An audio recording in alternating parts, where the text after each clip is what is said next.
വാക്പോര്. എത്ര മുതിർന്ന നേതാവായാലും നടപടി നേരിടേണ്ടി വരുമെന്ന് എം വി ഗോവിന്ദൻ പറഞ്ഞു. മദ്യപാന ആരോപണമടക്കം ഉയർന്ന ജില്ലാ സെക്രട്ടേറിയറ്റ് അംഗം കെ സി വിക്രമനെ താക്കീത് ചെയ്തു.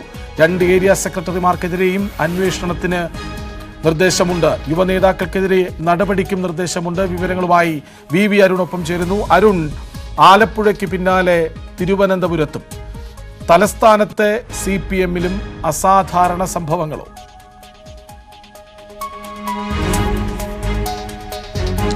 കൃഷ്ണരാജ്, ആലപ്പുഴയ്ക്ക് പിമ്പേ എന്ന് പറയാൻ കഴിയില്ല. അതിനു മുമ്പ് തന്നെ തലസ്ഥാനത്തെ CPM-ലെ പാർട്ടി പ്രവർത്തകർ, പാർട്ടി നേതൃത്വം കൈവിട്ടു പോകുന്നു എന്ന വിലയിരുത്തൽ CPM-ന്റെ സംസ്ഥാന നേതൃത്വം നടത്തിയതാണ്. ഒരു സംസ്ഥാന കമ്മിറ്റി യോഗത്തിൽ എം വി ഗോവിന്ദൻ അഭിപ്രായപ്പെട്ടത് മറ്റൊരു തൻ്റെ സംഘടനാ ജീവിതത്തിൽ ഇതുവരെ കാണാത്ത തരത്തിലുള്ള സംഘടനാ ദൗർബല്യങ്ങളാണ് തിരുവനന്തപുരം ജില്ലയിൽ കാണുന്നത്. ഇത് തിരുത്തിയേ മതിയാകും. ഒരു കമ്മിറ്റിയിൽ പങ്കെടുത്ത് അദ്ദേഹം രൂക്ഷമായി വിമർശിക്കുകയും ചെയ്തു. അതിനെ തുടർന്നാണ് ഈ പ്രശ്നങ്ങൾ പരിഹരിക്കാൻ ജില്ലാ സെക്രട്ടറിയായിരുന്ന ആനാവൂർ നാഗപ്പൻ്റെ വിശ്വസ്തരെന്ന് പറഞ്ഞുകൊണ്ടൊരു ജില്ലാ SFIയുടെ ഒരു മുൻ നേതാവ്, DYFI നേതാവ് രംഗത്ത് വരികയും അദ്ദേഹത്തിൻ്റെ ശബ്ദരേഖ ന്യൂസ് 8 പുറത്തുവിടുകയും ചെയ്തിരുന്നു. അന്ന് തന്നെ വിഷയത്തിൽ ഇത്തരം കാര്യങ്ങൾ അനുവദിച്ച് കൊണ്ടുപോകാനാകില്ല, ഉടൻ ഈ ശുദ്ധീകരണ പ്രക്രിയയ്ക്കായി ജില്ലാ സെക്രട്ടേറിയറ്റും ജില്ലാ കമ്മിറ്റിയും വിളിക്കണമെന്ന് നേതൃത്വം തീരുമാനമെടുത്തിരുന്നു. 4 എം വി ഗോവിന്ദൻ സംസ്ഥാന സെക്രട്ടറി അടക്കം 4 സെക്രട്ടേറിയറ്റ് അംഗങ്ങൾ, അതിൽ ഒരാൾ കേന്ദ്ര കമ്മിറ്റി അംഗവുമാണ്, പങ്കെടുത്തുകൊണ്ടാണ് ഇത്തരം ഒരു കമ്മിറ്റി ഇന്നലെയും മെനങ്ങാന്നുമൊക്കെ തിരുവനന്തപുരത്ത് ചേർന്നത്. ആ കമ്മിറ്റിയിലാണ് നേതൃത്വം ഞെട്ടിച്ചുകൊണ്ട് തെറ്റുതിരുത്താൻ ചേർന്ന ഒരു യോഗത്തിൽ നേതാക്കൾ ചേരിതിരിഞ്ഞ് ആരോപണ പ്രത്യാരോപണങ്ങളുമായി, അത് ഒരുപക്ഷെ സാധാരണ അത്ര വേഗത്തിൽ CPM-ൽ കേട്ടുവരുന്ന ആരോപണങ്ങളായിരുന്നില്ല. ഒരു നേതാവിനെതിരെ ഒരു കൂട്ടർ ഗുരുതരമായ ആരോപണങ്ങൾ, ചില താല്പര്യമുള്ള ചില യുവാക്കളെ DC-യിൽ കൊണ്ടുവരുന്നു, അവിടെ താമസിപ്പിക്കുന്നു, അവർ ആ നേതാവിൻ്റെ ആളായി മാറുന്നു, അത് സംഘടനാ ദൗർബല്യങ്ങൾ ഉണ്ടാക്കുന്നു, നേതാവിനൊപ്പം നിന്നാൽ എന്തും ചെയ്യാം എന്ന ചില ദുസൂചനകളോടുകൂടിയുള്ള പരാമർശങ്ങൾ നടത്തുന്നു. അതിനു മറുപടിയായി അദ്ദേഹത്തെ അനുകൂലിക്കുന്ന വലിയൊരു വിഭാഗം ജില്ലാ കമ്മിറ്റി അംഗങ്ങൾ മറ്റൊരു നേതാവിൻ്റെ, ഒരു മുൻ മന്ത്രിക്കെതിരെ രൂക്ഷ വിമർശനവുമായി രംഗത്ത് വരുന്നു. അദ്ദേഹത്തിൻ്റെ നിരവധി പരാതികൾ, നേരത്തെ സ്ത്രീകളുമായി ബന്ധപ്പെട്ടടക്കം നിരവധി പരാതികൾ ഉയർന്നു വന്നിട്ടും എന്തുകൊണ്ട് നടപടിയെടുക്കാൻ പാർട്ടി തയ്യാറായില്ല, അതെന്തുകൊണ്ട് നടപടി ഉണ്ടാകുന്നില്ല എന്ന തരത്തിൽ അദ്ദേഹത്തിനെതിരെ ആഞ്ഞടിച്ചു. ഇതെല്ലാം കേട്ടുകൊണ്ട് സംസ്ഥാന നേതാക്കൾ ഇരിക്കുന്ന ഒരു അവസ്ഥയുണ്ടായി. അപ്പോഴാണ് എം വി ഗോവിന്ദൻ പറഞ്ഞത്, എത്ര മുതിർന്ന നേതാക്കളായാലും ഒരു ദാക്ഷിണ്യവും ഉണ്ടാകില്ല, ശക്തമായ നടപടി നേരിടേണ്ടി വരും. മറ്റൊരു നേതാവിനെതിരെ ഒരു ജില്ലാ സെക്രട്ടേറിയറ്റ് അംഗം, ജില്ലയിലെ ഏറ്റവും മുതിർന്ന നേതാക്കളാണ് കെ സി വിക്രമനെതിരെ ഒരു ജില്ലാ കമ്മിറ്റി അംഗം ഉയർത്തിയ ആരോപണം അദ്ദേഹം സ്ഥിരം മദ്യപാനിയാണ് എന്നുള്ളതാണ്. പരസ്യമായി മദ്യപിക്കുന്നു. ഇത് CPM-ന് അംഗീകരിച്ച് പോകാൻ കഴിയുന്നത് എങ്ങനെയെന്ന് ചോദ്യം ഉയർന്നു. തുടർന്ന് ഉടനടി നടപടി വേണമെന്ന് സംസ്ഥാന സെക്രട്ടറി നിർദ്ദേശിക്കുകയും അദ്ദേഹത്തോട് താൻ 20 വർഷമായി മദ്യപിക്കാറില്ല എന്ന ഒരു വെളിപ്പെടുത്തൽ പോലും തലസ്ഥാനത്തെ പാർട്ടിക്ക് ഏറ്റവും വേണ്ടപ്പെട്ടയാളാണ്. തലസ്ഥാനത്ത് ഏറ്റവും സജീവമായി CPM രാഷ്ട്രീയം പറഞ്ഞും പ്രവർത്തിച്ചും നടക്കുന്നയാളാണ് ശ്രീ കെ സി വിക്രമൻ. തീർച്ചയായും കെ സി വിക്രമനെ മദ്യപാന ആരോപണം ഉയർന്നു വന്നെങ്കിൽ അതിൽ നടപടി എടുത്തില്ല. പക്ഷേ അദ്ദേഹത്തിനെതിരെ ഒരു നടപടി ഉണ്ടായത് താക്കീതാണ്. താക്കീത് ഉണ്ടാകാൻ കാരണം ഒരു യുവ നേതാവിനെ, അദ്ദേഹം DYFI കഴിഞ്ഞ് നിൽക്കുന്ന ആളാണ്. അതുകൊണ്ട് തന്നെ അദ്ദേഹത്തെ സ്വാഭാവികമായും മറ്റു ചുമതലകളിലേക്ക്, ജില്ലാ കമ്മിറ്റി അംഗമാണ്, മറ്റു പോഷക സംഘടനാ ഭാരവാഹിത്വത്തിലേക്ക് കൊണ്ടുവരണം. അത് ഒരു കമ്മിറ്റിയിൽ എം വി ഗോവിന്ദൻ പങ്കെടുത്ത കമ്മിറ്റി അദ്ദേഹത്തിന് ഭാരവാഹിത്വം കൊടുക്കണമെന്ന് പറയുകയും എന്നാൽ അതിന് തയ്യാറാകാതെ വീണ്ടും അദ്ദേഹത്തെ കമ്മിറ്റിയിലെ ക്ഷണിതാവായി ഉൾപ്പെടുത്താം എന്ന തരത്തിൽ നിലപാടെടുക്കുകയും ചെയ്തു. അതിനെതിരെയാണ് എം വി ഗോവിന്ദൻ ആഞ്ഞടിച്ചത്. ഇത്തരത്തിൽ പാർട്ടി തീരുമാനം അട്ടിമറിക്കുന്ന, അത് തെറ്റായി വ്യാഖ്യാനിക്കുന്ന ആളുകളെ വച്ചുകൊണ്ട് പോകാൻ കഴിയില്ല. ഉടനടി നടപടിയെടുക്കണം. കമ്മിറ്റിയിൽ താക്കീത് ചെയ്ത് കീഴ്ഘടകങ്ങളിലേക്ക് റിപ്പോർട്ട് ചെയ്യണമെന്ന ആവശ്യം അവിടെ എം വി ഗോവിന്ദൻ മുന്നോട്ട് വച്ചു. പക്ഷേ പിന്നീട് ആ നടപടി താക്കീതിൽ മാത്രം, ജില്ലാ കമ്മിറ്റി താക്കീതിൽ മാത്രം, താഴേക്ക് റിപ്പോർട്ട് ചെയ്യേണ്ട, പകരം ജില്ലാ കമ്മിറ്റി താക്കീതിൽ മാത്രം ഒതുങ്ങുന്ന ഒരു സാഹചര്യം കെ സി വിക്രമനെതിരെ ഉണ്ടായി. ഇത്തരത്തിൽ നിരവധി ആരോപണങ്ങൾ നിരവധി നേതാക്കൾക്കെതിരെ ഇന്നലത്തെ ജില്ലാ കമ്മിറ്റി യോഗത്തിൽ ഉണ്ടായിട്ടുണ്ട്. മറ്റൊന്ന് ജില്ലയിലെ 3 പ്രധാനപ്പെട്ട യുവ നേതാക്കൾക്കെതിരെയാണ്, DYFI നേതാക്കൾക്കെതിരെയാണ്. അതിലൊരു ആരോപണം നമ്മൾ നേരത്തെ വലിയ ചർച്ചയായതാണ്. അതായത് SC/ST ഫണ്ട് തട്ടിപ്പുമായി ബന്ധപ്പെട്ട് ഒരു യുവ നേതാവിനെതിരെ ആരോപണം വന്നിരുന്നു. അയാളെ അറസ്റ്റ് ചെയ്യണം അടക്കമുള്ള ആവശ്യങ്ങൾ പ്രതിപക്ഷവും BJP-യും ഒക്കെ ഉന്നയിച്ചത്. പക്ഷേ അന്ന് പൂർണ്ണമായും സംരക്ഷിച്ചു പോകുന്ന നിലപാടാണ് CPM സ്വീകരിച്ചത്. ഇനി അത് പാടില്ല എന്ന കർശന നിർദ്ദേശം ആ വിഷയത്തിൽ എം വി ഗോവിന്ദൻ നൽകി. മറ്റൊരാൾ P ബിജുവിൻ്റെ, CPM-ന്റെ ഏറ്റവും ശ്രദ്ധേയനായ യുവനേതാവായിരുന്ന SFIയുടെ സംസ്ഥാന സെക്രട്ടറി പ്രസിഡന്റുമൊക്കെ ആയിരുന്ന, എല്ലാവരും വളരെ സ്നേഹബഹുമാനത്തോടെ കണ്ടിരുന്ന P ബിജുവിൻ്റെ പേരിൽ ഒരു ആംബുലൻസ് വാങ്ങാൻ ഒരു ഫണ്ട് പിരിവുണ്ടായി. ആ ഫണ്ടുമായി ബന്ധപ്പെട്ട ചില ക്രമക്കേടുകൾ, ഫണ്ട് വകമാറ്റി ചെലവഴിക്കാനും സ്വന്തം കാര്യത്തിൽ ഉപയോഗിക്കാനും പിന്നീട് പിടിക്കപ്പെട്ടപ്പോൾ തിരിച്ചടയ്ക്കേണ്ട ഒരു സാഹചര്യം ഉണ്ടായി. ആ വിഷയവും നേരത്തെ വാർത്തകളായി വന്നത് ന്യൂസിന്റെ അടക്കമുള്ള മാധ്യമങ്ങൾ റിപ്പോർട്ട് ചെയ്തതാണ്. അഡ്വക്കേറ്റ് ജയശങ്കർ ഒപ്പം ചേരുന്നുണ്ട്. അഡ്വക്കേറ്റ് ജയശങ്കർ, ഈ ജില്ലാ CPM തിരുവനന്തപുരം ജില്ലാ CPM പൊട്ടിത്തെറി എന്ന വാർത്തയാണ് ന്യൂസ് 18 പുറത്തുവിടുന്നത്. പ്രശ്നപരിഹാരത്തിന് ചേർന്ന ജില്ലാ കമ്മിറ്റിയിൽ ഗ്രൂപ്പ് തിരിഞ്ഞ് ആരോപണമുണ്ടായി. അതാകട്ടെ CPM സംസ്ഥാന സെക്രട്ടറി M V ഗോവിന്ദന്റെ സാന്നിധ്യത്തിലായിരുന്നു എന്നുകൂടി നമ്മൾ ഓർക്കണം. CPM എന്താണ് സംഭവിക്കുന്നത്? ഇത് തിരുവനന്തപുരം ജില്ലയുടെ മാത്രം പ്രശ്നമല്ല, മിക്കവാറും എല്ലാ ജില്ലകളിലൊക്കെ ഏറെയും കുറഞ്ഞു ഇതുപോലുള്ള സംഭവങ്ങൾ ഉണ്ടാകുന്നുണ്ട്. അതിന് പല കാരണങ്ങളുണ്ട്. ഒന്നാമത് കമ്മ്യൂണിസ്റ്റ് പാർട്ടിയുടെ ഒരു പ്രത്യയശാസ്ത്രപരമായ ദാർഢ്യം, ആ പാർട്ടിയുടെ ആശയ വ്യക്തത ഇല്ലാതായിരിക്കും. പാർട്ടിയിൽ പണ്ടുണ്ടായിരുന്ന പോലെ നിസ്വരായിട്ടുള്ള അല്ലെങ്കിൽ രാജ്യ താല്പര്യം മുൻനിർത്തി രാഷ്ട്രീയത്തിൽ പ്രവേശിച്ച ആളുകളുടെ എണ്ണം അല്ലാതെ കുറഞ്ഞിരിക്കുന്നു. അധികവും വയറ്റിപ്പഴപ്പ് പ്രസ്ഥാനക്കാരാണ്. അതിൽ തന്നെ അസുരോഗ ബന്ധമുള്ള ആളുകളുണ്ട്, വലിയ അഴിമതിക്കാരുണ്ട്, ജാതി മത അടിസ്ഥാനത്തിൽ പ്രവർത്തിക്കുന്നവരുണ്ട്, തീവ്രവാദ സംഘടനകളുമായിട്ട് സമരസപ്പെട്ടു പോകുന്നവരുണ്ട്, പലതരക്കാരുണ്ട്. ആലപ്പുഴ ജില്ലയിലൊക്കെ ഉണ്ടായ സംഭവങ്ങൾ നമുക്കറിയാം. ഈ പാർട്ടി നേതൃത്വം തന്നെ ചില നിക്ഷിപ്ത താല്പര്യക്കാർ അവരോട് താല്പര്യരായ ചില ദൂഷിത വലയക്കാരും പിടിച്ചെടുത്തിരിക്കും. അത് ആലപ്പുഴയിൽ മാത്രമുള്ള സംഭവമല്ല. തിരുവനന്തപുരത്ത് ഈ കോർപ്പറേഷനുമായി ബന്ധപ്പെട്ട കാര്യങ്ങൾ നമുക്കറിയാം. അവിടെ നിയമനങ്ങൾ നടക്കുന്നത് എങ്ങനെയാണ്, അതുമായി ബന്ധപ്പെട്ട വിവാദങ്ങൾ, അഴിമതികൾ ഒരു ഭാഗത്ത് നടക്കുന്നു. അതുപോലെ കണ്ണൂർ ജില്ലയിൽ ധനരാജ് എന്നു പേരുള്ള ഒരു ചെറുപ്പക്കാരൻ RSSകാരുടെ വെട്ടേറ്റ് മരിക്കുന്നു. അയാളുടെ കുടുംബത്തെ സഹായിക്കാൻ എന്ന് പറഞ്ഞ് ഫണ്ട് പിരിക്കുന്നു. ആ പിരിച്ച ഫണ്ട് രക്തസാക്ഷി കുടുംബത്തിന് കൊടുക്കാതെ അത് നേതാക്കന്മാർ സ്വന്തം പേരിൽ ബാങ്ക് അക്കൗണ്ടിലിടുന്നു. പിന്നെ അവരത് വകമാറ്റി ചെലവഴിക്കുന്നു. അത് വിവാദമായി കഴിഞ്ഞപ്പോൾ ഏരിയ സെക്രട്ടറി രാഷ്ട്രീയം ഉപേക്ഷിച്ചു പോകുന്നു. അതിനുശേഷവും ഇദ്ദേഹം മാന്യനായിട്ട് MLA ആയിട്ട് തന്നെ നടക്കുന്നു. MLAക്ക് ഒരു പോറൽ പോലും ഇല്ലാത്ത രീതിയിൽ പാർട്ടി അദ്ദേഹത്തെ സംരക്ഷിക്കുന്നു. ഇതൊന്നും ഒറ്റപ്പെട്ട സംഭവങ്ങളല്ല, എല്ലാ ജില്ലകളിലും ഏറെയും കുറഞ്ഞു ഇത് തന്നെ ആവർത്തിക്കുന്നു. ഇന്ന് ഈ പ്രദേശത്തുള്ള ഈ പത്രങ്ങളിലൊക്കെ ഒരു വാർത്തയുണ്ട്. തൃശ്ശൂർ ജില്ലയിലെ ഒരു സഹകരണ ബാങ്ക് പൊളിക്കുകയും അതിന്റെ ഫണ്ട് പൂർണ്ണമായും മുക്കുകയും ചെയ്ത് പാർട്ടിക്കകത്ത് നടപടി, എല്ലാവർക്കും താക്കീത്, ശാസന, ഇങ്ങനെയുള്ള ശിക്ഷകളാണ്. അല്ലാതെ ആരും പുറത്താക്കിയൊന്നും ചെയ്തിട്ടില്ല. ഇങ്ങനെയൊക്കെയുള്ള ശ്രമങ്ങൾ ഇത് പല രീതിയിലുള്ള പല തലത്തിലുമുള്ള പ്രതിനിധികൾക്ക് സംഭവിക്കുന്നുണ്ട്. ബ്രാഞ്ചിലുണ്ട്, ലോക്കലിലുണ്ട്, ഏരിയയിലുണ്ട്, ജില്ലയിലുണ്ട്.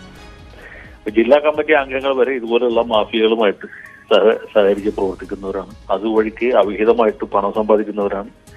അഡ്വക്കേറ്റ് ജയശങ്കർ, ഈ M V ഗോവിന്ദന്റെ സാന്നിധ്യത്തിൽ തർക്കം പരിഹരിക്കാൻ ചേർന്ന യോഗമാണ്. അവിടെയും ഗ്രൂപ്പ് തിരിഞ്ഞ് പ്രത്യാക്രമണം, അതായത് പാർട്ടി സെക്രട്ടറിയെ പോലും വകവയ്ക്കാതെ പക്ഷം പിടിക്കുന്നവരായി ചില നേതാക്കളെങ്കിലും ഈ പാർട്ടിയിൽ മാറിക്കഴിഞ്ഞു. അതിലൊരു സംശയമില്ല. കാരണം ഇതേ M V ഗോവിന്ദന്റെ സാന്നിധ്യത്തിലാണല്ലോ ജില്ലാ സെക്രട്ടറി സ്ഥാനത്ത് ആനാവൂർ നാഗപ്പൻ മാറി V ജോയിയെ തെരഞ്ഞെടുത്തത്. എന്തുകൊണ്ടാണ് ആനാവൂർ നാഗപ്പൻ ഇതുവരെ ആ സ്ഥാനം വിട്ടുകൊടുക്കാതിരുന്നത്? അദ്ദേഹം സംസ്ഥാന സെക്രട്ടേറിയറ്റ് അംഗമായതിനു ശേഷം പോലും ജില്ലാ സെക്രട്ടറിയുടെ കസേര കെട്ടിപ്പിടിച്ചുകൊണ്ടിരുന്നെന്ന് വെച്ചാൽ ജില്ലാ സെക്രട്ടറി ആയിരിക്കുന്നതാണ് കൂടുതൽ ലാഭകരം, അല്ലെങ്കിൽ കൂടുതൽ പേരെ പേട്രണൈസ് ചെയ്യാൻ അതാണ് സൗകര്യമെന്ന് അദ്ദേഹത്തിന് അറിയാവുന്നതുകൊണ്ടാണ്. അപ്പൊ ഇതൊക്കെ പണം ഉണ്ടാക്കാനും ഉള്ള പണം നിലനിർത്താനും കൂടുതൽ അധികാരം വെട്ടിപ്പിടിക്കാനും ഒക്കെ സൗകര്യം നോക്കിയിട്ടാണ് ഓരോരുത്തരും ഓരോ സ്ഥാനത്തിരിക്കുന്നത്, അല്ലെങ്കിൽ ഓരോ സ്ഥാനത്ത് അവരുടെ പിൻഗാമികളെ വാഴിക്കുന്നത്. അഡ്വക്കേറ്റ് ജയശങ്കർ, ഈ യുവ കേഡർമാരെ വളരാൻ അനുവദിക്കുന്നില്ല എന്നൊരു പരാമർശം വരികയുണ്ടായി. അതായത് ഈ അധികാര രാഷ്ട്രീയത്തോടുള്ള നേതാക്കളുടെ ആർത്തി അത് പറയാതെ പറയുന്നു പാർട്ടി സെക്രട്ടറി. അല്ല, അതുപോലും പൂർണ്ണമായി ശരിയല്ല. ഈ യുവ കേഡർമാർ ആ സ്ഥാനത്തെത്തിയവരെന്താ ചെയ്യുന്നതെന്ന് വെച്ചാൽ അവർ മുൻഗാമികളെക്കാളും പൂർവികരെക്കാളും കൂടുതൽ വേഗത്തിൽ ദൂഷിക്കുകയും അല്ലെങ്കിൽ മറ്റു തരത്തിലുള്ള അനഭിലഷണീയമായ പ്രവണതകൾക്ക് വിധേയരാകുകയും ചെയ്യുന്നു എന്നുള്ളതാണ്. അത് നമ്മൾ പറഞ്ഞ രീതിയിൽ വിപരീതമായിട്ടും ശരിയാണ്. ഈ ജില്ലാ സെക്രട്ടേറിയറ്റ് അംഗമായ KC വിക്രമനെ താക്കീത് ചെയ്യുന്നു. ഈ KC വിക്രമൻ എന്നയാൾ തലസ്ഥാനത്ത് പാർട്ടിക്ക് ഏറ്റവും വേണ്ടപ്പെട്ട ആളായിരുന്നു, പാർട്ടിയുടെ സജീവത നിലനിർത്താൻ ശ്രമിച്ച ഒരാളായിരുന്നു. അദ്ദേഹത്തിനെതിരെ മദ്യപാന ആരോപണമടക്കം പാർട്ടിക്കുള്ളിൽ വരുന്നു, താക്കീത് നൽകുന്നു. ആരായാലും നടപടിയെടുക്കും എന്ന് പറയുകയും മറുവശത്ത് താക്കീതിലും ശാസനയിലും മാത്രം ഒതുങ്ങുകയും ചെയ്യുന്നു, അല്ലേ? അതൊക്കെ ആപേക്ഷികമാണ്. ആര് മദ്യപിക്കുന്നു എന്നുള്ളത് ആശ്രയിച്ച് അത് വ്യത്യാസം വരും. ചില ആൾക്കാർ മദ്യപിക്കേണ്ട മദ്യത്തിന്റെ മണം കേട്ടാൽ അവരെ പാർട്ടിയിൽ നിന്ന് പുറത്താക്കും. വേറെ ചിലർ മദ്യപിച്ച് വഴിയിൽ കിടന്നാലും താക്കിയതിലും ഗുണദോഷത്തിലും ശാസനയിലും ഒക്കെ അവസാനിക്കും. നന്ദി അഡ്വക്കേറ്റ് ജയശങ്കർ ഒപ്പം ചേർന്നത്. ബി വി അരുണിലേക്ക്. ബി വി അരുൺ, ഈ പ്രശ്നപരിഹാരത്തിനായാണല്ലോ യോഗം ചേർന്നത്. യോഗം കൂടുതൽ പ്രശ്നങ്ങളിലേക്ക് വഴിവെച്ചുവെന്നാണ്.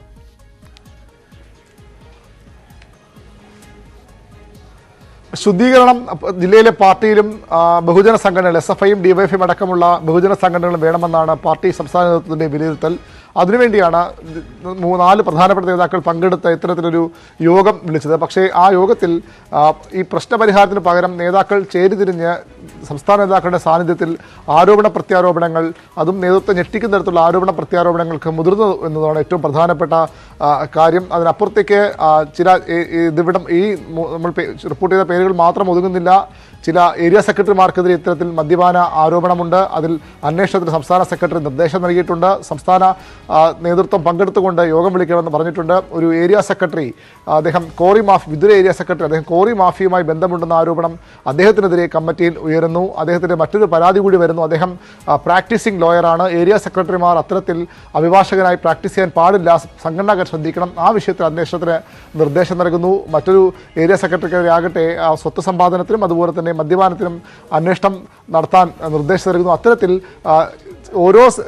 ഇത്തരമൊരു ആരോപണം ഉയർന്നു വരുമ്പോൾ തന്നെ അവിടെ ശ്രദ്ധിക്കേണ്ട ഒരു കാര്യം, MV ഗോവിന്ദൻ CPMന്റെ നേതൃത്വം വന്ന ശേഷം എടുക്കുന്ന നിലപാടുകളാണ്. ഇത്തരം പ്രശ്നങ്ങൾ ഓരോന്നും ചർച്ച ചെയ്ത് കൃത്യമായി തിരുത്തി മുന്നോട്ട് പോകാൻ നിർദ്ദേശം തന്നെയാണ് അദ്ദേഹം നൽകുന്നത്. അതിൻ്റെ ഭാഗമായാണ് ഈ കമ്മിറ്റി ചേർന്നത്. അവിടെയാണ് ഇത്തരം ഒരു പരാമർശം ഉണ്ടായത്. അപ്പോഴാണ് അദ്ദേഹത്തിന് ഇത്തരം ഒരു താക്കീത് നൽകേണ്ട സാഹചര്യം ഉണ്ടായത്.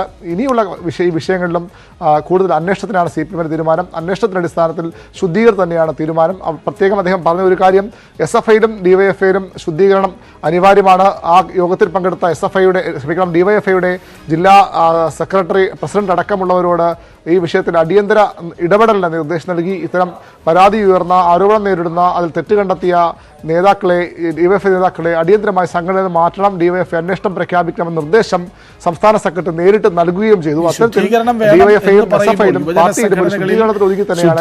വേണമെന്ന് പാർട്ടി സെക്രട്ടറി പറയുമ്പോൾ അതിലേക്ക് അഴുക്ക് വ്യാപിച്ചു എന്നുകൂടി ആവർത്തിച്ചു പറയലല്ലേ? തീർച്ചയായും അത് നേരത്തെ തന്നെ നേതൃത്വം വിലയിരുത്തിയതാണ്. നമ്മൾ യൂണിവേഴ്സിറ്റി കോളേജിൽ കണ്ടതാണ്. സംസ്ഥാന സെക്രട്ടറി അംഗം കൂടിയായ മുൻ ജില്ലാ സെക്രട്ടറിയുടെ പേര് പറഞ്ഞുകൊണ്ട് ഒരു യുവ നേതാവ് നടത്തിയ ആക്രോശം, അദ്ദേഹത്തിൻ്റെ ചില വെളിപ്പെടുത്തലൊക്കെ നമ്മൾ കേട്ടതാണ്. നമ്മൾ തന്നെ വാർത്ത പുറത്തുവിട്ടതുമാണ്. ആ കാര്യങ്ങളിലൊക്കെ തന്നെ നേരത്തെ വളരെ വ്യക്തമായി തന്നെ ഇത്തരത്തിൽ നേതാക്കളുടെ ഇഷ്ടക്കാരായി നിന്നുകൊണ്ട്, നേതാക്കളുടെ അടുപ്പക്കാരായി നിന്നുകൊണ്ട് എന്തും നേടാം, പാർട്ടിയിൽ സംഘടനയിൽ ഏത് തലത്തിലേക്കും എത്താമെന്നൊരു അനാവശ്യ ആത്മവിശ്വാസം, അല്ലെങ്കിൽ ഒരു ആത്മവിശ്വാസം യുവ നേതാക്കളിൽ വളരുന്നു. പല തെറ്റായ പ്രവണതകളിലേക്കും അവർ നീങ്ങുന്നു. ഫണ്ട് തട്ടിപ്പിൻ്റെ ആരോപണം ഉയരുന്നു, അക്രമ സംഭവങ്ങളുടെ പേരിൽ ആരോപണം ഉയരുന്നു. അത്തരത്തിൽ വലിയ ആരോപണങ്ങൾ യുവ നേതാക്കൾക്കെതിരെ തന്നെ ഉണ്ടാകുന്നു. അവർ വഴിപിഴച്ചു പോകുന്നു എന്ന വിലയിരുത്തൽ നേതൃത്വത്തിലുണ്ട്. അതുകൊണ്ടാണ് അവർക്കെതിരെ ശക്തമായ നടപടി വേണമെന്ന ആവശ്യം സംസ്ഥാന നേതൃത്വം മുന്നോട്ട് വയ്ക്കുന്നത്. തെറ്റു തിരുത്തിയേ മുന്നോട്ട് പോകാനാകും. കൃത്യമായ ശുദ്ധീകരണം ഇതിലെല്ലാം ഉണ്ടാകും. അതിനുള്ള നടപടികളുമായി തന്നെ മുന്നോട്ട് പോകുമെന്ന ഒരു മുന്നറിയിപ്പ് കൂടി സംസ്ഥാന സെക്രട്ടറിയും മറ്റ് നേതാക്കളും ഈ യോഗത്തിൽ നൽകിയിരുന്നു. ജില്ലാ സെക്രട്ടറിയായി ചുമതലയെടുത്ത പുതിയ ജില്ലാ സെക്രട്ടറി വി ജോയാകട്ടെ നേതൃത്വത്തിൻ്റെ എല്ലാ നിലപാടുകൾക്കും ഒപ്പം നിൽക്കുന്ന ഒരു സമീപനമാണ് സ്വീകരിച്ചത്. അദ്ദേഹം പൂർണ്ണമായും ഒരു നിഷ്പക്ഷനായി നിന്നുകൊണ്ട് ഈ യോഗത്തിൽ സംസ്ഥാന നേതൃത്വ നിലപാടുകളെ പൂർണ്ണമായും പിന്തുണച്ച അദ്ദേഹം രംഗത്തെത്തിയത്. പക്ഷേ മറുഭാഗത്ത് രണ്ട് ഗ്രൂപ്പുകൾ തമ്മിൽ ഇത്തരം ആരോപണം, ഒരു നേതാവിനെതിരെ ആരോപണം വന്നാൽ അതിനെ പ്രതിരോധിക്കാൻ മറുവിഭാഗവും സജ്ജരായി തന്നെയാണ് ഈ സംസ്ഥാന ജില്ലാ കമ്മിറ്റി യോഗത്തിലെത്തിയത്. അതിൻ്റെ അടിസ്ഥാനത്തിൽ ആ രീതിയിലുള്ള ആരോപണ പ്രത്യാരോപണങ്ങൾ, പ്രതികരണങ്ങൾ, പോർവിളികളൊക്കെ ഈ യോഗത്തിൽ നടക്കുകയും ചെയ്തു. ഏതായാലും കുറ്റക്കാർക്കെതിരെ നടപടി ഉണ്ടാകുമെന്ന മുന്നറിയിപ്പ് നൽകിയാണ് സംസ്ഥാന സെക്രട്ടറി ആ യോഗം അവസാനിപ്പിച്ചത്. ഇതിന്റെ തുടർ നടപടികൾ വരും ദിവസങ്ങളിൽ ഉണ്ടാകുമെന്നും നേതൃത്വം മുന്നറിയിപ്പ് നൽകിയിട്ടുണ്ട്. കൃഷ്ണരാജ്, ഈ CPMന്റെ സംഘടനാ സംവിധാനം നമുക്കറിയാം. അച്ചടക്കത്തിന് ഏറെ പ്രാധാന്യമുള്ള ഒരു രാഷ്ട്രീയ സംവിധാനമാണ് ഇടതു രാഷ്ട്രീയത്തിൻ്റേത്, പ്രത്യേകിച്ച് CPMൻ്റേത്. ആ പാർട്ടിയിലാണ്, ആ പാർട്ടിയുടെ ജില്ലാ കമ്മിറ്റി യോഗത്തിലാണ്, ജില്ലാ നേതൃയോഗത്തിലാണ് പാർട്ടി വിരുദ്ധ പ്രവർത്തനം അനുവദിക്കില്ല എന്ന താക്കീത് MV ഗോവിന്ദൻ പാർട്ടി സെക്രട്ടറിക്ക് നൽകേണ്ടി വരുന്നത്. അതൊരു ദുരവസ്ഥയാണ് അല്ലേ?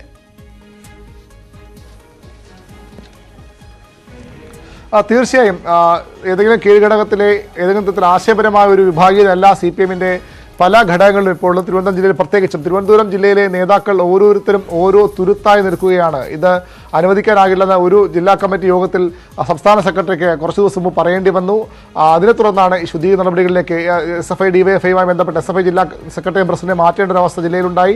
DYFIയുടെ നേതൃത്വത്തിലുള്ളവർ അഭിജിത്തിനെ പോലെയുള്ളവർ വലിയ ആരോപണങ്ങൾ നേരിടേണ്ടി വന്നു. ആ ഘട്ടത്തിലാണ് സമഗ്രമായ ഒരു ശുദ്ധീകരണം പാർട്ടിയിൽ വേണം, അതുകൊണ്ട് ഇത്തരം നേതാക്കൾ പങ്കെടുത്തുകൊണ്ടുള്ള ഒരു കമ്മിറ്റി വിളിക്കാൻ തീരുമാനിച്ചത്. അപ്പോഴും പ്രശ്നങ്ങൾ ബാക്കി നിൽക്കുന്നു എന്ന് നേതൃത്വത്തിന് ബോധ്യമായത് ഈ യോഗത്തിൽ പങ്കെടുക്കുമ്പോഴാണ്. ഇത്രയും പ്രശ്നങ്ങൾ പാർട്ടി നേരിടുമ്പോഴും അത് പാർട്ടി നേതൃത്വം പറയുന്നതനുസരിച്ച് മുന്നോട്ട് പോകാതെ നേതാക്കൾക്കെതിരെ പരസ്യമായി വെല്ലുവിളി ഉയർത്തുകയും ഇത്തരം ആരോപണ പ്രത്യാരോപണങ്ങൾ ഉയർത്തി മുന്നോട്ട് പോവുകയും ചെയ്ത് കടുത്ത വിഭാഗീയത ലക്ഷണമായി തന്നെയാണ് CPM നേതൃത്വം കാണുന്നത്. ഒരു ജില്ലാ സെക്രട്ടറി അംഗത്തിനെതിരെ ഇത്തരത്തിലൊരു നടപടിയെടുക്കേണ്ട സാഹചര്യം ഉണ്ടാകുന്നു. ജില്ലാ സെക്രട്ടറി അംഗം ഉൾപ്പെടെയുള്ളവർക്കെതിരെ മദ്യപാന ആരോപണം ഉയർന്നു വരുന്നു. മദ്യപാനത്തിനെതിരെ പരസ്യ മദ്യപാനത്തിന് ഒരു ശക്തമായ നടപടിക്കാണ് CPM-ന്റെ തീരുമാനം. അതുകൊണ്ടുകൂടിയാണ് ഇത്തരമൊരു നടപടി KC വിക്രമനെതിരെ ആരോപണം ഉയർന്നു വന്നപ്പോൾ തന്നെ നടപടി വേണമെന്ന നിർദ്ദേശം സംസ്ഥാന സെക്രട്ടറി മുന്നോട്ട് വെച്ചാണ് മനസ്സിലാവുന്നത്. പിന്നീട് അത് അദ്ദേഹത്തിന്റെ വിശദീകരണത്തിന്റെ അടിസ്ഥാനത്തിൽ നടപടിയിൽ നിന്ന് പിന്മാറുകയായിരുന്നു. പക്ഷേ മറ്റൊരു വിഷയത്തിൽ അദ്ദേഹത്തിനെതിരെ താക്കീത് സംഘടനയ്ക്കുള്ളിൽ ജില്ലാ കമ്മിറ്റിക്കുള്ളിൽ താക്കീത് നൽകാനുള്ള തീരുമാനത്തിലേക്കും നേതൃത്വം എത്തിച്ചേരേണ്ടി വന്നു. അത്തരത്തിൽ മുതിർന്ന നേതാക്കൾ മുതൽ കീഴ്ഘടകങ്ങളിലെ അല്ലെങ്കിൽ യുവജന സംഘടനകളിലെ പോഷക സംഘടന നേതാക്കൾ വരെ ഇത്തരത്തിൽ അപജയത്തിന്റെ പാതയിലൂടെ സഞ്ചരിക്കുന്നവരുടെ എണ്ണം CPM-ൽ പ്രത്യേകിച്ച് തലസ്ഥാന ജില്ലയിലെ CPM-ൽ ഏറി വരുന്നു എന്ന വിലയിരുത്തൽ നേതൃത്വത്തിലുണ്ട്. അവിടെയാണ് ഒരു തെറ്റുതിരുത്തലിന് നേതൃത്വം ഇപ്പോൾ തയ്യാറെടുക്കുന്നത്. കഴിഞ്ഞ ദിവസത്തെ യോഗങ്ങളുമൊക്കെ അതിന്റെ ഭാഗമാണ്. തുടർ യോഗങ്ങൾ ഉണ്ടാകും. ഏരിയ സെക്രട്ടറിമാർക്കെതിരെ പരാതിയിലടക്കം നേതൃത്വം ഇടപെട്ട് കൂടുതൽ നടപടികളിലേക്ക് പോകും. അന്വേഷണ കമ്മീഷൻ ഉൾപ്പെടെ ഇക്കാര്യത്തിൽ നിയോഗിച്ചിട്ടുണ്ട് എന്ന് വേണം മനസ്സിലാക്കാൻ. ആ നേതൃത്വം പങ്കെടുത്തുകൊണ്ടുള്ള യോഗങ്ങളും ചേരും. അവിടെ കൂടുതൽ നടപടികൾ കൂടുതൽ പേർക്കെതിരെ ഉണ്ടാകുമെന്ന് തന്നെയാണ് ലഭിക്കുന്ന വിവരം. വിവിയരുൺ, ഈ വി ജോയി പാർട്ടിയുടെ സെക്രട്ടറി സ്ഥാനത്തേക്ക് ജില്ലാ സെക്രട്ടറി സ്ഥാനത്തേക്ക് വന്നിട്ട് അധിക നാളായിട്ടില്ല. ആനാവൂർ നാഗപ്പൻ മാറിയിട്ടും ഈ ജില്ലാ സെക്രട്ടറിയെ കൂടെ കൂട്ടി ഇന്നൊരു ദിവസം കൊണ്ട് ജില്ലാ കമ്മിറ്റിയിലെ പ്രശ്നങ്ങൾക്കുമേൽ പിടിമുറുക്കിയോ സംസ്ഥാന നേതൃത്വം? ഞാൻ വിവിയറിലേക്ക് ഇതേ ചോദ്യവുമായി വരാം. BJP ജില്ലാ അധ്യക്ഷൻ VV രാജേഷ് ഒപ്പം ചേരുന്നുണ്ട്. VV രാജേഷ്, ഈ തിരുവനന്തപുരത്തെ CPM-ൽ കഴിഞ്ഞ കുറച്ച് നാളുകളായി പ്രശ്നങ്ങളുണ്ട്, അത് പരിഹരിക്കാൻ ഇന്നൊരു യോഗം ചേർന്നു. ആ യോഗത്തിലും ആക്രമണ പ്രത്യാക്രമണങ്ങൾ എന്നാണ് VV അരുൺ റിപ്പോർട്ട് ചെയ്യുന്നത്. താക്കീത് നൽകുന്നു, മദ്യപാനാരോപണം, യുവ കേഡറ്റുകൾക്ക് കേഡർമാരെ മുന്നിലേക്ക് വരാൻ അവസരം നൽകുന്നില്ല എന്ന ആരോപണം. എന്താണ് BJP-യുടെ പ്രതികരണം? അതായത് നിങ്ങളുടെ മാധ്യമത്തിൽ പറയുന്ന വാർത്തയിൽ നിന്നുള്ള അറിവ് മാത്രമേ ഞങ്ങൾക്ക് ലഭ്യമാകാൻ സാധ്യതയുള്ളൂ. കുറച്ച് കാലമായി ഇടതുപക്ഷ പ്രസ്ഥാനങ്ങളിൽ, പ്രത്യേകിച്ചും മാർക്സിസ്റ്റ് പാർട്ടിയിൽ കേരളത്തിൽ ഉണ്ടായിട്ടുള്ള അപജയം, അത് എനിക്ക് തോന്നുന്നു മുമ്പൊക്കെ മറ്റു ജില്ലകളിലായിരുന്നുവെങ്കിൽ ഇന്നിപ്പോൾ ഏറ്റവും രൂക്ഷമായിട്ടുള്ളത് തിരുവനന്തപുരം ജില്ലയിലാണ്. പ്രത്യേകിച്ച് തുടർഭരണം ലഭിച്ചതിന്റെ പശ്ചാത്തലത്തിൽ ഏതു തരത്തിലും ഭരണത്തിൽ നിന്നും പരമാവധി ആനുകൂല്യങ്ങൾ നേടിയെടുക്കുക എന്നുള്ള ഒരു ലക്ഷ്യം വെച്ചുകൊണ്ട് ചെറുതും വലുതുമായിട്ടുള്ള എല്ലാ നേതാക്കന്മാരും, ഇപ്പൊ SFI ആയാലും അതുപോലെ തന്നെ DYFI ആയാലും CPM-ന്റെ നേതാക്കന്മാർ നേരത്തെ തന്നെ ഈ പണി തുടങ്ങിയിട്ടുണ്ട്. അപ്പോൾ എല്ലാ തരം ബിസിനസ്സിലും അവർ പങ്കാളിയാവുകയാണ്. കോൺട്രാക്ടർമാരുടെ കാര്യത്തിൽ, മണ്ണ് മാഫിയകളുടെ കാര്യത്തിൽ. ഇപ്പൊ ഏറ്റവും അപകടകരമായ കാര്യം, ഇന്നലെ നിയമസഭയിൽ വളരെ സജീവമായ ചർച്ച നടന്ന, ഒരുപക്ഷെ മുഖ്യമന്ത്രിക്ക് അത് കേട്ടപ്പോഴേക്കും അത് പൊട്ടിത്തെറിക്കുന്ന ഒരു സാഹചര്യം ഉണ്ടായി. കാരണം അത്രത്തോളം അത് കേൾക്കുവാനുള്ള ശക്തി പോലും അവർക്കില്ല. ലഹരി കടത്തിൽ വ്യാപകമായി CPM-ന്റെ നേതാക്കന്മാർ പങ്കാളികളാവുന്നു. ബ്രാഞ്ച് തലം മുതൽ സംസ്ഥാന തലം വരെയുള്ളവർ, MLA-മാർ, മന്ത്രിമാരൊക്കെ തന്നെ അതിന്റെ ചില വിഭാഗങ്ങളെ സംരക്ഷിക്കുന്ന ഒരവസ്ഥ. ഇതൊക്കെ ചെന്നു നിൽക്കുന്നത് ധനസമ്പാദനത്തിലേക്കും അധികാരം പിടിച്ചു നിർത്തലിലേക്കുമാണ്. എനിക്ക് തോന്നുന്നത് ഒരിക്കലും പരിഹരിക്കാൻ പറ്റാത്ത തരത്തിൽ എവിടെയൊക്കെയാണോ CPM തകർന്നിട്ടുള്ളത് ആ സംസ്ഥാനങ്ങളിലൊക്കെ ബാധിച്ചിട്ടുള്ള വിഷയങ്ങൾ ഒരു തരത്തിൽ നിന്ന് മറ്റൊരു തരത്തിൽ തിരുവനന്തപുരം ജില്ലയിലും കാര്യമായി ബാധിച്ചിട്ടുണ്ട് എന്നാണ്. ഇത് തെരുവിൽ തല്ലും അതോടൊപ്പം തന്നെ ജനങ്ങളുടെ ക്രമസമാധാന ജീവിതം തകർക്കുന്ന ഒരു അവസ്ഥയിലേക്ക് പോകാനുള്ള സാധ്യതയുണ്ട്. ഞാൻ മനസ്സിലാക്കുന്ന അരുൺ റിപ്പോർട്ട് ചെയ്യുന്നത് ഏറെക്കുറെ ശരിയാണെന്നുള്ള വസ്തുതയാണ്. ശരി VV രാജേഷ്. വീണ്ടും VV അരുണിലേക്ക്. അരുൺ, ഞാൻ നേരത്തെ ചോദിച്ച അതേ ചോദ്യം, അതായത് ഈ ജില്ലാ കമ്മിറ്റിയിലെ ജില്ലാ നേതാക്കൾക്കിടയിലെ തർക്കം, പാർട്ടിക്കുള്ളിലെ പൊട്ടിത്തെറി, എല്ലാ പ്രശ്നങ്ങൾക്കുമേലും പിടിമുറുക്കാൻ ഇന്നൊരു ദിവസം കൊണ്ട് സംസ്ഥാന നേതൃത്വത്തിന് കഴിഞ്ഞു.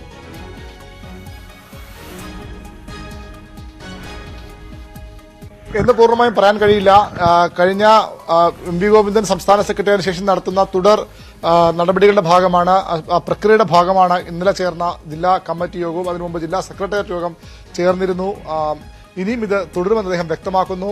ജില്ലയിൽ വലിയ പ്രശ്നം, ഞാൻ സൂചിപ്പിച്ച പോലെ എം വി ഗോവിന്ദന് പറയേണ്ടി വന്ന തന്റെ സംഘടനാ ജീവിതത്തിൽ കണ്ടിട്ടും കേട്ടിട്ടുമില്ലാത്ത കാര്യങ്ങൾ തിരുവനന്തപുരം ജില്ലയിലെ പാർട്ടി നടക്കുന്നുവെന്ന് അദ്ദേഹത്തെ പോലെ ഒരാൾക്ക് സംസ്ഥാന സെക്രട്ടേറിയറ്റ് യോഗത്തിലൊക്കെ പറയേണ്ടി വന്നു എന്നൊരു സാഹചര്യമുണ്ട്. അതുകൊണ്ട് തന്നെ അത്ര എളുപ്പം പരിഹരിക്കാവുന്ന പ്രശ്നങ്ങളല്ല ഇവിടെ ഉള്ളതെന്ന് നേതൃത്വം തന്നെ മനസ്സിലാക്കുന്നു. അതുകൊണ്ടാണ് ഈ 4 നേതാക്കൾ പങ്കെടുത്തുകൊണ്ട് ആലപ്പുഴയിലും സമാനമായ യോഗം ചേരാനിരിക്കുകയാണ്. പാലക്കാട് വലിയ സംഘടനാ വിഷയങ്ങളുണ്ട്. ഇത്തരത്തിൽ ഈ വിഷയങ്ങളൊക്കെ ഒരു പ്രത്യേകതയുള്ളത് ഏതെങ്കിലും തരത്തിലുള്ള ആശയപരമായ തർക്കങ്ങളോ അല്ലെങ്കിൽ അത്തരത്തിൽ സാധാരണ CPM-ലോ കണ്ടുവരുന്ന തരത്തിലുള്ള ഏതെങ്കിലും തരത്തിലുള്ള വിഭാഗീയ നീക്കങ്ങളോ അല്ല, പകരം നേതാക്കൾ തമ്മിലുള്ള പഠനപ്പിടക്കങ്ങളാണ്, അധികാരത്തിന് വേണ്ടിയുള്ള തർക്കങ്ങളാണ്, സ്വത്ത് സമ്പാദന വിഷയത്തിലടക്കമുള്ള ആരോപണ പ്രത്യാരോപണങ്ങളാണ്, സ്വഭാവ ദൂഷ്യ ആരോപണങ്ങളാണ്. ഇതൊന്നും ഒരു തരത്തിലും അനുവദിക്കാൻ, അംഗീകരിച്ച് മുന്നോട്ട് പോകാൻ കഴിയില്ലെന്ന സന്ദേശമാണ് സംസ്ഥാന നേതൃത്വം നൽകുന്നത്. അപ്പോഴും ഇത് അത്ര എളുപ്പത്തിൽ മാറ്റിയെടുക്കാവുന്ന ഒന്നല്ല, നേതൃത്വം തന്നെ തിരിച്ചറിയുന്നു. അതുകൊണ്ടാണ് വീണ്ടും ചില അന്വേഷണങ്ങൾ കൂടി പ്രഖ്യാപിച്ചിരിക്കുന്നത്. അതിന്റെ അടിസ്ഥാനത്തിൽ കൂടുതൽ നടപടി ഉണ്ടാകുമെന്ന മുന്നറിയിപ്പ് നൽകുന്നു. ഏതായാലും എം വി ഗോവിന്ദൻ തന്റെ നിലപാട് നേരത്തെ വ്യക്തമാക്കിയതാണ്. ഈ ശുദ്ധീകരണ പാർട്ടി മുന്നോട്ട് പോകും. തെറ്റ് ചെയ്യുന്നവർ തന്നെയാണ്. പാർട്ടി ശരീരത്തിലും ഇത്തരം പുഴുക്കുത്തുകൾ ഉണ്ടാകാറുണ്ട്. ആ പുഴുക്കുത്തുകൾ മാറ്റാൻ, അത്തരം തെറ്റുകൾ തിരുത്താനുള്ള ശ്രമത്തിലാണ് CPM നേതൃത്വം. അവിടെ ഇത്തരത്തിൽ വളരെ ആഴത്തിൽ വേരോടിയിട്ടുള്ള ചില പുഴുക്കുത്തുകൾ അല്ലെങ്കിൽ തെറ്റായ പ്രവണതകൾ തലസ്ഥാന ജില്ലയിലെ പാർട്ടിയിലുണ്ട്. അത് തിരുത്തുക എന്ന വലിയ പ്രയത്നമാണ് CPM-ന് സംസ്ഥാന നേതൃത്വത്തിനുള്ളത്. വലിയ ലക്ഷ്യമാണ് അവർക്ക് മുന്നിലുള്ളത്. അതിന്റെ ഒരു തുടക്കമായി ഒരുപക്ഷെ ഈ കഴിഞ്ഞ ദിവസങ്ങളിലൊക്കെ നടന്ന കമ്മിറ്റി യോഗങ്ങളും അതിനുണ്ടായ നടപടികളും കാണേണ്ടി വരും. ഈ നടപടികൾ തുടരും. അത് CPM-ൽ മാത്രം ഒതുങ്ങില്ല, SFI-യിലുണ്ടാകും, DYFI-യിലുണ്ടാകും, മറ്റ് ബഹുജന സംഘടനകളും ഉണ്ടാകണമെന്ന നിർദ്ദേശമാണ് സംസ്ഥാന നേതൃത്വം നൽകുന്നത്. എങ്ങനെയാകും വരും ദിവസങ്ങളിൽ തലസ്ഥാന ജില്ലയിലെ പ്രമുഖ നേതാക്കളാണ് ഈ ഇരുപക്ഷത്തുമായി നിന്ന് പോരടിക്കുന്നത്. അവർക്ക് വേണ്ടിയാണ് അവരുടെ അനുയായികൾ എന്നറിയപ്പെടുന്ന നേതാക്കൾ ഇത്തരത്തിൽ കമ്മിറ്റികളിൽ പോലും പരസ്പരം ആരോപണ പ്രത്യാരോപണം ഉന്നയിക്കുന്നത്. അവർ എങ്ങനെ ഈ നേതൃത്വത്തിന് നീക്കങ്ങളോട് സഹകരിക്കും എന്നതിനെ കൂടി അനുസരിച്ചിരിക്കും, അല്ലെങ്കിൽ അതിന്റെ അടിസ്ഥാനത്തിൽ കൂടിയായിരിക്കും ജില്ലയിലെ ഈ പ്രശ്നങ്ങൾക്ക് ഒരു പരിഹാരമുണ്ടാവുക, ഒരു ശാശ്വതമായി ശുദ്ധീകരണം എന്ന ലക്ഷ്യത്തിലേക്ക് CPM. ഞാൻ മടങ്ങി വരെ ഇപ്പോൾ കോൺഗ്രസ് നേതാവ് ജ്യോതികുമാർ ചാമക്കാല നമുക്കൊപ്പം ചേരുന്നുണ്ട്. ജ്യോതികുമാർ ചാമക്കാല, തിരുവനന്തപുരം ജില്ല CPM-ൽ വലിയ പ്രശ്നങ്ങളാണെന്നും അത് പരിഹരിക്കാൻ ഇന്ന് പാർട്ടി സംസ്ഥാന സെക്രട്ടറി അടക്കം ഉള്ളവരുടെ നേതൃത്വത്തിൽ പ്രശ്നപരിഹാരത്തിനായ ഒരു യോഗം ചേർന്നെന്നും VV അരുൺ റിപ്പോർട്ട് ചെയ്യുന്നു. ഞങ്ങളുടെ തിരുവനന്തപുരം റിപ്പോർട്ടർ. ഈ വിഷയത്തെ കോൺഗ്രസ് എങ്ങനെ നോക്കിക്കാണും? ഒരു പാർട്ടിയുടെ ആഭ്യന്തര പ്രശ്നമാണ്. അതിനപ്പുറത്തേക്ക് ഭരിക്കുന്ന പാർട്ടിയുടെ ആഭ്യന്തര പ്രശ്നമാകുമ്പോൾ സ്വാഭാവികമായി കഴിഞ്ഞ കുറെ കാലങ്ങളായി CPM-ൽ തിരുവനന്തപുരത്ത് നിൽക്കുന്ന വിഭാഗീയത നമ്മളെല്ലാവരും കണ്ടുകൊണ്ടിരിക്കുകയാണ്. ആ വിഭാഗീയതയുടെ ഭാഗമായി ഇപ്പോൾ അരുൺ റിപ്പോർട്ട് ചെയ്തതുപോലെ മുൻ മന്ത്രി എന്ന് പറയുമ്പോൾ നമുക്ക് സ്വാഭാവികമായിട്ട് അറിയാം ആരെയാണ് ഉദ്ദേശിക്കുന്നത്. മുൻ മന്ത്രിക്കെതിരെയുള്ള ആക്ഷേപങ്ങൾ വരുന്നു, തിരിച്ച് മറുഭാഗത്ത്. അപ്പോൾ ഇതിവിടെ ചേരിതിരിഞ്ഞ് കഴിഞ്ഞ കുറെ നാളുകളായുള്ള തർക്കങ്ങളും ഗോപാവിളിയും പടലപ്പണക്കവും ഒക്കെ നമ്മൾ കണ്ടുകൊണ്ടേയിരിക്കുകയാണ്. CPM-ന്റെ ജില്ലാ സെക്രട്ടറി സംസ്ഥാന സെക്രട്ടേറിയറ്റ് അംഗമായി കഴിഞ്ഞതിന് ശേഷം പുതിയ ജില്ലാ സെക്രട്ടറിയെ തിരഞ്ഞെടുക്കുവാൻ തന്നെ മാസങ്ങൾ വേണ്ടി വന്നു CPM-നെ സംബന്ധിച്ച്. അത് ഒരു ഭാഗത്ത് നിൽക്കുന്നു. മറുഭാഗത്ത് ഇവിടെ കോർപ്പറേഷനുമായി ബന്ധപ്പെട്ട വിവാദങ്ങൾ, അതൊക്കെ CPM വിഭാഗീയതയുടെ ബാക്കി പത്രമായിരുന്നു എന്ന കാര്യത്തിൽ തർക്കവുമില്ല. അപ്പോൾ ആ രീതിയിൽ CPM വിഭാഗീയത ഭരണത്തെ കൂടി ബാധിക്കുന്ന രീതിയിലേക്ക് പോകുന്നു എന്നുള്ളതാണ് യാഥാർത്ഥ്യം. അതിനകത്ത് മുതിർന്ന നേതാക്കൾ അല്ലെങ്കിൽ അവരുടെ വിഭാഗങ്ങൾ ചേരിതിരിഞ്ഞു നിന്നുകൊണ്ട് ഇത്തരത്തിൽ പടലപ്പണക്കവും ഗോഗോവിളിയുമായി മുന്നോട്ട് പോവുകയാണ്. ഏതായാലും പാർട്ടിയിൽ എന്ന് പറഞ്ഞാലും കുഴപ്പമില്ല, പക്ഷേ സർക്കാരിനെ ബാധിക്കാതിരിക്കുക, സർക്കാരിനെയും പൊതുമേഖല നമ്മുടെ ത്രിതല പഞ്ചായത്തുകളെയും ബാധിക്കാതിരുന്നാൽ മാത്രം മതി. ഇത് ഈ പാർട്ടി CPM-നെ സംബന്ധിച്ച് തിരുവനന്തപുരത്ത് കഴിഞ്ഞ കുറെ കാലമായി നിലനിൽക്കുന്ന വിഭാഗീയതയുടെ ഏറ്റവും കൂടുതലത്തെ ഉദാഹരണമാണ് ഇപ്പോൾ റിപ്പോർട്ട് ചെയ്യപ്പെട്ടത്. ശ്രീ ജ്യോതികുമാർ ചാമക്കാല ഒപ്പം ചേർന്നതിന് VV അരുണിലേക്ക് വേണ്ടി. VV അരുൺ, ഈ തർക്കങ്ങൾക്കും വിവാദങ്ങൾക്കും ഏറെ നാളത്തെ പഴക്കമുണ്ട്. ഈ ഒരുപാട് തുരുത്തുകൾ പാർട്ടിയിൽ ഉണ്ടാകുന്നു. അതിൽ ഏറ്റവും പ്രധാനപ്പെട്ട 2 തുരുത്തുകൾ മുൻ മന്ത്രിയും മുൻ ജില്ലാ സെക്രട്ടറിയും അല്ലേ?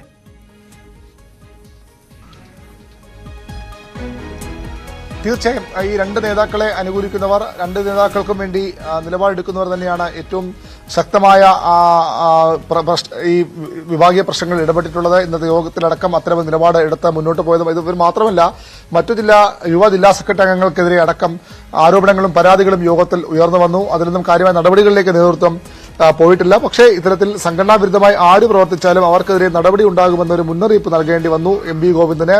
അത് ജില്ലാ കമ്മിറ്റി പോലെ പ്രധാന ഘടകത്തിൽ, അതും തിരുവനന്തപുരം ജില്ലാ കമ്മിറ്റി പ്രധാന ഘടകത്തിലാണ് അത്തരമൊരു അനുഭവം ഉണ്ടായത്. അദ്ദേഹത്തിന് ഇത്തരം നേതാക്കളുടെ ഈ ആരോപണ പ്രത്യാരോപണങ്ങൾ കേട്ടിരിക്കേണ്ടി വന്നു എന്നുള്ളതും വളരെ പ്രധാനപ്പെട്ട കാര്യമാണ്. അതുകൊണ്ട് തന്നെ കൃത്യമായി എന്താണ് ജില്ലയിൽ സംഭവിക്കുന്നതെന്ന ബോധ്യം സംസ്ഥാന നേതൃത്വത്തിന്, സംസ്ഥാന സെക്രട്ടറി അടക്കമുള്ളവർക്കുണ്ട്. അതിന്റെ അടിസ്ഥാനത്തിലുള്ള നടപടികളിലേക്ക് അവർ കടക്കാൻ തന്നെയാണ് സാധ്യത. കൃഷ്ണരാജ്, വിവരണം ഈ യുവ നേതാക്കൾക്കെതിരെ നടപടിക്ക് നിർദ്ദേശമുണ്ടല്ലോ, അതായത് SC/ST ഫണ്ട് തട്ടിപ്പ്, ആംബുലൻസ് ഫണ്ട് തട്ടിപ്പ് തുടങ്ങിയവ, അതിനെക്കുറിച്ചൊന്ന് വിശദീകരിക്കാം.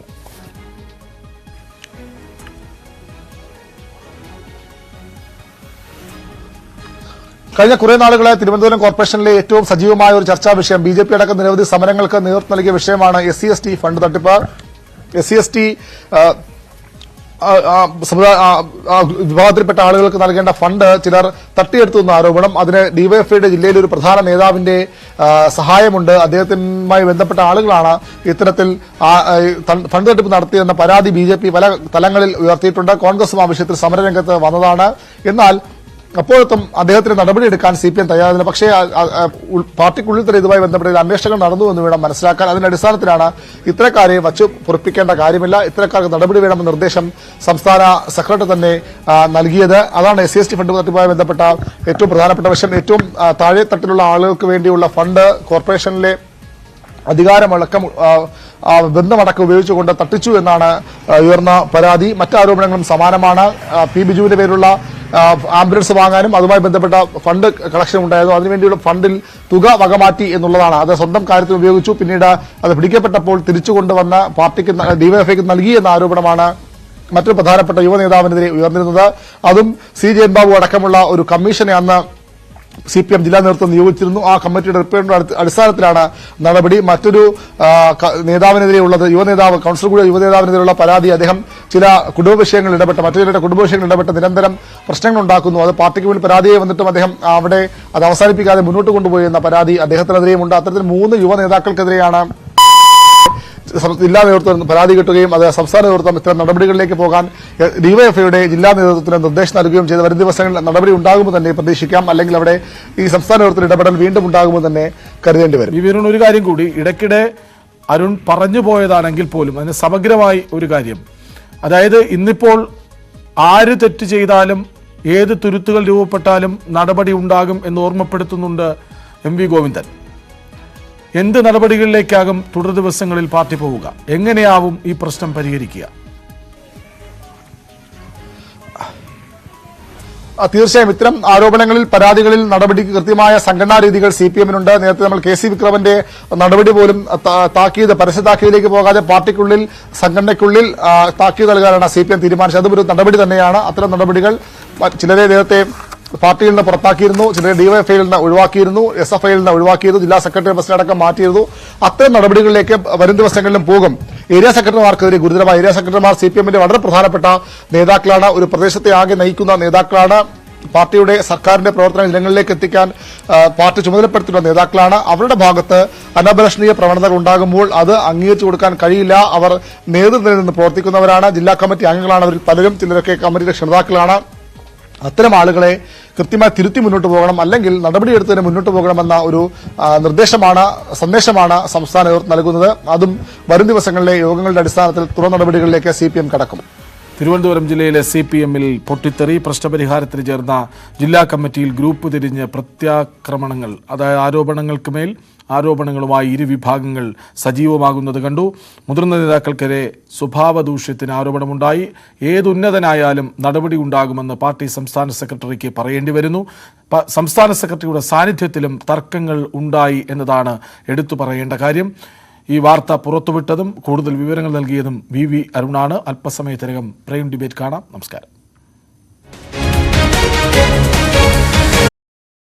നമ്മൾ പ്രതീക്ഷിച്ചതുപോലെ തന്നെ വലിയ തോതിലുള്ള പദ്ധതികളൊന്നും പ്രഖ്യാപിക്കാൻ ഈ ബജറ്റിൽ ആയിട്ടില്ലെങ്കിലും എല്ലാ മേഖലകളെയും സ്പർശിക്കാൻ ധനമന്ത്രിക്ക് കഴിഞ്ഞിട്ടുണ്ട് എന്നതും വ്യക്തമാണ്. അതേസമയം എല്ലാ സേവന നിരക്കുകളും വർദ്ധിക്കുന്നു. മദ്യത്തിന് വില കൂടുന്നു, വാഹന വിലയിൽ വർധനവുണ്ടാകും, അതുപോലെ വാഹനത്തിന് സെസ് ഏർപ്പെടുത്തിയിരിക്കുന്നു. ഏറ്റവും ജനത്തിന് ആഘാതം ഒരുപക്ഷെ ഏൽപ്പിക്കാൻ പോകുന്നത് ഈ പെട്രോളിയം ഉൽപ്പന്നങ്ങളുടെ വില വർധനവായിരിക്കും. പെട്രോളിയം മദ്യത്തിന് സെസ് ഏർപ്പെടുത്തിയിരിക്കുന്നു. വൈദ്യുതി നിരക്ക് കൂട്ടിയിരിക്കുന്നു. വൈദ്യുതി തീരുവ 5% വർദ്ധിപ്പിച്ചിട്ടുള്ളത്. അങ്ങനെ വിലക്കയറ്റം നേരിടാൻ 200 കോടി രൂപ ഈ ബജറ്റിൽ വകയിരുത്തുമ്പോഴും വിലക്കയറ്റത്തിന് വഴിവെക്കുന്ന നിരവധി വർധനകൾ ഈ ബജറ്റിൽ നമുക്ക് വ്യക്തമായി കാണാൻ കഴിയും. ഏതായാലും ബജറ്റ് വിദ്യാഭ്യാസ മേഖലയ്ക്ക് കാര്യമായ പരിഗണന നൽകുന്നു, മത്സ്യബന്ധന മേഖലയ്ക്ക് കാര്യമായ പരിഗണന നൽകുന്നു, ഒപ്പം തന്നെ ടൂറിസം മേഖലയ്ക്ക് കാര്യമായ പരിഗണന നൽകുന്നുണ്ട്. ടൂറിസം മേഖലയ്ക്ക് ടൂറിസം ഇടനാഴികകൾ 7 അതിൽ 50 കോടി രൂപ അതിനായി നീക്കിവെച്ചിരിക്കുന്നു. അപ്പോൾ എന്നോടൊപ്പം തിരുവനന്തപുരത്ത് നിന്ന് വി അരുൺ ചേരുന്നു. അരുൺ, എല്ലാ സാധനങ്ങൾക്കും വില വർധനവിലേക്ക് വഴിവെക്കുന്ന ഒരു ബജറ്റാണോ നമുക്ക് മുന്നിലുള്ളത്?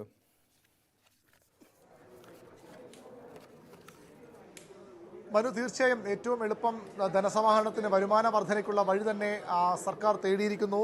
സാമൂഹ്യ സുരക്ഷാ സീഡ് ഫണ്ട് എന്ന പേരിൽ സാമൂഹ്യ സുരക്ഷ ഉറപ്പാക്കുന്നതിൻ്റെ ഭാഗമായിട്ട് മദ്യത്തിനും അതുപോലെ തന്നെ ഇന്ധനത്തിനും നികുതി വർദ്ധിപ്പിക്കുന്ന ഒരു തീരുമാനത്തിലേക്കാണ് സർക്കാർ പോയിരിക്കുന്നത്. GST വന്ന സർക്കാർ ഏറ്റവും പ്രധാനപ്പെട്ട വരുമാന മാർഗ്ഗങ്ങളാണ് ഇന്ധന വിലയിലൂടെ ലഭിക്കുന്ന നികുതിയും അതുപോലെ തന്നെ മദ്യവും. മദ്യത്തിന് 500 രൂപ മുതൽ 999 രൂപ വരെ വില വരുന്ന ഇന്ത്യൻ നിർമ്മിത വിദേശ മദ്യത്തിന് ഒരു ബോട്ടിലിന് 20 രൂപ നിരക്കിലും 1000 രൂപ മുതൽ മുകളിലോട്ട് വരുന്ന മദ്യത്തിന് ബോട്ടിലിന് 40 രൂപ നിരക്കിലുമാണ് സാമൂഹ്യ സുരക്ഷാ സെസ് ഏർപ്പെടുത്തുന്നത്. കഴിഞ്ഞ ആഴ്ചകൾക്ക് മുമ്പാണ് സംസ്ഥാനത്ത് മദ്യവില 20 രൂപ വരെ വർദ്ധിച്ചത്. അതുകൊണ്ട് തന്നെ ഈ ബജറ്റിൽ മദ്യവില വർദ്ധിപ്പിക്കില്ല എന്നൊരു വിലയിരുത്തലുണ്ടായിരുന്നു. പക്ഷേ അതെല്ലാം മറികടന്നുകൊണ്ട് മദ്യത്തിൻ്റെ സാമൂഹ്യ സുരക്ഷാ സെസ് എന്ന പേരിൽ മദ്യത്തിന് വില വർദ്ധിപ്പിക്കാൻ സർക്കാർ തീരുമാനമെടുത്തിരിക്കുന്നു. 400 കോടി രൂപയാണ് ഇതിലൂടെ അധിക ധനസമാഹരണമായി സർക്കാർ പ്രതീക്ഷിക്കുന്നത്. പെട്രോൾ, ഡീസൽ എന്നിവയ്ക്ക് ലിറ്ററിന് 2 രൂപ നിരക്കിൽ സാമൂഹ്യ സുരക്ഷാ സെസ് ഏർപ്പെടുത്തുന്നു. അതായത് പെട്രോൾ, ഡീസൽ വില മറ്റ് പല സംസ്ഥാനങ്ങളിലും ഉള്ളതിനേക്കാൾ കൂടുതൽ വീണ്ടും കേരളം നൽകേണ്ടി വരും. പെട്രോൾ, ഡീസൽ വിലയ്ക്കും സാമൂഹ്യ സുരക്ഷാ സീഡ് ഫണ്ടിലേക്ക് പോകുമ്പോൾ സാമൂഹ്യ സുരക്ഷാ സെസ് ഏർപ്പെടുത്തുമ്പോൾ അവിടെയും വില വർധന, അതായത് സംസ്ഥാനത്ത് ജനങ്ങൾ ഏറ്റവും അധികം ബുദ്ധിമുട്ടിലാകാൻ പോകുന്നത് ഈ ഇന്ധനവില വർധന തന്നെയാകും. ഇന്ധനവില വർധനയുടെ പരിസമാപ്തി അല്ലെങ്കിൽ അതിൻ്റെ ഫലമെന്ന് പറയുന്നത് അവശ്യ സാധന വില വർധന തന്നെയാകും. സംസ്ഥാനത്ത് അവശ്യ സാധന വില വലിയ രീതിയിൽ വർദ്ധിക്കും. ഇന്ധനവില ഈ സെസ് ഏർപ്പെടുത്തിയ നേരത്തെ തന്നെ വില വർധനയ്ക്ക് കാരണം സംസ്ഥാന സർക്കാർ അധിക നികുതി ഈടാക്കുന്നതാണെന്ന് വിമർശനം ശക്തമാണ്. അത് കുറയ്ക്കണമെന്ന് ആവശ്യപ്പെട്ട വലിയ പ്രക്ഷോഭങ്ങൾ സംസ്ഥാനം നടന്നതാണ്. പക്ഷേ അപ്പോഴും ആ ഇന്ധനവില വീണ്ടും വർദ്ധിപ്പിക്കുന്ന ഒരു തീരുമാനത്തിലേക്ക് സർക്കാർ പോകുന്നു. 750 കോടി രൂപ അധിക ധനസമാഹരണമായി സർക്കാർ അതിന് ലക്ഷ്യമിടുന്നു. വരുമാനം പ്രതീക്ഷിക്കുന്നു. മദ്യത്തിനും വില വർദ്ധിപ്പിക്കുന്നു. മറ്റ് സേവനങ്ങൾക്ക് വലിയ രീതിയിൽ വർധനയുണ്ട്. പട്ടയഭൂമിയിൽ ഈടാക്കുന്ന വാർഷികാടിസ്ഥാന ഭൂനികുതി വാണിജ്യ വ്യവസായിക ഉപയോഗത്തെ അടിസ്ഥാനമാക്കി പരിഷ്കരിക്കാൻ സർക്കാർ തീരുമാനമെടുക്കുന്നു. 20% ഭൂമിയുടെ ന്യായവിലയിൽ ഫെയർ വാല്യൂയിലുണ്ടായ വർധന. കോടതി ചെലവുകൾ വർദ്ധിക്കും. കോടതി വ്യവഹാരത്തിൻ്റെ ചെലവുകൾ വർദ്ധിപ്പിക്കും. ആധാരം രജിസ്റ്റർ ചെയ്തതിനു ശേഷം 3 മാസത്തിനോ 6 മാസത്തിനോ അധികമോ നടത്തുന്ന തീരാധാരങ്ങൾക്ക് നിലവിലുള്ള മുദ്രവില നിരക്ക് ഒഴിവാക്കുമെന്ന് പറയുമ്പോഴും റിയൽ എസ്റ്റേറ്റ് മേഖലയിൽ വലിയ ചെലവ് വർധനയുണ്ടാകും. റിയൽ എസ്റ്റേറ്റ് മേഖലയുടെ ആഗോള സാമ്പത്തിക മാന്ദ്യം കണക്കിലെടുത്തുകൊണ്ട് ഈ മേഖലയ്ക്ക് ഉത്തേജനം നൽകുന്നതിൻ്റെ പേരിലാണ് 6 മാസത്തിനകം കൈമാറ്റം ചെയ്യുന്ന ഫ്ലാറ്റ്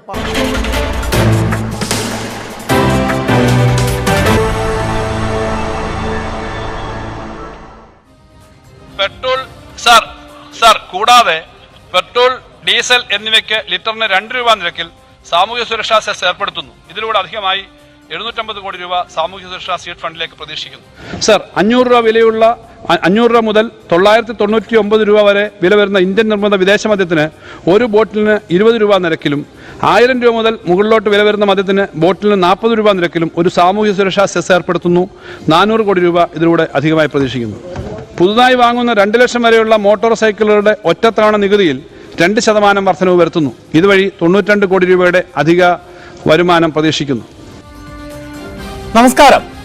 സാമ്പത്തിക പ്രതിസന്ധിയിൽ ഉഴലുന്ന ശരാശരി മലയാളിക്ക് ഇരുട്ടടിയായി സംസ്ഥാന ബജറ്റ്.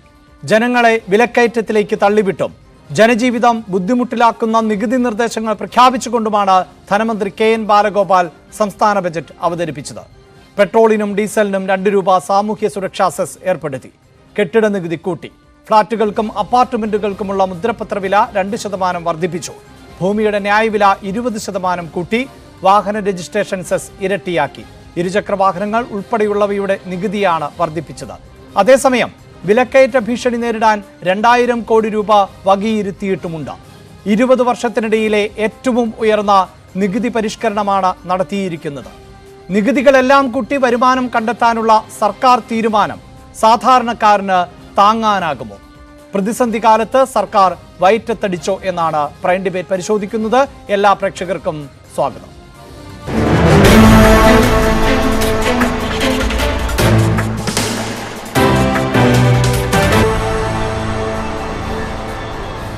ചർച്ചയിൽ പങ്കെടുക്കുന്നത് കോൺഗ്രസ് നേതാവ് ശ്രീ വി പി സജീന്ദ്രൻ, സാമ്പത്തിക വിദഗ്ധൻ ശ്രീ ശാർങ്കധരൻ, റെജി ലൂക്കോസ് ഇടത് സഹയാത്രികൻ, പ്രഫുൽ കൃഷ്ണ BJP നേതാവ് എന്നിവരാണ്. ആദ്യം ശ്രീ ശാർങ്കധരൻ, തീർച്ചയായും അസാധാരണമായൊരു കാലഘട്ടത്തിൽ കടന്നു പോകുമ്പോഴാണ് ധനമന്ത്രി KN ബാലഗോപാൽ ബജറ്റ് അവതരണത്തിന് തയ്യാറെടുക്കുന്നത് എന്നത് നമുക്കെല്ലാം വ്യക്തമായിരുന്നു. നികുതി സമാഹരണം, വിഭവ സമാഹരണം, അതിനുള്ള എല്ലാ വഴികളും സംസ്ഥാന സർക്കാർ തേടും എന്നതും ഏതാണ്ട് ഉറപ്പായിരുന്നു. പക്ഷേ സാർ, സംശയം ഇതാണ്, ഇത്രമേൽ ഭാരം അടിച്ചേൽപ്പിച്ചുകൊണ്ട് വേണമായിരുന്നോ ഈ പരിഷ്കരണത്തിലേക്ക് പോകാൻ? ഈ പരിഷ്കരണത്തെക്കുറിച്ച് നമ്മൾ നന്നായി ചിന്തിക്കുമ്പോൾ ചില കാര്യങ്ങൾ വ്യക്തമാകുന്നുണ്ട്. ഒന്ന്, പൊതുക്കടം വളരെ കൂടിയതുകൊണ്ട് കിഫ്ബിയും സോഷ്യൽ സെക്യൂരിറ്റി കമ്പനിയുടേതും ഒക്കെ കൂട്ടി വന്നപ്പോഴേ റിസർവ് ബാങ്ക് ഓഫ് ഇന്ത്യയും അതുപോലെ തന്നെ കേന്ദ്ര സർക്കാരും ഇതൊരു നടപടിയാണെങ്കിലും അത് നമുക്ക് അതിനെപ്പറ്റി പറയാനുണ്ട്, പിന്നെ പറയാം. അങ്ങനെ ഉള്ളപ്പോൾ നമുക്ക് നികുതിയിതര വരുമാനത്തിൽ നിന്നും റവന്യൂ ഇൻകം കൂട്ടിയെങ്കിലേ പറ്റും. നികുതിയെ സംബന്ധിച്ചിടത്തോളം GST എന്നാണ് പ്രധാനപ്പെട്ട വരവ്. അത് കേന്ദ്ര ഗവൺമെൻറ് നിയന്ത്രണത്തിലുള്ളതാണ്, അല്ലെ GST കൗൺസിലും ഒക്കെ കൂടി തീരുമാനിക്കേണ്ടതാണ്. അതുകൊണ്ട് രണ്ടാമത്തെ മാർഗം നമുക്ക് ചുമത്താവുന്ന കാര്യങ്ങളിലേക്ക് വരിക. ഇതിൽ എനിക്ക് തോന്നുന്നത് ഇന്ന് ഇന്ത്യയിൽ ഒരേ ഒരു സംസ്ഥാനത്ത് മാത്രമാണ് പ്ലാനിംഗ് ബോർഡ് ഉള്ളത്. വളരെ അത്യാവശ്യമാണ്, കാരണം പ്ലാനിംഗ് ഇല്ലാതെ കാര്യങ്ങൾ വിജയിക്കില്ല. ഇങ്ങനെയുള്ള ഒരു കാര്യത്തിൽ ഒന്നിൽ പ്ലാനിംഗ് ബോർഡ്, അതല്ലെങ്കിൽ സർക്കാർ തലത്തിൽ, ഇതൊന്നുമില്ലെങ്കിൽ ധനമന്ത്രി അധ്യക്ഷനായിട്ടുള്ള Gujarat institute of finance and taxation, ഇവരിൽ ആരെങ്കിലും വളരെ സമയമെടുത്ത് ഒരു പഠനം നടത്തണമായിരുന്നു. നികുതിയിതര വരുമാനങ്ങൾ ഏതൊക്കെ രീതിയിൽ ഉയർത്താം. ഇതൊക്കെ സാധാരണ പറഞ്ഞു കേൾക്കുന്നതാണ്. നമുക്ക് ന്യായവില, പിന്നെ ഭൂമിയുടെ കൂട്ടാം, രജിസ്ട്രേഷൻ ഫീ കൂട്ടാം, അങ്ങനെ ഇങ്ങനെയുള്ളത് എല്ലാവരും പറയുന്നതാണ്. ഒരു ശാസ്ത്രീയമായ അടിസ്ഥാനമില്ല. ഞാൻ പറഞ്ഞാൽ ഇന്നിവിടെ ശ്രദ്ധിക്കേണ്ട പല മേഖലകളുമുണ്ട്. കാർഷിക മേഖല, ഉന്നത വിദ്യാഭ്യാസ മേഖല, MSME എന്ന് പറയുന്ന സൂക്ഷ്മ ചെറുകിട ഇടത്തര മേഖല, ഇങ്ങനെ തുടങ്ങി IT മേഖല ഉൾപ്പെടെയുള്ളത് ശ്രദ്ധിക്കണം. അക്കാര്യങ്ങളിലൊക്കെ ബഡ്ജറ്റിൽ പല നിർദ്ദേശങ്ങളും കാണുന്നു.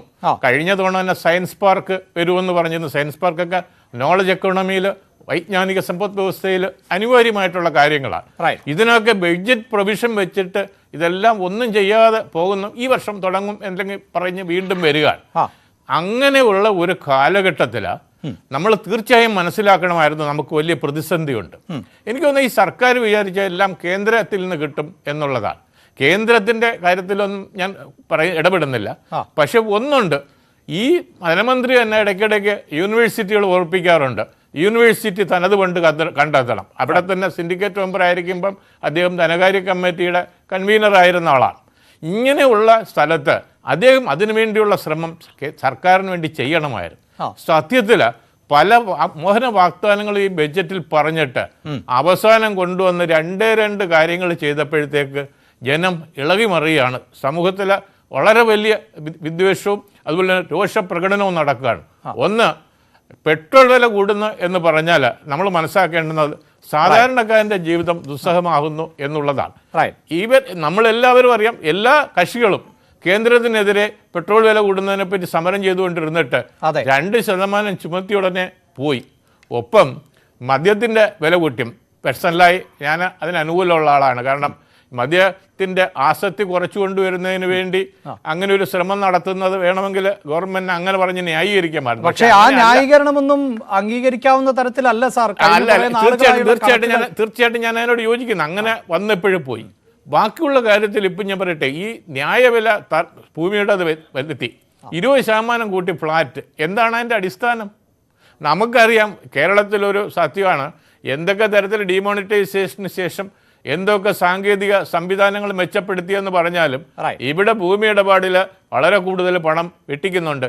സമൂഹത്തിന് തന്നെ ആ കാര്യത്തിൽ ഒരു നിഷ്ക്രിയത്വം കാണാനും ആവുന്ന കാര്യം സർക്കാരിന് കിട്ടേണ്ട പണം കിട്ടാതെ പോകുന്നതാണ്. പണ്ട് ബൈബിളിക്കൽ റെഫറൻസ് ഉണ്ടല്ലോ, ദൈവത്തിനുള്ളത് ദൈവത്തിനും സീസറിനുള്ളത് സീസറിനും. അത് ടാക്സിനെ ഉദ്ദേശിച്ച് പറയുന്ന കാര്യമാണ്. അങ്ങനെ വരുമ്പോഴത്തേക്ക് ഭൂമി ഇടപാടുകൾ നടക്കുമ്പോഴത്തേക്ക് ഭൂമി വാങ്ങുന്ന ആള് ന്യായമായ ആൾക്ക് കിട്ടിയ വിലയനുസരിച്ച് അല്ലെങ്കിൽ കൊടുക്കുന്ന വിലയനുസരിച്ച് രജിസ്ട്രേഷൻ ഫീ അടയ്ക്കണമെന്നുള്ളത്, അല്ലെങ്കിൽ ഇതിനു വേണ്ടിയുള്ള ഫീസ് അടയ്ക്കണമെന്നുള്ളത് ഒരാവശ്യമല്ലേ. അന്നേരം അതിനുവേണ്ടി ഒരു വലിയ ഒരു ശൃംഖല തന്നെ പ്രവർത്തിക്കുന്നുണ്ട് എന്നാണ് എനിക്ക് തോന്നിയിട്ടുള്ളത്. കാരണം ഞാൻ അനുഭവസ്ഥനാണ്. അങ്ങനെ വന്ന സ്ഥലത്ത് അമ്മാതിരി കാര്യങ്ങളെല്ലാം വളരെ ശാസ്ത്രീയമായ ഒരു സമീപനം എടുത്തിരുന്നെങ്കിൽ ന്യായവിലയും അതുപോലെ തന്നെ ഈ യഥാർത്ഥ വിലയും റിയൽ വാല്യൂ ഇത് തമ്മിലുള്ള അന്തരം കുറച്ചു കൊണ്ടുവരാനല്ല ഇല്ലാതാക്കണമെന്നായിരുന്നു എൻ്റെ അഭിപ്രായം. അതിന് പക്ഷേ നല്ല തയ്യാറെടുപ്പും നല്ല മുന്നൊരുക്കം വേണ്ടി വരുന്നു. ആ മുന്നൊരുക്കം ഉണ്ടാകാതെ അവസാന സമയത്ത് ചില തട്ടിക്കൂട്ടുകൾ നടത്തി ചിലരൊക്കെ പറഞ്ഞ കാര്യങ്ങളിൽ സ്വാഭാവികമായും സർക്കാരിന് വരുമാനം വേണം. അതിനുള്ള ഒരു അവസരം കഴിഞ്ഞ വർഷങ്ങളിൽ ഉണ്ടായിരുന്നില്ല. അതെല്ലാവർക്കും ബോധ്യമുള്ളതാണ്. കുറച്ചു നാളുകളായി, അതായത് പ്രളയകാലം ഉണ്ടാകുന്നു, അതിനുശേഷവും പ്രളയത്തിന് സമാനമായ തരത്തിൽ വീണ്ടും പ്രകൃതി ദുരന്തങ്ങൾ ഉണ്ടാകുന്നു, പിന്നീട് കോവിഡ് എന്ന മഹാമാരി, ഇതൊക്കെ ഉൾക്കൊള്ളുന്നുണ്ട്. അതിലൊന്നും ആർക്കും വിയോജിപ്പുണ്ടാകില്ല. പക്ഷേ അതിൽ നിന്ന് കരകയറുവാൻ ജനങ്ങൾ ശ്രമിച്ചുകൊണ്ടിരിക്കുന്ന ഒരു സമയമാണ്. ഇപ്പോൾ തന്നെ ഏറ്റവും അധികം പ്രതിഷേധമുയർത്തുന്ന ഒന്നായിരുന്നു പെട്രോളിൻ്റെയും ഡീസലിൻ്റെയും വില കേന്ദ്ര സർക്കാർ വർദ്ധിപ്പിക്കുന്നു, അന്താരാഷ്ട്ര വിപണിക്ക് അനുസൃതമായല്ല വില വർദ്ധിപ്പിക്കുന്നത് എന്നത് അടക്കമുള്ള പ്രതിഷേധങ്ങൾ. ഇവിടെ സംസ്ഥാന ബജറ്റിലേക്ക് വരുമ്പോഴും അതേ പെട്രോളിൻ്റെയും ഡീസലിൻ്റെയും അടക്കം നികുതി വർദ്ധിപ്പിച്ചുകൊണ്ട് സാധാരണക്കാരായ, അതായത് മധ്യവർത്തിയെയോ അല്ലെങ്കിൽ ഈ സാമ്പത്തികമായി മുന്നോക്കം നിൽക്കുന്നവരെയോ മാത്രം ബാധിക്കുന്നതല്ല, പാവപ്പെട്ടവരെ പോലും നേരിട്ട് ബാധിക്കുന്ന തരത്തിലേക്ക് നികുതി വർദ്ധിപ്പിക്കുന്നു എന്നുള്ളതാണ്. ഇതൊരു ഇടത് നയം അല്ലെങ്കിൽ ഇടത് സർക്കാരിന് ചേരുന്ന ഒന്നാണോ? എനിക്ക് ആദ്യം പറയാനുള്ളത്, കേരളം എന്ന് പറയുന്ന ഒരു സ്വതന്ത്ര രാജ്യമല്ല. ഫെഡറൽ സിസ്റ്റം നിലകൊള്ളുന്ന ഇന്ത്യയിലെ ഒരു ചെറിയ സംസ്ഥാനമാണ്. അതെ. അപ്പൊ കേന്ദ്ര സർക്കാരിന്റെ ഒരു ആനുകൂല്യങ്ങളും കേരളത്തിന് വേണ്ട എന്ന നിലപാടിനോട് ഏത് തരത്തിലാണ് യോജിക്കാൻ പറ്റുക? അങ്ങനെയാണെന്നുണ്ടെങ്കിൽ കേരളം സ്വാതന്ത്ര്യം പ്രാപിക്കട്ടെ. നമ്മളാരും അത് ആവശ്യപ്പെടുന്നുണ്ടോ? അല്ല, അതാരാണ് ആവശ്യപ്പെട്ടിട്ടുള്ളത്? അങ്ങനെ അല്ല, ഞാനത് പറയുന്നതിന്റെ കാരണമുണ്ട്. വെറുതെ അങ്ങനെ പറയല്ലോ. അപ്പൊ കേന്ദ്രത്തിൽ അവതരിപ്പിച്ച ബഡ്ജറ്റില് കേരളത്തിന് എന്ത് ആനുകൂല്യം നൽകിയത്? നിങ്ങളൊന്ന് പറഞ്ഞേ. കേരളത്തിലെ ഒരു ശത്രു രാജ്യത്തോട് കാണിക്കുന്ന എന്താ പറയാ ഒരു മര്യാദ പോലും കേരളത്തോട് കാണിച്ചില്ല. ഇന്നലെ ഇന്നുമായിട്ട് സംഭവിച്ചത് എന്താണ്? ഇപ്പൊ GSTയുടെ കോമ്പൻസേഷൻ കിട്ടണമെന്നുണ്ടെങ്കിൽ കോടതി പോകേണ്ട ഗതികേടാ. ഒന്ന് ആലോചിച്ച് നോക്കൂ. കേരളത്തിനെ സംബന്ധിച്ചിടത്തോളം കേരളത്തിന്റെ വികസനത്തിന് ഈ കേന്ദ്ര സർക്കാർ നൽകുന്ന പാര അവിശ്വസനീയമായിട്ടുള്ള ദ്രോഹമാണ്. കേരളം ഒരു ഉപഭോക്തൃ സംസ്ഥാനമാണ്.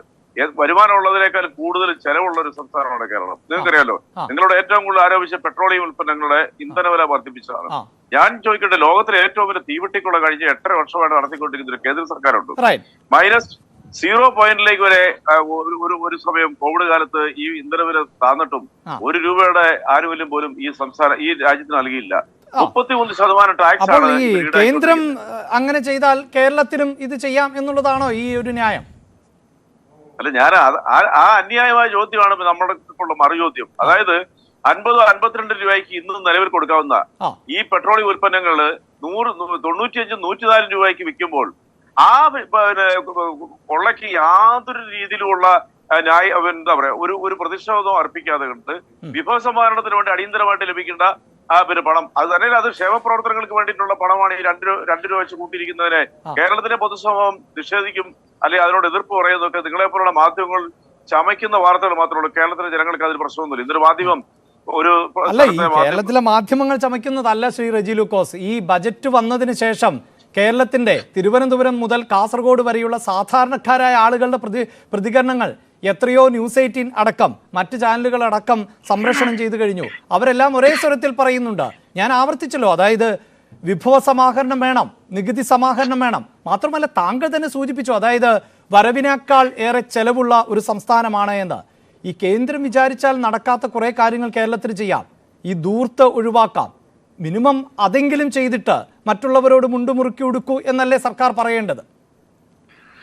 അഭിലാഷ്, ഏറ്റവും കുറച്ച് എന്നെ സംസാരിക്കാനിരിക്കെ അതാണ് അതിനകത്ത് കാര്യം. എനിക്ക് ഒരുപാട് കാര്യങ്ങൾ പറയാനുണ്ട് ഈ കാര്യം. നിങ്ങളത് മനസ്സിലാക്കേണ്ട കാര്യം, 3300 രൂപ കടമെടുക്കാനുള്ള അവകാശമുള്ള കേരളത്തില് ഇന്നലെ കേന്ദ്ര സർക്കാരിന് നോട്ടീസ് വന്നിരിക്കുന്നത് 920 കോടി രൂപ മാത്രമേ എടുക്കാൻ പറ്റുള്ളൂ. കിഫ്ബി എന്ന് പറയുന്ന ഒരു മാജിക്കൽ സാമ്പത്തിക സ്രോതസ്സിനെ പ്രൊഫസർ ഐസക് സാറിന്റെ ഒരു വലിയ എന്താ പറയുക സ്വപ്ന പദ്ധതി, കേരളത്തിൽ 70,000 കോടി രൂപയുടെ പദ്ധതികൾ, അതിൽ 26 കോടി രൂപ നൽകി കഴിഞ്ഞു. 64,000 കോടി രൂപയുടെ മറ്റു പദ്ധതികൾ വർക്ക് പുരോഗമിച്ചുകൊണ്ടിരിക്കുന്നു. ആ കിഫ്ബിയെ കേരളത്തിന്റെ പൊതുകടവുമായിട്ട് ബന്ധിപ്പിച്ചെന്ന് പറഞ്ഞാൽ കേരളത്തിനോട് ചെയ്യുന്ന ഇത്രയ്ക്കും വലിയ ദ്രോഹം വേറെ ഉണ്ടോ? ഷാർഗൻ സാർ അതിനെക്കുറിച്ച് മറുപടി പറയും, കാരണം അദ്ദേഹം സാമ്പത്തിക വിദഗ്ധനാണ് എന്ന് ഞാൻ പ്രതീക്ഷിക്കുന്നത്. ഇത്രയും ഈ കഴിഞ്ഞ കേന്ദ്ര ബഡ്ജറ്റ് ഉണ്ടായതാണ്. അപ്പൊ കേരളത്തിനെ മുച്ചൂട് തകർക്കാൻ, കേരളം സ്വയം ആർജിക്കുന്ന നേട്ടങ്ങളെ പോലും തകർത്ത് കളയാനായിട്ട് ശ്രമിക്കുമ്പോൾ സ്വാഭാവികമായിട്ടും കേരളത്തിന്റെ വളർച്ചയ്ക്ക് ഉണ്ടാകുന്ന ആഘാതം എത്ര വലുതാണ്. എന്നാൽ പോലും കേരളത്തിന്റെ സാമ്പത്തിക വളർച്ച സൂചിക 12.1, കേന്ദ്ര സർക്കാരിൻ്റെത് അത് 7.9 തന്നെയാണ്. നിങ്ങൾ ഇവിടെ കഴിഞ്ഞ ദിവസങ്ങളിലെല്ലാം ഈ പ്രതിപക്ഷം കഴിഞ്ഞ കുറെ നാളുകളായിട്ട് കേരളത്തിന്റെ ഭീമമായ കടബാധ്യതയാണ്, കേരളം മുടിഞ്ഞുകൊണ്ടിരിക്കണമെന്നൊക്കെ പറഞ്ഞ് കേരളത്തിലെ പൊതുസമൂഹത്തിനെ അധിക്ഷേപിക്കുകയും ഇൻസൾട്ട് ചെയ്യുകയും ചെയ്യുന്നുണ്ട്. പക്ഷേ കേരളത്തിന്റെ പൊതുഗണം ഈ ഏറ്റവും ലേറ്റസ്റ്റ് കേന്ദ്ര സർക്കാരിന്റെ റിവ്യൂവിൽ വന്നിരിക്കുന്നത് കേരളത്തിന്റെ പൊതുഗണം എന്ന് പറയുന്നത് ഇന്ത്യയുടെ ശരാശരി നോക്കുമ്പോൾ 2.8% മാത്രമേ ഉള്ളൂ. തമിഴ്നാട്ടിൽ അതിന് 11, യു പിയിൽ 33%. അപ്പോൾ കേരളത്തിലെ ജനങ്ങൾ അന്തർദേശീയ നിലവാരത്തിലുള്ള ഏത് വികസിത രാജ്യത്തിനോട് കടപിടിക്കുന്ന രീതിയിലുള്ള വികസനങ്ങളും ജീവിത സാഹചര്യങ്ങളിലേക്ക് അടുത്തുകൊണ്ടിരിക്കും. ഇപ്പൊ ഏതാണ്ട് തന്നെ അതിന് അടുത്തെത്തി. അതല്ല ഈ 6.5 വർഷക്കാലം കൊണ്ട് ഈ ഇടതുപക്ഷ രാജ്യത്തിനുള്ള സർക്കാർ നേടിയെടുത്ത നേട്ടങ്ങളാണ്. കോവിഡ് പോലുള്ള മഹാമാരികള്, പ്രളയം, നിപ, ഇത് കേട്ടു. ഇത്തരത്തിൽ കേരളത്തിൽ തിരിച്ചടികളുടെ ഒരു പരമ്പര വന്നിട്ടും ഒരു മനുഷ്യനെ പോലും പട്ടിണി ഇടാണ്ട് സംരക്ഷിച്ച് അവന്റെ ജീവിത സൗകര്യങ്ങൾക്ക് ഏറ്റവും കൂടുതൽ കണ്ണും എന്താ പറയാ ശ്രദ്ധയോടുകൂടി കാട്ടിയ ഒരു സർക്കാരിനെ വിഭവം അല്ലെങ്കിൽ കേരളത്തിന്റെ വികസന പ്രവർത്തനം ആവശ്യമായി ചെറിയ രീതിയിലുള്ള ടാക്സ് കൂട്ടിനെ കുറിച്ച് നിങ്ങൾ എന്തൊക്കെയാണ് വിമർശിക്കുന്നത്? ഇതൊക്കെ ചെറിയ നിലയിലുള്ളതാകുന്നത് ഞാൻ ചോദിച്ചല്ലോ. ഇത് താങ്കൾ ഈ പറയുന്നത് പോലെ സമ്പന്ന വിഭാഗങ്ങളെ ബാധിക്കുന്നതെങ്കിൽ അങ്ങനെ നമുക്ക് ഉൾക്കൊള്ളാം.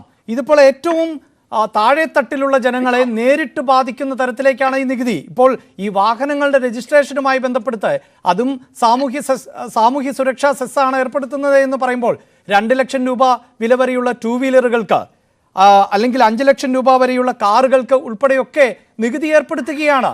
അപ്പോൾ സാധാരണക്കാരൻ ആയിട്ടുള്ള ജനങ്ങളുടെ പർച്ചേസിംഗ് കപ്പാസിറ്റി ഏറ്റവും കുറഞ്ഞു നിൽക്കുന്ന ഒരു സാഹചര്യമാണിത്.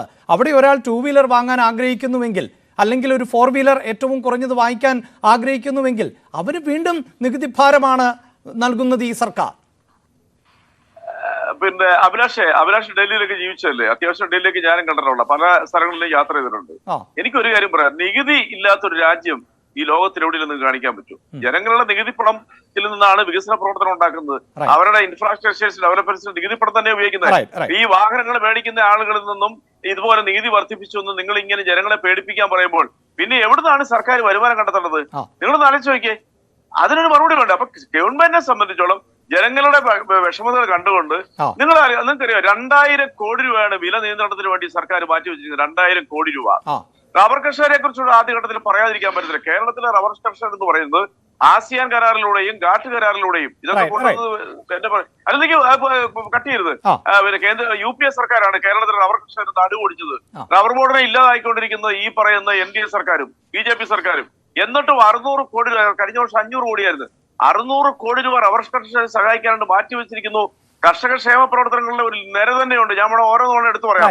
അതുപോലെ വിദ്യാഭ്യാസത്തിലും ആരോഗ്യത്തിലും ഈ സർക്കാർ കാണുന്ന ജാഗ്രതയിൽ ജനങ്ങളെ കൈപിടിച്ച് ഉയർത്തുന്നതിനൊക്കെ മറന്നുകൊണ്ട് അല്പം ടാക്സ് കൂട്ടിയതിനെ കുറിച്ച് നിങ്ങൾ വിമർശിച്ച് കേരളം ദുരിതത്തിലാക്കുക എന്ന് പറഞ്ഞാൽ നിങ്ങൾ കേരളത്തിന് അപ്പുറത്തേക്കുള്ള സംസ്ഥാനങ്ങളെ കുറിച്ച് കൂടി കമ്പയർ ചെയ്യേണ്ടി വരും. തീർച്ചയായും ശ്രീ റെജി ലൂക്കോസ്, ഞാനൊന്ന് ഇടപെടുകയാണ്. താങ്കൾ സൂചിപ്പിച്ചതുപോലെ ഈ ധനക്കമ്മിയില്ലാത്ത നിരവധി സംസ്ഥാനങ്ങൾ നമ്മുടെ രാജ്യത്തുണ്ട് എന്നതും എടുത്തു പറയേണ്ടതാണ്. ഒട്ടനവധി കാര്യങ്ങൾ താങ്കൾ പറഞ്ഞതുപോലെ ഈ കടമെടുപ്പിനും ചില കണക്കുകളൊക്കെ ഉണ്ട് എന്നുള്ളതാണ് ഞാൻ മനസ്സിലാക്കിയിട്ടുള്ള സാമ്പത്തിക ശാസ്ത്രം. അതായത് ഒരു സംസ്ഥാനത്തിൻ്റെ കപ്പാസിറ്റിയെ കൂടി അടിസ്ഥാനപ്പെടുത്തിയാണ്. അതിൽ ഏതാണ്ട് 27% കേരളത്തിൻ്റെ കടമെടുപ്പ് കപ്പാസിറ്റി എങ്കിൽ ഇപ്പോൾ തന്നെ അത് 39%-ത്തിലേക്കാണ് എത്തി നിൽക്കുന്നത് എന്നാണ് മനസ്സിലാക്കുന്നത്. പലതിനും ഗ്യാരണ്ടിയായി വരേണ്ടത് കേന്ദ്ര സർക്കാരാണ് എന്നാണ് എൻ്റെ ഒരു അറിവ്. അത് ചിലപ്പോൾ തെറ്റായിരിക്കാം. ഞാൻ താങ്കളുമായി ഒരു തർക്കത്തിലേക്ക് പോകുന്നില്ല. ശ്രീ VP സജീന്ദ്രൻ, ഇവിടെ ഏറ്റവും പ്രധാനപ്പെട്ടത് അതാണ്. സർക്കാരിനൊരു വരുമാന സ്രോതസ് വേണമല്ലോ. ഇപ്പോൾ ഈ കോവിഡ് കാലത്ത് കിറ്റ് നൽകിയതിനെയൊക്കെ നമ്മൾ സർക്കാരിൻ്റെ നേട്ടമായി തന്നെയാണ് ഉയർത്തിക്കാണിക്കുന്നത്. അതും ജനങ്ങളുടെ നികുതിപ്പണം തന്നെ ഉപയോഗിച്ചുകൊണ്ടാണ് ഈ കിറ്റ് നൽകുന്നത് എന്നത് മറ്റൊരു വസ്തുത. അതെന്തുമാകട്ടെ, അങ്ങനെ ഈ കോവിഡ് കാലത്ത് അടക്കം കേരളത്തിൻ്റെ ജനതയെ സംരക്ഷിച്ച ഒരു സർക്കാർ കോവിഡ് കഴിഞ്ഞ് തിരിച്ചുവരവിന് ശ്രമിക്കുമ്പോൾ പാപ്പരായിരിക്കുന്നുവെങ്കിൽ അത് ജനങ്ങളുടെ നികുതിപ്പണം ഈടാക്കിക്കൊണ്ടല്ലേ ക്ഷേമപ്രവർത്തനങ്ങൾ നടത്താൻ സാധിക്കുകയുള്ളൂ എന്നുള്ളതാണ് ചോദ്യം. അവിടെ ഒരു അത്ഭുതമോ മായാജാലമോ മാജിക്കോ ഒന്നും സർക്കാരിനും സാധിക്കില്ലല്ലോ എന്നുള്ളതാണ് ഇടത് കേന്ദ്രങ്ങളുടെ ചോദ്യം.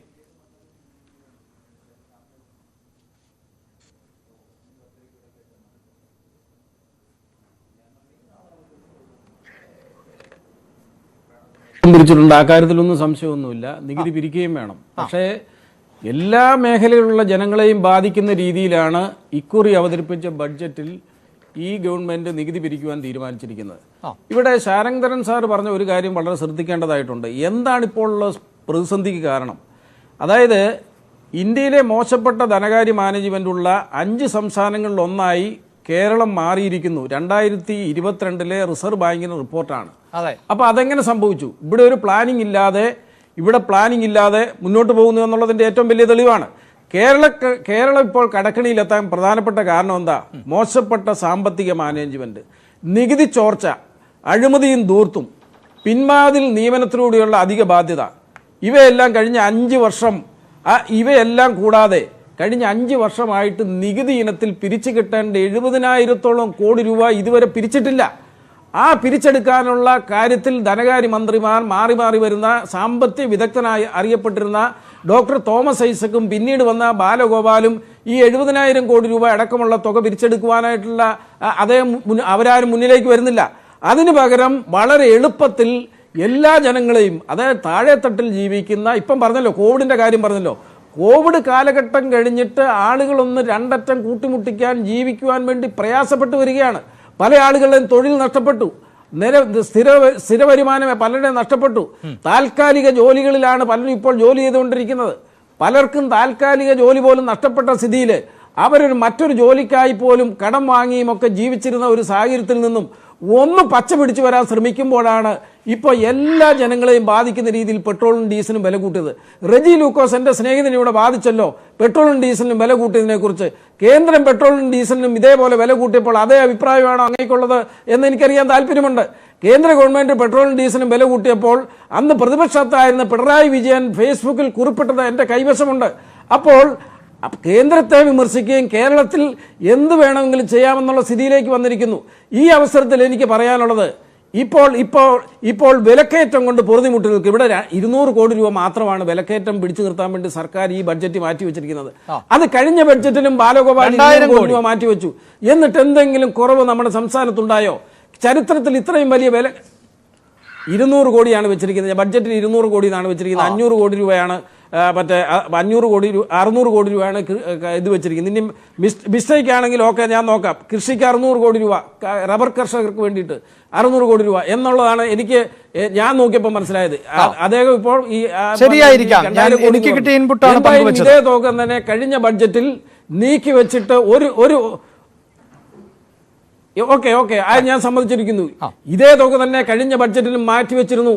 പക്ഷേ എന്തെങ്കിലും വിലക്കുറവ് ഇവിടെ സംസ്ഥാനത്തുണ്ടായോ? ഇവിടെ വിലക്കുറവ് ഉണ്ടാകുന്നില്ല എന്ന് മാത്രമല്ല, ഇപ്പോൾ ഇതൊരു കണക്കിന്റെ ഒരു കളികളാണ് ഇവിടെ കൊണ്ടുവന്നിരിക്കുന്നത്. ഇപ്പോൾ റബ്ബർ കർഷകരെ സംബന്ധിച്ച് റെജി ലൂക്കോസ് പറഞ്ഞു 500 കോടി രൂപ 600 കോടി രൂപ മാറ്റിവെച്ചു. പഴയ ഇൻസെന്റീവ് കൊടുത്തു തീർക്കാൻ പോലും 600 കോടി രൂപ തികയില്ല. യഥാർത്ഥത്തിൽ ഉമ്മൻചാണ്ടിയുടെ ഗവൺമെന്റിന്റെ കാലത്ത് 250 രൂപ വിലയാണ് റബ്ബറിന് കിട്ടിക്കൊണ്ടിരുന്നത്. ഇപ്പം അത് 130 രൂപയിലേക്ക് റബ്ബർ വില താഴ്ന്നു കഴിഞ്ഞിരിക്കുകയാണ്. മിനിമം അവർക്ക് 250 രൂപ ബാക്കിയുള്ള തുക ഇൻസെന്റീവ് കൊടുക്കാമെന്നുള്ളത് സമ്മതിച്ചിട്ട് പോലും അതിനെക്കുറിച്ചൊരു മറുപടി ഈ ബഡ്ജറ്റ് പറയുന്നില്ല. ഒരു തുക വെച്ചു എന്നുള്ളതല്ലാതെ കുടിശ്ശിക തീർക്കാൻ പോലും തികയുന്നില്ല എന്നുള്ളതല്ലാതെ ഇത് വലിയ സംഭവമാണെന്ന് റബ്ബർ കർഷകരെ സംബന്ധിച്ച് പറയുകയാണ്. നെൽ കർഷകർക്ക് വെച്ചിട്ടുണ്ട്. നെൽ കർഷകർക്ക് 95.1 കോടി രൂപ, 95.1 കോടി രൂപ. ഇതിൽ നിങ്ങളൊരു കാര്യം മനസ്സിലാക്കേണ്ടത്, നെൽ കർഷകരിൽ നിന്ന് നെല്ല് സംഭരിച്ച വകയിൽ നെൽകർഷകർക്കായി സിവിൽ സപ്ലൈസ് കോർപ്പറേഷൻ മാത്രം കൊടുക്കാനുള്ളത് 222 കോടി രൂപയാണ്.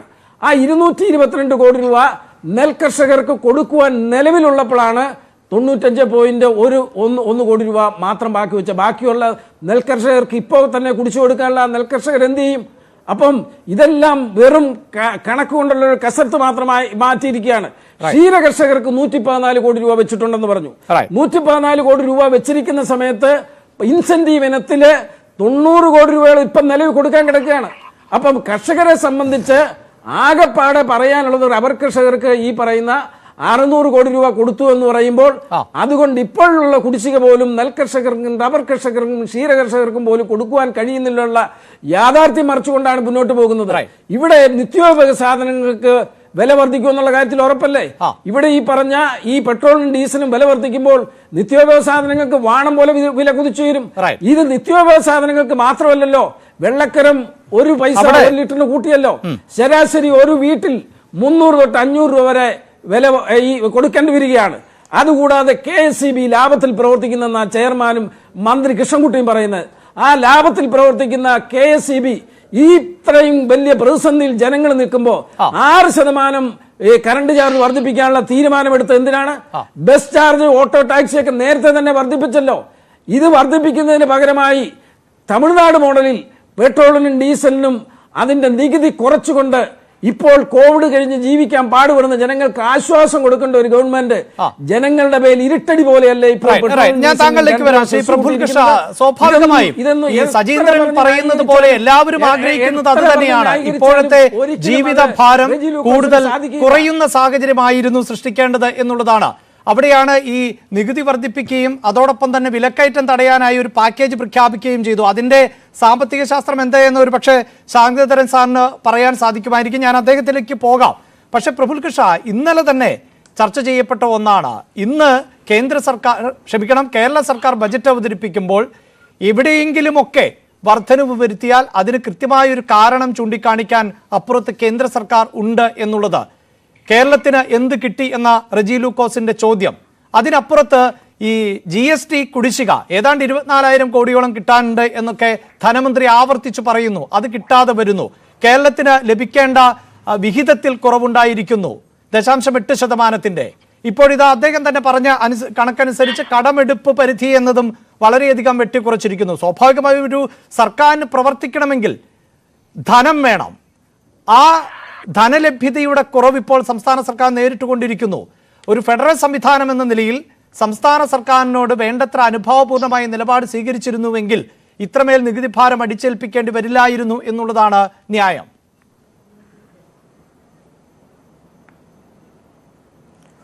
തീർച്ചയായിട്ടും ശ്രീ അഭിലാഷ്, ഞാൻ അങ്ങയുടെ കൃത്യമായും എല്ലാ ചോദ്യങ്ങളിലേക്കും കൃത്യമായ ഉത്തരം എൻ്റെ കയ്യിലുണ്ട്. അതിലേക്ക് തന്നെ വരാം. പക്ഷേ ഈ പ്രതിസന്ധി കാലത്ത് എനിക്ക് ആമുഖമായിട്ട് ചില കാര്യങ്ങൾ പറയാതിരിക്കാൻ വയ്യ. ഞാൻ ഇത്രയും സമയം ഞാൻ മിണ്ടാതിരുന്നതാണ്. കാരണം പ്രതിസന്ധി കാലത്തെ മാജിക് ബജറ്റ് എന്ന പേരിലാണ് ധനകാര്യമന്ത്രി ശ്രീ KM ബാലഗോപാൽ ഈ ബജറ്റ് അവതരിപ്പിച്ചിരിക്കുന്നത്. KM ബാലഗോപാലിൻ്റെ ഈ മാജിക് കണ്ടിട്ട് കേരളത്തിലെ ജനങ്ങളെല്ലാം തന്നെ അത്ഭുതപ്പെട്ട് ഒന്നും മിണ്ടാനാവാതെ നിൽക്കുകയാണ്. അത്രയും വലിയൊരു മാജിക്കാണ്, ജീവിതത്തിൽ ഇന്നേ വരെ കാണിക്കാത്ത ഒരു മാജിക്കാണ് KM ബാലഗോപാൽ കാണിച്ചിരിക്കുന്നത്. കേരള ചരിത്രത്തിൽ ഇന്നേ വരെ ഇല്ലാത്ത തീവട്ടി കൊള്ളയാണ് ഇന്ന് ഈ ബജറ്റിലൂടെ ഉണ്ടായിട്ടുള്ളത്. നിങ്ങൾ നോക്ക്, എന്ത് അടിസ്ഥാനമില്ലാത്ത ആരോപണങ്ങളാണ് റെജി ലൂക്കോസിനെ പോലുള്ളവർ ചാനൽ ചർച്ചകളിൽ വന്നിരുന്ന് പറഞ്ഞുകൊണ്ടിരിക്കുന്നത്. ഈ ബജറ്റ് ഇങ്ങനെ അവതരിപ്പിച്ചതിൻ്റെ കാരണം കേന്ദ്ര സർക്കാരിനെ കുറ്റം പറയുകയാണ്. കേന്ദ്ര സർക്കാർ 2009 മുതൽ ഈ പറയുന്ന 2022 വരെ കൊടുത്ത കണക്ക് കൃത്യമായിട്ട് ഞാൻ പറയാം. ഈ ബജറ്റിൽ നീക്കി വെച്ച കണക്ക് ഉൾപ്പെടെ ഞാൻ പറയാം. എൻ്റെ കയ്യിൽ കൃത്യമായിട്ടുള്ള കണക്കുണ്ട്. നിങ്ങൾ നോക്ക്, ഇന്ധന വിലയെ സംബന്ധിച്ചിടത്തോളം ഈ രാജ്യത്തെ ജനങ്ങളെ നേരിട്ട് ബാധിക്കുന്ന ഏറ്റവും വലിയൊരു പ്രശ്നമല്ല ഇന്ധനവില. ഇന്ധനവില കേന്ദ്ര സർക്കാർ വർദ്ധിപ്പിക്കുന്നു എന്ന് പറഞ്ഞ് എന്തൊക്കെ സമരമായിരുന്നു DYFIക്കാരും CPMകാരും കോൺഗ്രസ്സുകാരൊക്കെ ചെയ്തത്. പക്ഷെ നോക്ക്, ഇവിടെ 2 രൂപ സാമൂഹിക സുരക്ഷാ സെസ് എന്ന് പറഞ്ഞിട്ട് ചുമത്തുകയാണ്. അപ്പോൾ ഇത്തരത്തിൽ 2 പ്രാവശ്യമാണ് കേന്ദ്ര സർക്കാർ വില കുറച്ചിട്ടുള്ളത്. ഇന്നത്തെ വില എത്രയാണെന്നറിയോ നിങ്ങൾ? ഇന്ന് ഇവിടെ 12 രൂപയുടെ വ്യത്യാസമാണ്. ഇന്ന് ആഗ്രയിൽ പെട്രോളിന്റെ പൈസ 96.35 ലിറ്ററിന്, അഹമ്മദാബാദിൽ 96.42, അലഹബാദിൽ 96.65. ഇവിടെ നോക്ക്, തിരുവനന്തപുരത്ത് 107.71. ഇത് പെട്രോളിന്റെ കാര്യത്തിലാണെങ്കിൽ, ഡീസലിന്റെ കാര്യത്തിൽ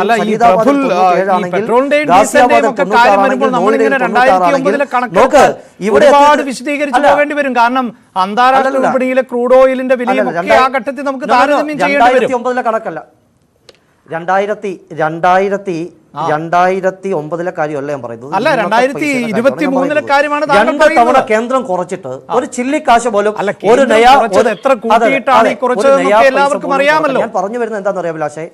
അല്ലല്ല അതെ അഭിലാഷേ, സംഗതി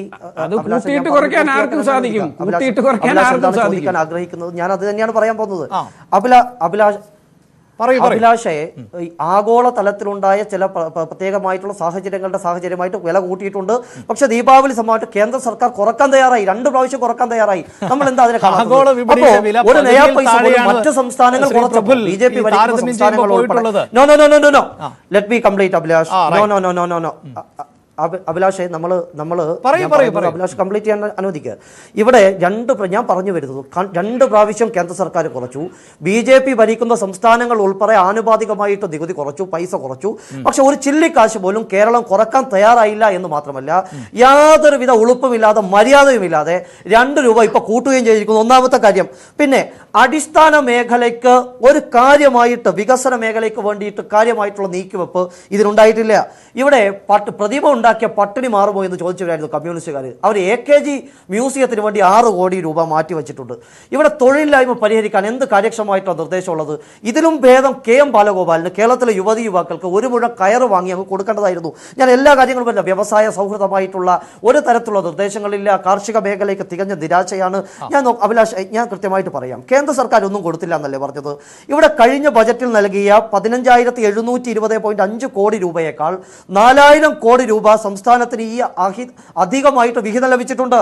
GST വിഹിതം 63,058.05 കോടി രൂപ, ആദായ നികുതി വിഹിതം 6,122.64 കോടി രൂപ, എക്സൈസ് തീരുവ 261.24 കോടി രൂപ, കോർപ്പറേഷൻ വിഹിതം 6,293 രൂപ. ഇങ്ങനെ ഓരോന്ന് പറഞ്ഞു കഴിഞ്ഞാൽ കേരളത്തിന് അകമഴിഞ്ഞ പിന്തുണയാണ്. ഇവിടെ റെയിൽവേക്ക് ഇന്ന് വന്ന വാർത്ത എന്താ?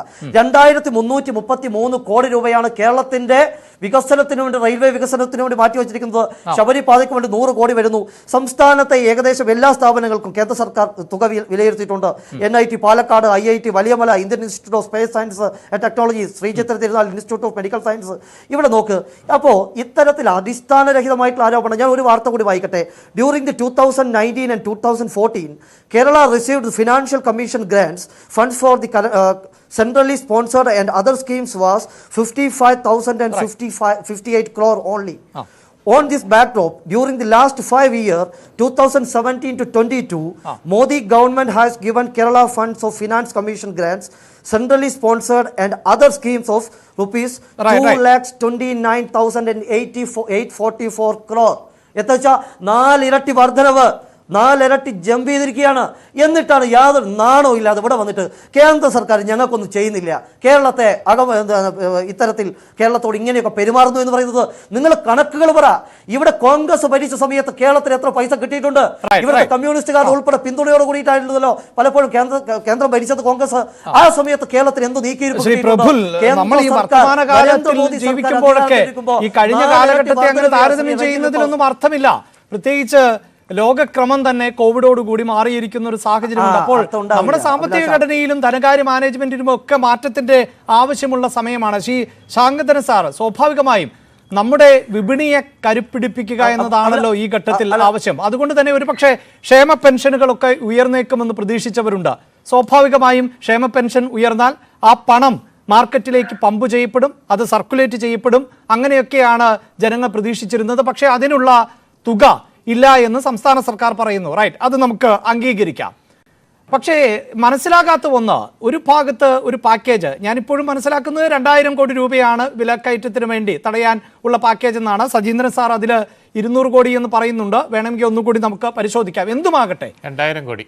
റൈറ്റ്. ഇവിടെ ഇതാ കുടിവെള്ളം, ഇലക്ട്രിസിറ്റി, പെട്രോൾ, ബൈക്ക് വാങ്ങുമ്പോഴുള്ള രജിസ്ട്രേഷൻ, ഭൂമി വാങ്ങുമ്പോഴുള്ള രജിസ്ട്രേഷൻ, അങ്ങനെ എല്ലാത്തിനും നികുതി വർദ്ധിപ്പിച്ചു. സ്വാഭാവികമായും അത് വില കയറുന്നൊരു സാഹചര്യമല്ലേ സൃഷ്ടിക്കുക. അപ്പോൾ ഇപ്പുറത്തൊരു പാക്കേജ് ഉണ്ട് എന്നതുകൊണ്ട് അത് ആ ഒരു സാമ്പത്തിക ശാസ്ത്രം എനിക്ക് മനസ്സിലാകുന്നില്ല. ഒരുപക്ഷെ മനസ്സിലാകാത്ത പ്രേക്ഷകരും ഉണ്ടാകും. അതെന്താണെന്ന് താങ്കൾക്ക് മനസ്സിലായോ? ഒരു കാര്യം നമ്മൾ മനസ്സിലാക്കേണ്ടത്, നമ്മളൊരു ഫെഡറൽ സംവിധാനത്തിലാണ്. ഈ ഫെഡറൽ സംവിധാനത്തിൽ ഇന്ന് കേരള സമൂഹത്തെ ഏറ്റവും കൂടുതൽ വലയ്ക്കുകയും അതുപോലെ തന്നെ അവർക്ക് കൺഫ്യൂഷൻ ഉണ്ടാക്കുന്ന ഒന്നാണ്. ഒരു വിഭാഗം കേന്ദ്രത്തെ കുറ്റപ്പെടുത്തുന്നു, മറ്റൊരു വിഭാഗം പറയുന്ന കേന്ദ്രത്തിൻ്റെ വിഹിതത്തിൽ നിന്ന് കൂടുതൽ കിട്ടുന്നു. ഇവിടെ ഇങ്ങനെ നമ്മൾ പറഞ്ഞിട്ട് കാര്യമില്ല. ഫെഡറൽ സംവിധാനത്തിൽ നമുക്ക് കേന്ദ്ര വിഹിതം പരമാവധി വാങ്ങിയെടുക്കുന്നതിന് വേണ്ടി വരുമ്പം ഫിനാൻസ് കമ്മീഷൻ രൂപീകരിക്കുന്ന 5 വർഷത്തേക്കാണ് അതിൻ്റെ സമയമായിരിക്കുക. 3 വർഷം പ്രവർത്തിക്കുന്നതിന് വേണ്ടി വരും. ഒരു കാര്യം പറ്റിയത് 1980 സെൻസസ് വെച്ചായിരുന്നു ഇതുവരെ നാളിൽ പോയത്. കഴിഞ്ഞ കമ്മീഷൻ വന്നപ്പോൾ 2011 പോപ്പുലേഷൻ ജനസംഖ്യയാണ് എടുത്തത്. കേരളത്തെ സംബന്ധിച്ചോളം ജനസംഖ്യാ നിയന്ത്രണത്തിൽ വളരെ കൂടുതൽ മുന്നോട്ട് പോകാൻ കഴിഞ്ഞ ഒരു സംസ്ഥാനമാണ്. അതനുസരിച്ച് നമുക്ക് കേന്ദ്ര വിഹിതം ഫിനാൻസ് കമ്മീഷൻ നിശ്ചയിച്ചത് കുറഞ്ഞു. അപ്പോഴും നമുക്കൊരു കാര്യം ചെയ്യേണ്ടതുണ്ടായിരുന്നു. പലതരത്തിലുള്ള ഫണ്ടുകളും കേന്ദ്രത്തിൽ നിന്ന് വാങ്ങിയെടുക്കാൻ പറ്റുമായിരുന്നു. പലതും വാങ്ങിയെടുത്തില്ല. ഞാനൊരു ഉദാഹരണം പറഞ്ഞാൽ നിങ്ങളുടെ ഞെട്ടിപ്പോവും. ഇത് എൻ്റെ കയ്യിൽ രേഖയുണ്ട്. ഈ ശമ്പള പരിഷ്കരണം വന്നപ്പോൾ കോളേജ് അധ്യാപകരുടെ യൂണിവേഴ്സിറ്റി അധ്യാപകരുടെയും ശമ്പളം പരിഷ്കരിച്ച് അതിലൊരു വ്യവസ്ഥയുണ്ട്. UGC അതിൻ്റെ 50% കൊടുക്കുമെന്ന്. ഈ 50% കൊടുക്കാത്തതുകൊണ്ട് ഇവർക്കിത് കിട്ടിയിട്ടില്ല, ഈ അരിയേഴ്സ് കിട്ടിയില്ല. പക്ഷേ കേന്ദ്ര ഗവൺമെൻറ്റിൽ നിന്നും ഇന്ന് എനിക്ക് ഒരു സോഷ്യൽ മീഡിയയിൽ ഒരെണ്ണം അയച്ചു തന്നതാണ് എൻ്റെ ഒരു പേഴ്സണലായിട്ട്. അതിനകത്ത് കാണുന്ന വിവരാവകാശം അനുസരിച്ച് 750 കോടി രൂപ കൃത്യസമയത്ത് വാങ്ങാൻ കേരളത്തിന് കഴിഞ്ഞില്ല. അതാണ് പറ്റിയത്. അവിടെ നിന്ന് നോക്കുക, ഇത് ഒരൊറ്റപ്പെട്ട സംഭവമാണെങ്കിൽ ഇതുപോലെ എത്ര കാര്യങ്ങളുണ്ടാകാം.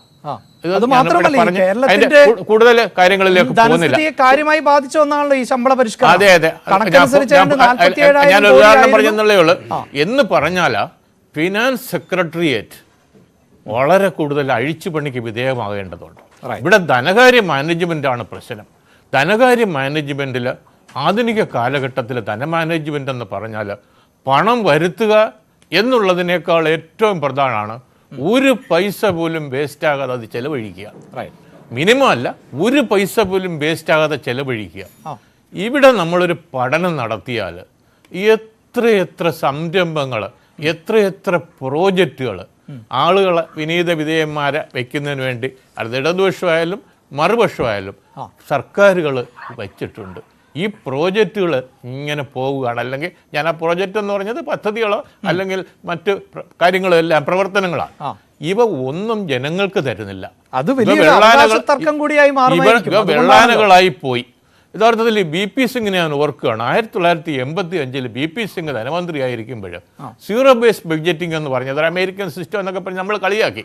പക്ഷേ അതിൻ്റെ കൺസെപ്റ്റ് ഇങ്ങനെയാണ്. ഓരോ വർഷത്തിലും നമ്മൾ നമ്മുടെ പ്രോജക്റ്റുകൾ എടുത്തിട്ട് കാലഹരണപ്പെട്ടവയെ കണ്ടുപിടിക്കുക, വളരെ അത്യാവശ്യമില്ലാത്തവയെ കണ്ടുപിടിക്കുക, വളരെ എസെൻഷ്യലായി കണ്ടുപിടിക്കുക, പുതിയ പ്രോജക്റ്റുകൾ കയറ്റുക. ഇതിൻ്റെ അർത്ഥം ഒറ്റ വാക്കാണ്, ഒരു പ്രയോറിറ്റൈസേഷൻ, മുൻഗണന നിശ്ചയിക്കൽ. ഇത് നമ്മുടെ ഇവിടെ വരുന്നില്ലെന്നുള്ളതാണ് കാര്യം. ഈ നികുതിയെ പറ്റിയൊക്കെ നമ്മളിവിടെ ചർച്ച ചെയ്യുന്നില്ലേ? എത്രയോ നാളുകളായി. ഞാൻ ഒരു ധവളപത്രം 2016 അന്നത്തെ ധനമന്ത്രി ഇറക്കിയത് ഞാൻ ഓർക്കുകയാണ്. 16,000 കോടി രൂപ ഇവിടെ നികുതി കുടിശ്ശികയുണ്ടെന്ന്. ഇപ്പോഴെത്ര കുടിശ്ശിക കെട്ടി പലതരത്തിലാണ്. പ്രതിപക്ഷം പറയുന്നത് 70,000 കോടി രൂപ, റിസർവ് ബാങ്ക് പറയുന്നത് 40,000 കോടി രൂപ, അല്ലെങ്കിൽ വില ഏജൻസികൾ ചില ഇവിടുത്തെ പറയുന്നത് 24,000. എത്രയായിക്കോട്ടെ, ഒരു കാര്യം വ്യക്തമല്ലേ, ഈ ആധുനിക സങ്കേതങ്ങൾ നമ്മൾ ഉപയോഗിക്കുമ്പോഴും നികുതി കൃത്യമായി പിരിക്കാൻ നമുക്ക് കഴിയുന്നില്ല. ആർക്കാണ് അതിന്റെ പ്രയോജനം കിട്ടുന്നത്? പരിശോധിക്കപ്പെടേണ്ട വിഷയമാണ്. സമൂഹത്തിലെ ഉന്നത ശ്രേണിയിലുള്ളവർക്ക് അല്ലെങ്കിൽ സാമ്പത്തികമായിട്ട് മുന്നോക്കം നിൽക്കുന്ന ആണ്. നമുക്ക് ബാങ്കുകളിൽ വരുന്ന ഒരു കാര്യമില്ല. ബാങ്കുകളിനകത്ത് കിട്ടാക്കടം വരുമ്പോൾ കിട്ടാക്കടം കൊടുക്കാനുള്ളത് 2-3 കമ്പനികളായിരിക്കും, ഭീമന്മാരായിരിക്കും. അതേപോലെയാണ് നികുതി പിരിവ് കൃത്യമായി നടന്നില്ലെങ്കിൽ.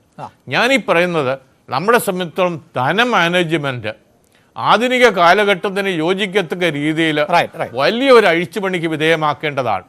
ഇതിൽ നല്ല വിദഗ്ധന്മാരെ അല്ലെങ്കിൽ വിദഗ്ധ പരിശീലനം നൽകി നമ്മൾ ഈ കാര്യങ്ങളിൽ പഠിപ്പിക്കണം. ഏറ്റവും പ്രധാനപ്പെട്ട ഒന്നതാണ് താങ്കൾ സൂചിപ്പിച്ചു കഴിഞ്ഞു. സർക്കാരിന് പ്രവർത്തിക്കണമെങ്കിൽ പണം വേണം എന്നുള്ളത്. അവിടെയാണ് ഈ ചോദ്യം ഉണ്ടാകുന്നത്. ധന മാനേജ്മെന്റ് എന്നത് വളരെ പ്രധാനപ്പെട്ടതാണ്. അതിന് നമ്മൾ കഴിഞ്ഞ സർക്കാരുകളെ ഒന്നും താരതമ്യം ചെയ്യേണ്ടതില്ല. ഇതിപ്പോൾ അതേ സിസ്റ്റം ഇങ്ങനെ നമ്മൾ തുടരുവാണ്. നമ്മുടെ നാട്ടിലെ PSCയിൽ എത്ര അംഗങ്ങളുണ്ട് എന്ന് ആലോചിച്ചാൽ മതി. അത് ഈ സാങ്കേതിക വിദ്യയൊക്കെ ഇത്രയും പുരോഗമിച്ച കാലഘട്ടത്തിൽ ഇനിയും 21 അംഗങ്ങൾ ലക്ഷക്കണക്കിന് രൂപ ഓരോ മാസവും ചെലവഴിച്ച് തുടരേണ്ടതുണ്ടോ എന്ന് ആലോചിക്കാം. ഓരോ മന്ത്രിമാരുടെയും പേഴ്സണൽ സ്റ്റാഫ്, അതിപ്പോൾ ഈ സർക്കാരിൻ്റെ കാലഘട്ടത്തിൽ എന്നൊന്നും ഞാൻ പറയുന്നില്ല, അവർക്കിങ്ങനെ 2 വർഷം തോറും മാറ്റം അനുസരിച്ച് വീണ്ടും പെൻഷൻ അടക്കമുള്ള ആനുകൂല്യങ്ങൾ. മുഖ്യമന്ത്രിയുടെ ഓഫീസിൽ പശുവിന് വേണ്ടി തൊഴുത്തു പണിയുന്നു. ഇതൊന്നും തെറ്റേ എന്നല്ല, പക്ഷേ അതെല്ലാം ഏത് കാലഘട്ടത്തിലാണ് എന്നുള്ളതാണ്. KV തോമസിനെ പോലെ ഒരാൾ ഡൽഹിക്ക് അയക്കുന്നു, അവിടെ ശമ്പളം വേണ്ട എന്ന് പറയുന്നു, പകരം എനിക്ക് 3 ലക്ഷത്തിൻ്റെ താമസ സൗകര്യം ഒരുക്കിയാൽ മതി എന്നൊക്കെ പറയുമ്പോൾ ഇതും ഈ മലയാളികൾ ഇങ്ങനെ കണ്ടുകൊണ്ടിരിക്കുക. അപ്പോൾ ഒരു ഭാഗത്ത് ദൂർത്ത് നിയന്ത്രിക്കാൻ പറ്റുന്നുണ്ടോ, മറുഭാഗത്ത് ഈ പറയുന്ന നികുതി വാങ്ങേണ്ടവരിൽ നിന്ന് വാങ്ങാൻ സാങ്കേതിക വിദ്യ അടക്കം പ്രയോജനപ്പെടുത്താൻ സാധിക്കുന്നുണ്ടോ എന്ന സംശയമെല്ലാം അവിടെ നിൽക്കുമ്പോഴാണ് ഈ നികുതിയിലൂടെ ജനങ്ങളിലൂടെ അല്ലാതെ എങ്ങനെ പ്രവർത്തിക്കാൻ സാധിക്കും എന്ന ചോദ്യം കൂടി ഉണ്ടാകുന്നത്. അഭിലാഷ്, എനിക്ക് സമയം അനുവദിക്കണം. പ്രധാനപ്പെട്ട 3-4 കാര്യങ്ങൾ പറയാനുണ്ട്. 9200 കോടി രൂപ വിലയുള്ള ഒരു വിമാനത്തിലാണ് ലോകം ചെല്ലുന്നത് ഇന്ത്യയുടെ പ്രധാനമന്ത്രി. ഭൂമിയിൽ ഒരു ഒറ്റ രാജ്യം അമേരിക്കൻ പ്രസിഡന്റ് വിമാനത്തിൽ കേവലം 2340 കോടി രൂപയുള്ളൂ ഇന്ത്യൻ മണി. അങ്ങനെ ദൂർത്തടിക്കുന്ന ഒരു രാജ്യത്ത് ഇനി രണ്ടാമത്തെ കാര്യം നമ്മൾ പറയാം. കഴിഞ്ഞ 18 ദിവസങ്ങൾക്ക് മുമ്പ് ഐക്യരാഷ്ട്രസഭയുടെ പൊതുജനാരോഗ്യ വകുപ്പ് പുറത്തുവിട്ടിരിക്കുന്ന ഒരു സ്റ്റാറ്റസ് ഉണ്ട്. അതെന്താണെന്ന് പറയാം. സാർക്കൊക്കെ അറിയാം, എന്റെ ഏറ്റവും പ്രിയപ്പെട്ട സുഹൃത്തുക്കളായിട്ടുള്ള VP സൈനിക അറിയാം.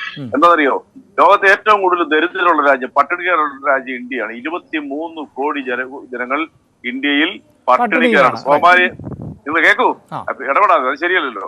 ഇവിടെ എല്ലാരും ഞാൻ ഒറ്റയാളല്ലേ ഉള്ളൂ. അതായത് ഈ ലോകത്ത് ആഫ്രിക്കൻ കൺട്രീസിൽ പോലും, ഈ അടുത്ത കാലത്ത് ഒരു ആഫ്രിക്കൻ രാജ്യത്തെ ഞാൻ സന്ദർശിച്ചതാ, ആഫ്രിക്കൻ രാജ്യങ്ങളിൽ സോമാലിയ പോലും അല്ലെങ്കിൽ സുഡാൻ പോലും ഇങ്ങനൊരു ഗതികളിലേക്കില്ല. ഞാനൊന്നും ഇടപെടാതിരിക്കാൻ പറ്റില്ല. ഈ സോമാലിയയിലെ ജനസംഖ്യ ഇന്ത്യയിലെ ജനസംഖ്യയുമായിട്ട് എങ്ങനെയാണ് നമുക്ക് താരതമ്യം ചെയ്യാൻ പറ്റുക?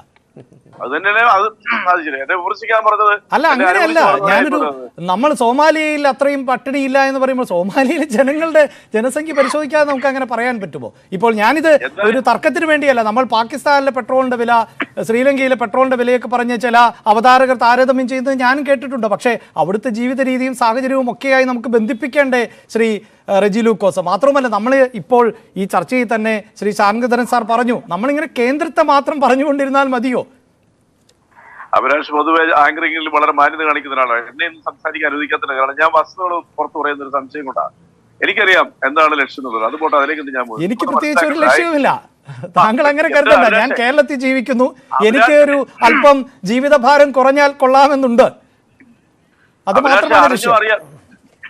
അറിഞ്ഞോ അറിയാതെയോ ലോക പട്ടിണിയുടെ കാര്യം പറഞ്ഞപ്പോൾ അഭിലാഷ് അറിഞ്ഞോ അറിയാതെ എന്നെ പിന്തുണയ്ക്കായത് ഐ റിയലി അപ്രീഷിയേറ്റ് ചെയ്യും. ഇടപെട്ടെങ്കിൽ പോലും ഈ ഞാൻ പറഞ്ഞു വരട്ടെ, ദയവായിട്ട് എന്നെ ശ്രദ്ധിക്കൂ. ഇത് ലോകത്തിന്റെ പട്ടിണി രാജ്യങ്ങൾ നിങ്ങളത് മനസ്സിലാക്കി. കോവിഡ് കാലത്ത് ഈ നാട്ടിലെ 22 കോടി ജനങ്ങൾ തെരുവിലിറങ്ങി, ഭക്ഷണമില്ലാത്തതുണ്ട്. ഒരു വ്യക്തി പോലും വിശക്കാത്ത ഒറ്റ സംസ്ഥാനമേ ഉള്ളൂ ഇന്ത്യയിൽ അന്നും ഇന്നും. ഇനി മറ്റൊരു പ്രത്യേകത, നിങ്ങൾ ഈ വാഹനങ്ങൾ വില കൂടിയതിനെ അല്ല ടാക്സ് പിടിക്കുന്നതിനെ കുറിച്ച് പറഞ്ഞല്ലോ. അഭിലാഷ് അറിയാമൊക്കെ, ഇന്ത്യയിൽ ഒരു വലിയ കൊള്ള നടക്കുന്ന ഒരു വാഹനത്തിൽ. ലോകത്ത് ഏറ്റവും കൂടുതൽ വാഹനങ്ങൾക്ക് വിലയുള്ള രാജ്യം ഇന്ത്യ, ഏറ്റവും കൂടുതൽ. കാരണം ഇവിടുത്തെ ടാക്സിന്റെ പ്രത്യേകത, എല്ലാ വർഷവും ജനുവരിയിലോ അല്ലെങ്കിൽ മാർച്ചിലോ ഇന്ത്യയിൽ വില കൂടാത്ത ഒറ്റ 4 വീലറും ഇല്ല കാറ് സംവിധാനത്തിൽ. അറിയാവോ? അത് 1 ലക്ഷം മുതൽ 50,000 മുതൽ 1 ലക്ഷം രൂപ വില കൂട്ടുന്നുണ്ട്. നിങ്ങൾ ആരെങ്കിലും ചർച്ചയ്ക്ക് എടുത്തിട്ടുണ്ടോ? നിങ്ങൾ ആരെങ്കിലും ചർച്ച ആധികാരികമായിട്ട് തന്നെ ഞാൻ പറയുക, ചർച്ചയ്ക്ക് എടുത്തിട്ടുണ്ടോ? എനിക്ക് അനുഭവമുള്ളതാണ്, പിന്നെ അപ്പുറം ഇല്ലല്ലോ.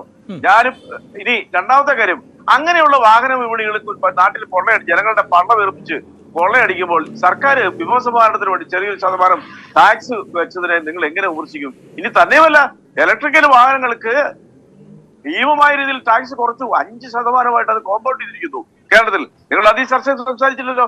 ഇനി നേരത്തെ ഇവിടെ പറഞ്ഞില്ലേ 2000 രൂപ, 2000 കോടി രൂപയാണ്. 2000 കോടി രൂപ കേരളത്തിലെ പൊതു ആരോഗ്യ രംഗത്തിന് വേണ്ടി 2850 കോടിയോളം രൂപ മാറ്റിവെച്ചിരിക്കുന്നു. അതല്ലേ ലോകത്തിന് മുമ്പിൽ കേരളത്തിലെ ആരോഗ്യ മേഖല വളരെയധികം പ്രകീർത്തിക്കപ്പെടുന്നത്. ഞാൻ ചോദിക്കട്ടെ, BBC എന്ന് പറഞ്ഞ മാധ്യമം കഴിഞ്ഞ 2 പ്രാവശ്യമായിട്ട് ഇറങ്ങിയ ഒരു ഡോക്യുമെന്ററിക്കെതിരെ കേന്ദ്ര സർക്കാർ അത്വ ഉറപ്പിച്ചില്ല, ആരും കാണാൻ പാടില്ലെന്ന്. എന്തൊക്കെയാണ് അതിനകത്ത് പറഞ്ഞിരിക്കുന്നത്? ഈ രാജ്യത്തെ എവിടെ കൊണ്ട് എത്തിച്ചിരിക്കുന്നത്? സാമ്പത്തികമായിട്ടുള്ള ബന്ധമല്ല ഞാൻ പറഞ്ഞിരിക്കുന്നത്. ഇനി ഏറ്റവും പ്രധാനപ്പെട്ട കാര്യത്തിലേക്ക് വരാം. നിങ്ങൾ നേരത്തെ ഇവിടെ പറഞ്ഞല്ലോ, കേന്ദ്ര സർക്കാരിന്റെ പ്രബുൽ കൃഷ്ണൻ അവിടെ എന്തൊക്കെ പറഞ്ഞല്ലോ. വാസപ്രാണെങ്കിൽ കേരളത്തിലെ പൊതുസമൂഹത്തിനെ ഏതെല്ലാം രീതിയിൽ അവമാനിച്ചാൽ അവർക്ക് പ്രശ്നമില്ല, കാരണം അവർക്ക് ഇവിടെ യാതൊരു അടിത്തറയില്ല. പക്ഷെ എന്നാൽ അദ്ദേഹം പറഞ്ഞു കേട്ടപ്പോൾ വിചാരിച്ചു കേരള സംസ്ഥാനമാണ് കേന്ദ്രം ഭരിക്കണം എന്നുള്ളവര്. അത് എന്തൊക്കെയാണ് ഈ ചർച്ചയെ പറഞ്ഞുകൊണ്ടിരിക്കുന്നത്? ഇങ്ങനെ ഉളുപ്പില്ലാതെയൊക്കെ ഒരു സംസ്ഥാനത്തെ ജനങ്ങളെ അപമാനിക്കാൻ പറ്റുമോ? 3300 രൂപ കടമെടുക്കാനുള്ള അവകാശത്തെ 920 കോടിയായിട്ട് വെട്ടിക്കുറച്ചുകൊണ്ട് ഇന്നലെ കത്തയച്ചിരിക്കുന്ന ഒരു കേന്ദ്ര സർക്കാരിന്റെ പ്രതിനിധി ഇവിടെ വന്നുകൊണ്ട് പറയുക കേരളത്തിനെ പൂവിട്ട് പോയി പാലും തേനും ഒഴിക്കുന്നുള്ളവരും.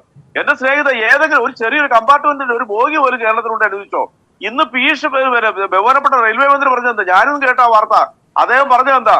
പിന്നീട് നമുക്ക് നോക്കാന്ന്. വന്ദേ ഭാരത് എന്ന് പറഞ്ഞത്, അതായത് കേരളത്തിൽ അള്ളു വെച്ച് ഈ രാജ്യത്തെ BJP, കോൺഗ്രസ് ഉൾപ്പെടെയുള്ള 22 സംസ്ഥാനങ്ങളിൽ സിൽവർ ലൈനിന്റെ പദ്ധതികളുടെ പ്രവർത്തനം തുടങ്ങിയിട്ടും കേരളത്തിലെ ഏറ്റവും കൂടുതൽ ദുരിതം അനുഭവിക്കുന്നത് കേരളത്തിലാണ്. ആ കേരളത്തിലെ സിൽവർ ലൈൻ കേരളത്തിൽ സംസ്ഥാനത്ത് കൊണ്ടുവരാൻ പാടില്ല എന്ന് കേരളത്തിലെ ജനങ്ങളോട് അവർക്ക് വോട്ട് ചെയ്യാത്തതിന്റെ പേരിൽ തോപ്പിച്ചതിന്റെ പേരിൽ UDF പോയി പരാതി നൽകിയാൽ ഇത്രയ്ക്കും വലിയ ദേശവിരുദ്ധര് കേരളത്തിന്റെ വികസനത്തിനെതിരെ അള്ളു വെക്കുന്നവരെ ദേശവിരുദ്ധല്ലേ പറയാൻ പറ്റത്തുള്ളൂ. ആ വ്യക്തികളാണ് കേരളത്തിൽ ഇരുന്നുകൊണ്ട് ഈ രീതിയിലുള്ള ന്യായീകരിക്കുന്നത്. ഉളുപ്പില്ലാതെ എന്ത് പറയാൻ പറ്റും? ഉളുപ്പ് എന്ന് പറഞ്ഞ വാക്കിന് എന്തെങ്കിലും അർത്ഥമുണ്ട്? ഇനി എനിക്ക് പറയാനുള്ള അവസരം തരണം. കേരള സംസ്ഥാനത്തെ ഈ ബഡ്ജറ്റ് നേരത്തെ പ്രഫുൽകൃഷ്ണ കളിയാക്കി ഇതൊരു ജനകീയ മാജിക്കൽ ബഡ്ജറ്റ് ആണെന്ന്. ഞാൻ ചോദിക്കട്ടെ സ്നേഹിത, അടുത്ത വർഷം നിങ്ങൾ ഇലക്ഷനിലേക്ക് പോവല്ലേ? നിങ്ങൾ ഈ രാജ്യത്തെ യുവജനങ്ങൾക്കായിട്ട് എന്തെങ്കിലും ഒരു പദ്ധതി നിങ്ങൾ പ്രഖ്യാപിച്ചോ? നിങ്ങൾ 2014 അധികാരത്തിൽ വരുമ്പോൾ നിങ്ങൾ എന്താ പറഞ്ഞേ? 1 വർഷം 2 കോടി തൊഴിലവസരങ്ങൾ ഉണ്ടാക്കുമെന്ന് പറഞ്ഞു. നിങ്ങൾ ഈ പറയുന്ന 8 വർഷമായിട്ട് നിങ്ങൾ കൊടുത്തിരിക്കുന്ന കേന്ദ്ര സർക്കാരിന്റെ തൊഴിൽ വീതം എന്ന് പറയുന്ന യുവാക്കൾക്ക് എത്രയോ? 2,26,00,000 തൊഴിലവസരങ്ങൾ മാത്രമേ ഉള്ളൂ. അദാനിക്കും അംബാനിക്കും ആയിരക്കണക്കിന് ആൾക്കാർക്ക് തൊഴിൽ കൊടുക്കാനുള്ള അവസരം ഉണ്ടാക്കി പൊതുമേഖലാ സ്ഥാപനങ്ങളെ മുഴുവനും കട്ടുമുടിച്ച് ഞാൻ മനഃപൂർവ്വം ഇടപെടുന്നതല്ല. നേരത്തെ അല്ല, ശ്രീ ശാന്തരൻ സാർ ഇവിടെ ഇരിപ്പുണ്ട്. അദ്ദേഹത്തിന്റെ മുഖഭാവം താങ്കൾക്ക് കാണാൻ സാധിക്കാത്തത് കൊണ്ടാണ് ഇതിപ്പോൾ ഇങ്ങനെ നമ്മൾ കേന്ദ്രവും കേരളവും തമ്മിലുള്ള ഒരു താരതമ്യവും വാക്പോരുമല്ല നമുക്ക് ആവശ്യം. നമ്മൾ വസ്തുതകളിലേക്ക് വരും. ശരി, താങ്കൾ പറഞ്ഞതെല്ലാം ഞാൻ അംഗീകരിക്കുന്നു. പക്ഷെ എന്റെ 1-2 ചോദ്യങ്ങളുണ്ടല്ലോ. എന്തുകൊണ്ട് കേരള സർക്കാർ ചെലവ് ചുരുക്കുന്നില്ല? കേരള സർക്കാർ ചെലവ് ചുരുക്കുന്നുണ്ടല്ലോ. എന്താ സംശയക്കാര്യത്തിന്? നിങ്ങൾ നേരത്തെ ഇവിടെ ഈ ആങ്കറിംഗിൽ ഇവിടെ പറഞ്ഞില്ല, അഭിലാഷ് പറഞ്ഞില്ലേ മന്ത്രിമാരുടെ പെൻഷൻ സ്റ്റാഫിനെ കുറിച്ച്? UDF സർക്കാർ ഭരിച്ചോണ്ടിരുന്നപ്പോ 40,000, ഇപ്പൊ ഞങ്ങളുടെ ശരാശരി 18. ഇനി രണ്ടാം UPA സർക്കാർ അധികാരം ഒഴിയുമ്പോൾ ഗ്യാസിന്റെ വില എത്രയായിരുന്നു? പാചകവാതത്തിന്റെ 350 രൂപ, 330 രൂപ. ഇപ്പൊ എത്രയാ? 1030, 1130 അല്ലേ? ഈ നാട്ടിലെ ജനങ്ങളോട് സബ്സിഡി പോലെയാണ് കാട്ടുകൊള്ള നടത്തിക്കൊണ്ടിരിക്കുന്നത്. ഇവർ ഭരിക്കുന്ന 8 സംസ്ഥാനങ്ങളിലെ യുവതികളും വീട്ടമ്മമാര് തെരുവിലിറങ്ങിയില്ല 3 ദിവസം. അവിടെയും പോയി ലാത്തിച്ചാർജ് നടത്തിയ സർക്കാർ. ശ്രീ റെജി ലൂക്കോസ്, നമ്മളിപ്പോൾ കേരളത്തിന്റെ ഒരു ബജറ്റ് തന്നെയാണോ താങ്കൾ സൂചിപ്പിക്കുന്നത് എന്നാണ് സംശയം. ഞാൻ കേരളത്തിലെ ബജറ്റ് തന്നെയാ. അതൊക്കെ അഭിലാഷിന്റെ വക്രബുദ്ധി പറഞ്ഞു. ഞാൻ കേരള ബഡ്ജറ്റ് തന്നെയാ. കേരള ഇന്ത്യയുടെ ഭാഗം. അല്ല, നമ്മൾ കഴിഞ്ഞ ദിവസം കേന്ദ്ര ബജറ്റ് ചർച്ച ചെയ്തിരുന്നു ഇതേ സമയത്ത്. അതുകൊണ്ടാണ് ഞാൻ ഈ കേരളത്തിലേക്ക് വരൂ എന്ന് താങ്കളോട് പറയുന്നത്. ഞാൻ കേരളത്തിലെ കാര്യമില്ല പ്രധാനപ്പെട്ടതായിട്ട് പറഞ്ഞുകൊണ്ടിരിക്കുന്നത്. അപ്പൊ കേരളത്തിലെ കാര്യം, കേരളത്തിലെ വികസനത്തിന് അതാണ്. എന്തായാലും ഞാനൊന്ന് സജീന്ദ്രനിലേക്ക് കൂടി പോകണം. ശ്രീ സജീന്ദ്രൻ, ദയവായി ഇനി താങ്കൾ ഈ നരേന്ദ്രമോദി സർക്കാരിന്റെ കാലഘട്ടത്തെയും മൻമോഹൻ സിംഗ് സർക്കാരിന്റെ കാലഘട്ടത്തെയും താരതമ്യം ചെയ്യരുത്. നമുക്ക് സമയപരിമിതിയുണ്ട്.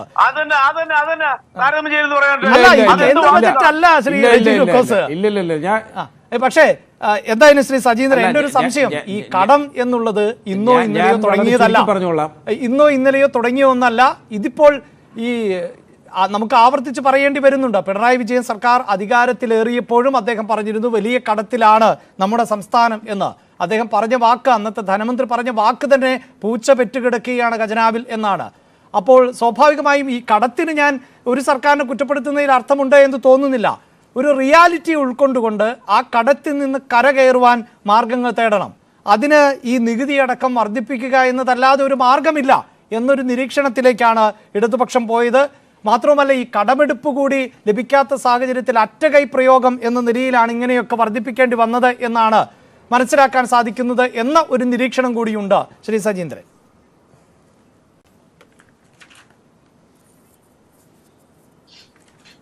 ഇത് യഥാർത്ഥത്തിൽ ഒരു കടുംപെട്ടാണ്. കാരണം എല്ലാ ജനങ്ങളെയും ബാധിക്കുന്ന രീതിയിലാണ്.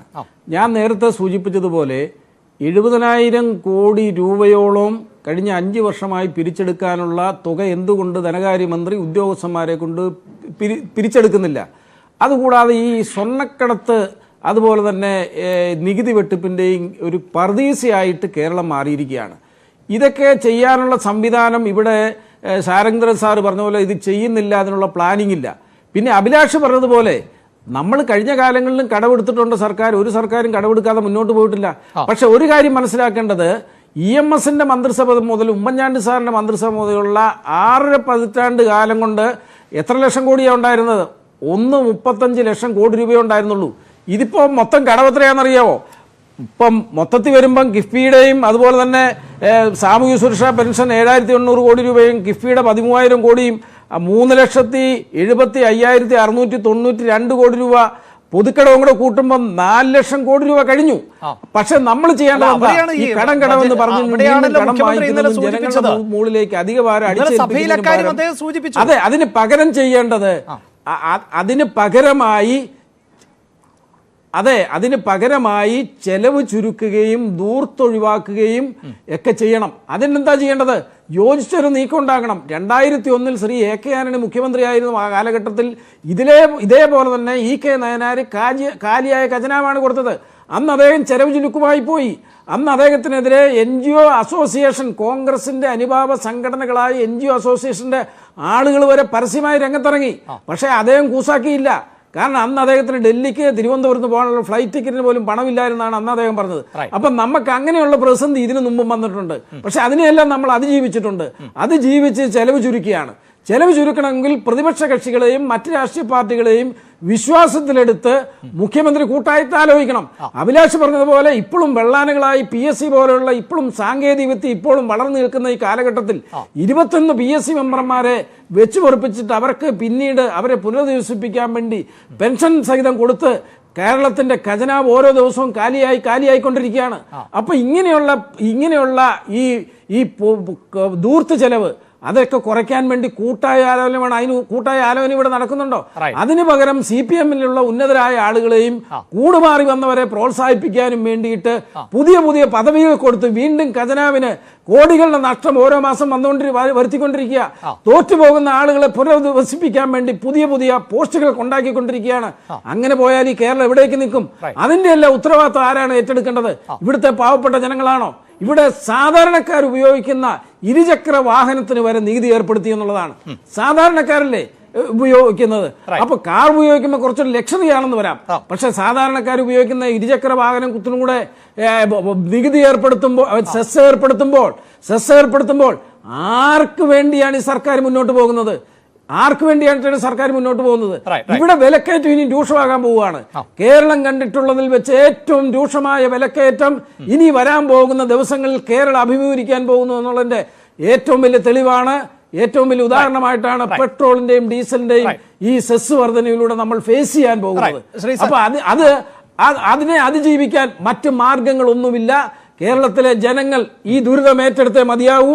ആ ദുരിതം ഏറ്റെടുക്കാൻ ജനങ്ങൾ സ്വയം ഇപ്പോൾ തയ്യാറാണോ എന്നറിയില്ല. പക്ഷേ ഇപ്പോൾ പ്രതിഷേധത്തിൽ ഞാൻ സമയപരിമിതി മൂലമാണ് ശ്രീ പ്രഫുൽ, നമുക്ക് ചർച്ച അവസാനിപ്പിക്കേണ്ടതുണ്ട്. മാത്രമല്ല റെജി ലൂക്കോസ് സൂചിപ്പിച്ചതുപോലെ അദ്ദേഹം മാത്രമാണ് ആ ഒരു ആംഗിളിൽ സംസാരിച്ചിരുന്നത്. അതുകൊണ്ട് അദ്ദേഹത്തിന് അല്പസമയം കൂടുതൽ നൽകിയിട്ടുമുണ്ട്. ഞാൻ പ്രഫുൽ, ഇവിടെ നമുക്ക് മന്ത്രിമാർ ഉൾപ്പെടെ നിലവിൽ തെരഞ്ഞെടുക്കപ്പെട്ട ജനപ്രതിനിധികളൊന്നും BJPക്ക് ഇല്ല എങ്കിൽ പോലും മന്ത്രിമാർ ഉൾപ്പെടെയുള്ളവരുണ്ട്. നമുക്ക് ഈ ശാങ്കധരൻ സാർ പറഞ്ഞൊരു പോയിന്റ് വെച്ചെങ്കിലും അവസാനിപ്പിക്കണം. മാത്രവുമല്ല ഈ സജീന്ദ്രനും വളരെ സ്വാഗതാർഹമായ ഒരു കാര്യം പറഞ്ഞത്, ഈ ഇത്രയൊക്കെ അംഗങ്ങൾ ഓരോ സമിതിയിലുമൊക്കെ വേണോ എന്ന് കൂട്ടായി ഒന്ന് ആലോചിച്ചുകൂടെ എന്നാണ്.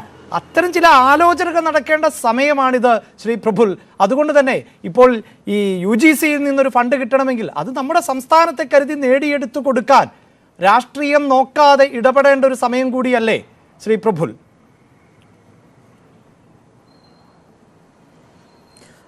ശ്രീ അഭിലാഷ്, തീർച്ചയായിട്ടും ഞാൻ അതിലേക്ക് തന്നെ വരാം. പക്ഷെ അതിന് മുമ്പ് വളരെ പെട്ടെന്ന് ഞാൻ ഒന്ന് രണ്ട് കാര്യങ്ങൾ സൂചിപ്പിക്കാനുള്ളത്. ഒന്ന്, KM ബാലഗോപാൽ ഇന്ന് നിയമസഭയിൽ അവതരിപ്പിച്ച ബജറ്റിന് 100% മാർക്ക് കൊടുത്തിട്ടുള്ള വ്യക്തിയാണ് ഇടത് സഹയാത്രികനായിട്ടുള്ള പ്രിയ സുഹൃത്ത് ശ്രീ റെജി ലൂക്കോസ്. ആ റെജി ലൂക്കോസ് ലോക പട്ടികയിൽ ഇന്ത്യ ഏറ്റവും കൂടുതൽ സ്ഥാനത്ത് വന്നിരിക്കുന്നു എന്നൊക്കെ പറയുന്നതിൽ അത്ഭുതപ്പെടാനൊന്നുമില്ല. ഇവിടെ നമ്മുടെ അഫ്ഗാനിസ്ഥാനിലും പാകിസ്ഥാനിലും ഒക്കെയാണ് വിദ്യാഭ്യാസ നിലവാരം ഏറ്റവും കൂടുതലെന്നും അവിടെയാണ് അതിസമ്പന്നന്മാരായിട്ടുള്ള ആളുകൾ ജീവിക്കുന്നതെന്നും എന്നൊക്കെയുള്ള ഇവിടെ വന്ന് ചാനൽ ചർച്ചയിൽ വന്നിരുന്ന് പറയുന്നതിന് അതൊക്കെ അപ്പൊ അത്തരം സർവേകളും അഭിപ്രായങ്ങളും ഒക്കെ വിശ്വസിച്ച് ഇവിടെ വന്നിരുന്ന റെജി ലൂക്കോസിനെ എനിക്ക് വേറെ പറയാനില്ല. റെജി ലൂക്കോസ് ഞാൻ പറയുന്നത് കേക്ക്. ഞാനിവിടെ റെജി ലൂക്കോസ് പറഞ്ഞത് ഞാൻ പറഞ്ഞു സംസാരിക്കുക. ഞാനിവിടെ വസ്തുതാപരമായിട്ടുള്ള കാര്യങ്ങളാണ്, കണക്കുകളുടെ അടിസ്ഥാനത്തിലാണ് സംസാരിച്ചത്. കേന്ദ്ര വിഹിതം എത്ര കൊടുത്തിട്ടുണ്ട്? കേരളത്തിൽ കേന്ദ്ര സർക്കാർ 2014 മുതൽ കൊടുത്ത കണക്കുകൾ ആധികാരികമായിട്ട് സംസാരിച്ചത്. അത് പറഞ്ഞപ്പോഴാണ് യാതൊരു ഉളുപ്പുമില്ലാതെ സംസാരിക്കുന്നു എന്ന് റെജി ലൂക്കോസ് പറഞ്ഞത്. റെജി ലൂക്കോസ്, ഞാൻ കൃത്യമായും നല്ല ബോധ്യത്തോടെ നല്ല ഉളുപ്പോട് കൂടിയാണ് സംസാരിക്കുന്നത്.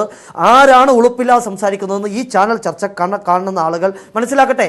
കേന്ദ്ര സർക്കാർ തൊഴിൽ കൊടുക്കുന്നില്ല എന്ന് പറഞ്ഞത്, ഇവിടെ PF അക്കൗണ്ടുകൾ ഈ രാജ്യത്ത് ആരംഭിച്ചതിന്റെ കണക്ക് റെജി ലൂക്കോസ് ഒന്ന് റെഫർ ചെയ്യണം. ഈ രാജ്യത്തെ കോടിക്കണക്കിന് വരുന്ന ജനങ്ങൾ ഇവിടെ പട്ടിണി കിടക്കുന്നു എന്ന് പറയുന്നു. ഇവിടെ ഗരീബ് കല്യാൺ അന്ന യോജന 5 കിലോ ഭക്ഷ്യധാന്യം 81 കോടി ആളുകൾക്കല്ലേ അഭിലാഷം ഒരു കൊല്ലം കൂടി അത് നീട്ടിക്കൊടുത്തിരിക്കുന്നു. ഇതൊക്കെ നിങ്ങൾ കണ്ടില്ലെന്ന് നടിക്കുകയല്ലേ? ഇതൊക്കെ കുറ്റം പറയുന്നത് എന്തിനാ? സംസ്ഥാന സർക്കാരിന്റെ ഈ ബജറ്റ്, സമ്പൂർണ്ണ ബജറ്റ് ആ പരാജയം മറച്ചു വെക്കാൻ വേണ്ടിയാണ് റെജി ലൂക്കോസ് ഇത് പറഞ്ഞുകൊണ്ടിരിക്കുന്നത്. ഇവിടെ വിദ്യാഭ്യാസ മേഖലക്കൊക്കെ വലിയ ഞാൻ അതിന് വഴങ്ങാൻ ഞാൻ തയ്യാറല്ല.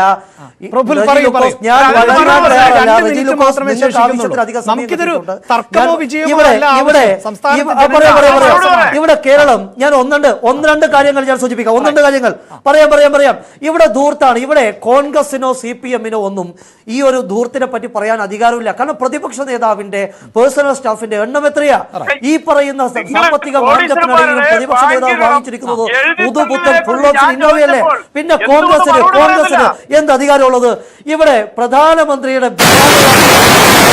റെജി ലൂക്കോസെ, നിങ്ങളൊരു വിമാനം വാടകയ്ക്കെടുത്തിരുന്നല്ലോ മുഖ്യമന്ത്രി. ഒരു ഹെലികോപ്റ്റർ വാടക എടുത്തിരുന്നല്ലോ. എത്ര ലക്ഷം രൂപയാ ആ വിമാനത്തിൽ, ആ ഒരു ഹെലികോപ്റ്റർ, വിമാനമല്ല ഹെലികോപ്റ്റർ, ആ ഹെലികോപ്റ്ററിന്റെ വാടക ഇനത്തിൽ സംസ്ഥാന സർക്കാർ കൊടുത്തത്. ഈ ദൂരത്തിന്റെ ഏറ്റവും വലിയ ഉദാഹരണം സംസ്ഥാന സർക്കാർ. ഇവിടെ 32 ലക്ഷം രൂപയാണ് ഇവിടെ തൊഴുത്തിന് വേണ്ടിയിട്ട് ഈ ഒരു പശുവിന്റെ ആലയ്ക്ക് 32 ലക്ഷം രൂപ. എത്ര വലിയ നാണക്കേടാണ് ശ്രീ റെജി ലൂക്കോസ്. നിങ്ങൾ ഈ പറയുന്ന 4 ലക്ഷം രൂപ കടമെന്ന് പറയുന്നു, എന്നിട്ട് 32 ലക്ഷം രൂപ തൊഴുത്തുണ്ടാക്കുന്നു. ഇവിടെ ലക്ഷക്കണക്കിന് നവീകരിക്കുന്നു. അപ്പൊ ഇതൊക്കെ കേരളത്തിലെ ആളുകൾക്ക് ഒരു കാര്യം, 3 സാധനങ്ങൾക്ക് റെജി ലൂക്കോസ് 3 സാധനങ്ങൾക്ക് വില കുറഞ്ഞിട്ടുണ്ട്. അതുകൊണ്ട് പറയട്ടെ, അതെന്നെ പറയാൻ അനുവദിക്ക്. 3 സാധനങ്ങൾക്ക് വില കുറഞ്ഞിട്ടുണ്ട് റെജി ലൂക്കോസ്. ഒന്ന് മുഖ്യമന്ത്രിയുടെ വില കുറഞ്ഞിട്ടുണ്ട്, KM ബാലഗോപാലിന്റെ വില കുറഞ്ഞിട്ടുണ്ട്, CPM വില കുറഞ്ഞിട്ടുണ്ട്. ഈ ബജറ്റിനെ കൊണ്ട് സംസ്ഥാനത്തുണ്ടായിരുന്ന ആകെ വില കുറഞ്ഞ 3 കാര്യങ്ങൾ ഒന്ന് KM ബാലഗോപാലിന്റേതാണ്. നമുക്ക് ഇത്തരം തർക്കങ്ങളല്ല യഥാർത്ഥത്തിൽ ആവശ്യം. സാമ്പത്തിക പ്രതിസന്ധിയിലൂടെയാണ് സാധാരണക്കാരായ ആളുകൾ കടന്നുപോയിക്കൊണ്ടിരിക്കുന്നത്. അവരുടെ ജീവിത ഭാരം കുറയ്ക്കുവാനുള്ള ഉത്തരവാദിത്തം അത് കേന്ദ്ര സർക്കാരിനാണ് എങ്കിലും കേരള സർക്കാരിനാണ് എങ്കിലും ഉണ്ട്. അതിനെന്ത് ചെയ്യാൻ സാധിക്കുമെന്ന കൂട്ടായ തീരുമാനങ്ങളും ചർച്ചകളും ഒക്കെയാണ് നമുക്ക് ആവശ്യം. അവിടെ ജനാധിപത്യ സംവിധാനത്തിൽ ഇത്തരം അഭിപ്രായ ഭിന്നതകൾക്ക് കൃത്യമായ ഇടമുണ്ട്. പക്ഷേ കാലം മാറുകയാണ്, ജനങ്ങളുടെ ജീവിത രീതി മാറുന്നു, സാമ്പത്തിക സ്ഥിതിയും മാറ്റം വരുന്നു, ധനകാര്യ മാനേജ്മെന്റിൽ അടക്കം മാറ്റങ്ങൾ വരുത്തേണ്ട കാലമാണ് എന്നാണ് ശാന്തധരൻ സാറിനെ പോലെയുള്ളവർ പറയുന്നത്. അതിനെയാണ് നമ്മൾ അടിസ്ഥാനപരമായി എടുക്കേണ്ടത് എന്നാണ് സമൂഹത്തിന്റെ വിവിധ കോണുകളിൽ ഉള്ളവർ പറയുന്നത്. കാരണം ഓൺലൈൻ വഴി ഈ ചോദ്യം ഞങ്ങൾ പ്രേക്ഷകരോട് ചോദിക്കുമ്പോൾ പ്രതിസന്ധി കാലത്തെ വയറ്റത്തടിയായി മാറിയോ ബജറ്റ് എന്നുള്ളതായിരുന്നു 85% പ്രേക്ഷകർ. ഇപ്പോൾ ന്യൂസ് 18 ഓൺലൈനിൽ പ്രവേശിച്ച് ഈ അഭിപ്രായ സർവേ പരിശോധിച്ചാൽ 26,000-ലധികം ആളുകളാണ് വോട്ട് ചെയ്തിട്ടുള്ളത്. അതിൽ വ്യത്യസ്ത രാഷ്ട്രീയ ജാതി മത ചിന്താഗതികളിൽ ഒക്കെയുള്ളവരുണ്ട്. അവരിൽ 85% പേരും പറയുന്നു ഇത് വയറ്റത്തടിയായി പോയി എന്ന്. അല്ല എന്ന് അഭിപ്രായപ്പെട്ടത് കേവലം 8% പേർ മാത്രമാണ്. ഒരഭിപ്രായവുമില്ലാതെ നിസ്സംഗരായി പോയത് കേവലം 7% ആളുകളുമാണ്. ചർച്ചയിൽ പങ്കെടുത്ത എല്ലാ അതിഥികൾക്കും നന്ദി. ഈ ബജറ്റ് എങ്ങനെ പ്രതിഫലിക്കുമെന്ന് നമുക്ക് വരും ദിവസങ്ങളിൽ വിപണിയിൽ, നമ്മുടെ സമ്പദ്ഘടനയിൽ, ധനകാര്യ മാനേജ്മെന്റിൽ ഉണ്ടാകുന്ന മാറ്റത്തിലൂടെ അറിയാം. പ്രൈം ഡിബേറ്റ് പൂർണ്ണമാകുന്നു. നമസ്കാരം.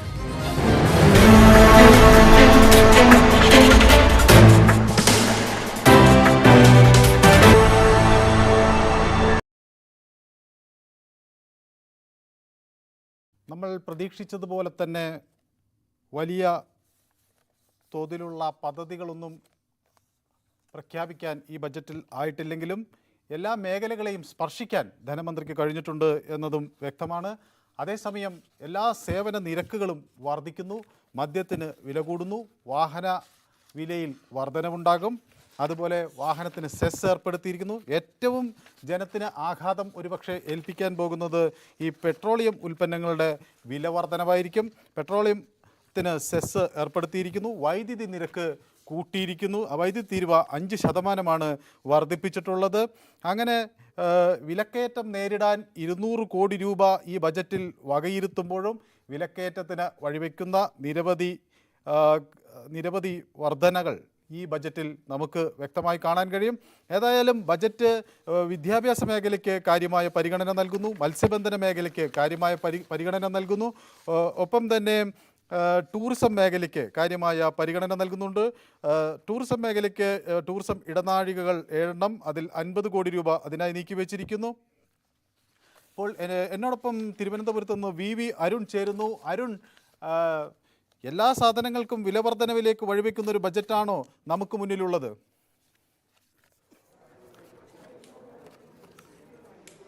മനു, തീർച്ചയായും ഏറ്റവും എളുപ്പം ധനസമാഹരണത്തിന് വരുമാന വർധനയ്ക്കുള്ള വഴി തന്നെ സർക്കാർ തേടിയിരിക്കുന്നു.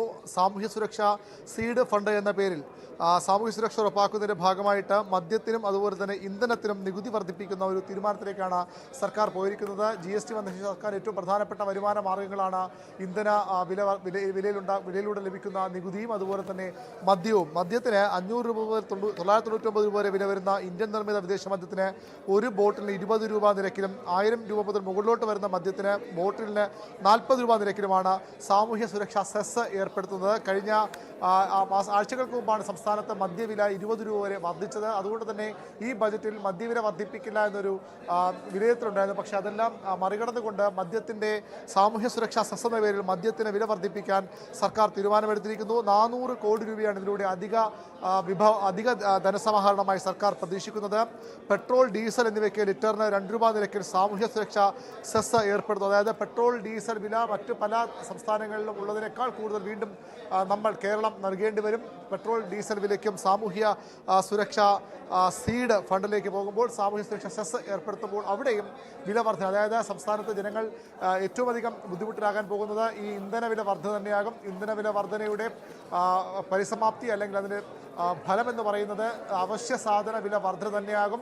സംസ്ഥാനത്ത് അവശ്യ സാധന വില വലിയ രീതിയിൽ വർദ്ധിക്കും. ഇന്ധനവില ഈ സെസ് ഏർപ്പെടുത്തിയ നേരത്തെ തന്നെ വില വർധനയ്ക്ക് കാരണം സംസ്ഥാന സർക്കാർ അധിക നികുതി ഈടാക്കുന്നതാണെന്ന് വിമർശനം ശക്തമാണ്.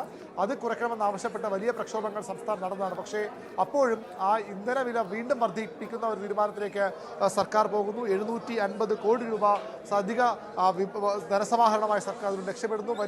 വരുമാനം പ്രതീക്ഷിക്കുന്നു. മദ്യത്തിനും വില വർദ്ധിപ്പിക്കുന്നു. മറ്റ് സേവനങ്ങൾക്ക് വലിയ രീതിയിൽ വർധനയുണ്ട്. പട്ടയഭൂമിയിൽ ഈടാക്കുന്ന വാർഷികാടിസ്ഥാന ഭൂനികുതി വാണിജ്യ വ്യാവസായിക ഉപയോഗത്തെ അടിസ്ഥാനമാക്കി പരിഷ്കരിക്കാൻ സർക്കാർ തീരുമാനമെടുക്കുന്നു. 20% ഭൂമിയുടെ ന്യായവിലയിൽ ഫെയർ വാല്യൂയിലുണ്ടായ വർധന. കോടതി ചെലവുകൾ വർദ്ധിക്കും. കോടതി വ്യവഹാരത്തിൻ്റെ ചെലവുകൾ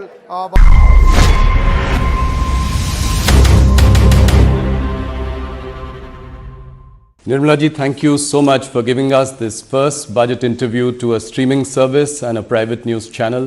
Through this interview, you will reach the length and breadth of the country through all our News 18 channels, CNBC TV 18, CNN News 18, News 18 India, and a slew of digital properties, moneycontrol.com, First Post, and news18.com. Thank you so much for this. My first question, this is your 5th budget. You were navigating 2 epochal events in the last couple of years. One was the ongoing pandemic and its impact, and the other was the war in Ukraine. What I would like to understand from you is what was going on in the mind of Nirmala Sitharaman and how she was dealing with policy making in these last 5 historic years.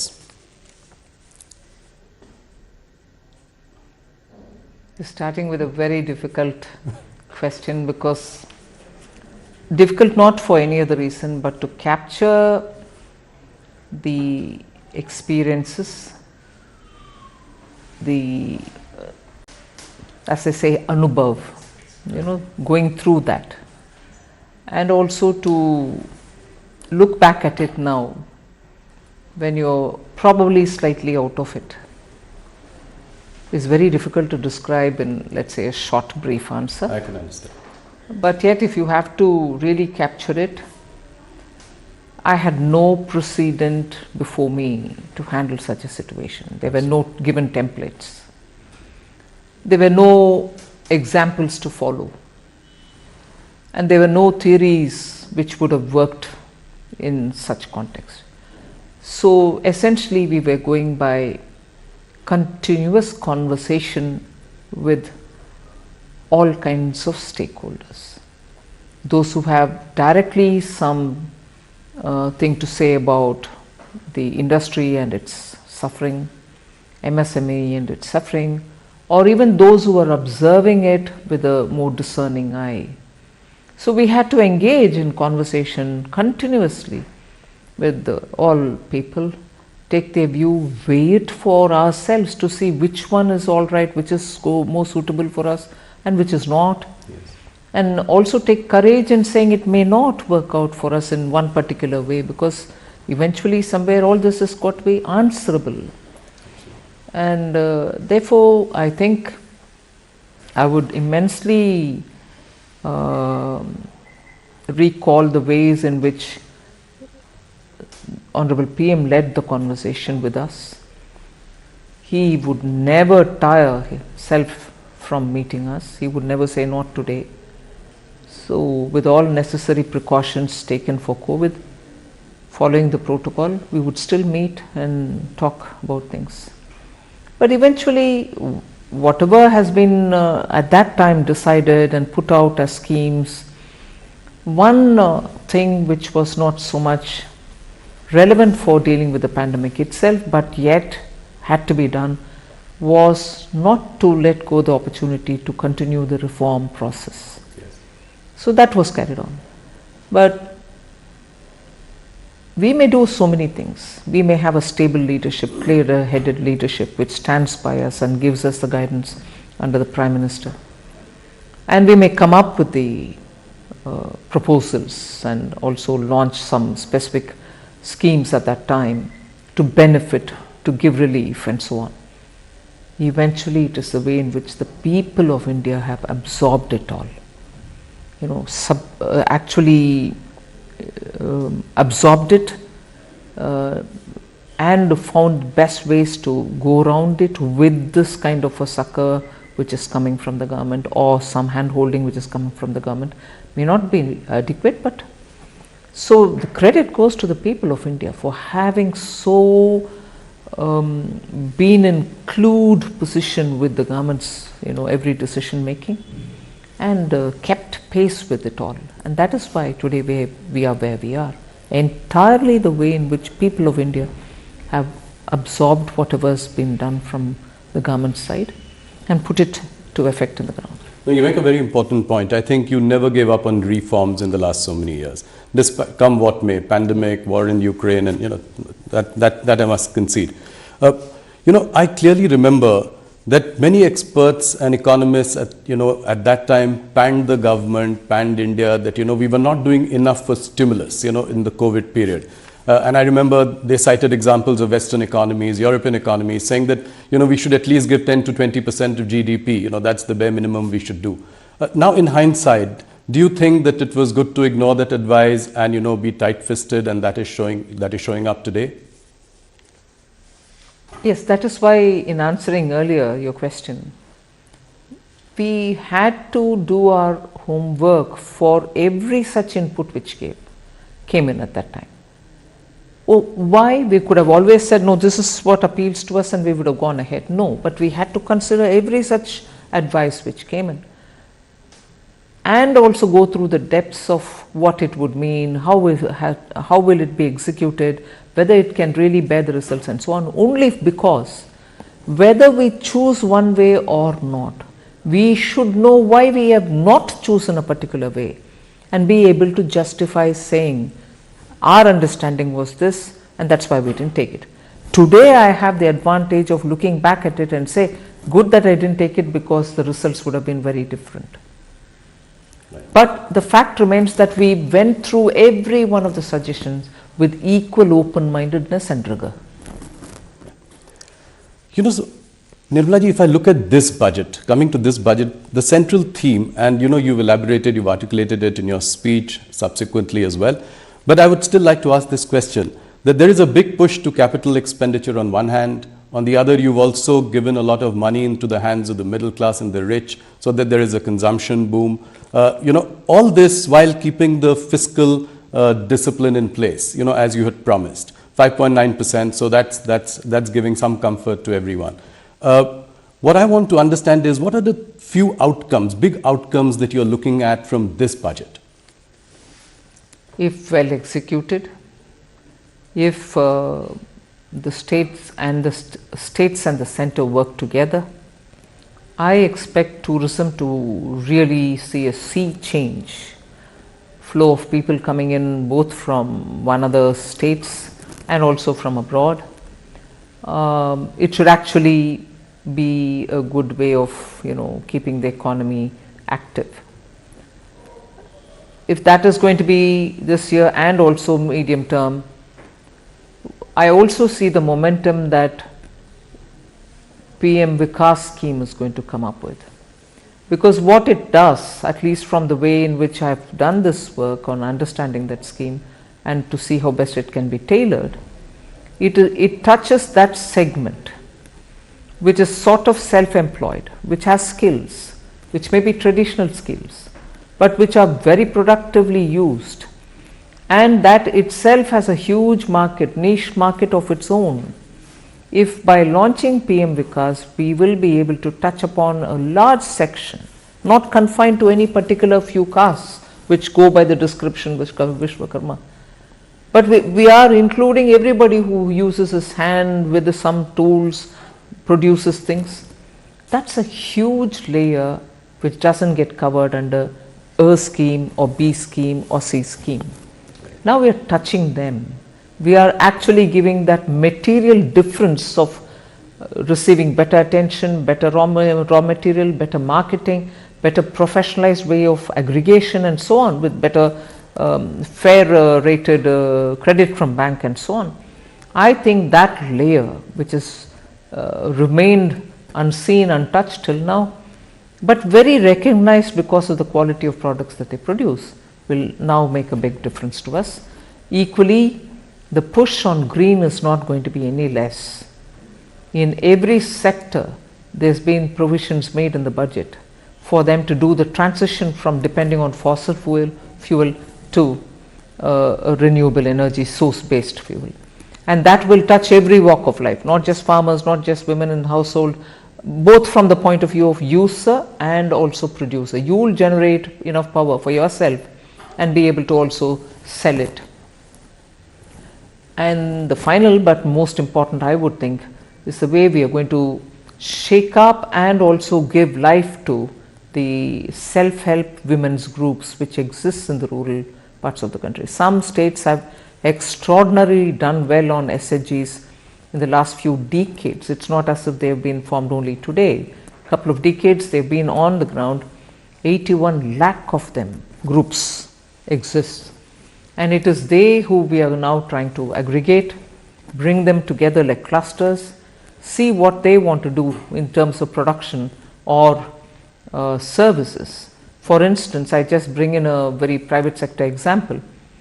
Lijjat, the papad, after all was a women's somewhat self-help group. Look at the kind of product, the quality, the branding, the perception about what is Lijjat can always be superior in quality. There's never a compromise on it, and people seek it, even though from the general papad pricing it is slightly higher in price, but still people prefer it.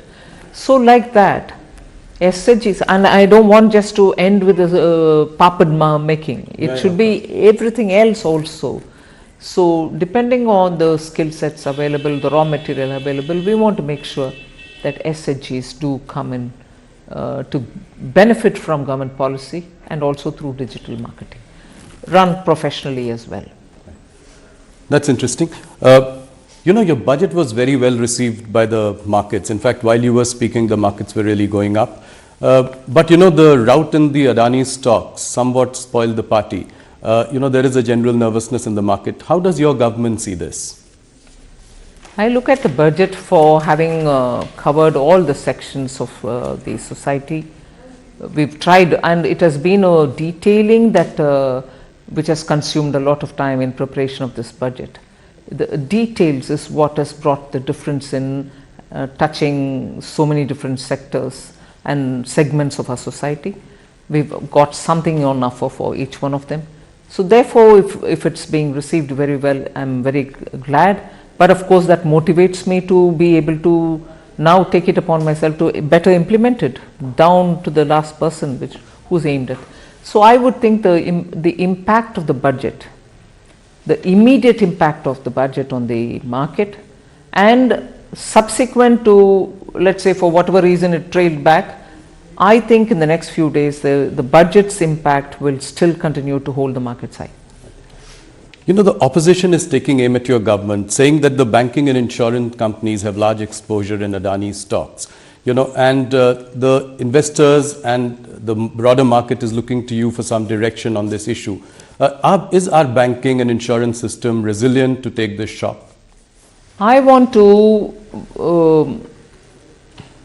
recall the words, coming from the horse's mouth has greater credibility. Both SBI and LIC have issued detailed statements. And I know the chairperson, the CMD, has himself come out and explained how they are not overexposed or whatever they said. Yes. And also said, look, we are sitting over profits for the exposure that we have, which is well within the limit. That's what I understand they have said, and I've again read it through the media. They have very clearly said that their exposure is very well within the permitted limits, and that they are, even now with the valuation falling as well, they are still sitting over profit. So if that is the horse's mouth, as I refer to, word from the horse's mouth, but in general, both with the RBI, we do have the Financial Stability Board's meeting, which happens once in 6 months. We meet, even recently we have met.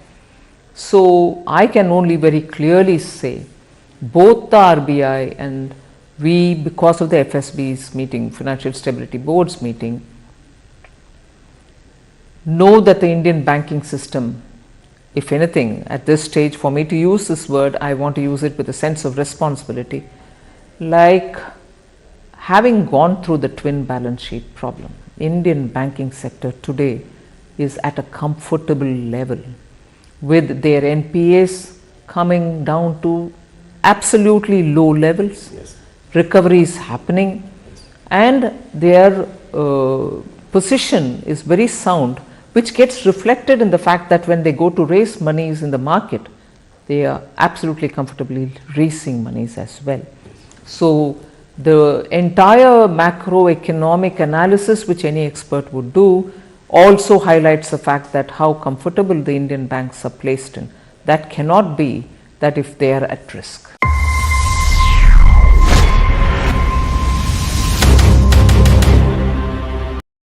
നമ്മൾ പ്രതീക്ഷിച്ചതുപോലെ തന്നെ വലിയ തോതിലുള്ള പദ്ധതികളൊന്നും പ്രഖ്യാപിക്കാൻ ഈ ബജറ്റിൽ ആയിട്ടില്ലെങ്കിലും എല്ലാ മേഖലകളെയും സ്പർശിക്കാൻ ധനമന്ത്രിക്ക് കഴിഞ്ഞിട്ടുണ്ട് എന്നതും വ്യക്തമാണ്. അതേസമയം എല്ലാ സേവന നിരക്കുകളും വർദ്ധിക്കുന്നു, മദ്യത്തിന് വില കൂടുന്നു, വാഹന വിലയിൽ വർധനവുണ്ടാകും, അതുപോലെ വാഹനത്തിന് സെസ് ഏർപ്പെടുത്തിയിരിക്കുന്നു. ഏറ്റവും ജനത്തിന് ആഘാതം ഒരുപക്ഷെ ഏൽപ്പിക്കാൻ പോകുന്നത് ഈ പെട്രോളിയം ഉൽപ്പന്നങ്ങളുടെ വില വർധനവായിരിക്കും. പെട്രോളിയത്തിന് സെസ് ഏർപ്പെടുത്തിയിരിക്കുന്നു, വൈദ്യുതി നിരക്ക് കൂട്ടിയിരിക്കുന്നു, വൈദ്യുതി തീരുവ 5% വർദ്ധിപ്പിച്ചിട്ടുള്ളത്. അങ്ങനെ വിലക്കയറ്റം നേരിടാൻ 200 കോടി രൂപ ഈ ബജറ്റിൽ വകയിരുത്തുമ്പോഴും വിലക്കയറ്റത്തിന് വഴിവെക്കുന്ന നിരവധി വർധനകൾ ഈ ബജറ്റിൽ നമുക്ക് വ്യക്തമായി കാണാൻ കഴിയും. ഏതായാലും ബജറ്റ് വിദ്യാഭ്യാസ മേഖലയ്ക്ക് കാര്യമായ പരിഗണന നൽകുന്നു, മത്സ്യബന്ധന മേഖലയ്ക്ക് കാര്യമായ പരിഗണന നൽകുന്നു, ഒപ്പം തന്നെ ടൂറിസം മേഖലയ്ക്ക് കാര്യമായ പരിഗണന നൽകുന്നുണ്ട്.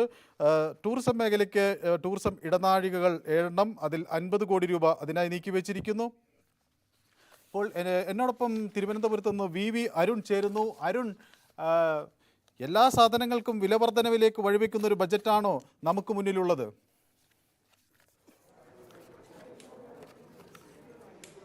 മനു, തീർച്ചയായും ഏറ്റവും എളുപ്പം ധനസമാഹരണത്തിന് വരുമാന വർധനയ്ക്കുള്ള വഴി തന്നെ സർക്കാർ തേടിയിരിക്കുന്നു.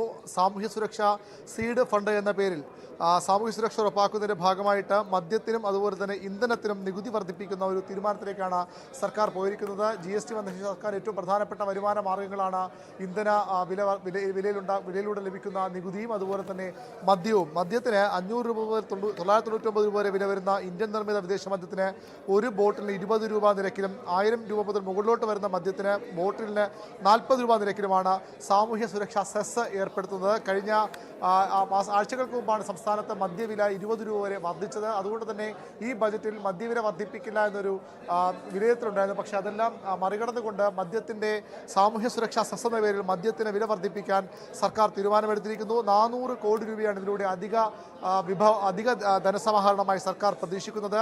പെട്രോൾ, ഡീസൽ എന്നിവയ്ക്ക് ലിറ്ററിന് 2 രൂപ നിരക്കിൽ സാമൂഹ്യ സുരക്ഷാ സെസ് ഏർപ്പെടുത്തുന്നു. അതായത് പെട്രോൾ, ഡീസൽ വില മറ്റ് പല സംസ്ഥാനങ്ങളിലും ഉള്ളതിനേക്കാൾ കൂടുതൽ വീണ്ടും കേരളം നൽകേണ്ടി വരും. പെട്രോൾ, ഡീസൽ വിലയ്ക്കും സാമൂഹ്യ സുരക്ഷാ സീഡ് ഫണ്ടിലേക്ക് പോകുമ്പോൾ സാമൂഹ്യ സുരക്ഷാ സെസ് ഏർപ്പെടുത്തുമ്പോൾ അവിടെയും വില വർധന, അതായത് സംസ്ഥാനത്ത് ജനങ്ങൾ ഏറ്റവും അധികം ബുദ്ധിമുട്ടിലാകാൻ പോകുന്നത് ഈ ഇന്ധനവില വർധന തന്നെയാകും. ഇന്ധനവില വർധനയുടെ പരിസമാപ്തി അല്ലെങ്കിൽ അതിൻ്റെ ഫലമെന്ന് പറയുന്നത് അവശ്യ സാധന വില വർധന തന്നെയാകും. സംസ്ഥാനത്ത് അവശ്യ സാധന വില വലിയ രീതിയിൽ വർദ്ധിക്കും. ഇന്ധനവില ഈ സെസ് ഏർപ്പെടുത്തിയ നേരത്തെ തന്നെ വില വർധനയ്ക്ക് കാരണം സംസ്ഥാന സർക്കാർ അധിക നികുതി ഈടാക്കുന്നതാണെന്ന് വിമർശനം ശക്തമാണ്. അത് കുറയ്ക്കണമെന്ന് ആവശ്യപ്പെട്ട വലിയ പ്രക്ഷോഭങ്ങൾ സംസ്ഥാനം നടന്നതാണ്. പക്ഷേ അപ്പോഴും ആ ഇന്ധനവില വീണ്ടും വർദ്ധിപ്പിക്കുന്ന ഒരു തീരുമാനത്തിലേക്ക് സർക്കാർ പോകുന്നു. 750 കോടി രൂപ അധിക ധനസമാഹരണമായി സർക്കാർ അതിന് ലക്ഷ്യമിടുന്നു.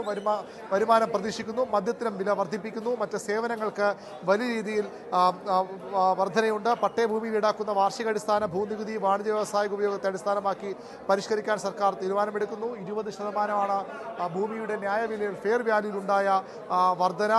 കോടതി ചെലവുകൾ വർദ്ധിക്കും. കോടതി വ്യവഹാരത്തിൻ്റെ ചെലവുകൾ വർദ്ധിപ്പിക്കും. ആധാരം രജിസ്റ്റർ ചെയ്തതിനു ശേഷം 3 മാസത്തിനോ 6 മാസത്തിനോ അധികമോ നടത്തുന്ന തീരാധാരങ്ങൾക്ക് നിലവിലുള്ള മുദ്രവില നിരക്ക് ഒഴിവാക്കുമെന്ന് പറയുമ്പോഴും റിയൽ എസ്റ്റേറ്റ് മേഖലയിൽ വലിയ ചെലവ് വർധനയുണ്ടാകും. റിയൽ എസ്റ്റേറ്റ് മേഖലയുടെ ആഗോള സാമ്പത്തിക മാന്ദ്യം കണക്കിലെടുത്തുകൊണ്ട് ഈ മേഖലയ്ക്ക് ഉത്തേജനം നൽകുന്നതിൻ്റെ പേരിലാണ് 6 മാസത്തിനകം കൈമാറ്റം ചെയ്യുന്ന ഫ്ലാറ്റ്, അപ്പാർട്ട്മെൻറ്റ് എന്നിവയുടെ മുദ്രവില 5% നേരത്തെ കുറച്ചിരുന്നത്. ഇത് 5%.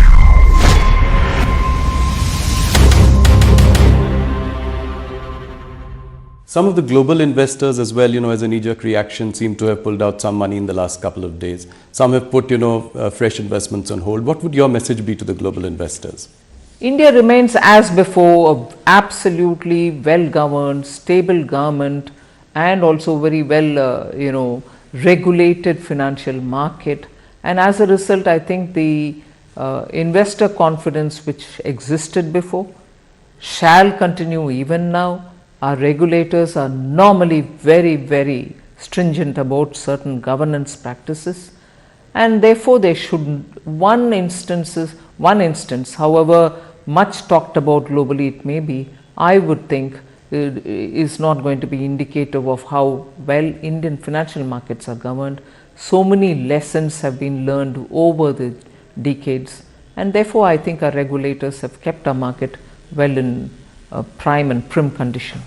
Thank you. That's very reassuring coming from the Finance Minister. Let me move on to the next question around the budget, and this is to do with the economy. Is the current recovery due to pent-up demand, or do you think that this will be sustained? I think it will be sustained because the pent-up demand argument was very right nearly 4-5 quarters ago, when post the Omicron we were coming back. People thought 2022 festival season was driven by revenge shopping, pent-up demand and so on. But pent-up demand won't stretch itself for more than one season if you want to, take it that way. 2022 festival season was in its normal course and there was no exaggeration in the markets or even in consumption. So I think it has now reached a level where it will sustain itself. No, I ask this question also because the rural demand is still tepid. Looking at the commentary coming from FMCG companies in India. Also, if we look at, the work under the Manrega scheme and the, and FMCG results, I ask this question in this context as well. Can aggregate demand be more robust?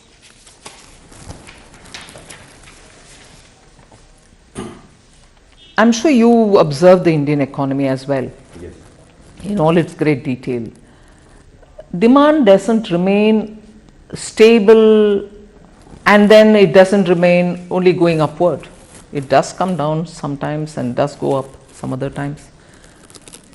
In fact, at that time, during the pandemic, even during the lockdown, most of us felt the rural demand is very high, and what could explain it?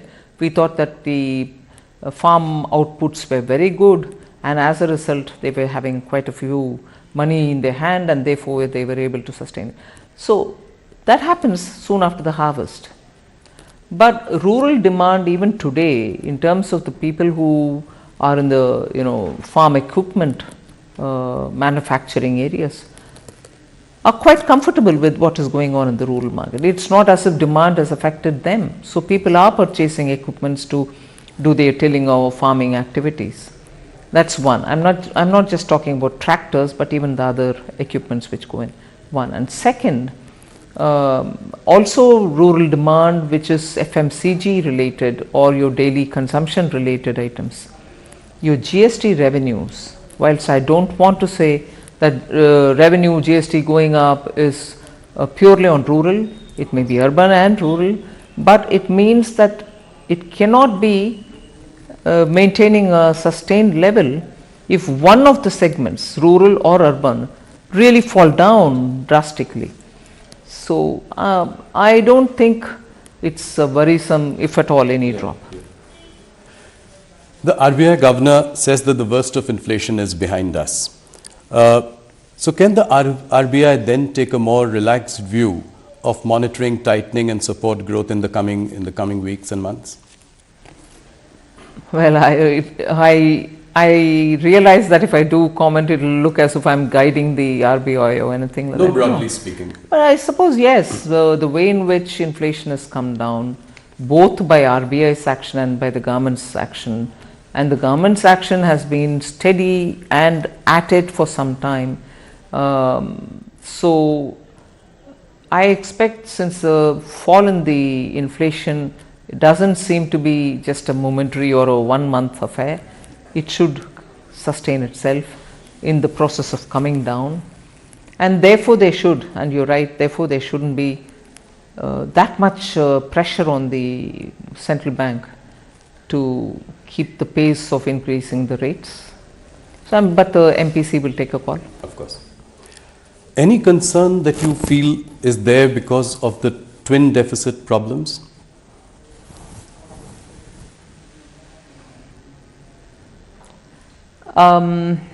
It's not as severe as before. Yes. Yes, when exports come down, you're going to have the current account deficit.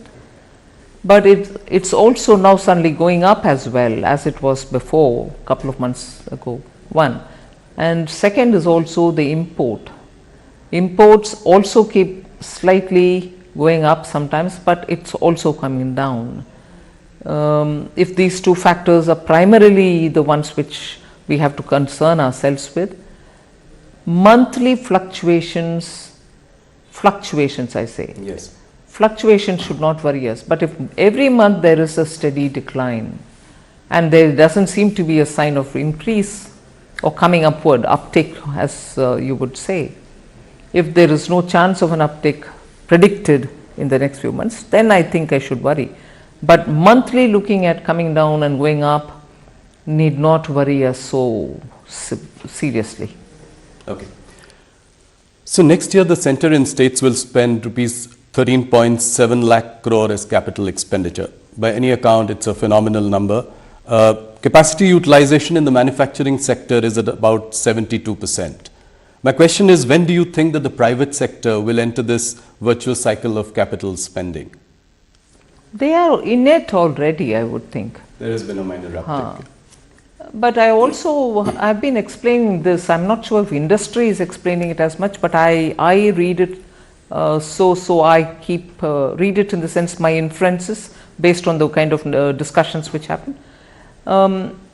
India's industry, the old India industry as well as the new, which is the IT related industry, software and so on, both old India industry and this are transitioning also with the energy related matters, are transitioning also in the way in which their shop floors are operated. So the investment that they make is not to create one more unit of what they already have, the investment that they have to make, and therefore the conscious decision that they have to take, will now also look at not just expanding existing capacity the way it is, but also looking at bringing high technology, Web3, robotics, 3D printing and so on. So that together with moving towards more renewable energy use, making a green product of what they are making. For instance, steel industry is facing huge barriers in Europe. Now, their business of having to invest and expand now would be not to just produce more steel, but to produce green steel. So the investment there has three new dimensions which have never been into consideration earlier. Invest and produce green, produce also with the efficiencies of technology. So all this, when comes into play, when your decision making is being done, does take time and more resources. So I would want to give that advantage for India's private sector, that yes, their process is going to be somewhat more complicated in terms of taking the decision, but I think the atmosphere is conducive for that on all grounds, technology, green and so on. I'm kind of curious that while you've given a boost to capital expenditure and increased outlay to PM Awas Yojana, you've also cut the Manrega budget by almost 33% or 30,000 crore. Why have you done that? Actually, the answer lies in your own question. Okay. PM Awas Yojana is also to be done by workers in the area, rural area, who normally would have gone for, let us say, in the absence of this, would have gone for Mahatma Gandhi Rural Employment Guarantee Scheme. Right.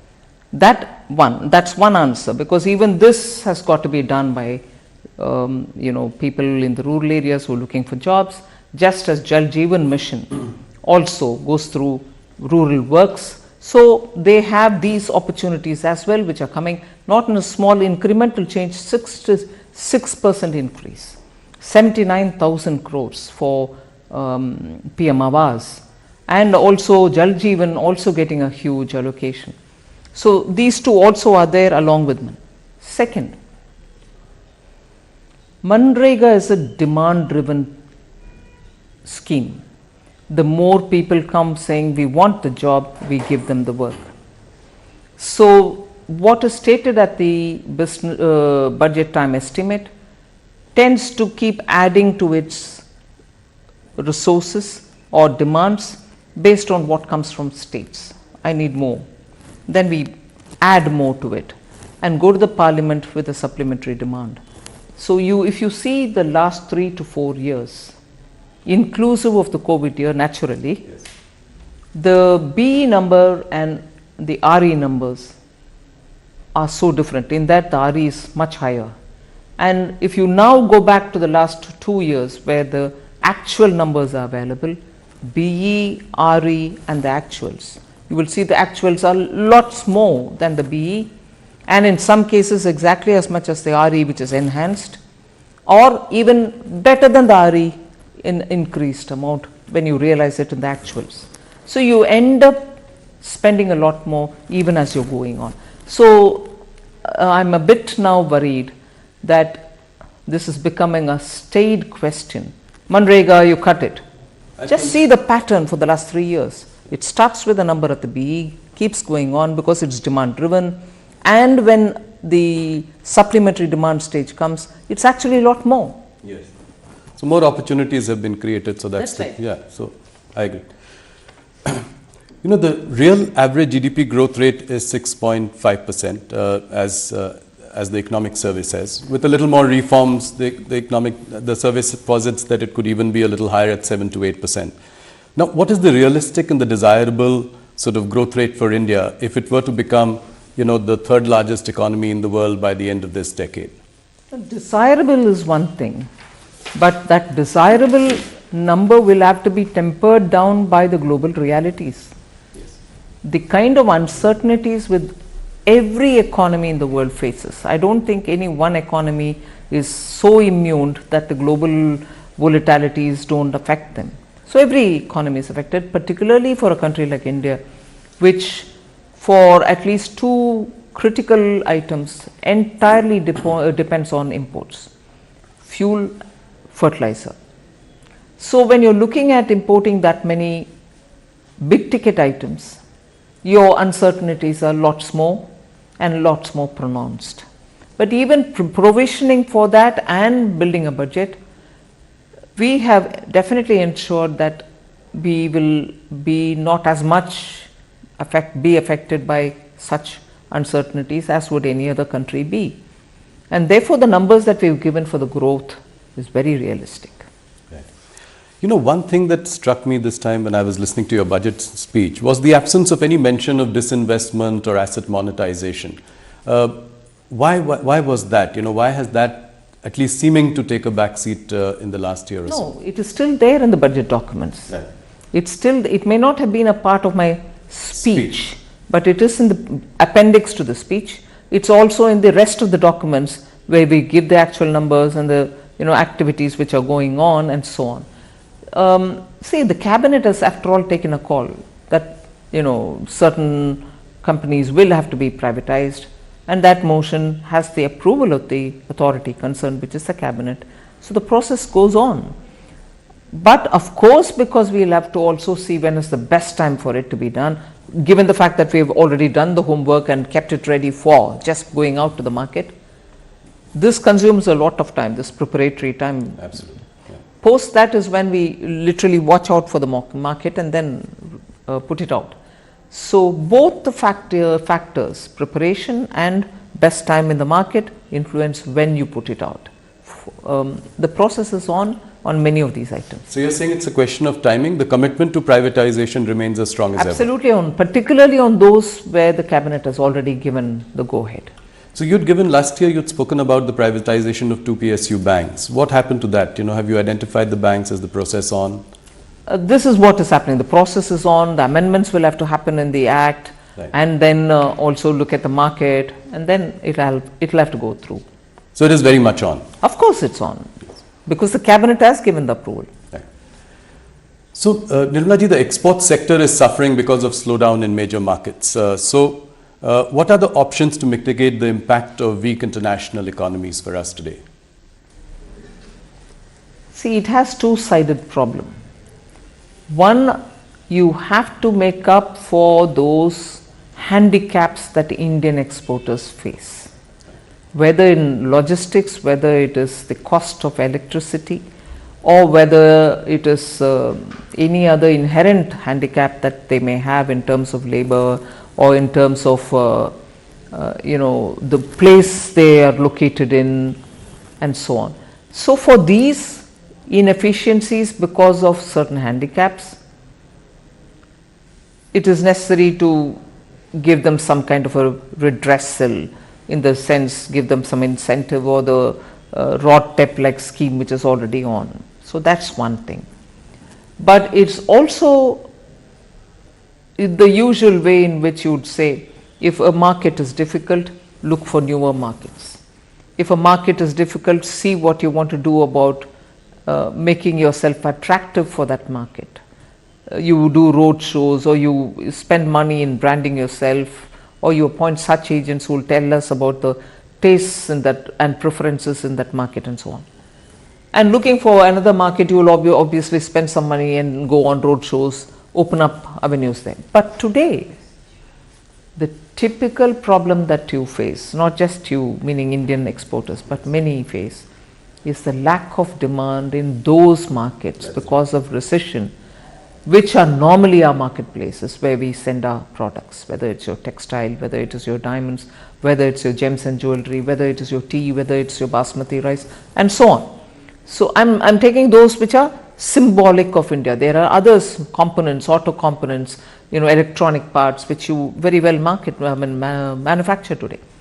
So when the recession has hit these economies, and when I say these economies, not just those in which you're present, but even for the newer markets which you might otherwise aim at, all of them are hit by it.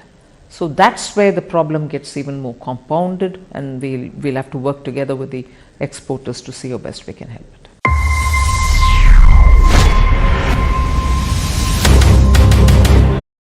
നമ്മൾ പ്രതീക്ഷിച്ചതുപോലെ തന്നെ വലിയ തോതിലുള്ള പദ്ധതികളൊന്നും പ്രഖ്യാപിക്കാൻ ഈ ബജറ്റിൽ ആയിട്ടില്ലെങ്കിലും എല്ലാ മേഖലകളെയും സ്പർശിക്കാൻ ധനമന്ത്രിക്ക് കഴിഞ്ഞിട്ടുണ്ട് എന്നതും വ്യക്തമാണ്. അതേസമയം എല്ലാ സേവന നിരക്കുകളും വർദ്ധിക്കുന്നു. മദ്യത്തിന് വില കൂടുന്നു, വാഹന വിലയിൽ വർധനവുണ്ടാകും, അതുപോലെ വാഹനത്തിന് സെസ് ഏർപ്പെടുത്തിയിരിക്കുന്നു. ഏറ്റവും ജനത്തിന് ആഘാതം ഒരുപക്ഷെ ഏൽപ്പിക്കാൻ പോകുന്നത് ഈ പെട്രോളിയം ഉൽപ്പന്നങ്ങളുടെ വില വർധനവായിരിക്കും. പെട്രോളിയത്തിന് സെസ് ഏർപ്പെടുത്തിയിരിക്കുന്നു, വൈദ്യുതി നിരക്ക് കൂട്ടിയിരിക്കുന്നു. വൈദ്യുതി തീരുവ 5% വർദ്ധിപ്പിച്ചിട്ടുള്ളത്. അങ്ങനെ വിലക്കയറ്റം നേരിടാൻ 200 കോടി രൂപ ഈ ബജറ്റിൽ വകയിരുത്തുമ്പോഴും വിലക്കയറ്റത്തിന് വഴിവെക്കുന്ന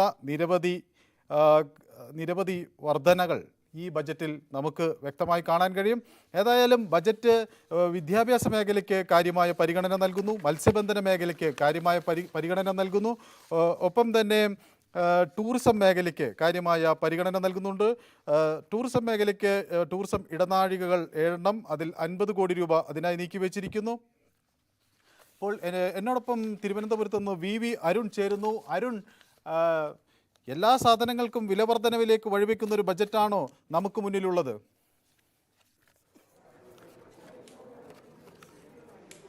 മനു, തീർച്ചയായും ഏറ്റവും എളുപ്പം ധനസമാഹരണത്തിന് വരുമാന വർധനയ്ക്കുള്ള വഴി തന്നെ സർക്കാർ തേടിയിരിക്കുന്നു. സാമൂഹ്യ സുരക്ഷാ സീഡ് ഫണ്ട് എന്ന പേരിൽ സാമൂഹ്യ സുരക്ഷ ഉറപ്പാക്കുന്നതിൻ്റെ ഭാഗമായിട്ട് മദ്യത്തിനും അതുപോലെ തന്നെ ഇന്ധനത്തിനും നികുതി വർദ്ധിപ്പിക്കുന്ന ഒരു തീരുമാനത്തിലേക്കാണ് സർക്കാർ പോയിരിക്കുന്നത്. GST വന്ന സർക്കാർ ഏറ്റവും പ്രധാനപ്പെട്ട വരുമാന മാർഗ്ഗങ്ങളാണ് ഇന്ധന വിലയിലൂടെ ലഭിക്കുന്ന നികുതിയും അതുപോലെ തന്നെ മദ്യവും. മദ്യത്തിന് 500 രൂപ മുതൽ 999 രൂപ വരെ വില വരുന്ന ഇന്ത്യൻ നിർമ്മിത വിദേശ മദ്യത്തിന് ഒരു ബോട്ടിലിന് 20 രൂപ നിരക്കിലും 1000 രൂപ മുതൽ മുകളിലോട്ട് വരുന്ന മദ്യത്തിന് ബോട്ടിലിന് 40 രൂപ നിരക്കിലുമാണ് സാമൂഹ്യ സുരക്ഷാ സെസ് ഏർപ്പെടുത്തുന്നത്. കഴിഞ്ഞ ആഴ്ചകൾക്ക് മുമ്പാണ് സംസ്ഥാനത്ത് മദ്യവില 20 രൂപ വരെ വർദ്ധിച്ചത്. അതുകൊണ്ട് തന്നെ ഈ ബജറ്റിൽ മദ്യവില വർദ്ധിപ്പിക്കില്ല എന്നൊരു വിലയിരുത്തലുണ്ടായിരുന്നു. പക്ഷേ അതെല്ലാം മറികടന്നുകൊണ്ട് മദ്യത്തിൻ്റെ സാമൂഹ്യ സുരക്ഷാ സെസ് എന്ന പേരിൽ മദ്യത്തിന് വില വർദ്ധിപ്പിക്കാൻ സർക്കാർ തീരുമാനമെടുത്തിരിക്കുന്നു. 400 കോടി രൂപയാണ് ഇതിലൂടെ അധിക ധനസമാഹരണമായി സർക്കാർ പ്രതീക്ഷിക്കുന്നത്. പെട്രോൾ, ഡീസൽ എന്നിവയ്ക്ക് ലിറ്ററിന് 2 രൂപ നിരക്കിൽ സാമൂഹ്യ സുരക്ഷാ സെസ് ഏർപ്പെടുത്തുന്നു. അതായത് പെട്രോൾ, ഡീസൽ വില മറ്റ് പല സംസ്ഥാനങ്ങളിലും ഉള്ളതിനേക്കാൾ കൂടുതൽ വീണ്ടും കേരളം നൽകേണ്ടി വരും. പെട്രോൾ, ഡീസൽ വിലയ്ക്കും സാമൂഹ്യ സുരക്ഷാ സീഡ് ഫണ്ടിലേക്ക് പോകുമ്പോൾ സാമൂഹ്യ സുരക്ഷാ സെസ് ഏർപ്പെടുത്തുമ്പോൾ അവിടെയും വില വർധന, അതായത് സംസ്ഥാനത്ത് ജനങ്ങൾ ഏറ്റവും അധികം ബുദ്ധിമുട്ടിലാകാൻ പോകുന്നത് ഈ ഇന്ധനവില വർധന തന്നെയാകും. ഇന്ധനവില വർധനയുടെ പരിസമാപ്തി അല്ലെങ്കിൽ അതിൻ്റെ ഫലമെന്ന് പറയുന്നത് അവശ്യ സാധന വില വർധന തന്നെയാകും. സംസ്ഥാനത്ത് അവശ്യ സാധന വില വലിയ രീതിയിൽ വർദ്ധിക്കും. ഇന്ധനവില ഈ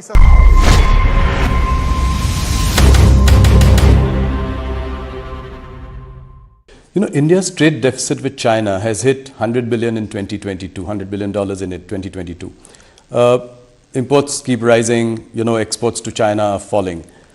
Is this situation acceptable to us? How do we really reverse this trend?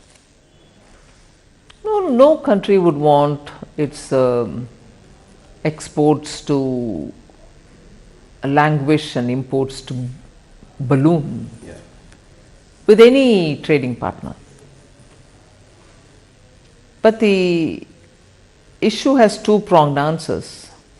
We should be conscious not to have to consume things which come, overly from only one destination. But that doesn't mean I'm imposing any view. We should also be conscious of buying it from elsewhere if it is necessary at all. And for India's exports, it has to also look at ways in which market can be expanded in that territory or in any other geographical jurisdiction. So it is always a twin game. It's like a pair of scissors. You have to look at both the sides. What do you make of this growing clamor, especially in some opposition ruled states like Chhattisgarh, Madhya Pradesh, Rajasthan, to bring back the old pension scheme? In fact, Deputy Chief Minister of Maharashtra, Devendra Fadnavis ji, has also spoken about this. He said he'll look into the matter. What is the government's view on this? See, when I talk about government's view, I don't want to speak as though this government view or that government's view. Who, after all, implemented it for the first time? After the decisions were taken at different layers of officialdom, the political dispensations which brought this in was not just NDA. UPA was actively those who brought it forward.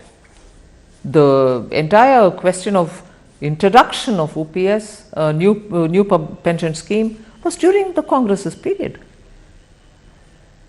They didn't at that time talk about rollback. They didn't at that time talk about any, bringing the old system back or anything of that. So now, if without adequate looking into of what it means, are we paying the current generation of pensioners by loading it onto the future generation? And how far, because in government the arguments will quickly come back to you saying, but when government borrows, it's also leaving a burden on the future generation and so on. But that's the argument. Would we all look at what is a reasonable balance? Would we look at what is it that we are leaving for our generations to come? Yes, you will have to have an economy running, you will borrow to a certain extent.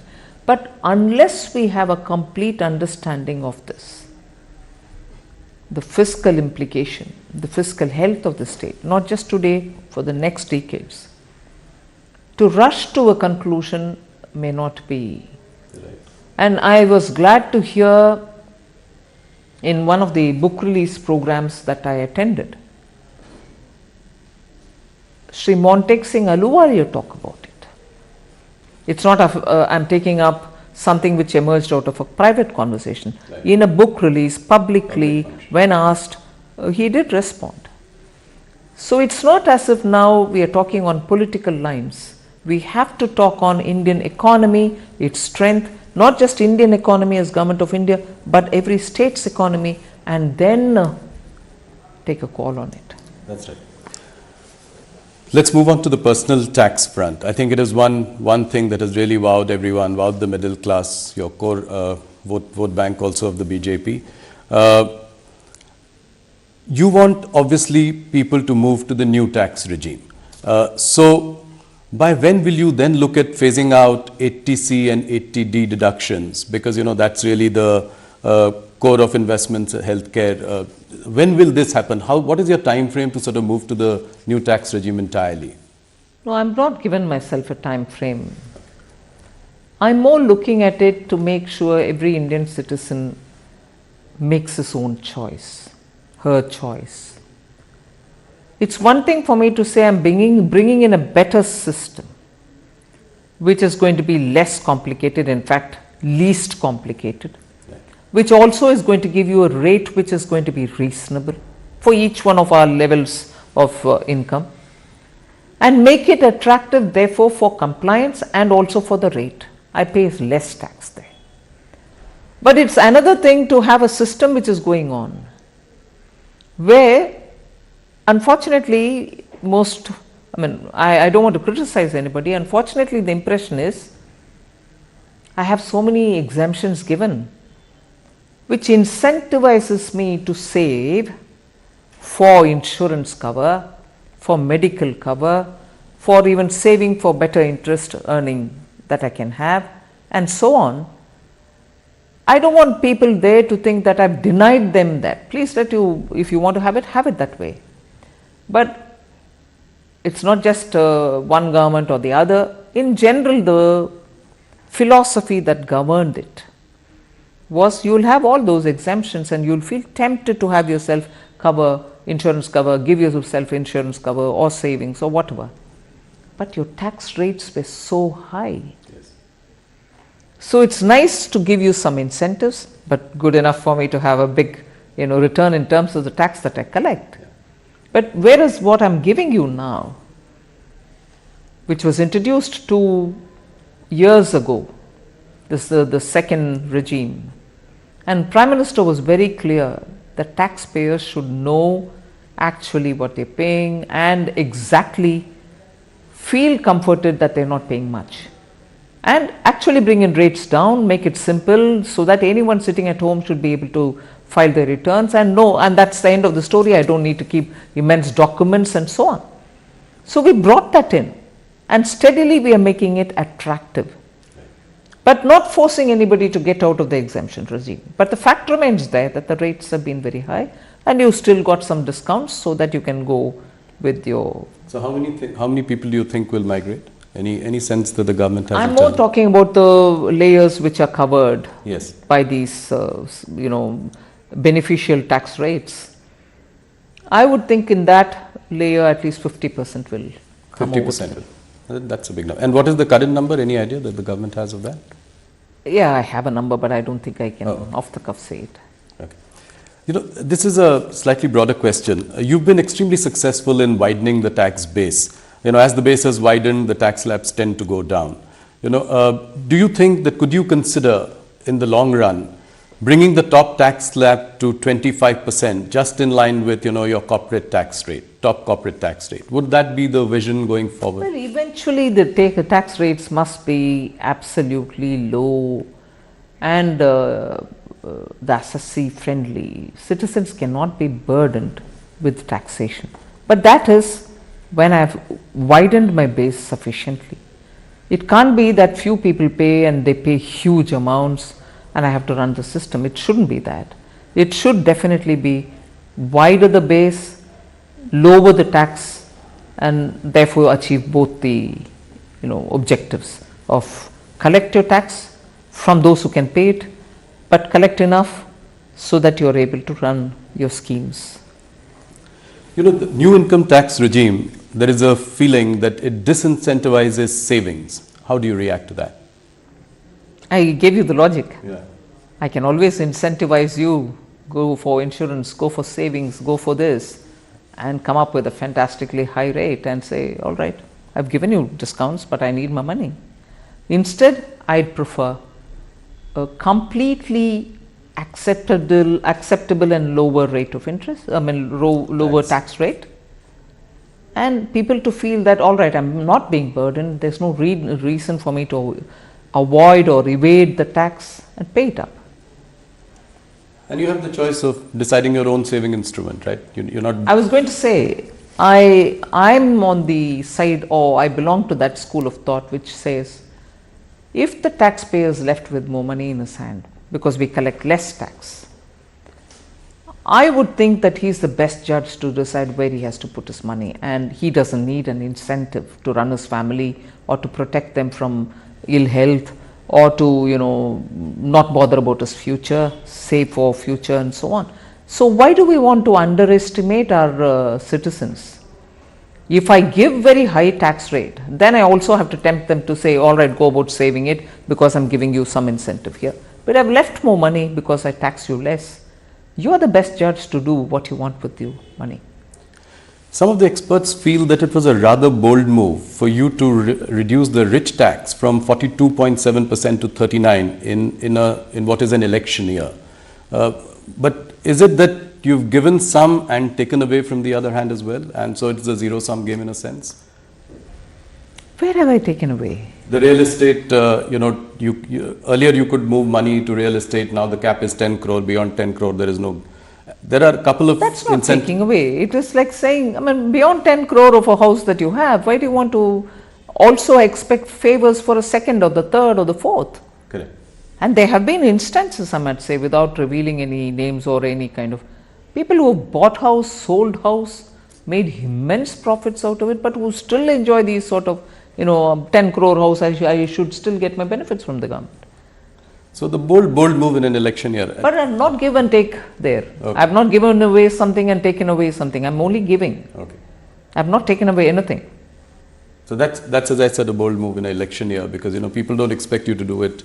No, but if you're referring to the surcharge, which I brought down and which therefore is going to give benefit to some of the upper middle class and high net worth individuals. That's right. It's also because the Indian tax system should be seen for not being so harsh. With your 30% surcharge, you were reaching a total tax of 42 point something, 75 or something. 42.7%, yeah. 42% of tax taken away, even a person who's that talented enough, skilled enough, and is paid very well for his contribution to the firm and has a good earning. Yes. Take away nearly 42.7, doesn't make our system look fair. Right. And therefore we brought it. MNCs are looking at a China plus one strategy. So you've also spoken about it in your budget speech. We've seen that the manufacturing and export of mobile phones from India has really gone up. Which are the other sectors in manufacturing that could benefit out of this China plus one? Well, the PLI that we've given out with Yes. 13 sectors is definitely a China plus one list, which is sunrise sectors, which are important sectors for India to have its own strength. That's exactly the China plus one kind of a. Okay. There is a funding winter in the startup ecosystem. In fact, some of the startups that were doing really well have come off their valuation highs. What is the government specifically planning to do about this? This government has done a lot for the startup community in the last few years. So what next? What would you do? I think the funding is also waiting to see more innovative startups claim for the next stage. It's not as if it's a funding winter or it's not now a scarcity of funds. It's more funds seeing the opportunity that is available for them. And they want to look at better options also, even among the startups. Right. And India, which started in 2016 in a major push, I'm sure startups existed before, but the push happened with the Honorable Prime Minister in 2016 announcing a policy and subsequently coming up year after year some concession. So they also go through a cycle, one round done, the next round of good options. They are there, they will, I'm sure, be available. Nirmalaji, you will be meeting the G20 finance ministers and central bank governors later this month in Bangalore. What is your message to them, and what are your main agenda items that you will take up and highlight? The agenda, of course, is by now fairly well determined. We will be talking about the debt situation globally, because many countries which were even middle income countries have suddenly got into debt traps, and those traps are really vicious traps. They are not able to come out of it. Now, during the pandemic, debt servicing, there was a scheme which the IMF and also looking at the G20 formulation, there was a plan which had come, debt servicing, and many of these countries didn't have to service their borrowing for a certain period because of the pandemic, and there was a call for extending it. It was extended.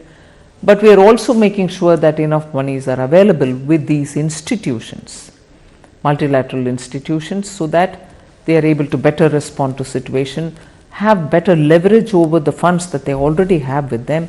So these are matters of discussion: debt servicing, also debt financing, multilateral finance institutions and their reforms, about which Honorable PM has spoken several times: UN reform, IMF reform, WTO reform, World Bank reform, and so on. So we'll be discussing many of these. Also looking at a global kind of a SOP to be available, to be agreed upon for regulating crypto assets, right, whilst recognizing the central bank as the authority for issuing cryptocurrency. The rest of the assets which are being created outside, which are using very useful financial technologies, even those will have to be discussed, because regulation cannot be done by any one country singularly. It has to be a collective action, because technology doesn't brook any borders. Okay. Nirmalaji, you have to answer this question, specific question. You've presented 5 budgets so far. Which has been the most memorable budget? Very difficult to say. Each one had its own challenge, but well, each one has its own charm. Okay. Now, one last question. After months of hard work, you managed to put this whole thing together. How does Nirmala Sitharaman unwind? What do you do? Do you ever take a break? What do you do to unwind? Well, listen to a lot of music. What music do you listen to? classical Indian music, both Hindustani and Carnatic.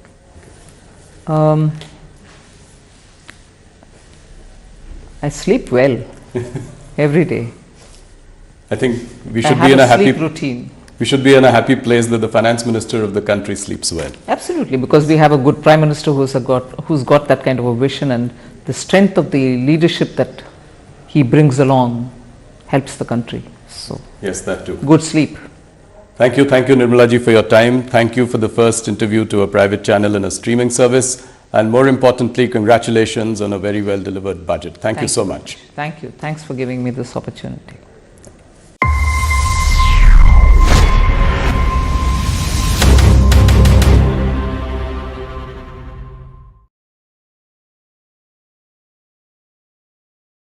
നമ്മൾ പ്രതീക്ഷിച്ചതുപോലെ തന്നെ വലിയ തോതിലുള്ള പദ്ധതികളൊന്നും പ്രഖ്യാപിക്കാൻ ഈ ബജറ്റിൽ ആയിട്ടില്ലെങ്കിലും എല്ലാ മേഖലകളെയും സ്പർശിക്കാൻ ധനമന്ത്രിക്ക് കഴിഞ്ഞിട്ടുണ്ട് എന്നതും വ്യക്തമാണ്. അതേസമയം എല്ലാ സേവന നിരക്കുകളും വർദ്ധിക്കുന്നു. മദ്യത്തിന് വില കൂടുന്നു, വാഹന വിലയിൽ വർധനവുണ്ടാകും, അതുപോലെ വാഹനത്തിന് സെസ് ഏർപ്പെടുത്തിയിരിക്കുന്നു. ഏറ്റവും ജനത്തിന് ആഘാതം ഒരുപക്ഷെ ഏൽപ്പിക്കാൻ പോകുന്നത് ഈ പെട്രോളിയം ഉൽപ്പന്നങ്ങളുടെ വില വർധനവായിരിക്കും. പെട്രോളിയത്തിന് സെസ് ഏർപ്പെടുത്തിയിരിക്കുന്നു, വൈദ്യുതി നിരക്ക് കൂട്ടിയിരിക്കുന്നു, വൈദ്യുതി തീരുവ 5% വർദ്ധിപ്പിച്ചിട്ടുള്ളത്. അങ്ങനെ വിലക്കയറ്റം നേരിടാൻ 200 കോടി രൂപ ഈ ബജറ്റിൽ വകയിരുത്തുമ്പോഴും വിലക്കയറ്റത്തിന് വഴിവെക്കുന്ന നിരവധി വർധനകൾ ഈ ബജറ്റിൽ നമുക്ക് വ്യക്തമായി കാണാൻ കഴിയും. ഏതായാലും ബജറ്റ് വിദ്യാഭ്യാസ മേഖലയ്ക്ക് കാര്യമായ പരിഗണന നൽകുന്നു, മത്സ്യബന്ധന മേഖലയ്ക്ക് കാര്യമായ പരിഗണന നൽകുന്നു, ഒപ്പം തന്നെ ടൂറിസം മേഖലയ്ക്ക് കാര്യമായ പരിഗണന നൽകുന്നുണ്ട്. ടൂറിസം മേഖലയ്ക്ക് ടൂറിസം ഇടനാഴികകൾ 7 അതിൽ 50 കോടി രൂപ അതിനായി നീക്കിവെച്ചിരിക്കുന്നു. ഇപ്പോൾ എന്നോടൊപ്പം തിരുവനന്തപുരത്ത് നിന്ന് VV അരുൺ ചേരുന്നു. അരുൺ, എല്ലാ സാധനങ്ങൾക്കും വില വർധനവിലേക്ക് വഴിവെക്കുന്ന ഒരു ബജറ്റാണോ നമുക്ക് മുന്നിലുള്ളത്?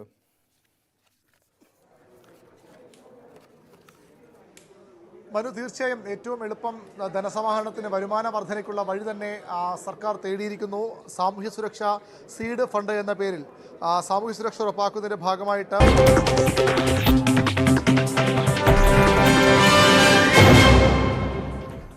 നമസ്കാരം. ഇന്നത്തെ പ്രധാന വാർത്തകളുടെ സമഗ്ര ചിത്രവുമായി ടോപ്പ് 18 ആരംഭിക്കുന്നു.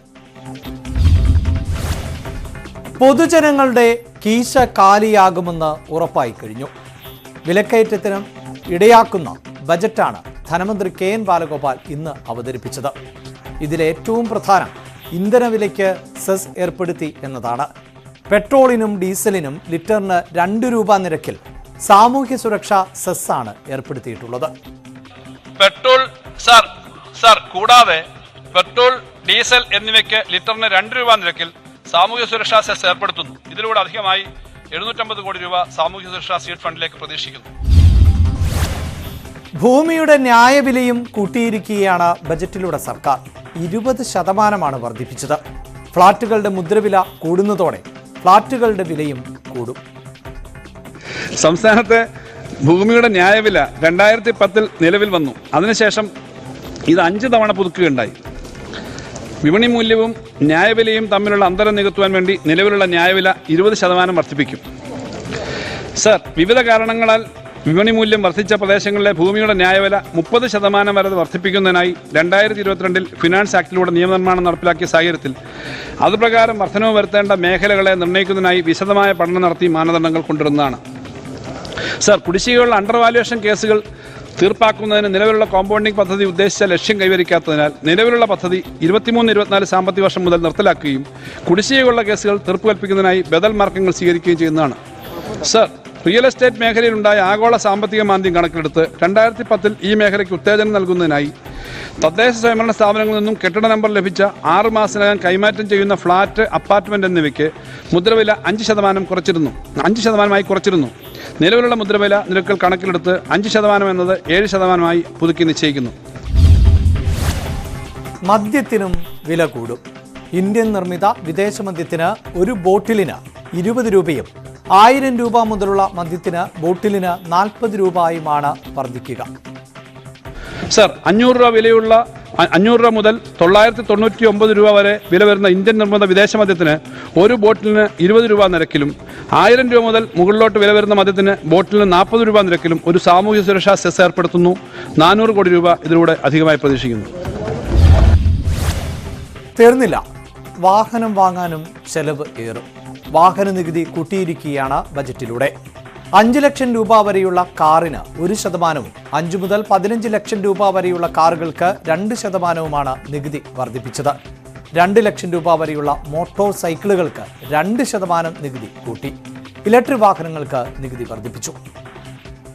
പുതുതായി വാങ്ങുന്ന 2 ലക്ഷം വരെയുള്ള മോട്ടോർ സൈക്കിളുകളുടെ ഒറ്റത്തവണ നികുതിയിൽ 2% വർധനവ് വരുത്തുന്നു. ഇതുവഴി 92 കോടി രൂപയുടെ അധിക വരുമാനം പ്രതീക്ഷിക്കുന്നു. സർ, പുതുതായി വാങ്ങുന്ന മോട്ടോർ കാറുകളുടെയും സ്വകാര്യ ആവശ്യങ്ങൾക്ക് ഉപയോഗിക്കുന്ന പ്രൈവറ്റ് സർവീസ് വാഹനങ്ങളുടെയും നിരക്കിൽ താഴെ പറയുന്ന പ്രകാരം വർധനവ് വരുത്തുന്നു. 5 ലക്ഷം വരെയുള്ള വിലയുള്ളവയ്ക്ക് 1% വർധനവ്. 5 ലക്ഷം മുതൽ 15 ലക്ഷം വരെ വിലയുള്ളവർക്ക് 2% വർധനവ്. 15 ലക്ഷം മുതൽ 20 ലക്ഷം വരെയുള്ള വാഹനങ്ങൾക്ക് 1% വർധനവ്. 20 ലക്ഷം മുതൽ 30 ലക്ഷം വരെയുള്ള വാഹനങ്ങൾക്ക് 1% വർധനവ്. 30 ലക്ഷത്തിന് മുകളിൽ വിലയുള്ള വാഹനങ്ങൾക്ക് 1% വർധനവ്. ഇതുവഴി 340 കോടി രൂപയുടെ അധിക വരുമാനം പ്രതീക്ഷിക്കുന്നു. എന്തായാലും ഡീസൽ വില വർധനവ് അംഗീകരിക്കില്ല എന്ന് all Kerala bus operators organisation വ്യക്തമാക്കി കഴിഞ്ഞു. വിദ്യാർത്ഥികളുടെ യാത്രാ നിരക്ക് വർധനവ് ഉൾപ്പെടെ യാത്രാ നിരക്ക് അടിയന്തരമായി വർദ്ധിപ്പിക്കാത്ത പക്ഷം സ്വകാര്യ ബസ്സുകൾക്ക് സർവീസ് നടത്താൻ കഴിയില്ല എന്നാണ് മുന്നറിയിപ്പ്. ഡീസലിന്റെ വില വർദ്ധിപ്പിക്കാൻ തീരുമാനിച്ച സാഹചര്യത്തിൽ ഇപ്പൊ തന്നെ യാത്രക്കാരുടെ എണ്ണത്തിന്റെ കുറവ് മൂലം ബസ്സുകൾ വലിയ നഷ്ടത്തിലോടുണ്ട്. കഴിഞ്ഞ യാത്രാ നിരക്ക് വർധന സമയത്ത് വിദ്യാർത്ഥികളുടെ യാത്രാ നിരക്ക് വർധനവ് ഉൾപ്പെടെ ഞങ്ങൾ ആവശ്യപ്പെട്ട വർധനവ് നടപ്പിലാക്കാതെ കേവലം ഒരു യാത്രാ നിരക്ക് വർധനവ് മാത്രം നടപ്പിലാക്കിക്കൊണ്ടുള്ള ഒരു ബസ് ചാർജ് വർധനവാണ് കഴിഞ്ഞ തവണ നമുക്ക് ലഭിച്ചത്. പക്ഷേ ഈ ഡീസലിന് വീണ്ടും വില വർദ്ധിപ്പിച്ച ഒരു സാഹചര്യത്തിൽ വിദ്യാർത്ഥികളുടെ യാത്രാ നിരക്ക് വർധനവ് ഉൾപ്പെടെ ബസ് യാത്രാ നിരക്ക് വർദ്ധിപ്പിക്കാൻ സംസ്ഥാന സർക്കാർ തയ്യാറാവാത്ത പക്ഷം സംസ്ഥാനത്തെ സ്വകാര്യ ബസ്സുകൾക്ക് റോഡിലിറക്കി സർവീസ് നടത്താൻ കഴിയാത്ത സ്ഥിതിയാണ് നിലനിൽക്കുന്നതെന്ന് ഈ സന്ദർഭത്തിൽ പറയാതിരിക്കാൻ കഴിയില്ല. ഇന്ധന വില വർധന കുടുംബ ബജറ്റിനെ കാര്യമായി തന്നെ ബാധിക്കുമെന്നാണ് ഉപഭോക്താക്കളും പറയുന്നത്. പെട്രോളിനും ഡീസലിനും ഒറ്റയടിക്ക് 2 രൂപ കൂട്ടിയത് അംഗീകരിക്കാനാവില്ല എന്നാണ് സാധാരണക്കാരുടെ പ്രതികരണം. സംസ്ഥാന ബജറ്റിൽ സെസ് ഏർപ്പെടുത്തിയതോടെ 2 രൂപയാണ് ഇന്ധനത്തിന് കൂടുക. പെട്രോളിന് 2 രൂപയും ഡീസലിന് 2 രൂപയുമാണ് കൂടുക. അതിൽ കാര്യമായി തന്നെ ജനങ്ങളെ ബാധിക്കും എന്നുള്ള കാര്യത്തിൽ സംശയമില്ല. ലിറ്ററിനാണ് 2 രൂപ കൂടുന്നത്. അതുകൊണ്ട് തന്നെ അത് 2 വീലർ യാത്രക്കാരാണെങ്കിലും ശരി, മറ്റുള്ള ഓട്ടോറിക്ഷയും ടാക്സിയെയും അതുപോലെ സ്വന്തം വാഹനങ്ങളും കൂടാതെ ചരക്ക് ഗതാഗതത്തെയും അതുപോലെ തന്നെ KSRTC ഉൾപ്പെടെ ബാധിക്കുന്നതിലേക്ക് കാര്യങ്ങളെത്തും. ഒരുപക്ഷേ KSRTCയെ ചിലപ്പോൾ അതിൽ നിന്ന് ഒഴിവാക്കി കിട്ടാനുള്ളൊരു സാധ്യതയുണ്ട്. എന്നാൽ പോലും മറ്റുള്ള വലിയ ദീർഘദൂര സർവീസുകൾ നടത്തുന്ന സ്വകാര്യ ബസ്സുകളെയും അതുപോലെ തന്നെ ചരക്ക് ഗതാഗതത്തെ എല്ലാം തന്നെ ഈ ഒരു ഇന്ധന വിലക്കയറ്റം കാര്യമായി തന്നെ സ്വാധീനിക്കും. അത് സാധാരണ ജനങ്ങളെ തന്നെയായിരിക്കും ബാധിക്കുക. എന്തായാലും നമുക്ക് ഇതുമായി ബന്ധപ്പെട്ടുകൊണ്ട് ജനങ്ങളുടെ ഒരു പ്രതികരണത്തിലേക്ക് പോവാം.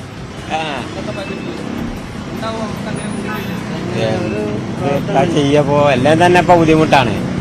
അതിലൂടെ എന്ത് ചെയ്യാനാ ഇപ്പൊ അനുഭവിക്കാൻ. ഇതുവരെ ഇപ്പൊ കൂടിയിട്ട് ആർക്കും ഒരു പ്രതികരണമില്ല, ഒന്നുമില്ലല്ലോ. കൂടെ തന്നെയല്ലേ. അത്രയാണ് എനിക്ക് പറയാനുള്ളത്. എന്താ അഭിപ്രായം എന്ന് വെച്ചിട്ടുണ്ടെങ്കിൽ വേറെ എന്താ പറയാൻ. അപ്പൊ നമുക്ക് നമ്മളെ പോക്കറ്റിൽ നിന്ന് കാശ് പോകണതിന്റെ വിഷമമുണ്ട്. അത് തന്നെയാണ് അഭിപ്രായം. വേറെന്താ പറയാ. അതിങ്ങനെ കുറച്ച് കാലങ്ങളായിട്ടുള്ളൊരു സംഭവമാണ്. ആളുകൾ അതിനോട് ജോയിൻ്റായി. പണ്ടൊക്കെ ആണെങ്കിൽ ഒരു 10 പൈസയെന്ന് പറയുമ്പോൾ ആൾ വണ്ടി വിറ്റുകൊണ്ടിരിക്കുക. ഇപ്പൊ ആളുകൾ അതിലേക്കല്ല ചിന്ത, ഓടുക. അതിന് പണം നോക്കാൻ അതിൻ്റെ ഒരു വിഭാഗം, പണം ഇല്ലാത്തവനും പണം നോക്കുന്നില്ല. കുറേ ആയിട്ട് കുറയുന്നൊന്നുമില്ലല്ലോ, ഒരേ റേറ്റ് തന്നെ അങ്ങനെ നിൽക്കുകയാണ്. ഡെയിലി ഞങ്ങൾ കളക്ഷൻ പോകുന്നതാണ്. ഡെയിലി അടിക്കുന്നതുകൊണ്ട് ഭയങ്കര പ്രശ്നമാണ്. വില കൂടിയാൽ ഇനിയും ബാധിക്കുകയുള്ളൂ. ഇന്ധനവില അങ്ങനത്തെ കൂടാൻ തുടങ്ങിയിട്ട് കുറേ നാളായില്ലേ. അപ്പൊ ഇന്ധനവിലയായിട്ട് ഒരുവിധം ജനങ്ങളൊക്കെ അഡ്ജസ്റ്റ് ചെയ്തു പോയി. കാരണം ഇത്ര നാളായിട്ട് ഇങ്ങനെ കൂടിക്കൊണ്ടിരിക്കുകയല്ലേ. എന്താ ചെയ്യപ്പോ ഇങ്ങനെ കൂടിക്കാണെങ്കിൽ നമ്മള് സാധാരണക്കാരാണ് ബുദ്ധിമുട്ടിലാവുക. നമ്മള് ബൈക്കും കാര്യങ്ങളൊക്കെ പോണേ. അപ്പോൾ എന്താ ചെയ്യപ്പത് ഇങ്ങനെ കൂടിക്കഴിഞ്ഞാൽ ഇനിയും കൂടൂലേ. ഭയങ്കര ബുദ്ധിമുട്ട് തന്നെയാണ് കാര്യം. ജനങ്ങളുടെ പ്രതികരണം ഇതാണ്. കാരണം ഇത് കാര്യമായി തന്നെ ആളുകളെ ബാധിക്കും എന്നുള്ള കാര്യത്തിൽ സംശയമില്ല. കാരണം 2 രൂപ ഒരു ലിറ്ററിന് പെട്രോളിനും ഡീസലിനും കൂടുകയാണെങ്കിൽ അത് നമ്മളുടെ കുടുംബ ബജറ്റിനെ കാര്യമായി തന്നെ ബാധിക്കും. ഒപ്പം തന്നെ മറ്റുള്ള നിത്യോപയോഗ സാധനങ്ങളുടെ ഉൾപ്പെടെയുള്ള വില വർദ്ധിക്കാനുള്ളൊരു സാധ്യത കൂടിയുണ്ട്. ആ ഒരു ആശങ്കയാണ് ഇപ്പോൾ യാത്രക്കാർ നമ്മോട് പങ്കുവച്ചത്. ക്യാമറാമാൻ ശ്രീജിത്ത് സി കല്ലുമുട്ടിക്കൊപ്പം എസ് വിനേഷ് കുമാർ, ന്യൂസ് 18 കോഴിക്കോട്. കേന്ദ്രം സൃഷ്ടിച്ച സാമ്പത്തിക പ്രതിബന്ധങ്ങളെ മറികടന്ന് സംസ്ഥാനത്തെ വികസന പാതയിലൂടെ മുന്നോട്ട് നയിക്കുന്നതിനുള്ള ശക്തമായ ഇടപെടലാണ് ഇത്തവണത്തെ ബജറ്റ് എന്നാണ് മുഖ്യമന്ത്രിയുടെ പ്രതികരണം. കേരളത്തിന്റെ സാമ്പത്തിക വളർച്ച 2 അക്കത്തിൽ എത്തിയത് മുന്നേറ്റം സൂചിപ്പിക്കുന്നതാണ്. 2012 ശേഷമുള്ള ഏറ്റവും ഉയർന്ന വളർച്ചാ നിരക്കാണ് നമ്മുടേത്. നമ്മുടെ കാർഷിക വ്യവസായ മേഖലകൾ പുത്തൻ ഉണർവിന്റെ പടവുകളിലാണ്. ഈ വികസന യാത്രയ്ക്ക് വേഗം കൂട്ടുകയും കൂടുതൽ ഉത്തേജനം നൽകുകയും ചെയ്യുന്ന ബജറ്റാണ് ധനമന്ത്രി അവതരിപ്പിച്ചത് എന്നും മുഖ്യമന്ത്രി അവകാശപ്പെടുന്നു. ബജറ്റിൽ റബ്ബർ മേഖലയ്ക്ക് 600 കോടി രൂപ മാറ്റിവെച്ചത് ആശ്വാസമാണ് എങ്കിലും തുക എങ്ങനെയാണ് ലഭിക്കുക എന്നത് വ്യക്തമാക്കേണ്ടതുണ്ട് എന്ന് റബ്ബർ കർഷകർ പറയുന്നു. ഇന്ധന വില വർധന അടക്കം ഉണ്ടാകും എന്നിരിക്കെ സർക്കാർ സഹായം ഉറപ്പാക്കണമെന്നാണ് ഇവരുടെ ആവശ്യം. കെ ബാലഗോപാലിന്റെ ബജറ്റിന് സമ്മിശ്ര പ്രതികരണങ്ങളാണ് വരുന്നത്. നമ്മളിപ്പോൾ നിൽക്കുന്നത് അങ്ങാടിപ്പുറം പരിയാപുരം തട്ടരക്കാടാണ്. ഇവിടെ റബ്ബർ കർഷകർ നമ്മളോട് കൂടെ ചേരുന്നുണ്ട്. നമ്മളിന്ന് രാവിലെ പ്രതീക്ഷ പങ്കുവച്ചിരുന്നത് റബ്ബറിന്റെ ഒരു താങ്ങുവില 200 രൂപയ്ക്ക് ഉയർത്തും എന്നുള്ളൊരു പ്രതീക്ഷയായിരുന്നു. പക്ഷേ റബ്ബറിന് ഒരു 600 രൂപ സഹായം എന്ന രീതിയിൽ മാറ്റിവെച്ചിരിക്കുന്നത് മാത്രമാണ് ഇപ്പോൾ ബജറ്റിൽ പറഞ്ഞിരിക്കുന്നത്. എന്താണ് ഈ ഒരു ഇതിനെ കാണുന്നത്? 600 കോടിയല്ല പറഞ്ഞത്, ബജറ്റ് ശ്രദ്ധിച്ചപ്പോൾ അങ്ങനെ കണ്ടത്. ഈ 600 കോടി അനുവദിച്ചത് ഏത് രീതിയിലാണ് അത് ചെലവഴിക്കൽ, കർഷകന് എങ്ങനെ അത് ഉപകാരപ്പെടും എന്നുള്ളതാണ് ഞങ്ങൾക്കറിയാനുള്ള ഒരു ആശങ്ക നിൽക്കുന്നത്. 600 കോടി എന്ന് പറയുമ്പോൾ കർഷകർക്ക് അത് ഏതൊക്കെ രീതിയിൽ എന്ന് പറഞ്ഞതിൻ്റെ അർത്ഥം സബ്സിഡി ആയിട്ടാണോ അതോ ഡയറക്റ്റായിട്ട് കർഷകൻ്റെ അക്കൗണ്ടിലേക്ക് അല്ലെങ്കിൽ അതിനോട് ബന്ധപ്പെട്ട് വില വരുമോ എന്നുള്ളത് കൂടെ അറിയാൻ ആഗ്രഹമുണ്ട്. പക്ഷേ ബജറ്റിൽ കേട്ടതിൽ സന്തോഷമുണ്ട്, പക്ഷെ അത് പ്രാബല്യത്തിൽ എങ്ങനെ സന്തോഷമുണ്ട്. അതിൽ ഗവൺമെന്റിനോട് വളരെയധികം സന്തോഷം തോന്നുന്നുണ്ട്. തേങ്ങയുടെ വില 34 ആയാലും സന്തോഷമുണ്ട്. കുറച്ച് തെങ്ങ് കൃഷിയൊക്കെ ഉള്ളതാണ്. അതുപോലെ റബ്ബറിന് താങ്ങുവില ഒന്ന് പരസ്യമാക്കിയിട്ടാൽ അതിനനുസരിച്ച് നമുക്ക് മുന്നോട്ട് പോകാൻ ആഗ്രഹമുണ്ട്. പരസ്യമായിട്ട് അറിയണം വില. അത് പറഞ്ഞ മാതിരി തന്നെ അവർ പറയുന്ന അതേമാതിരി തന്നെ ചെയ്യാം. പിന്നെ ഒന്ന് നമുക്ക് പറയാനുള്ളത് പന്നി, ഈ കുരങ്ങ്, മയില്, ഈ 2 സാധനം എന്താണ് ചെയ്യേണ്ടത്? ഞങ്ങൾക്ക് കർഷകർക്ക് പച്ചക്കറിയൊക്കെ നാശപ്പെടുത്തുകയാണ്. അപ്പം ഇനി എന്താണ് ചെയ്യേണ്ടത് കൂടി മാറ്റിവെച്ചിട്ടുണ്ടെന്നാണ് സർക്കാർ അങ്ങനെ പറയുന്നുണ്ട്. ഏത് രീതിയിൽ ചെലവഴിക്കുന്നുള്ള, കാരണം കുട്ടികളെല്ലാം സ്കൂളിൽ പോകുന്ന സമയത്ത് തോട്ടത്തിൽ കൂടെ ഒക്കെ കയറി വരുന്ന കുട്ടികൾ, ഈ മലയോര പ്രദേശത്ത് നിന്ന് ഇറങ്ങുന്ന കുട്ടികളുണ്ട്. അത് ഈ പന്നിയുടെ ശല്യം. ഇപ്പോൾ നമ്മുടെ റബ്ബർ ടാപ്പിങ്ങുകാരൻ തന്നെ പന്നി ശല്യത്തിൽ കുറേ വൈകിട്ടാണ് വെട്ടുന്നത്. കാരണം പേടിയല്ല, ജീവനാണല്ലോ മനുഷ്യന് പേടി. അപ്പോൾ അതിനെന്താണ് ഗവൺമെന്റ് എവിടെയൊക്കെ മാറ്റിവെക്കുന്നത്, എങ്ങനെയൊക്കെ മാറ്റിവെക്കുന്നുള്ള അറിയുന്നുണ്ട്. അത് ഈ പന്നി, ഇപ്പോൾ നേരത്തെ പറഞ്ഞ പന്നി, അതുമാതിരി കുരങ്ങ ശല്യം, തെങ്ങ് നാളികേരം കിട്ടുന്നതല്ല. മറ്റേ ഇളനീരാകുമ്പോൾ തന്നെ കുരങ്ങെല്ലാം ചാടിച്ചു പോവുക. കൂട്ടമായിട്ട് 10-60 എണ്ണാണ് കയറി വരുന്നത്. പടക്കം പൊട്ടിച്ചിട്ടോ നമ്മൾ അതിനൊരു പരിഹാരം ഏത് നിലക്കാണ് ഗവൺമെന്റ് കാണുന്നത്, അതിന് പരിഹാരം കണ്ടെത്തി തന്നാൽ വലിയ ഉപകാരമായിരുന്നു. പലതും കർഷകർക്ക് ഗുണം ചെയ്യുന്നുണ്ട്. പക്ഷേ വില കൂടിയിട്ടുണ്ട്, കൂട്ടുന്നാണ് പറയുന്നത്. പെട്രോളിൻ്റെ, ഡീസലിൻ്റെ, ഭൂമി രജിസ്ട്രേഷൻ്റെ. എങ്ങനെയാണ് ആ ഒരു ഇതിനെ ഇതിപ്പോൾ എങ്ങനെ വരും എന്നുള്ളത് നമുക്കൊന്നും അറിയാൻ സാധിച്ചിട്ടില്ല. ഏതായാലും ഇപ്പോൾ ബജറ്റ് 600 കോടി അനുവദിച്ചുകൊണ്ടുവെന്ന് അറിഞ്ഞു. അത് എങ്ങനെ വരും എന്നുള്ളത് അറിയാൻ സാധിച്ചിട്ടില്ല. അതും കൂടി അറിഞ്ഞെങ്കിൽ നമുക്കൊരു ഒരു ഉപകാരപ്പെടുള്ളൂ. ജനങ്ങൾക്ക് അധിക ചിലവിന് വഴിയൊരുക്കുന്ന ബജറ്റ് എന്ന വിമർശനത്തിനിടെ വിലക്കയറ്റ ഭീഷണി നേരിടാൻ 2000 കോടി രൂപ നീക്കിവെച്ചത് ഒരു പരിധിവരെ ആശ്വാസമാണ്. പ്രതിസന്ധിയുടെ കാലത്ത് കാർഷിക, ആരോഗ്യ, മത്സ്യബന്ധന മേഖലകൾക്ക് ബജറ്റിലെ പ്രഖ്യാപനങ്ങൾ കൈത്താങ്ങാകി ആയേക്കും. മേക്ക് ഇൻ കേരള വികസിപ്പിക്കും എന്ന വാഗ്ദാനവും നേട്ടമാണ്. സാമ്പത്തിക ഞെരുക്കങ്ങൾക്ക് ഇടയിലും സമസ്ത മേഖലകളെയും പരിഗണിക്കാനായി എന്ന വിലയിരുത്തലിലാണ് സർക്കാർ. വമ്പൻ പ്രഖ്യാപനങ്ങളില്ലെങ്കിലും സമസ്ത മേഖലയെയും സ്പർശിച്ചുള്ള ബഡ്ജറ്റ്. സാമ്പത്തിക മാന്ദ്യം പ്രവചിക്കുന്ന 2023-24 വർഷം വിലക്കയറ്റത്തിൽ വീർപ്പുമുട്ടാതിരിക്കാൻ വിപണി ഇടപെടലിന് ബഡ്ജറ്റിൽ നീക്കിവെച്ചത് 2000 കോടി. പ്രതിസന്ധി നേരിടുന്ന കർഷകർക്ക് ആശ്വാസമായി റബ്ബർ സബ്സിഡിക്കുള്ള ബഡ്ജറ്റ് വിഹിതം 600 കോടിയാക്കി ഉയർത്തി. ആഭ്യന്തര ഉൽപാദനവും തൊഴിലവസരങ്ങളും ലക്ഷ്യമിട്ടുള്ള മേക്ക് ഇൻ കേരളയ്ക്ക് ഈ വർഷം 100 കോടി രൂപ നീക്കിവെച്ചു. സർ, വ്യവസായ വകുപ്പ് ഏറ്റെടുത്ത സംരംഭക വർഷം പദ്ധതി, സ്റ്റാർട്ടപ്പ് മിഷന്റെ പ്രവർത്തനങ്ങൾ എന്നിവയോട് കേരളത്തിലെ സംരംഭക സമൂഹം നടത്തുന്ന ആവേശകരമായ പ്രതികരണമാണ് മേക്ക് ഇൻ കേരള പോലെയുള്ള ഒരു ബൃഹത് പദ്ധതി ഏറ്റെടുക്കാൻ സർക്കാരിന് ആത്മവിശ്വാസം നൽകുന്നത്. മേക്ക് ഇൻ കേരളയ്ക്കായി പദ്ധതി കാലയളവിൽ 1000 കോടി രൂപ അധികമായി അനുവദിക്കും. ഈ വർഷം 100 കോടി രൂപ മേക്ക് ഇൻ കേരളയ്ക്കായി മാറ്റിവെക്കുന്നു. ഇടുക്കി, വയനാട്, കാസർഗോഡ് ജില്ലകളിൽ വികസന പാക്കേജുകൾക്ക് 75 കോടി രൂപ വീതം അനുവദിച്ചിട്ടുണ്ട്. സർ, ഇടുക്കി വികസന പാക്കേജിനായി 75 കോടി രൂപ വകയിരുത്തുന്നു. വയനാട് പാക്കേജിന് 75 കോടി രൂപ വകയിരുത്തുന്നു. കാസർഗോഡ് പാക്കേജിനായി 75 കോടി രൂപ വകയിരുത്തുന്നു. കാർഷിക മേഖലയ്ക്ക് പ്രതീക്ഷിക്കുന്ന കേന്ദ്ര സഹായം ഉൾപ്പെടെ 971.71 കോടിയാണ് ബഡ്ജറ്റ് വിഹിതം. നെൽകൃഷി വികസനത്തിന് തുക 95 കോടിയായി ഉയർത്തി. ഇത് കർഷകർക്ക് ആശ്വാസമാകുമെന്ന് പ്രതീക്ഷിക്കാം. നാളികേരത്തിന്റെ താങ്ങുവില 32 നിന്ന് 34 നാളികേര വികസന പദ്ധതികൾക്കായി 68.95 കോടി രൂപ വകയിരുത്തുന്നു. നാളികേര മിഷന്റെ ഭാഗമായി വിത്ത് തേങ്ങ സംഭരിക്കുന്നതിനും കൃഷി വകുപ്പ് ഫാമുകളുടെ തെങ്ങിൻ തൈകൾ ഉത്പാദിപ്പിച്ച് വിതരണം ചെയ്യുന്നതിനുമായി 25 കോടി രൂപ വകയിരുത്തുന്നു. സർ, നാളികേരത്തിന്റെ താങ്ങുവില 32 രൂപയിൽ നിന്ന് 34 രൂപയായി ഉയർത്തുന്നു. മത്സ്യബന്ധന മേഖലയ്ക്ക് 32.31 കോടിയും തീരദേശ വികസനത്തിന് 115 കോടിയും അനുവദിച്ചിട്ടുണ്ട്. വിഴിഞ്ഞം പദ്ധതിയുടെ ഭാഗമായുള്ള വ്യാവസായിക ഇടനാഴി തലസ്ഥാന ജില്ലയ്ക്ക് മുതൽക്കൂട്ടാവും. വ്യാവസായിക ഇടനാഴിയുടെ ഭൂമി ഏറ്റെടുക്കലിന് 1000 കോടി രൂപയാണ് ബഡ്ജറ്റിൽ നീക്കിവെച്ചത്. നേർക്കാഴ്ച പദ്ധതിയിലൂടെ കാഴ്ച വൈകല്യമുള്ളവർക്ക് സൗജന്യ ചികിത്സയും മരുന്ന് നൽകുന്നതിന് 50 കോടി. സാമ്പത്തികമായി പിന്നാക്കം നിൽക്കുന്നവർക്ക് സൗജന്യ കണ്ണടകളും നൽകും. വന്യജീവികളുടെ ആക്രമണത്തിനിരയാകുന്നവർക്ക് നഷ്ടപരിഹാരം വർദ്ധിപ്പിക്കാനും മറ്റ് പ്രവർത്തനങ്ങൾക്കുമായി 50 കോടി രൂപ വകയിരുത്തി. വന്യജീവി ആക്രമണങ്ങളുടെ നഷ്ടപരിഹാരം വർദ്ധിപ്പിക്കുന്നതിനും റാപ്പിഡ് റെസ്പോൺസ് ടീമുകൾ താൽക്കാലികമായി ശക്തിപ്പെടുത്തുന്നതിനും രൂപീകരിക്കുന്നതിനും പദ്ധതി തുകയായ 30.85 കോടി രൂപ ഉൾപ്പെടെ അതിൽ നിന്ന് അധികമായി 20 കോടി രൂപ കൂടി അനുവദിച്ചുകൊണ്ട് 50.85 കോടി രൂപ ഈ മേഖലയ്ക്ക് ഈ പ്രവർത്തനങ്ങൾക്കായിട്ട് അനുവദിക്കുന്നു. IT മേഖലയിൽ വർക്ക് നിയർ ഹോം പദ്ധതിക്ക് 50 കോടി അനുവദിച്ചു. സ്കൂളുകളുടെ അടിസ്ഥാന സൗകര്യ വികസനത്തിനും ബഡ്ജറ്റിൽ കാര്യമായ പരിഗണനയുണ്ട്. സൗജന്യ യൂണിഫോം പദ്ധതിക്ക് 140 കോടിയും ഉച്ചഭക്ഷണ പദ്ധതിക്ക് സംസ്ഥാന വിഹിതമായി 344.64 കോടി രൂപയും ബഡ്ജറ്റിൽ നീക്കിവെച്ചു. വിദ്യാഭ്യാസ മേഖലയ്ക്ക് സംസ്ഥാന പദ്ധതി വിഹിതമായി 1773.09 കോടി രൂപ നീക്കിവെക്കുന്നു. സ്കൂളുകൾക്ക് അടിസ്ഥാന സൗകര്യ വികസനത്തിനുള്ള 85 കോടി രൂപ 95 കോടി രൂപയായി വർദ്ധിപ്പിക്കുന്നു. സ്കൂൾ കുട്ടികൾക്ക് സൗജന്യ യൂണിഫോം നൽകുന്നതിനായി 140 കോടി രൂപ വകയിരുത്തുന്നു. ഓട്ടിസം പാർക്കിന്റെ പ്രവർത്തനങ്ങൾക്കായി 40 ലക്ഷം രൂപ അനുവദിക്കുന്നു. സർക്കാർ ഹയർ സെക്കൻഡറി സ്കൂളുകളിലെ അടിസ്ഥാന സൗകര്യ വികസനത്തിനായി 65 കോടി രൂപ വകയിരുത്തുന്നു. സമഗ്ര ശിക്ഷാൻ അഭിയാൻ പദ്ധതിയുടെ വിവിധ ഘടകങ്ങളുടെ നടത്തിപ്പിലേക്ക് സംസ്ഥാന വിഹിതമായി 60 കോടി രൂപ നീക്കിവെക്കുന്നു. ഉച്ചഭക്ഷണ പരിപാടിക്ക് 344.64 കോടി രൂപ വകയിരുത്തുന്നു. പ്രവാസികൾക്കും ആശ്വസിക്കാൻ തെല്ലൊരു വകയുണ്ട്.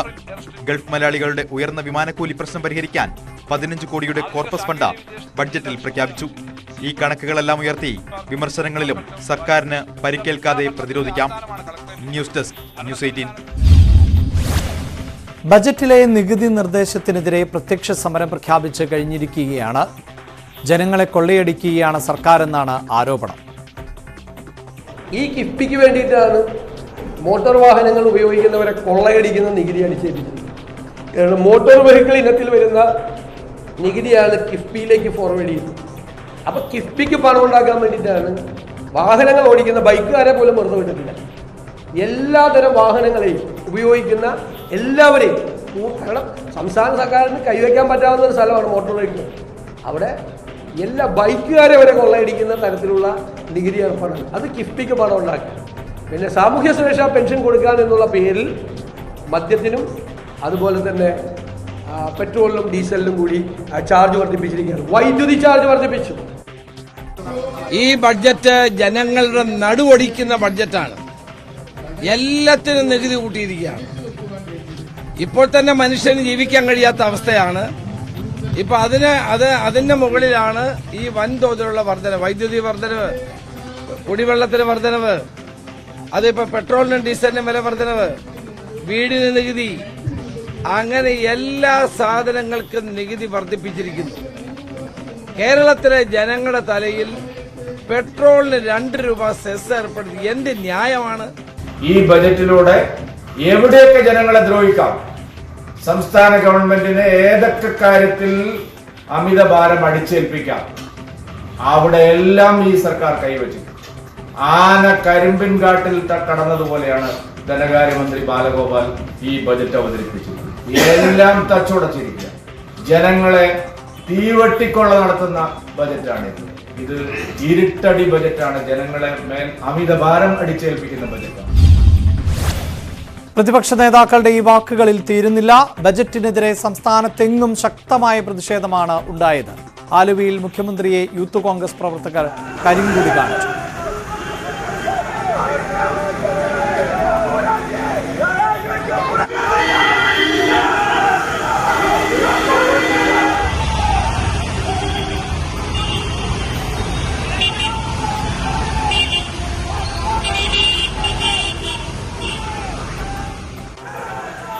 തിരുവനന്തപുരവും കോട്ടയവും അടക്കം സംസ്ഥാനത്തിന്റെ മറ്റു ഭാഗങ്ങളിലും ശക്തമായ പ്രതിഷേധം ഉണ്ടായി.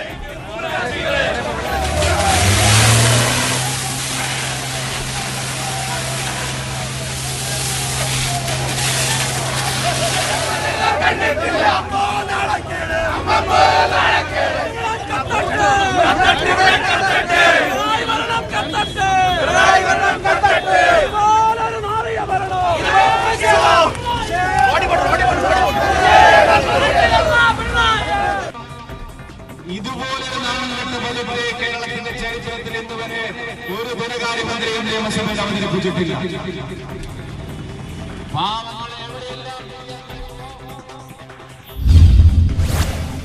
മറ്റു വാർത്തകളിലേക്ക് കടക്കുമ്പോൾ തിരുവനന്തപുരം ജില്ലാ CPMൽ കലഹം കൂടുതൽ രൂക്ഷമായി. പാർട്ടിയിലെ പ്രശ്നപരിഹാരത്തിന് ചേർന്ന ജില്ലാ കമ്മിറ്റിയിൽ ഗ്രൂപ്പ് തിരിഞ്ഞ് ആരോപണ പ്രത്യാരോപണങ്ങൾ ഉണ്ടായി. മുതിർന്ന നേതാക്കൾക്കെതിരെ സ്വഭാവദൂഷ്യ ആരോപണവും ഉയർന്നു. സംസ്ഥാന സെക്രട്ടറി M V ഗോവിന്ദന്റെയും സെക്രട്ടേറിയറ്റ് അംഗങ്ങളായ P K Sreemathi, P K Biju, Puthalath Dineshan എന്നിവരുടെയും സാന്നിധ്യത്തിലായിരുന്നു വാക്പോര്. എത്ര മുതിർന്ന നേതാവായാലും നടപടി നേരിടേണ്ടി വരുമെന്ന് M V ഗോവിന്ദൻ പറഞ്ഞു. മദ്യപാന ആരോപണം അടക്കം ഉയർന്ന ജില്ലാ സെക്രട്ടേറിയറ്റ് അംഗം K C വിക്രമനെ താക്കീത് ചെയ്തു. 2 ഏരിയ സെക്രട്ടറിമാർക്കെതിരെ അന്വേഷണത്തിനും യുവ നേതാക്കൾക്കെതിരെ നടപടിക്കും നിർദ്ദേശം നൽകിയിരിക്കുകയാണ് ഇപ്പോൾ. CPMലെ ഭിന്നത ഒരു ഭാഗത്ത് തുടരുമ്പോൾ CPI നേതൃയോഗത്തിൽ അതൃപ്തി രേഖപ്പെടുത്തിയിരിക്കുകയാണ് മുൻ മന്ത്രി E ചന്ദ്രശേഖരൻ. CPIM സാക്ഷികൾ കൂറുമാറിയതിനെ തുടർന്ന് അക്രമക്കേസ് പ്രതികളെ വെറുതെ വിട്ട സംഭവത്തിലാണ് അതൃപ്തി. കേസിന്റെ വിധി വന്ന ശേഷം സംസ്ഥാന സെക്രട്ടറി അടക്കം ആരും തന്നെ വിളിച്ചില്ല. K പ്രകാശ് ബാബുവും മുല്ലക്കരിയും മാത്രമാണ് വിളിച്ചത്. നിയമസഭയിൽ വ്യക്തിപരമായ വിശദീകരണം നൽകാൻ അനുവദിക്കണമെന്നും ചന്ദ്രശേഖരൻ ആവശ്യപ്പെട്ടു.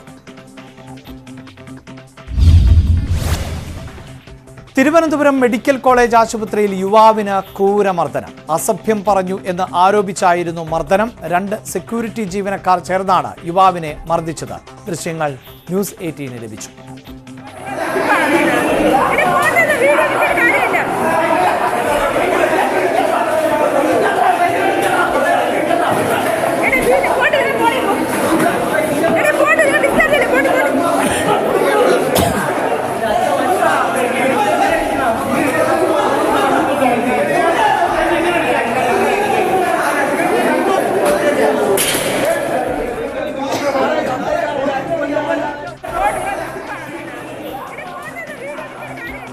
നന്ദകുമാറുണ്ട് വാർത്തയുടെ വിശദാംശങ്ങളുമായി. നന്ദകുമാർ, ഈ ദൃശ്യങ്ങൾ എന്നത്തേതാണ് എന്നതുൾപ്പെടെയുള്ള കാര്യങ്ങളിൽ വ്യക്തതയുണ്ടോ? അഭിലാഷ്, ഇന്ന് വൈകുന്നേരം 6 മണിക്കാണ് ഈ ഒരു സംഭവം നടക്കുന്നത്. തിരുവനന്തപുരം മെഡിക്കൽ കോളേജിലാണ് ഇത്തരത്തിൽ ഈ ഒരു സംഭവം നടക്കുന്നത്.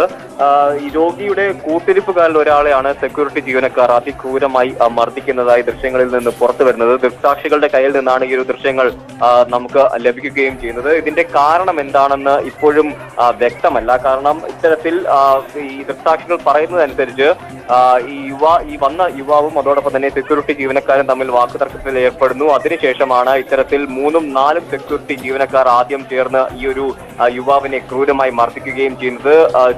നെഞ്ചിലും അതോടൊപ്പം തന്നെ മുതുകത്തുമൊക്കെ തന്നെ അതിക്രൂരമായി മർദ്ദിക്കുകയായിരുന്നു. അതിനുശേഷം ഈ യുവാവ് എഴുന്നേൽക്കാൻ വയ്യാത്ത ഒരു സാഹചര്യത്തിലേക്ക് വന്നപ്പോൾ ഇദ്ദേഹത്തെ കസേരയിൽ പിടിച്ചിരുത്തി വീണ്ടും മർദ്ദിക്കുന്ന ദൃശ്യങ്ങളാണ് നമുക്ക് കാണാൻ സാധിക്കുന്നത്. അത്തരത്തിലുള്ള ദൃശ്യങ്ങളാണ് ഇപ്പോൾ പുറത്തു വന്നത്. ദൃക്സാക്ഷികളുടെ കയ്യിൽ നിന്നുള്ള വിവരങ്ങളാണ്. ഞാൻ നന്ദനിലേക്ക് വരെ ഇപ്പോൾ ഈ ദൃക്സാക്ഷിയായ വ്യക്തി ഉണ്ട്. താങ്കൾ എന്താണ് അവിടെ കണ്ടത് എന്ന് ഒന്ന് വിശദീകരിക്കാമോ? ഹലോ, ഞാൻ കണ്ടത് എന്റെ ഒരു കസിൻ അവിടെ ഉണ്ടായിരുന്നു. അപ്പോൾ ഞങ്ങളത് കഴിഞ്ഞ് ഇറങ്ങുന്ന സമയത്താണ്, ഡിസ്ചാർജ് കഴിഞ്ഞ് ഇറങ്ങുന്ന സമയത്താണ് ഈ പയ്യനെ അവർ ക്രൂരമായിട്ട് മർദ്ദിക്കുന്നത് ഞങ്ങൾ കണ്ടത്. അപ്പൊ ആദ്യം നോർമലായിട്ട് സംസാരിക്കുകയായിരുന്നു. പിന്നീട് വളരെ മൃഗീയമായിട്ട് ഇടിക്കുകയും ചവിട്ടുകയെല്ലാം ചെയ്തു. ലാസ്റ്റ് ഈ കസാര പിടിച്ചിരുത്തിയിട്ട് ഇടിക്കുകയും അതായത് ചെറുപ്പക്കാരനായ ആളാണല്ലേ? അതെ അതെ, ചെറുപ്പക്കാരനായിട്ടുള്ള ആളാണ്. താങ്കൾ കാണുന്നത് ഈ മർദ്ദനം ആണോ? അതിനു മുമ്പുള്ള ഒരു സാഹചര്യം എന്തായിരുന്നു എന്ന് അറിയാമോ? അതിനു മുമ്പ് ഇതിനെക്കാളും നന്നായിട്ടാണ് ഇടിച്ചത്. ഒത്തിരി ഇടിച്ചു എന്ന് ഈ ദൃശ്യങ്ങളിൽ തന്നെ മനസ്സിലാക്കാം. ഈ സെക്യൂരിറ്റി ഉദ്യോഗസ്ഥനൊക്കെ ഇമാതിരി, അതും ഒരു ആശുപത്രിയുടെ സെക്യൂരിറ്റി ഉദ്യോഗസ്ഥരാണ്, തുടർച്ചയായി ഇങ്ങനെ ഇടിക്കുന്നു, ഒരു നിയന്ത്രണവുമില്ലാതെ. അതെ അതെ. എന്താണ് കാരണം എന്നും മറ്റും ഈ യുവാവിന്റെ ബന്ധുക്കളോ വല്ലതും പറഞ്ഞു കേട്ടോ? ഇല്ല, ഞങ്ങൾ അന്വേഷിച്ചപ്പോൾ മനസ്സിലായത് ഇതേപോലെ അദ്ദേഹത്തിന്റെ അമ്മേനെ എങ്ങാണ്ട് തെറി വിളിച്ചതിന്റെ പേരിൽ എങ്ങാണ്ടാണ്. ചോദിക്കാൻ പോയപ്പോഴാണ് സെക്യൂരിറ്റിക്കാരന്മാര് എടുത്തിട്ട് എന്തോ അടിച്ചതെന്നാണ് ഞങ്ങൾ അറിയാനായിട്ട് കഴിഞ്ഞത്. അതായത് അമ്മയെ മറ്റാരോ തെറി വിളിച്ചു, ഈ സെക്യൂരിറ്റിക്കാരാണോ? അതെ അതെ അതെ, സെക്യൂരിറ്റിക്കാരാണ്. അതിനെ ചോദ്യം ചെയ്തപ്പോഴുള്ള മറുപടിയാണിത്. അതെ അതെ അതെ. ഈ യുവാവിനെ പിന്നീട് എന്താണ് സംഭവിച്ചതെന്ന് അറിയാമോ? പിന്നീട് ഇടിയെല്ലാം കഴിഞ്ഞപ്പോൾ തന്നെ പുള്ളി അവശനായിട്ട് നിലത്ത് വീഴുന്നപ്പോഴാണ് ഇവരെല്ലാം നിർത്തിയത്. ഇതിന് മുമ്പുള്ള വിഷ്വൽസ് ഒക്കെ എന്റെ ഡിലീറ്റ് ആയി പോയായിരുന്നു. ഇവര് ഫോൺ പിടിച്ചു മേടിച്ചോണ്ട് പോയായിരുന്നു. ആര്? സെക്യൂരിറ്റി ഉദ്യോഗസ്ഥർ? അതെ അതെ, സെക്യൂരിറ്റിക്കാര്. അതിനുശേഷമുള്ള ഞങ്ങൾ റിട്ടേൺ ചെന്നിട്ടാണ് അടുത്ത് ഈ ഫോൺ പിടിച്ചു മേടിച്ചിട്ട് വീഡിയോസ് എടുത്തത്. മൊബൈലിൽ ദൃശ്യങ്ങൾ പകർത്തിയതിന് നിങ്ങളുടെ മൊബൈലും ബലം പ്രയോഗിച്ച് വാങ്ങിച്ചു? അതെ അതെ, അതിന്റെ വീഡിയോസ് ഞാൻ അയച്ച് ആൾറെഡി കൊടുത്തിട്ടുണ്ടായിരുന്നു. ഈ സെക്യൂരിറ്റി എന്ന് പറഞ്ഞാൽ അത് ഈ കരാറടിസ്ഥാനത്തിലുള്ളവരാണോ? അറിയാമോ? അതിനെപ്പറ്റിയൊന്നും അറിയത്തില്ല. എത്ര പേരുണ്ടായിരുന്നു ഈ മർദ്ദിക്കാൻ? 5 പേരോളം ഉണ്ടായിരുന്നു. ഈ പോലീസും ഒന്നും സംഭവ സ്ഥലത്ത് എത്തിയില്ലേ? ഇല്ല, എത്തിയിട്ടില്ലായിരുന്നു. അവർ ഞങ്ങൾ വിളിച്ചായിരുന്നു. അത് ഞാൻ ഇറങ്ങുന്നവരിക്കും അവരാരും എത്തിയിട്ടില്ലായിരുന്നു. റൈറ്റ്, തീർച്ചയായും നമുക്ക് സമയപരിമിതിയുണ്ട്. വളരെ പ്രധാനപ്പെട്ട ഒരു വാർത്ത തന്നെയാണിത്. ഒരു ആശുപത്രിയിലെ കൂട്ടിരിപ്പിന് എത്തിയ വ്യക്തിയെ ഇമാതിരി സെക്യൂരിറ്റി ജീവനക്കാർ കൈകാര്യം ചെയ്യുന്നു എന്നുള്ളത്. അത് എന്തിൻ്റെ പേരിലാണെങ്കിലും പോലീസിനെ വിളിച്ചറിയിക്കുകയോ അല്ലെങ്കിൽ ആ വ്യക്തിയെ തടഞ്ഞു വെക്കുകയും ഒക്കെ ആകാം. പക്ഷേ ഇത് അതിക്രൂരമായി അദ്ദേഹത്തെ മർദ്ദിക്കുന്നതിൻ്റെ ദൃശ്യങ്ങൾ പകർത്തിയ ആളിൻ്റെ മൊബൈൽ ഫോൺ പിടിച്ചു വയ്ക്കുന്നു എന്നതടക്കമുള്ള കാര്യങ്ങളാണ് ഇപ്പോൾ പുറത്തു വരുന്നത്. പലപ്പോഴും ഇത്തരം സെക്യൂരിറ്റി ആളുകളെയൊക്കെ പിൻവാതിലിലൂടെ നിയമിക്കുന്നു എന്ന വാർത്ത കൂടി പുറത്തു വരുമ്പോഴാണ് ഇതും ചേർത്ത് വെക്കേണ്ടത്. സൈബി ജോസ് കിടങ്ങൂർ ഹൈക്കോടതിയെ സമീപിച്ചു. കേസ് റദ്ദാക്കണമെന്നാവശ്യപ്പെട്ടാണ് ഹർജി. വിവരങ്ങളുമായി MS അനീഷ് കുമാർ ചേരുന്നുണ്ട്. അനീഷ്, ഈ കൈക്കൂലി വാങ്ങിയതുമായി ബന്ധപ്പെട്ട വിഷയത്തിൽ എന്താണിപ്പോൾ സൈബിയുടെ നിലപാട്? കഴിഞ്ഞ ദിവസമാണ് ഇത് സംബന്ധിച്ച് പോലീസ് FIR ഇട്ട് കോടതിയിൽ റിപ്പോർട്ട് സമർപ്പിച്ചത്. ഇതിന് പിന്നാലെയാണ് ഇപ്പോൾ സൈബി ജോസ് കിടങ്ങൂർ ഹൈക്കോടതിയെ സമീപിച്ചിരിക്കുന്നത്. തനിക്കെതിരായ കേസ് റദ്ദാക്കണമെന്ന ആവശ്യമാണ് ഈ ഹർജിയിൽ ഉന്നയിച്ചിരിക്കുന്നത്. തിങ്കളാഴ്ച ജസ്റ്റിസ് കൗസർ എടപ്പത്തിന്റെ ബെഞ്ച് ഹർജി പരിഗണിക്കും. കഴിഞ്ഞ ദിവസം ഈ പോലീസ് FIR വിജിലൻസ് കോടതി ഫയൽ ചെയ്ത സാഹചര്യത്തിലാണ് ഇത്തരമൊരു നീക്കവുമായി മുന്നോട്ട് പോകുന്നത്. അഴിമതി നിരോധന നിയമത്തിലെ 7(1) ഇന്ത്യൻ ശിക്ഷാ നിയമത്തിലെ 420 വകുപ്പുകൾ പ്രകാരമാണ് ജഡ്ജിക്ക് കൈക്കൂലി നൽകാനെന്ന പേരിൽ ഇടപാടുകാരിൽ നിന്നും പണം വാങ്ങിയത് എന്നാണ് ആദ്യ അന്വേഷണത്തിന്റെ റിപ്പോർട്ടിൽ കണ്ടെത്തിയിരിക്കുന്നത്. സിറ്റി പോലീസ് കമ്മീഷൻ നടത്തിയ അന്വേഷണത്തിന് തുടർച്ചയായി വിശദമായ അന്വേഷണം ഈ കേസിൽ ആവശ്യമാണെന്ന റിപ്പോർട്ടാണ് നൽകിയത്. ഇതിന്റെ അടിസ്ഥാനത്തിലാണ് ഇത്തരമൊരു അന്വേഷണം നടത്തിയത്. വിശദാംശങ്ങളാണ് MS അനീഷ് കുമാർ നൽകിയത്. ചരക്ക് വാഹനങ്ങളുടെ നിരക്ക് നിശ്ചയിക്കുന്നതിനായി കമ്മിറ്റി രൂപീകരിക്കും. സംസ്ഥാനത്തെ ചരക്ക് വാഹന ഉടമകളുടെയും തൊഴിലാളി സംഘടനകളുടെയും പ്രതിനിധികളുമായി നടത്തിയ ചർച്ചയിലാണ് തീരുമാനം. അഡീഷണൽ ട്രാൻസ്പോർട്ട് കമ്മീഷണർ കൺവീനറായ 8-അംഗ കമ്മിറ്റി ഈ മേഖലയിലെ വിവിധ കാര്യങ്ങൾ പഠിച്ച് റിപ്പോർട്ട് സമർപ്പിക്കും. കാട്ടാന ആക്രമണത്തിൽ ശാശ്വത പരിഹാരം ആവശ്യപ്പെട്ട് യൂത്ത് കോൺഗ്രസ് ഇടുക്കി ജില്ലാ പ്രസിഡന്റിന്റെ അനിശ്ചിതകാല നിരാഹാര സമരം 4-ാം ദിവസം പിന്നിട്ടു. ചിന്നക്കന, ശാന്തൻപാറ പഞ്ചായത്തുകളിലെ ആന ആക്രമണങ്ങൾക്ക് പരിഹാരം തേടിയാണ് യൂത്ത് കോൺഗ്രസ് ജില്ലാ പ്രസിഡന്റ് KS അരുൺ നിരാഹാരം അനുഷ്ഠിക്കുന്നത്. പാലക്കാട് RSS നേതാവ് ശ്രീനിവാസൻ വധക്കേസ് ഏറ്റെടുത്ത NIA പാലക്കാടെത്തി അന്വേഷണം തുടങ്ങി. NIA കൊച്ചി യൂണിറ്റാണ് അന്വേഷണ ചുമതല. വാളയാർ പെൺകുട്ടികളുടെ മരണവുമായി ബന്ധപ്പെട്ട അന്വേഷണ പുരോഗതി മുദ്രവെച്ച കവറിൽ ഹാജരാക്കാൻ CBIക്ക് ഹൈക്കോടതിയുടെ നിർദ്ദേശം. CBI അന്വേഷണത്തിൽ പോരായ്മയുണ്ട് എന്ന് ചൂണ്ടിക്കാട്ടി പെൺകുട്ടികളുടെ അമ്മ നൽകിയ ഹർജി പരിഗണിച്ചാണ് ഉത്തരവ്. ടോപ്പ് 18 പൂർണ്ണമാകുന്നു. നമസ്കാരം.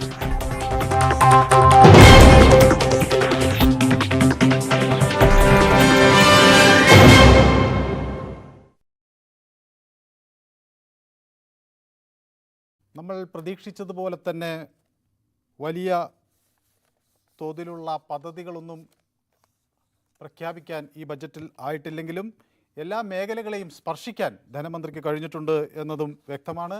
അതേസമയം എല്ലാ സേവന നിരക്കുകളും വർദ്ധിക്കുന്നു. മദ്യത്തിന് വില കൂടുന്നു, വാഹന വിലയിൽ വർധനവുണ്ടാകും, അതുപോലെ വാഹനത്തിന് സെസ് ഏർപ്പെടുത്തിയിരിക്കുന്നു. ഏറ്റവും ജനത്തിന് ആഘാതം ഒരുപക്ഷെ ഏൽപ്പിക്കാൻ പോകുന്നത് ഈ പെട്രോളിയം ഉൽപ്പന്നങ്ങളുടെ വില വർധനവായിരിക്കും.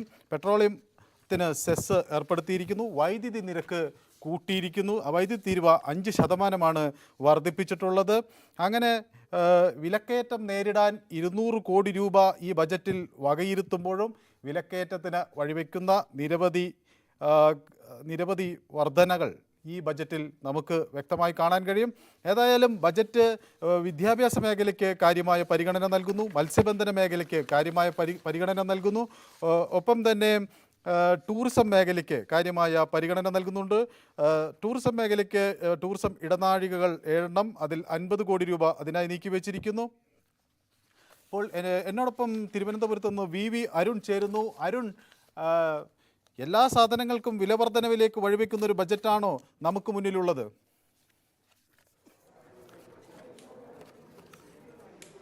മനു, തീർച്ചയായും ഏറ്റവും എളുപ്പം ധനസമാഹരണത്തിന് വരുമാന വർധനയ്ക്കുള്ള വഴി തന്നെ സർക്കാർ തേടിയിരിക്കുന്നു.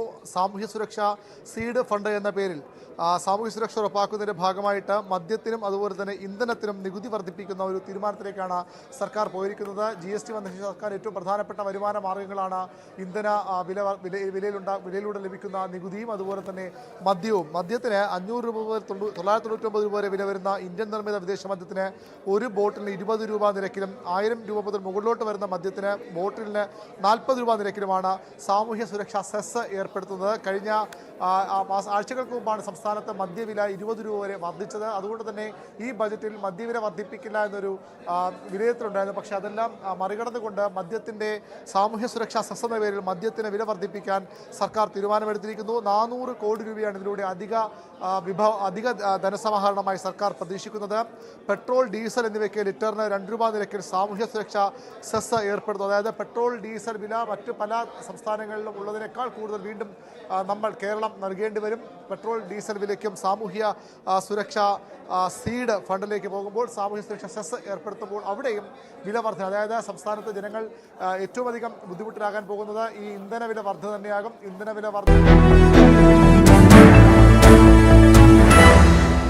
നമസ്കാരം. ധനമന്ത്രി ശ്രീ KN ബാലഗോപാൽ നമുക്കൊപ്പം ചേരുന്നു. സ്വാഗതം സാർ.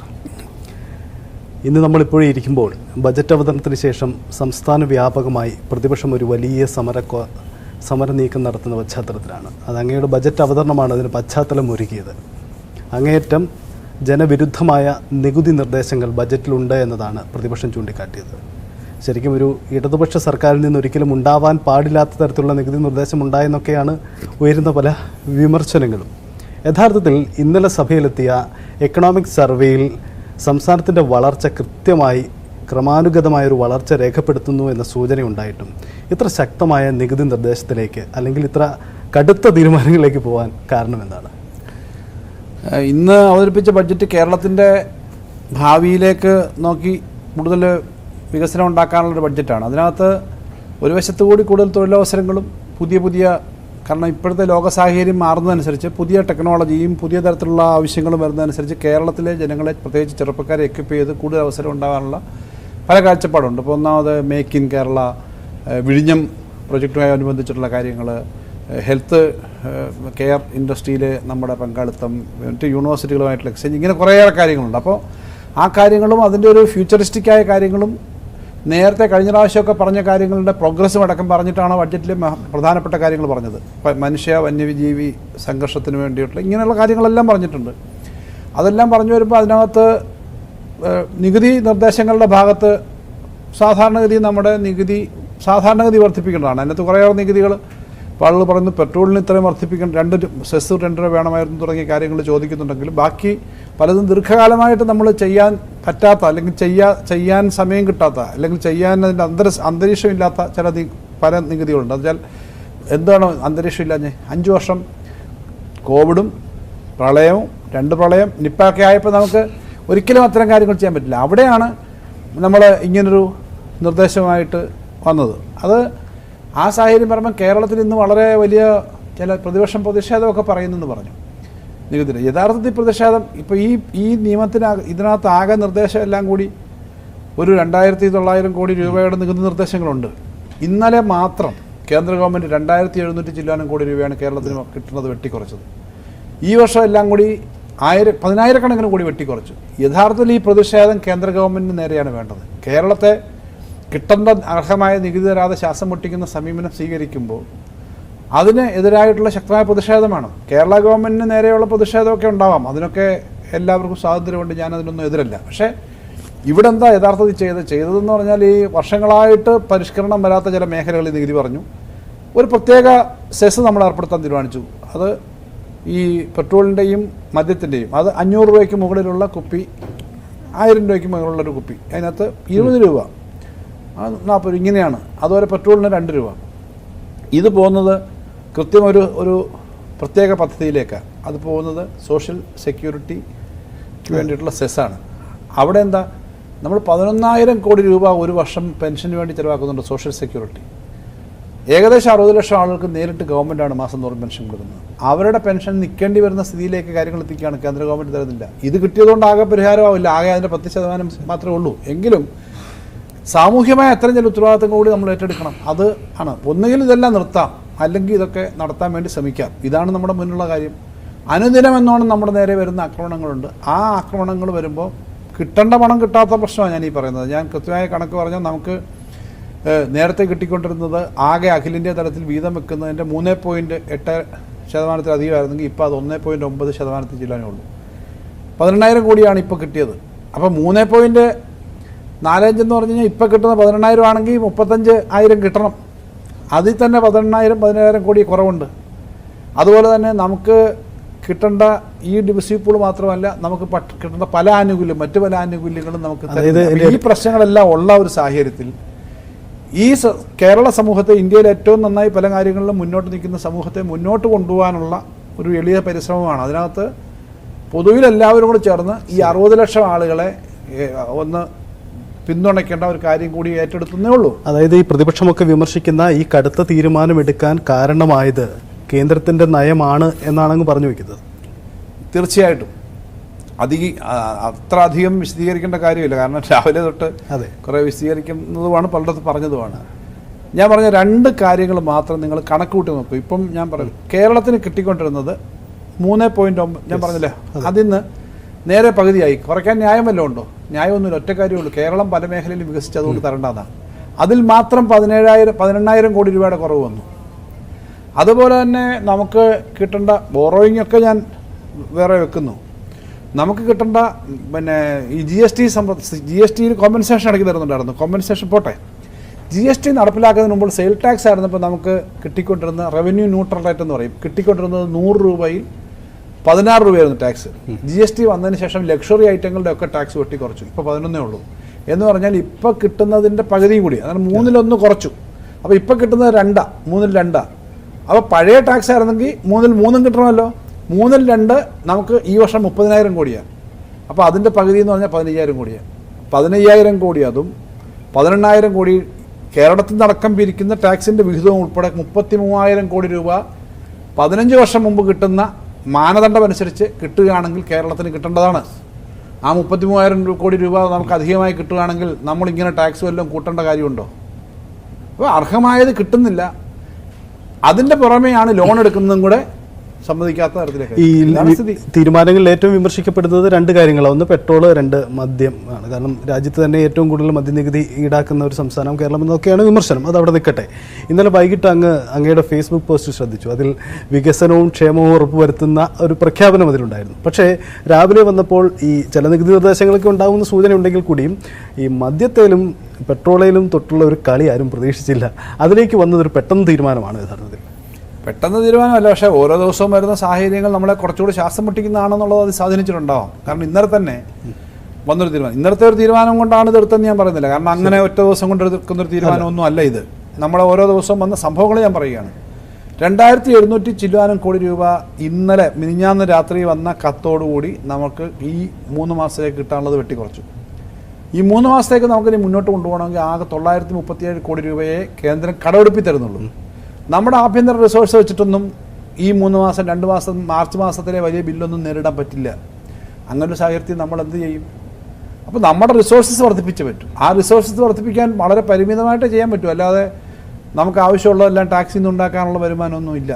അപ്പോൾ അത് നമ്മൾ ചെയ്തില്ലെങ്കിൽ തൽക്കാലം ഇത് നമ്മൾ കുറച്ച് പ്രഖ്യാപനമൊക്കെ നടത്തി പോകാമെന്നല്ലാതെ നമ്മുടെ നാട്ടിലെ ചെറുപ്പക്കാരും പുതിയ തലമുറയുടെ ഉൾപ്പെടെ ചെയ്യുന്ന ഒരു ഉത്തരവാദിത്വം ഇല്ലായ്മയാണ്. അതുകൊണ്ട് കുറച്ച് വിമർശനം കേൾക്കേണ്ടി വരുമെന്ന് എനിക്കറിയാം. പക്ഷേ അത് ഞാൻ എൻ്റെ സ്വന്തം കാര്യത്തിന് വേണ്ടി കേൾക്കുന്നതല്ല. ഈ നാട്ടിലെ സാധാരണക്കാർക്ക് വേണ്ടിയിട്ട് ഇങ്ങനെ ചെയ്യാൻ കേന്ദ്ര ഗവൺമെൻറ് നമ്മുടെ ശ്വാസം മുട്ടിക്കുക കൂടി ചെയ്യുമ്പോൾ 60 ലക്ഷം ആളുകൾക്ക് കൊടുക്കേണ്ട ആനുകൂല്യം ഉൾപ്പെടെയുള്ള കാര്യങ്ങൾക്ക് വേണ്ടിയിട്ട് ഒരു സമീപനം സ്വീകരിക്കണം. കേരളത്തിൻ്റെ ഭാവി വികസനത്തിന് വേണ്ടി സമീപനം സ്വീകരിക്കണം. അതാണ് ചെയ്തിട്ടുള്ളത്. ഇതിൻ്റെ രാഷ്ട്രീയ വെല്ലുവിളി ചെറുതല്ല എന്നൊരു പ്രശ്നമുണ്ടല്ലോ മുന്നിൽ. കാരണം തീർച്ചയായിട്ടും ഉണ്ട്. കാരണം ഇതുവരെ ഇന്ധന വില വർധന അടക്കമുള്ള വിഷയങ്ങളിൽ കേന്ദ്ര സർക്കാരിനെ നമുക്ക് പഴി പറയാനൊരു വഴിയുണ്ടായിരുന്നു. പക്ഷേ ഇന്നത്തെ എടുക്കുന്ന ഈ തീരുമാനം നാളുകളിൽ ഇപ്പം BJP അടക്കമുള്ളവർ സംസ്ഥാന സർക്കാരിനെതിരെ അല്ലെങ്കിൽ LDFനെതിരെ CPMനെതിരെ രംഗത്ത് വരുന്ന ഒരു സാഹചര്യം ഉണ്ടാക്കില്ലേ? അത് തെറ്റായൊരു ഫോർമുലേഷനാണ് ആ ചോദ്യം എന്നാണ് എനിക്ക് തോന്നുന്നത്. കാരണം നികുതിയെ വർദ്ധിപ്പിക്കാൻ പാടില്ല, നികുതി പാടില്ല എന്ന സമീപനം ഒരിക്കലും ഇടതുപക്ഷമോ CPMോ എടുത്തിട്ടില്ല. നികുതിയുടെ കാര്യത്തിനകത്ത് കേന്ദ്ര ഗവൺമെൻറ്റിൻ്റെ നികുതിയുടെ കാര്യത്തിനകത്ത് 2-3 കാര്യങ്ങളിൽ വ്യത്യസ്ത അഭിപ്രായം നമ്മൾ പറഞ്ഞിട്ടുണ്ട്. അതിനകത്ത് ഏറ്റവും പ്രധാനപ്പെട്ട കാര്യം കേന്ദ്ര ഗവൺമെൻറ് ഏർപ്പെടുത്തുന്ന നികുതി സത്യത്തിൽ infringement on the rights of state governments എന്ന് പറയുന്നൊരു ഇഷ്യൂ ഉണ്ട്. സ്റ്റേറ്റ് ഗവൺമെന്റുകളുടെ അവകാശത്തിന് മേളിൽ കയറി ടാക്സ് പിരിക്കാൻ അവകാശമില്ലാത്തടത്ത് സെസ് എന്ന നിലയിൽ പിരിച്ചുകൊണ്ട് പോകുന്നു. ആ സെസ്സിന്റെ പ്രത്യേകത സെസ് ഡിവൈഡ് ചെയ്യേണ്ട, അത് പിരിച്ചാൽ അവർക്ക് ഒറ്റയ്ക്ക് എടുക്കാം. അതാണ് സെസ്സിന്റെ ഭരണഘടനാപരമായ പ്രൊവിഷൻ കേന്ദ്ര ഗവൺമെന്റിന്റെ. അപ്പോൾ ഇങ്ങനെ ചെയ്യുന്ന കാര്യങ്ങൾ ചെയ്യുന്നത് വിമർശിക്കുന്നു. അതുപോലെ തന്നെ എപ്പോഴും വില വർദ്ധിച്ചാൽ പൊതുവിൽ നികുതി വർദ്ധിപ്പിച്ചാൽ വില വർധന ഉണ്ടാവും. പക്ഷെ നികുതി വാങ്ങേണ്ടത് വാങ്ങണമല്ലോ. ഉയർന്ന വരുമാനക്കാരുടെയും ഏറ്റവും ലക്ഷറി ആയിട്ട് ഉപയോഗിക്കുന്നവരുടെയും കൂടുതൽ നികുതി മേടിക്കണമെന്നാണ് ഒരു കാഴ്ചപ്പാട്. പക്ഷേ സ്റ്റേറ്റിൻ്റെ നികുതിയുടെ ആകെയുള്ള ഫ്രീഡം എത്രയാ? വളരെ കുറവാണ്. ആ ഫ്രീഡം വളരെ കുറവാണ് എന്നുള്ളത് കൊണ്ട് തന്നെ നമുക്ക് ചുമ്മാതെ എവിടെയെങ്കിലുമൊക്കെ പോയിട്ട് ഇങ്ങനെ സെലക്ട് ചെയ്യാനൊന്നും പറ്റില്ല. നമുക്കുള്ള നികുതി സോഴ്സസിൽ നിന്ന് മാത്രമേ നമുക്ക് ഏർപ്പെടുത്താൻ പറ്റുന്നുള്ളൂ. അതാണ് അതിൻ്റെ ഒരു പ്രശ്നം. ഈ രാഷ്ട്രീയമായ പ്രതിസന്ധി ഉണ്ടാകുമെന്ന് അങ്ങ് മുന്നിൽ കാണുന്നു എന്ന് പറയുമ്പോൾ തന്നെ രാഷ്ട്രീയമായ പ്രതിസന്ധി ഉണ്ടാകുമെന്നല്ല, സമരങ്ങൾ ഉണ്ടാകുമെന്ന രാഷ്ട്രീയമായിട്ടുള്ള ശക്തമായ എതിർപ്പും വിമർശനവും വരും. അത് കാര്യങ്ങൾ മനസ്സിലാക്കുമ്പോൾ കുറച്ച് കുറയുമെന്നാണ് ഞാൻ പ്രതീക്ഷിക്കുന്നത്. ഇത് ആദ്യമേ പറഞ്ഞു മദ്യത്തിനാകെ കൂട്ടിയില്ല. 500 മുതൽ മേലോട്ടുള്ള കുപ്പിക്കാണ് അത് 20 രൂപ എന്ന് പറഞ്ഞാൽ ആ ഒരു 1000 രൂപയുടെ കുപ്പിയെ സംബന്ധിച്ചൊരു 20 രൂപ എന്ന് പറയുന്നതിന്റെ താഴോട്ടുള്ള ഏറ്റവും കൂടുതൽ വിൽക്കുന്ന അല്ലെങ്കിൽ ഏറ്റവും കൂടുതൽ ആൾ വാങ്ങുന്നതിന് വില ടച്ച് ചെയ്തിട്ടില്ല. 500 രൂപ വരെയുള്ളതിന് വില വർധനവ് ബാധകമായിട്ടില്ല എന്നതാണ് അതിൻ്റെ ഒരു വസ്തുത. മറ്റൊന്നുള്ളത്, ഇത് രാഷ്ട്രീയമായ സമരങ്ങളൊക്കെ ഉണ്ടാകുമ്പോൾ ഇത് ഇടതുമുന്നണി സംവിധാനം എന്ന് പല പാർട്ടികളുടെ ഒരു സംയോജന രൂപമാണ്. അപ്പോൾ മുന്നണിക്കകത്ത് ഒരു പ്രശ്നം ഉണ്ടാക്കുമോ, അല്ലെങ്കിൽ മറ്റു പാർട്ടികൾക്കും ഈ തീരുമാനത്തോടൊപ്പം നിൽക്കാൻ കഴിയും? അതിലൊരു പ്രതിസന്ധി അങ്ങ് മുന്നിൽ കാണുന്നുണ്ടോ? അങ്ങനെയൊന്നൊരു പ്രതിസന്ധി മുന്നിൽ കാണേണ്ട ഒരു വിഷയം ഇതിനകത്തില്ല. ഇതെല്ലാം കോമൺ ഗുഡാണ്. ഇടതുപക്ഷ ജനാധിപത്യ മുന്നണിയുടെ ഭാഗമായിട്ട് ചെയ്യുമ്പോൾ ഇടതുപക്ഷ മുന്നണിക്ക് വേണ്ടി മാത്രവുമല്ല, കേരളത്തിലെ ജനങ്ങൾക്ക് വേണ്ടിയിട്ടാണ്. കാരണം ഇപ്പോൾ ഈ കേന്ദ്ര ഗവൺമെൻറ് എടുക്കുന്ന സമീപനം പോലെ ഇതിപ്പോൾ ഇതിനെയും നിയമസഭ ചർച്ച ചെയ്ത് പാസ്സായി കഴിഞ്ഞാൽ അടുത്ത വർഷമാണ് ബാധകമാവുന്നത്. ഇതിപ്പോൾ നാളെ തൊട്ട് പിരിക്കുന്നതല്ല. നിയമസഭയിൽ ധനകാര്യമന്ത്രി വെക്കുന്നൊരു പ്രപ്പോസൽ അവിടെ ചർച്ച ചെയ്ത് എല്ലാവരും ചർച്ച ചെയ്ത് അതിനകത്തെ കാര്യങ്ങൾ അംഗീകരിച്ച് ഫൈനാൻസ് ബില്ലായിട്ട് വന്ന് അത് അംഗീകരിക്കുകയാണ്. അപ്പോൾ അത്തരം പ്രോസസ്സുണ്ട്. ഇതൊരു ഡെമോക്രാറ്റിക് പ്രോസസ്സിൻ്റെ ലെജിസ്ലേറ്റീവ് പ്രോസസ്സിൻ്റെ ആദ്യ സ്റ്റെപ്പ് എന്നല്ലാതെ വേറൊന്നുമല്ല. അത് പാസ്സായി വരാൻ ചർച്ച വരും. എന്തായാലും ഇത് പൊതുവിൽ കേരളത്തിൽ മുന്നോട്ട് പോകലിന് ആവശ്യമുണ്ട് എന്നുള്ളത് കൊണ്ടാണ് ആവശ്യമായ ഒരു ചർച്ച പരിശോധനയൊക്കെ നടത്തിയിട്ട് നമ്മൾ വെക്കുന്നത്. കാരണം അത് വരട്ടെ. അതങ്ങനെ ഇതിങ്ങനെയൊന്നും ചെയ്യാതിരിക്കുന്നു, കേന്ദ്ര ഗവൺമെൻറ് പറയുന്ന കാര്യങ്ങൾക്കെതിരെ നമ്മളൊന്നും മിണ്ടാതിരിക്കുന്നു, എന്നിട്ട് നമ്മുടെ ഈ പണമില്ല. അതുകൊണ്ട് സാമൂഹ്യക്ഷേമ പെൻഷൻ മാത്രമല്ല, സർക്കാർ ജീവനക്കാർക്ക് ശമ്പളവും പെൻഷനും കൊടുക്കണ്ട, ഇത്രയും കൊടുക്കണ്ട എന്ന് പറഞ്ഞാൽ അതും കൊടുക്കാതെ അടച്ചുപൂട്ടി പോയി കഴിഞ്ഞാൽ നിങ്ങളിതാണോ നിങ്ങളെ ചെയ്യാൻ ഏൽപ്പിച്ചിരിക്കുന്നത്? നിങ്ങൾ ഈ സംസ്ഥാനത്തെ മുന്നോട്ട് നയിക്കുന്നതിനകത്ത് പങ്കുള്ള ഒരു ഗവൺമെന്റിന്റെ ഭാഗമായി പ്രവർത്തിക്കുന്നവരും മുന്നണിയുടെ ഭാഗമായി പ്രവർത്തിക്കുന്നവരില്ലെന്ന് ചോദ്യം വരില്ലേ? നിങ്ങളൊക്കെ തന്നെ അത് ശക്തമായിട്ട് ചോദിക്കില്ലേ? അല്ലാതെ ഇത് മൊത്തം ഞാൻ ആ പ്രസംഗം അവസാനിപ്പിക്കുന്ന സമയത്ത് പറഞ്ഞുകൊണ്ട് വലിയ സ്ഥലങ്ങളെന്ന് പ്രതീക്ഷിച്ച സ്ഥലങ്ങളിൽ ഇംഗ്ലണ്ടിൽ പോലും പ്രശ്നങ്ങളാണ്. അവിടുത്തെ വലിയ പ്രതിസന്ധിയാണ് ജനങ്ങൾ. അവിടെയും ഈ ടാക്സ് ഇളച്ചു കൊടുത്ത വളരെ അശാസ്ത്രീയമായി ഇളച്ചു കൊടുത്തതിനെ തുടങ്ങിയുണ്ടായ പ്രതിസന്ധി അങ്ങനെയൊക്കെയുള്ള കുറേ കാര്യങ്ങൾ വന്നു. ശ്രീലങ്ക, പാകിസ്ഥാനിലാണെങ്കിൽ ജനറേറ്റർ പോലും ഇല്ല, കറണ്ടില്ല. അപ്പം നമുക്ക് കാര്യങ്ങൾ ചെയ്യുമ്പോൾ ഒരു കൊളാപ്സ് ചെയ്യുന്ന തരത്തിലേക്ക് കാര്യങ്ങൾ കൊണ്ടുപോകല്ല. ഒരു സ്റ്റേറ്റിനെ, ഒരു പ്രദേശത്തെ, ഒരു നാടിനെ മുന്നോട്ട് കൊണ്ടുപോകുന്നതിനുള്ള ഉത്തരവാദിത്വം നമുക്ക് ഏറ്റെടുക്കുകയും കൂടി വേണം. വിമർശനം വരുമ്പോൾ ആ വിമർശനം വരുന്നു എന്ന് പറഞ്ഞാൽ നമ്മൾ ഇതാണ് സത്യസന്ധമായി ചെയ്യേണ്ടതെന്ന് എനിക്ക് തോന്നുന്നു, ഞാൻ വിശ്വസിക്കുന്നു, ആ ന്യായം ഞാൻ പറയുകയാണെന്ന് പറയാനുള്ള ഒരു ഉത്തരവാദിത്വം കാണിക്കണമെന്ന് ഞാൻ കരുതുന്നത്.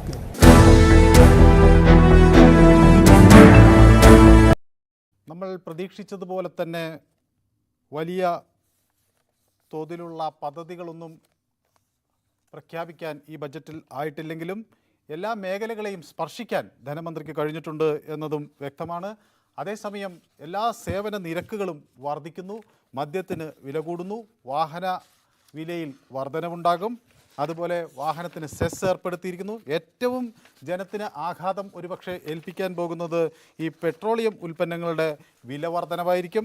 പെട്രോളിയത്തിന് സെസ് ഏർപ്പെടുത്തിയിരിക്കുന്നു, വൈദ്യുതി നിരക്ക് കൂട്ടിയിരിക്കുന്നു, വൈദ്യുതി തീരുവ 5% വർദ്ധിപ്പിച്ചിട്ടുള്ളത്.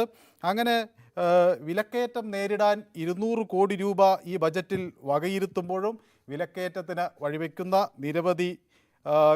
നിരവധി വർധനകൾ ഈ ബജറ്റിൽ നമുക്ക് വ്യക്തമായി കാണാൻ കഴിയും. ഏതായാലും ബജറ്റ് വിദ്യാഭ്യാസ മേഖലയ്ക്ക് കാര്യമായ പരിഗണന നൽകുന്നു, മത്സ്യബന്ധന മേഖലയ്ക്ക് കാര്യമായ പരിഗണന നൽകുന്നു, ഒപ്പം തന്നെ ടൂറിസം മേഖലയ്ക്ക് കാര്യമായ പരിഗണന നൽകുന്നുണ്ട്. ടൂറിസം മേഖലയ്ക്ക് ടൂറിസം ഇടനാഴികകൾ 7 അതിൽ 50 കോടി രൂപ അതിനായി നീക്കിവെച്ചിരിക്കുന്നു. ഇപ്പോൾ എന്നോടൊപ്പം തിരുവനന്തപുരത്ത് നിന്ന് വി അരുൺ ചേരുന്നു. അരുൺ, എല്ലാ സാധനങ്ങൾക്കും വില വർധനവിലേക്ക് വഴിവെക്കുന്ന ഒരു ബജറ്റാണോ നമുക്ക് മുന്നിലുള്ളത്?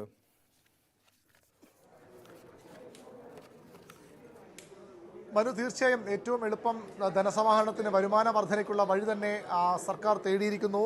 സാമൂഹ്യ സുരക്ഷാ സീഡ് ഫണ്ട് എന്ന പേരിൽ സാമൂഹ്യ സുരക്ഷ ഉറപ്പാക്കുന്നതിൻ്റെ ഭാഗമായിട്ട് മദ്യത്തിനും അതുപോലെ തന്നെ ഇന്ധനത്തിനും നികുതി വർദ്ധിപ്പിക്കുന്ന ഒരു തീരുമാനത്തിലേക്കാണ് സർക്കാർ പോയിരിക്കുന്നത്. GST വന്ന സർക്കാർ ഏറ്റവും പ്രധാനപ്പെട്ട വരുമാന മാർഗ്ഗങ്ങളാണ് ഇന്ധന വിലയിലൂടെ ലഭിക്കുന്ന നികുതിയും അതുപോലെ തന്നെ മദ്യവും. മദ്യത്തിന് 500 രൂപ മുതൽ 999 രൂപ വരെ വില വരുന്ന ഇന്ത്യൻ നിർമ്മിത വിദേശ മദ്യത്തിന് ഒരു ബോട്ടിലിന് 20 രൂപ നിരക്കിലും 1000 രൂപ മുതൽ മുകളിലോട്ട് വരുന്ന മദ്യത്തിന് ബോട്ടിലിന് 40 രൂപ നിരക്കിലുമാണ് സാമൂഹ്യ സുരക്ഷാ സെസ് ഏർപ്പെടുത്തുന്നത്. കഴിഞ്ഞ ആഴ്ചകൾക്ക് മുമ്പാണ് സംസ്ഥാനത്ത് മദ്യവില 20 രൂപ വരെ വർദ്ധിച്ചത്. അതുകൊണ്ട് തന്നെ ഈ ബജറ്റിൽ മദ്യവില വർദ്ധിപ്പിക്കില്ല എന്നൊരു വിലയിരുത്തലുണ്ടായിരുന്നു. പക്ഷേ അതെല്ലാം മറികടന്നുകൊണ്ട് മദ്യത്തിൻ്റെ സാമൂഹ്യ സുരക്ഷാ സെസ് എന്ന പേരിൽ മദ്യത്തിന് വില വർദ്ധിപ്പിക്കാൻ സർക്കാർ തീരുമാനമെടുത്തിരിക്കുന്നു. 400 കോടി രൂപയാണ് ഇതിലൂടെ അധിക ധനസമാഹരണമായി. ഞാൻ സമയപരിമിതി കൊണ്ട് വേഗത്തിൽ വിഷയം കിടക്കുകയാണ്. അങ്ങ് മുമ്പ് പറഞ്ഞ കാര്യങ്ങൾ ആവർത്തിക്കുന്നതുമില്ല. ചെലവ് ചുരുക്കൽ നിർദ്ദേശങ്ങൾ ചിലതെങ്കിലും ബജറ്റിലുണ്ടാവുമെന്ന് പറഞ്ഞിരുന്നു. പക്ഷേ അത്രയും കാര്യമായൊരു വശത്തേക്ക് ഈ ബജറ്റ് ചിന്തിച്ചതായി തോന്നുന്നില്ല. ഇപ്പം ചെലവ് ചുരുക്കൽ എന്ന് പറഞ്ഞാൽ ക്ഷേമ പെൻഷൻ ചുരുക്കണോ മറ്റു ചുരുക്കണമെന്നുമല്ല. ഇപ്പോൾ നമ്മുടെ പൊതുവാഹനങ്ങളുടെ ഉപയോഗം, സർക്കാർ വാഹനങ്ങളുടെ ഉപയോഗം, പുതിയ വാഹനങ്ങൾ വാങ്ങൽ, വിദേശയാത്ര, ഇങ്ങനെയുള്ള പൊതുജനങ്ങൾക്ക് സർക്കാർ തങ്ങളുടെ ഖജനാവിലെ പണം ചൂഷണം ചെയ്യുന്നു എന്ന് പൊതുവിൽ തോന്നുന്ന കാര്യങ്ങളിൽ ഒരു ഇടപെടൽ ഉണ്ടാവുമെന്ന് കരുതിയിരുന്നു. പക്ഷേ അത്തരം കാര്യങ്ങളിലേക്ക് ബജറ്റ് കടന്നിട്ടില്ല. ജനറലായിട്ടുള്ള ഡയറക്ഷൻ പറഞ്ഞതേ ഉള്ളൂ. ഓരോന്നും വളരെ സ്പെസിഫിക് ആയിട്ടെടുത്ത് വിശദമായി പറയാൻ അതിനകത്ത് അത്രയും സമയത്തിൻ്റെ ഉണ്ടല്ലോ. പിന്നെ ചെലവ് ചുരുക്കൽ എന്ന് പറഞ്ഞാൽ നമ്മൾ പലപ്പോഴും ഈ ചർച്ച ചെയ്യുന്ന കാര്യങ്ങൾക്ക് അപ്പുറം ചെലവ് ചുരുക്കേണ്ടത്. ഇപ്പോൾ അതിനകത്ത് ഏറ്റവും ആദ്യം പറഞ്ഞിട്ടുണ്ട് ഡിപ്പാർട്ട്മെൻറ്റുകളുടെ പ്രവർത്തനം. ഏറ്റവും പ്രധാന നമ്മളൊരു വിദേശയാത്ര അനാവശ്യമായിട്ട് ആരെങ്കിലും പോയെങ്കിൽ വേണ്ട, അല്ലെങ്കിൽ വേറൊരു കാര്യം അതൊക്കെ നോക്കാം, അല്ലെ ഒരു വണ്ടിയിൽ യാത്ര ചെയ്തു. യഥാർത്ഥത്തിൽ ഞാനൊരു എക്സാമ്പിൾ പറയാം. ഒരു നിർമ്മാണത്തിൻ്റെ കാര്യം ഞാൻ നേരത്തെ പറഞ്ഞിരുന്നു, പല പബ്ലിക്കായിട്ട് പ്രസംഗിച്ചതാണ്. കൊല്ലത്തെ ഒരു കോടതി നിർമ്മിക്കുന്നതിന് 148 കോടി രൂപയുടെ എസ്റ്റിമേറ്റ് വന്നു. വാസ്തവത്തിൽ അത് കഴിഞ്ഞ് വീണ്ടും ഡിസ്കസ് ചെയ്തപ്പോൾ അത് ഓവർ ഡിസൈനാണ്. ആ ഓവർ ഡിസൈൻ ഉള്ളതിനെ പുനഃപരിശോധിച്ച് ഇത്തരം കാര്യങ്ങളൊക്കെ മാറ്റം വരുത്തുന്നതിനുള്ള ശക്തമായ സമീപനം ബന്ധപ്പെട്ട വകുപ്പുകളും ഗവൺമെൻറ്റും ഇപ്പോൾ എടുക്കുന്നുണ്ട്. അപ്പോൾ ഈ കാര്യം ശ്രദ്ധപ്പെട്ടപ്പോൾ ഞാനും അത് അവരുടെ ശ്രദ്ധപ്പെടുത്തി. അത് റീഡിസൈൻ ചെയ്ത് വന്നു കഴിഞ്ഞാൽ ഇപ്പോൾ ഞാൻ മനസ്സിലാക്കുന്നത് 100 കോടി താഴെ വരും. ഞാനൊരു ബിൽഡിങ്ങിൻ്റെ കാര്യം പറഞ്ഞു. നമുക്ക് ഈ കാര്യങ്ങൾ ചിലവാക്കുന്നത് എങ്ങനെയും ചിലവാക്കാം എന്നല്ല. ഞാൻ ബഡ്ജറ്റിൽ നിന്നൊരു കാര്യം പറഞ്ഞിട്ടുണ്ട്. കോട്ടയം ബസ് സ്റ്റാൻഡ് വളരെ ചിലവ് കുറച്ചാണ്. വിസ്താര ഭയം കൊണ്ടാണ് കൂടുതൽ പറയാത്തത്. കോട്ടയം ബസ് സ്റ്റാൻഡ് ശ്രീ തിരുവഞ്ചൂർ രാധാകൃഷ്ണൻ്റെ MLA ഫണ്ടിൽ നിന്നാണ് ചെയ്തത്.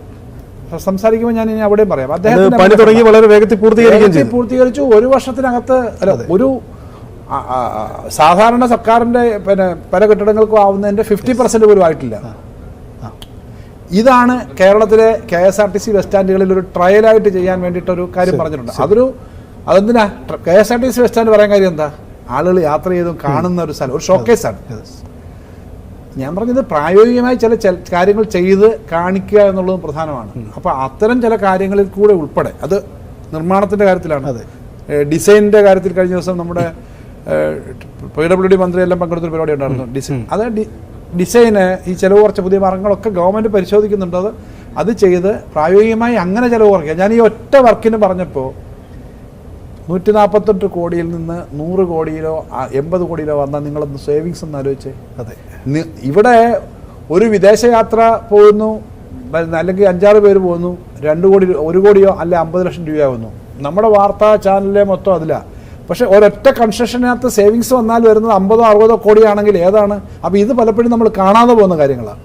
അപ്പോൾ ഇത്തരം കാര്യങ്ങളെല്ലാം ബഡ്ജറ്റിനകത്തെല്ലാം പറയാൻ പറ്റില്ല. KSRTC ബസ് സ്റ്റാൻഡ്, അതായത് നമ്മുടെ പരമ്പരാഗത ബിൽഡിംഗ് എസ്റ്റിമേറ്റ് രീതികളെല്ലാം മാറ്റം, പരമ്പരാഗത ബിൽഡിംഗ് എസ്റ്റിമേറ്റ് രീതികൾ, അഡ്മിനിസ്ട്രേഷൻ്റെ പല രീതികൾ എന്ന് പറഞ്ഞാൽ A to Z കാര്യങ്ങളിൽ ഇടപെടാനുള്ള സാധ്യതകളുണ്ടെന്ന് ഞാൻ പറഞ്ഞു. നമ്മൾ പലപ്പോഴും വാർത്തകളുടെ ഒരു വലിയ മഹാപ്രളയത്തിന് പിന്നാലെ ഇപ്പോൾ ഇതാണ് കാര്യമെന്ന് കാണും. അത് എപ്പോഴും അതിനനുസരിച്ചായിരിക്കും. പിന്നെ മാധ്യമങ്ങളുടെ കുഴപ്പമല്ല, അത് കിട്ടുന്ന വാർത്തകൾ വെച്ചിട്ടാണ് ചെയ്യുക. ഇത്തരം ചില കാര്യങ്ങൾ നമ്മൾ കാണാതെ കിടക്കുന്നുണ്ടോ? അല്ല, അത് ഒരു പ്രസക്തമാവുന്ന കാര്യം. ഇപ്പം ഈ ബജറ്റ് അവതരണത്തിന് ശേഷം താങ്കൾക്ക് പുതിയ വാഹനം വരുന്നു, അത് ബജറ്റിന് ശേഷം മതിയെന്ന് താങ്കൾ നിർദ്ദേശം കൊടുത്തു എന്നൊക്കെ പറഞ്ഞ് കഴിഞ്ഞ ദിവസങ്ങളിൽ വാർത്ത വന്നിരുന്നു. അപ്പോൾ അതൊന്നും വസ്തുതയല്ല. വാഹനം വരുന്നതിനെടുക്കുന്നതിനൊന്നും വലിയ കാര്യമൊന്നുള്ള കാര്യം അതല്ല ഞാൻ പറഞ്ഞേ. ബജറ്റിന് ശേഷമെന്നൊന്നും ഞാൻ പറഞ്ഞിട്ടില്ല. വാഹനം അതെടുക്കണോ, ഇപ്പോൾ വേണോ വേണ്ടയോ എന്നുള്ളത് വേറെ കാര്യം. വാഹനം വന്നിട്ടുണ്ട്, കുറേ വാഹനം. അതല്ലാതെ ബഡ്ജറ്റിന് ശേഷമായാലും അതിനു മുമ്പായാലും എന്തോ, ഞാൻ അതിനകത്തൊന്നും വലിയ കാര്യം ഉണ്ടെന്ന് ഞാൻ കരുതുന്നില്ല. അങ്ങനെ പറഞ്ഞിട്ടുമില്ല. കാരണം വാഹനം വേണമെങ്കിൽ വാഹനം 2-3 ലക്ഷം കിലോമീറ്റർ ആയി കഴിഞ്ഞാൽ വാഹനം മാറി എടുക്കുകയൊക്കെ ചെയ്യുന്നതാണ്. അതൊരു ഞാൻ വളരെയേറെ യാത്ര ചെയ്യുന്ന ഒരാളല്ല.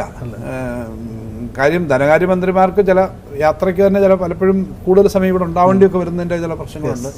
അപ്പം ഇനി നല്ലൊരു വാഹനത്തിലെ മന്ത്രിമാരോ ഇനി നിങ്ങൾ ആരെങ്കിലും യാത്ര ചെയ്യുന്നതിന് ഞാൻ അതിനകത്ത് ഞാൻ നേരത്തെ പറഞ്ഞല്ലോ, നമ്മൾ ഈ വാർത്ത 2 കോടി രൂപ മുടക്കിയിട്ട് 10 വാഹനങ്ങൾ മേടിക്കുന്നു എന്ന ഒരു വാർത്തയുടെ അത്രയും എന്നല്ല, അതിൽ വളരെ കുറവ് പോലും ഞാൻ നേരത്തെ പറഞ്ഞ കാര്യത്തിനകത്ത് അത് ആരെയും ഞാൻ വ്യക്തിപരമായി കുറ്റപ്പെടുത്തുകയല്ല. പക്ഷേ ഇത്തരം ഒരു ചെലവ്, അനാവശ്യ ചെലവ് വരുന്നു എന്നുള്ളത് പലപ്പോഴും നമുക്ക് ഫോക്കസ് ചെയ്യാൻ പറ്റുന്നില്ല. കോട്ടയം ബസ് സ്റ്റാൻഡിൻ്റെ കാര്യം ഞാൻ പറഞ്ഞത്, സാധാരണഗതി കൺസ്ട്രക്ട് ചെയ്യുകയാണെങ്കിൽ 3 കോടി രൂപ വരുന്നൊരു കാര്യം 1 കോടി രൂപയ്ക്ക് കൺസ്ട്രക്ട് ചെയ്യാൻ പറ്റിയാൽ ഇറ്റ്സ് എ ന്യൂസ്.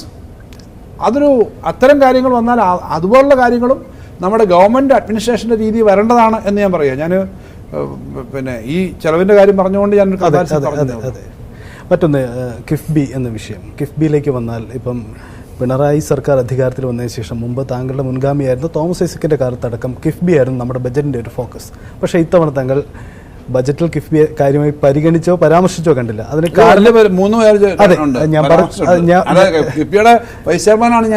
ഞാൻ പറഞ്ഞു വരുന്നത് പുതിയ പദ്ധതി നിർദ്ദേശങ്ങൾ കിഫ്ബിയിൽ ഉണ്ടായില്ല എന്നുള്ളതാണ്. പൊതുവിൽ കിഫ്ബിയുടെ പ്രവർത്തനം നമുക്കറിയാം. കേന്ദ്ര സർക്കാരിൻ്റെ ചില നയങ്ങളും നീക്കങ്ങളും കിഫ്ബിയുടെ പ്രവർത്തനം പ്രതിസന്ധിയിലാക്കുന്നുണ്ട് എന്ന കാര്യത്തിൽ ഞങ്ങൾക്കും ബോധ്യമുള്ളതാണ്. അത് നേരിടുന്ന ഒരു പ്രതിസന്ധിയുമാണ്. അതുകൊണ്ട് കൂടിയാണോ കിഫ്ബി കേന്ദ്രീകരിച്ചുള്ള കൂടുതൽ നീക്കങ്ങളിലേക്ക് പോകണ്ട എന്നൊരു ആലോചനയുണ്ടോ? അതുമാത്രമല്ല, ഒന്ന് കേന്ദ്രം ശ്വാസം മുട്ടിക്കാൻ ശ്രമിക്കുകയും അല്ലാതെ പ്രവർത്തനങ്ങളെയും അതിൻ്റെ ഫണ്ടിനെയും ഒക്കെ ബോറോയിങ്ങിനെയും ബാധിക്കുന്നുണ്ട്. അതൊരു കാര്യം. അതുമാത്രമല്ല, കിഫ്ബി സർ തോമസ് ഐസക്ക് മന്ത്രിയായിരിക്കും, അദ്ദേഹം തന്നെ ബഡ്ജറ്റ് പ്രസംഗത്തിൽ തന്നെ പറഞ്ഞിട്ടുണ്ട്, കിഫ്ബി എന്ന് പറഞ്ഞാൽ എല്ലാ വർഷവും ഒരേപോലെ കാര്യം ചെയ്യാനുള്ളൊരു ഉപകരണമല്ല. അത് is for a major investment for a long പീരീഡാണ് ഈ ഇൻവെസ്റ്റ്മെൻറ്റ്. നമ്മൾ വീട് വെക്കുന്നത് 1 പ്രാവശ്യം വെക്കുക, പക്ഷേ കടം അടയ്ക്കുന്നത് 15 വർഷം കൊണ്ടായിരിക്കും. 15 വർഷം കൊണ്ട് വീട് വെച്ച് കഴിഞ്ഞാൽ അങ്ങനെ വെച്ച് തീർക്കാൻ പറ്റില്ലെന്ന് മാത്രമല്ല, അതുകൊണ്ട് ഗുണമുണ്ടാവില്ല. ഇപ്പോൾ വീട് വെച്ച് താമസിച്ചാലേ വീടാവും. ഓരോ വർഷവും കിട്ടുന്ന ശമ്പളം കൊണ്ടുവന്നിട്ട് അല്പാൽപ്പം വെക്കുക എന്നല്ല വീട് വെക്കുന്നതിന് ചെയ്യുന്നത്. പബ്ലിക് വർക്കുകളിൽ ആ ഒരു പ്രശ്നമുണ്ട്. ചില പാലങ്ങൾ കണ്ടിട്ടില്ല, 20 വർഷമായിട്ടൊരു പാലം പണിഞ്ഞുകൊണ്ടിരിക്കുക. അങ്ങനെ ചെയ്തു തരാം. അതാണ് കിഫ്ബി. അപ്പോൾ ഒരുമിച്ച് ചെയ്യുന്നു, ലോൺ ദീർഘകാലത്തേക്ക് അടയ്ക്കുന്നു, ഇതാണ് ഉദ്ദേശം. അപ്പോൾ അങ്ങനെയുള്ള കുറേ സ്കീംസാണെന്ന് കൊണ്ടുവന്നത്. അതനുസരിച്ച് കാര്യങ്ങൾ മുന്നോട്ട് പോയാൽ തന്നെ കേരളത്തിൽ എന്തുവേണ്ടി വലിയ വർക്കുകളും കാര്യങ്ങളും നടക്കും. ഇപ്പം നാഷണൽ ഹൈവേ പോലുള്ള പണികളൊക്കെ നടക്കുന്നതിന് ഒരു കാരണം പ്രധാനം കിഫ്ബി തന്നെയല്ലേ. ഞാൻ ആ കാര്യം ഇന്നത്തെ ബഡ്ജറ്റിലെ നാഷണൽ ഹൈവേ ആയിട്ട് ചേർത്ത് വളരെ സ്പെസിഫിക്കായി പറഞ്ഞിരുന്നു. ഒരു കാര്യം കൂടി, ഈ റബ്ബർ മേഖലയിൽ അങ്ങ് 600 കോടി മാറ്റിവെച്ചിട്ടുണ്ട്. പക്ഷേ ഈ 600 കോടി ഏത് തരത്തിലാണ് വിന്യസിക്കുന്നത് എന്ന കാര്യത്തിൽ വ്യക്തത വരുത്തിയിട്ടില്ല. ഉദാഹരണം, ഈ കേരള കോൺഗ്രസ് പോലെയുള്ള കക്ഷികൾ നേരത്തെ തന്നെ മുഖ്യമന്ത്രിക്ക് നിവേദനം കൊടുത്തു എന്ന് പറയുന്നു. റബ്ബറിൻ്റെ ഈ ഫണ്ട് അവരുടെ പൊതുവില സംരക്ഷിക്കുന്നതിനുള്ള ഒരു ഫണ്ടിലേക്ക് പണം നിലവിലുള്ള ഒരു എമൗണ്ട് കിലോയ്ക്ക് നിശ്ചിത തുക ഗ്യാരണ്ടീഡായി ഏർപ്പെടുത്തണമെന്ന് പറഞ്ഞിരുന്നു. പക്ഷേ അതിലേക്ക് വന്നിട്ടില്ല. അപ്പോൾ അതിൽ ഇപ്പോഴത്തെ കൺസെപ്റ്റ് എന്ന് പറഞ്ഞാൽ ഈ റബ്ബർ മേഖലയിൽ കുറച്ചോ വലിയ സാമ്പത്തിക തകർച്ച വന്നതുകൊണ്ട്, വില കൊണ്ടുവന്നുകൊണ്ട് ഈ കൊടുക്കേണ്ട തറവിലയ്ക്കുള്ള ഗ്യാപ്പ് കൂടുതലാണ്. 170 രൂപയാണ് നമ്മളിപ്പോൾ ഒരു കിലോയ്ക്ക് കൊടുക്കുന്ന തറവില. അപ്പം അത് 140, 150, 160 ഉണ്ടായിരുന്ന സമയത്ത് കൊടുക്കുന്നതിനേക്കാളും വലിയ ഡിഫറൻസ് ആണല്ലോ ഇപ്പോൾ വന്നേക്കുന്നത്. നല്ല വിലയിടുക. അപ്പോൾ 500 കോടി പോരാ ആ തരത്തിൽ കൊടുക്കണമെങ്കിൽ, 170 രൂപയ്ക്ക് എടുക്കണമെങ്കിൽ തന്നെ 500 കോടി രൂപ പോരാ, 600 കോടിയായിട്ട് വർദ്ധിപ്പിച്ചു. അതായത് ഈ നിലവിലുള്ള തറവില തന്നെ സംരക്ഷിക്കുന്നതിന് വേണ്ടിയുള്ള ഒരു ഫണ്ടാണ് അലോക്കേറ്റ് ചെയ്തേക്കുന്നത്. അതെ, കുറച്ച് കൂടുതൽ ഫണ്ട് സ്പേസ് കുറച്ചുകൂടെ കൊടുത്തു. ഞാൻ സമയപരിമിതി കൊണ്ട് വളരെ വേഗത്തിൽ ചുരുക്കിയാണ്. ഒറ്റ ഒരു കാര്യം കൂടി, ഒരു രാഷ്ട്രീയ ചോദ്യമാണ്. ഈ വളരെ പ്രധാനപ്പെട്ട വിമർശനം ഉണ്ടാകുമെന്ന് തോന്നിക്കുമെന്നെങ്കിലും കടുത്ത ചില പ്രഖ്യാപനങ്ങളിലേക്ക് അങ്ങയുടെ സർക്കാരും വന്നതിന് പിന്നിൽ അടുത്ത മുന്നിലൊന്നും പ്രത്യേക തെരഞ്ഞെടുപ്പൊന്നും വരാനില്ല. അതുകൊണ്ട് ഒരു രാഷ്ട്രീയ പ്രതിസന്ധി ആവില്ല, സമരങ്ങളൊക്കെ അല്പോടെ കഴിഞ്ഞാൽ അങ്ങ് അവസാനിക്കും എന്നൊരു ചിന്തയുടെ അടിസ്ഥാനത്തിലാണ് എന്നൊരു പൊതുവിമർശനം ഈ പ്രഖ്യാപനങ്ങൾക്ക് ശേഷം പ്രതിപക്ഷം ഉയർത്തുന്നുണ്ട്. ഒപ്പം തന്നെ ഇന്ന് ചർച്ചയിൽ പങ്കെടുത്ത പലരും ഉന്നയിക്കുന്നുണ്ട്. അത്തരമൊരു വാദം എങ്ങനെയാണ്? അങ്ങനെയല്ല, നേരെ തിരിച്ചൊന്ന് ചിന്തിച്ചേ. കഴിഞ്ഞ വർഷം കോവിഡായിരുന്നു. അതിന് തൊട്ട് മുമ്പത്തെ വർഷം തെരഞ്ഞെടുപ്പ് കഴിഞ്ഞിട്ട് പിന്നെ ഈ ബഡ്ജറ്റ് പൂർണ്ണമായിട്ട് അവതരിപ്പിച്ച, പിന്നെ അതിനു മുമ്പാണ് അവതരിപ്പിച്ചത്. പിന്നെ ഓട്ടോൺ അക്കൗണ്ട് പൂർത്തീകരിച്ചത് ഞങ്ങൾ ഈ ഗവൺമെൻറ് വന്ന ശേഷം. കഴിഞ്ഞ വർഷമാണ് പിന്നെ ആദ്യത്തെ ഒരു പൂർണ്ണ ബഡ്ജറ്റ് അവതരിപ്പിക്കുന്നത്. കോവിഡിൻ്റെ ദുരിതത്തിൽ നിന്ന് മാറിയിട്ടില്ല. അതിനു മുമ്പത്തെ 4-5 വർഷക്കാലം അതിനകത്ത് ഞാൻ പറഞ്ഞു പ്രളയവും കോവിഡും ഒക്കെ ആയിരുന്നു. അന്നും അങ്ങനെ കാര്യങ്ങൾ ചെയ്യാൻ പറ്റിയിട്ടില്ല. അപ്പം അത് കഴിഞ്ഞിട്ട് നമുക്ക് റിസോഴ്സസ് വർദ്ധിപ്പിക്കാതെ മുന്നോട്ട് പോകാൻ പറ്റത്തില്ല എന്നുള്ളത് എല്ലാവരും പറയുന്നതാണ്. ഇന്ന് തന്നെ ചർച്ചയിൽ പങ്കെടുക്കുമ്പോൾ ഒരു പ്രശസ്തയായ എക്കണോമിസ്റ്റ്, അവർ വാസ്തവത്തിൽ ഇടത് വർഷത്തെ എപ്പോഴും പിന്തുണയ്ക്കുന്നില്ല. അവർ പറഞ്ഞു റിസോഴ്സ് മൊബിലൈസേഷന് വേണ്ടി, എന്ന് പറഞ്ഞാൽ കേരളത്തിൻ്റെ ഭാവിക്ക് വേണ്ടി ഇത്തരം കാര്യം നിങ്ങൾ ചെയ്തല്ലോ, അത് നല്ല കാര്യമാണ്. കാരണം ഇത് എപ്പോഴും വിമർശനം കേൾക്കുന്നതാണ്. ആർക്കും വിമർശനം കേൾക്കാൻ ഇഷ്ടമില്ല. എനിക്കും വേണമെങ്കിൽ ഈ വിമർശനം കേൾക്കാതിരിക്കാനല്ലോ ആഗ്രഹം. ഇത്രയും ഈ പറഞ്ഞ 150 പേജിനകത്ത് അവസാനത്തെ ഒരു പേജിനകത്തുള്ള കാര്യത്തിനാണല്ലോ എന്തെങ്കിലും നല്ല കാര്യം ആദ്യം പറഞ്ഞെങ്കിൽ ആരും പറയുന്നില്ലല്ലോ. അപ്പോൾ അത് പറയാതെ എല്ലാം ഇങ്ങനെ പോകുന്നതായിരിക്കും നല്ലത്. പക്ഷേ ഈ കാര്യങ്ങൾ ഒരു സംസ്ഥാനത്തിൻ്റെ വരുമാനത്തിനകത്തൊരു മാറ്റം ഉണ്ടാക്കി ഭാവിയിലേക്ക് നമ്മളിരിക്കുന്ന കാലത്തേക്ക് വേണ്ടി മാത്രമൊന്നുമല്ല നമ്മൾ ഉത്തരവാദിത്വം ഏറ്റെടുക്കുന്നത്. നമ്മളൊരു ഉത്തരവാദിത്വം ഏറ്റെടുത്താൽ, നമ്മൾ ഒരു പ്രസ്ഥാനത്തിൽ പ്രവർത്തിക്കുമ്പോൾ, ഒരു ഉത്തരവാദിത്വം ഏറ്റെടുക്കുമ്പോൾ ആ സ്ഥലം, ആ ഉത്തരവാദിത്വം കുറച്ചുകൂടി നല്ലതായിട്ട് മുന്നോട്ട് പോവുക എന്നുള്ള ഉത്തരവാദിത്വം ഉണ്ട്. അല്ലാതെ നമ്മളിരിക്കുന്ന സമയത്ത് കുറേ വാർത്തയൊക്കെ ഉണ്ടാക്കി അങ്ങനല്ല. അതുകൊണ്ട് ഇതൊരു വിമർശനം വരുന്ന കാര്യമാണെന്ന് അറിഞ്ഞുകൊണ്ട് തന്നെയാണ് വിമർശനം വരുന്നുണ്ട്. പക്ഷേ ഞാനിത് പറയുന്നത് പൊതുവിൽ നമ്മുടെ എല്ലാം നന്മയ്ക്ക് വേണ്ടിയിട്ടാണെന്നുള്ള കാഴ്ചപ്പാടിലാണ് അങ്ങനെ ഒരു തീരുമാനം എടുക്കുന്നത്. അല്ലാതെ അടുത്ത വർഷം വരുമ്പോൾ ഇലക്ഷൻ വരും, അതിനടുത്ത് സ്വാഭാവികമായിട്ട് ഇലക്ഷനൊക്കെ വരുമ്പോൾ ഇലക്ഷൻ്റെതായ പരിമിതികളുണ്ട്, ഇല്ലെന്നൊന്നും ഞാൻ പറയുന്നില്ല. കേരളത്തിലാണെങ്കിൽ 3 മൊത്തം ഇലക്ഷനാണ്. ലോക്സഭാ ഇലക്ഷനുണ്ട്, അത് കഴിഞ്ഞ് പഞ്ചായത്ത് ഇലക്ഷനുണ്ട്, അത് കഴിഞ്ഞ് അസംബ്ലി ഇലക്ഷനുണ്ട്, അത് കഴിഞ്ഞ് ഇങ്ങോട്ട് വരുമ്പോഴത്തേക്ക് വീണ്ടും ഏതൊരു ഉപതെരഞ്ഞെടുപ്പ് വരും. അതെല്ലാം ഉണ്ട്. അതുകൊണ്ട് മാത്രമല്ല, കാരണം നല്ല വികസനത്തിന് വേണ്ടിയുള്ള നല്ല തീരുമാനങ്ങൾ എടുക്കുകയാണ്, നല്ല കാര്യത്തിന് വേണ്ടിയിട്ടാണ് തീരുമാനം എടുക്കുന്നത്, പിന്തുണയ്ക്കുന്നവർ തന്നെയാണ് കേരളത്തിലെ ജനങ്ങളെന്നുള്ളതിന് യാതൊരു സംശയവുമില്ല. എന്തായാലും ഭാവിയെ കണ്ടുള്ള വലിയ വികസന സ്വപ്നങ്ങൾ മുൻനിർത്തിയാണ് ധനമന്ത്രി കെ ബാലഗോപാൽ ഇത്തരം നികുതി നിർദ്ദേശങ്ങൾ കൊണ്ടുവന്നിരിക്കുന്നതെന്നാണ് അദ്ദേഹം പറയുന്നത്. എന്തായാലും വലിയ രാഷ്ട്രീയ വിമർശനങ്ങൾക്കും വിവാദങ്ങൾക്കും ഇനി ഇവിടെ വയ്ക്കുന്ന തീരുമാനമാണ് ഇന്ന് നിയമസഭയിൽ കണ്ടത്. എന്തായാലും ഇതൊക്കെ മറികടക്കാൻ അങ്ങേക്ക് കഴിയട്ടെ. ഒപ്പം തന്നെ അങ്ങയുടെ വികസന സ്വപ്നത്തിനൊപ്പം സംസ്ഥാനത്തെ മുന്നോട്ട് കൊണ്ടുപോകാൻ കഴിയട്ടെ. എല്ലാ ആശംസകളും. നമ്മൾ പ്രതീക്ഷിച്ചതുപോലെ തന്നെ വലിയ തോതിലുള്ള പദ്ധതികളൊന്നും പ്രഖ്യാപിക്കാൻ ഈ ബജറ്റിൽ ആയിട്ടില്ലെങ്കിലും എല്ലാ മേഖലകളെയും സ്പർശിക്കാൻ ധനമന്ത്രിക്ക് കഴിഞ്ഞിട്ടുണ്ട് എന്നതും വ്യക്തമാണ്. അതേസമയം എല്ലാ സേവന നിരക്കുകളും വർദ്ധിക്കുന്നു, മദ്യത്തിന് വില കൂടുന്നു, വാഹന വിലയിൽ വർധനവുണ്ടാകും, അതുപോലെ വാഹനത്തിന് സെസ് ഏർപ്പെടുത്തിയിരിക്കുന്നു. ഏറ്റവും ജനത്തിന് ആഘാതം ഒരുപക്ഷെ ഏൽപ്പിക്കാൻ പോകുന്നത് ഈ പെട്രോളിയം ഉൽപ്പന്നങ്ങളുടെ വില വർധനവായിരിക്കും. പെട്രോളിയത്തിന് സെസ് ഏർപ്പെടുത്തിയിരിക്കുന്നു, വൈദ്യുതി നിരക്ക് കൂട്ടിയിരിക്കുന്നു, വൈദ്യുതി തീരുവ 5% വർദ്ധിപ്പിച്ചിട്ടുള്ളത്. അങ്ങനെ വിലക്കയറ്റം നേരിടാൻ 200 കോടി രൂപ ഈ ബജറ്റിൽ വകയിരുത്തുമ്പോഴും വിലക്കയറ്റത്തിന് വഴിവെക്കുന്ന നിരവധി വർധനകൾ ഈ ബജറ്റിൽ നമുക്ക് വ്യക്തമായി കാണാൻ കഴിയും. ഏതായാലും ബജറ്റ് വിദ്യാഭ്യാസ മേഖലയ്ക്ക് കാര്യമായ പരിഗണന നൽകുന്നു, മത്സ്യബന്ധന മേഖലയ്ക്ക് കാര്യമായ പരിഗണന നൽകുന്നു, ഒപ്പം തന്നെ ടൂറിസം മേഖലയ്ക്ക് കാര്യമായ പരിഗണന നൽകുന്നുണ്ട്. ടൂറിസം മേഖലയ്ക്ക് ടൂറിസം ഇടനാഴികകൾ 7 അതിൽ 50 കോടി രൂപ അതിനായി നീക്കിവെച്ചിരിക്കുന്നു. അപ്പോൾ എന്നോടൊപ്പം തിരുവനന്തപുരത്ത് നിന്ന് വി അരുൺ ചേരുന്നു. അരുൺ, എല്ലാ സാധനങ്ങൾക്കും വില വർധനവിലേക്ക് വഴിവെക്കുന്ന ഒരു ബജറ്റാണോ നമുക്ക് മുന്നിലുള്ളത്?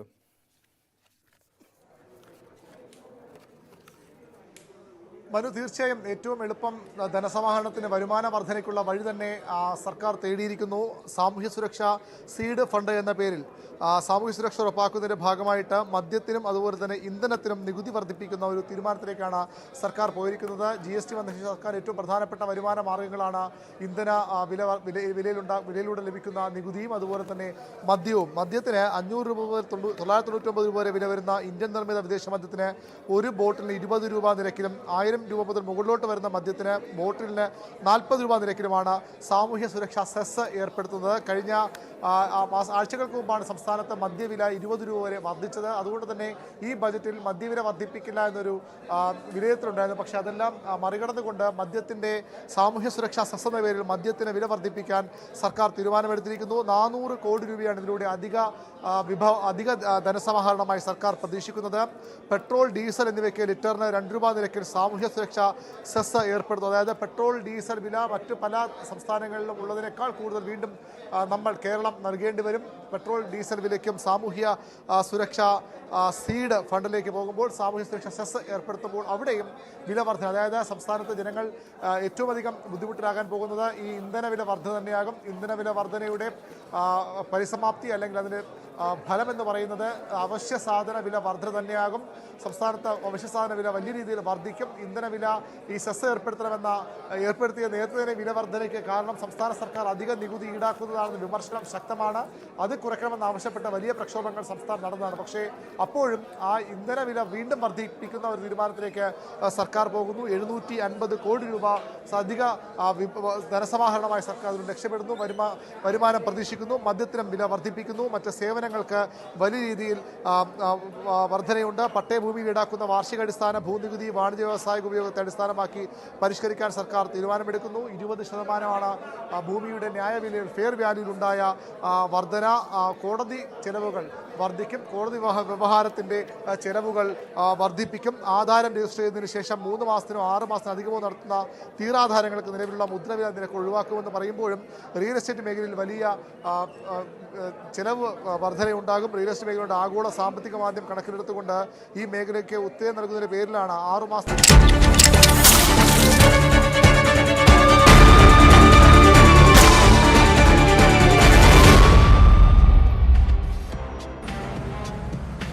തലസ്ഥാനത്തെ ടൂറിസ്റ്റ് കേന്ദ്രങ്ങളിൽ വിദേശ വനിതകൾക്ക് നേരെ അക്രമങ്ങൾ തുടർക്കഥയാകുന്നു. സംസ്ഥാനത്ത് അക്രമകാരികളായ അതിഥി തൊഴിലാളികളുടെ എണ്ണം വർദ്ധിക്കുന്നു. അർദ്ധരാത്രിയിൽ കൊലക്കളമായി കൊച്ചി നഗരം. ഇന്നത്തെ പോലീസ് പട്രോൾ തുടങ്ങുന്നു. സ്വാഗതം.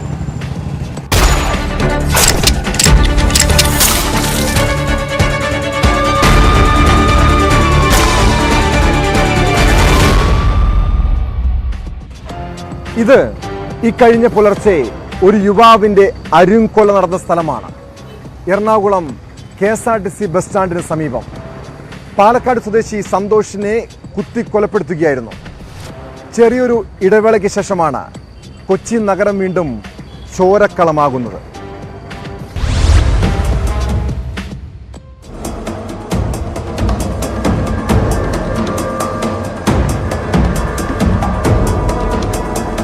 KSRTC ബസ് സ്റ്റാൻഡിനടുത്തുള്ള അംബേദ്കർ സ്റ്റേഡിയത്തിനുള്ളിലായിരുന്നു സംഭവം. സ്റ്റേഡിയത്തിനുള്ളിൽ നിന്നും കുത്തേറ്റ പാലക്കാട് സ്വദേശിയായ സന്തോഷ് ചോരയൊലിപ്പിച്ച് പുറത്തേക്കെത്തി. ഓട്ടോറിക്ഷാ തൊഴിലാളികൾ സന്തോഷിനെ ആശുപത്രിയിലെത്തിച്ചെങ്കിലും ജീവൻ രക്ഷിക്കാനായില്ല. MG റോഡിന് സമീപത്തെ ചായക്കടയിലെ ജീവനക്കാരനായ സന്തോഷ് ഏതാനും വർഷങ്ങളായി കൊച്ചി നഗരത്തിലാണ് താമസിച്ചു വരുന്നത്. മരണം കൊലപാതകമാണെന്ന് സ്ഥിരീകരിച്ചെങ്കിലും ആരാണ് കൊലപാതകിയെന്ന് കണ്ടെത്താനായിട്ടില്ല. നഗരത്തിലെ CCTV ദൃശ്യങ്ങളും സന്തോഷിന്റെ മൊബൈൽ ഫോൺ രേഖകളും പരിശോധിച്ച് പ്രതിയിലേക്ക് എത്താമെന്ന കണക്കൂട്ടലിലാണ് പോലീസ്. സന്ധ്യ മയങ്ങിയാൽ സാമൂഹ്യവിരുദ്ധരുടെ കേന്ദ്രമാണ് അംബേദ്കർ സ്റ്റേഡിയം. ട്രാൻസ്ജെൻഡറുകളും മയക്കുമരുന്ന് ഉപയോഗിക്കുന്നവരും സ്റ്റേഡിയം കൈയടക്കിയിരിക്കുന്നു. ഇത്തരം ആളുകൾക്ക് മരണത്തിൽ പങ്കുണ്ടോ എന്നും പോലീസ് പരിശോധിച്ചു വരികയാണ്. KSRTC ബസ് സ്റ്റാൻഡിനോട് ചേർന്ന ഓട്ടോറിക്ഷ പ്രീപെയ്ഡ് കൗണ്ടർ ഇന്നലെ രാത്രി പ്രവർത്തിച്ചിരുന്നില്ല. കുത്തേറ്റ ശേഷം സന്തോഷ് പുറത്തെത്തിയപ്പോൾ ഓട്ടോറിക്ഷ തൊഴിലാളികൾ പോലീസിനെ വിളിച്ചെങ്കിലും പോലീസ് സ്ഥലത്തെത്തിയില്ല. തുടർന്ന് ഓട്ടോറിക്ഷ തൊഴിലാളികളാണ് ഇയാളെ ആശുപത്രിയിൽ കൊണ്ടുപോയത്.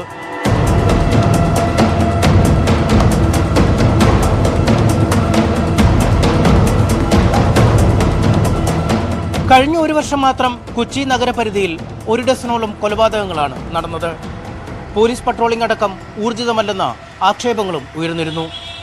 ചെറിയ ഇടവേളയ്ക്ക് ശേഷം വീണ്ടും നഗരരാവുകൾ അശാന്തമാവുകയാണ്. കൊച്ചിയിൽ നിന്നും MS അനീഷ് കുമാർ, ന്യൂസ് 18. കേരള ടൂറിസത്തിന്റെ മനോഹാരിത രുചിച്ചറിയാൻ നിരവധി വിദേശികളാണ് നമ്മുടെ നാട്ടിലേക്ക് എത്തുന്നത്. അവരുടെ ഇഷ്ട കേന്ദ്രങ്ങളാണ് കോവളവും വിഴിഞ്ഞവുമെല്ലാം. പക്ഷേ ഇന്ന് വിദേശ വനിതകൾക്ക് ഭയപ്പെടുത്തുന്ന ഓർമ്മയാണ് നമ്മുടെ നാട്. അതിന് കാരണങ്ങൾ പലതുണ്ട്. ലാറ്റിൻ യുവതിയുടെ കൊലപാതകം, കോവളത്തും വർക്കലയിലുമായി കഴിഞ്ഞ കുറച്ച് നാളുകളായി ഉണ്ടാകുന്ന വിദേശ വനിതകൾക്ക് നേരെയുള്ള ആക്രമണം, കഴിഞ്ഞ ദിവസവും വിഴിഞ്ഞത്ത് ഒരു വിദേശ വനിതയെ ബലാത്സംഗം ചെയ്യാൻ ശ്രമമുണ്ടായി. പരാതി നൽകിയിട്ടും പ്രതികളെ സംരക്ഷിക്കുന്ന നിലപാടാണ് നമ്മുടെ പോലീസ് സ്വീകരിക്കുന്നത്.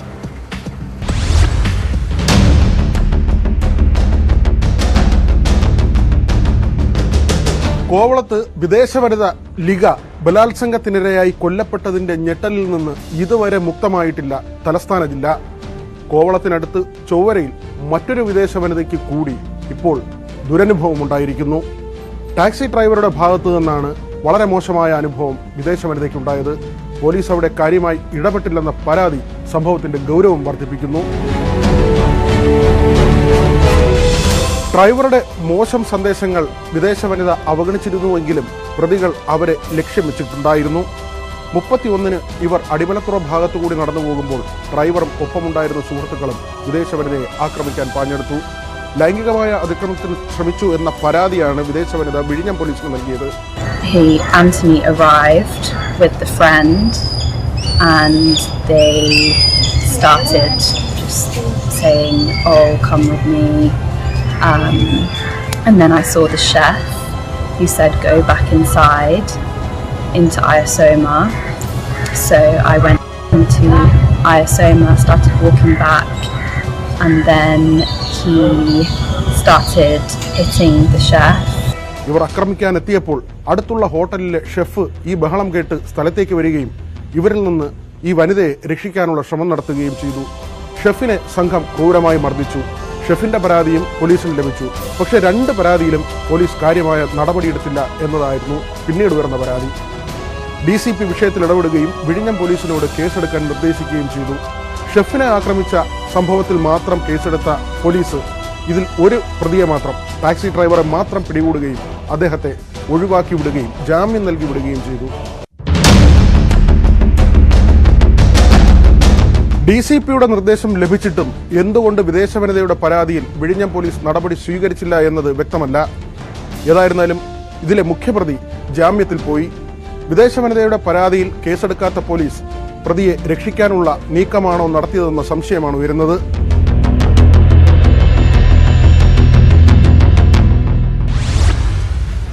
അതിഥി തൊഴിലാളികൾ അക്രമകാരികളാകുന്ന സംഭവം കേരളത്തിൽ ഒറ്റപ്പെട്ടതല്ല.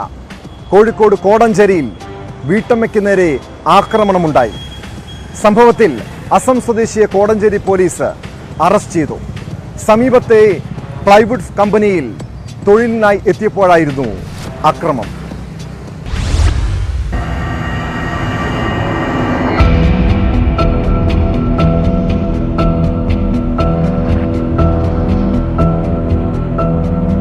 കഴിഞ്ഞ ദിവസം രാത്രിയിലാണ് ഹോം നേഴ്സായ വീട്ടമ്മയ്ക്ക് നേരെ ലൈംഗിക അതിക്രമം ഉണ്ടായത്. ജോലി കഴിഞ്ഞ് വീട്ടിലേക്ക് മടങ്ങുമ്പോൾ ആളൊഴിഞ്ഞ പ്രദേശത്ത് ഇതര സംസ്ഥാന തൊഴിലാളി കയറിപ്പിടിച്ചെന്നാണ് പരാതി. കുതറി ഓടാൻ ശ്രമിച്ചപ്പോൾ ക്രൂരമായി മർദ്ദിച്ചുവെന്നും സമീപത്തെ കോറിയിൽ തള്ളിയിട്ട് കൊലപ്പെടുത്താൻ ശ്രമിച്ചെന്നും വീട്ടമ്മ പറയുന്നു. പ്ലൈവുഡ് കമ്പനിയിലെ തൊഴിലാളി, ഒരു അന്യ സംസ്ഥാന തൊഴിലാളി എന്നെ വഴിക്ക് വെച്ച് വഴിക്ക് വെച്ച് വട്ടം കയറി പിടിച്ച് എന്നെ പീഡിപ്പിക്കാൻ ശ്രമിക്കുകയും അത് സാധിക്കാതെ വന്ന സമയത്ത് എന്നെ എന്നെ തൊട്ടടുത്ത് തന്നെയുള്ള കോറിയിലേക്ക് എന്നെ കൊന്ന് കോറിയിലേക്ക് തള്ളിയിടാനുള്ള ശ്രമം നടക്കുകയും ചെയ്തു. ഒരു 15 മിനിറ്റോളം നടന്ന ഒരു മാൽപ്പിടുത്തത്തിന് ഏകദേശം ഒരു സമയമാണ്. 15 മിനിറ്റോളം നടന്ന മാൽപ്പിടുത്തത്തിനിടയിൽ ഇവൻ്റെ ഉദ്ദേശശുദ്ധികളൊന്നും നടക്കാതെ വന്നപ്പോൾ, അതായത് എന്നെ റേപ്പ് ചെയ്യുക എന്നുള്ളൊരു സംഗതികളൊന്നും നടക്കാതെ വന്നപ്പം ഇവൻ എന്നെ വലിച്ച് കൊണ്ടുവന്ന വഴിക്ക് കല്ലെടുത്ത് എന്തോ ഒരു സാധനം വെച്ചിട്ട്, കല്ലാന്നാണ് എൻ്റെ ശരീരത്തിൽ കൊണ്ടപ്പോൾ എനിക്കൊന്ന് കല്ലാന്നാണ്, അത് വെച്ച് ഇടിച്ച് അവിടുന്ന് കാലെ പിടിച്ച് വലിച്ച് കോറിക്കുളത്തിൻ്റെ അടുത്ത് വരെ കൊണ്ടുവന്നു. വിവരമറിഞ്ഞ് പോലീസും നാട്ടുകാരും സ്ഥലത്തെത്തുകയും പ്ലൈവുഡ് ഫാക്ടറിക്കുള്ളിൽ പ്രതിയെ കണ്ടെത്തുകയും ചെയ്തു. എന്നാൽ പിറ്റേ ദിവസം യുവാവിനെ താക്കീത് ചെയ്ത് വിട്ടയക്കുകയായിരുന്നു. വീട്ടമ്മ വീണ്ടും പരാതി നൽകിയതോടെയാണ് പ്രതിയെ അറസ്റ്റ് ചെയ്തത്. പ്ലൈവുഡ് ഫാക്ടറി ഉടമകളുടെ ഭാഗത്തു നിന്ന് തനിക്കെതിരെ മോശമായ പ്രചാരണങ്ങൾ നടന്നുവെന്നും അതിനാലാണ് വീണ്ടും പരാതി നൽകിയതെന്നും വീട്ടമ്മ പറഞ്ഞു. കൊലപ്പെടുത്താൻ ശ്രമിച്ചെന്ന പരാതിയിൽ പറഞ്ഞിട്ടുണ്ടെങ്കിലും ആ വകുപ്പുകൾ ഉൾപ്പെടുത്തിയിട്ടില്ലെന്നും ഇവർ ആരോപിക്കുന്നു. എന്നെ റേപ്പ് ചെയ്യാൻ ശ്രമിച്ചു, അതിനുശേഷം അത് സാധിക്കാതെ വന്നപ്പോൾ കൊലപ്പെടുത്താൻ ശ്രമം നടന്നു എന്നാണ് പറഞ്ഞത്. ഇതിനകത്ത് റേപ്പിംഗ് എന്നുള്ളൊരു ഭാഗം സെക്സ് നടന്നു എന്നുള്ളത് പറയുന്നുണ്ട്. അതല്ല, റേപ്പ് ചെയ്യാൻ ശ്രമിച്ചു എന്നുള്ളൊരു കാര്യം അറിയുന്നുണ്ട്. പക്ഷെ കൊലപ്പെടുത്താനുള്ള ഭാഗം എന്ന് ഇതിനകത്ത് കാണിച്ചിട്ടേ ഇല്ല. സംഭവത്തിൽ അറസ്റ്റിലായ അസം സ്വദേശി തഫജുൽ ഇസ്ലാമിനെ കോടതി റിമാൻഡ് ചെയ്തു.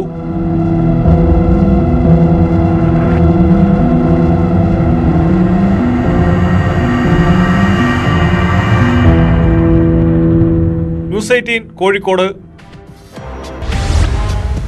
പോലീസ് പട്രോൾ ഇനി പോകുന്നത് തിരുവനന്തപുരത്തേക്കാണ്. അവിടെ മെഡിക്കൽ കോളേജിൽ ഒരു യുവാവിന് ക്രൂരമർദ്ദനമേൽക്കുന്ന സംഭവമുണ്ടായി. അസഭ്യം പറഞ്ഞു എന്നാരോപിച്ചായിരുന്നു ക്രൂരമർദ്ദനം. 2 സെക്യൂരിറ്റി ജീവനക്കാർ സംഘം ചേർന്ന് ക്രൂരമായി തല്ലിച്ചതയ്ക്കുകയായിരുന്നു. മർദ്ദനത്തിന്റെ ദൃശ്യങ്ങൾ ന്യൂസ് 18 ലഭിച്ചു.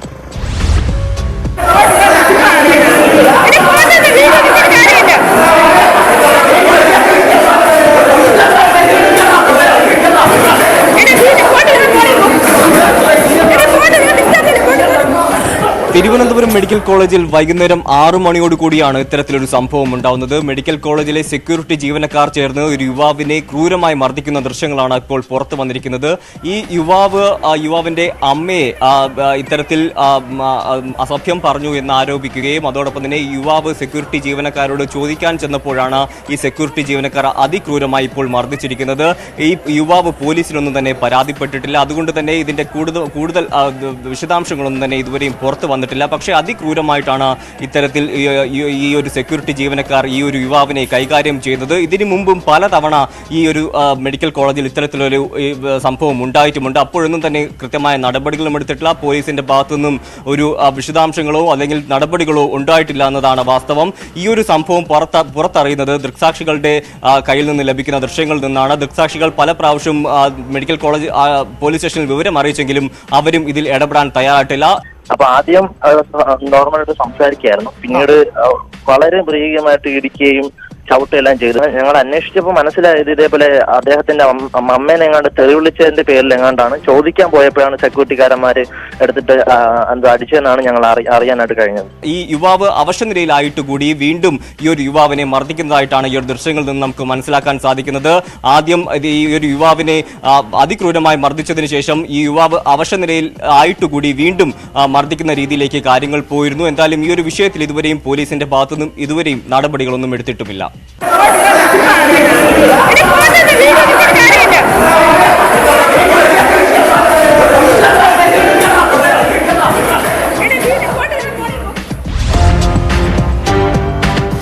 കാസർഗോഡ് ബദിയടുക്കയിലെ യുവതിയുടെ കൊലപാതകത്തിൽ കഴിഞ്ഞ 2 ദിവസമായി പോലീസ് ആൺസുഹൃത്തിന് പിന്നാലെയായിരുന്നു. ഒടുവിൽ പ്രതിയെ പോലീസ് പിടികൂടിയിരിക്കുന്നു. വയനാട് പുൽപ്പള്ളി സ്വദേശി ആൻഡോയാണ് പോലീസിന്റെ പിടിയിലായത്. സംഭവത്തിന് ശേഷം ഒളിവിൽ പോയ ആൻഡോയെ തിരുവനന്തപുരത്ത് വെച്ചാണ് പോലീസ് കസ്റ്റഡിയിലെടുത്തത്.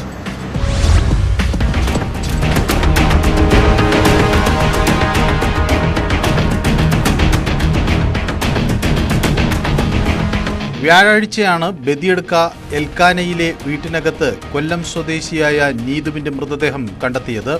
കൂടെ താമസിച്ചിരുന്ന ആൻഡോയെ ഇതിനു മുൻപ് തന്നെ കാണാതായിരുന്നു.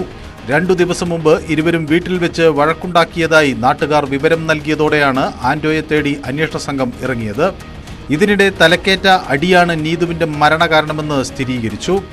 ആന്റോയുടെ മൊബൈൽ ഫോൺ വിളികൾ കേന്ദ്രീകരിച്ചു നീങ്ങിയ പോലീസ് തിരുവനന്തപുരത്ത് നിന്ന് പ്രതിയെ പിടികൂടുകയായിരുന്നു.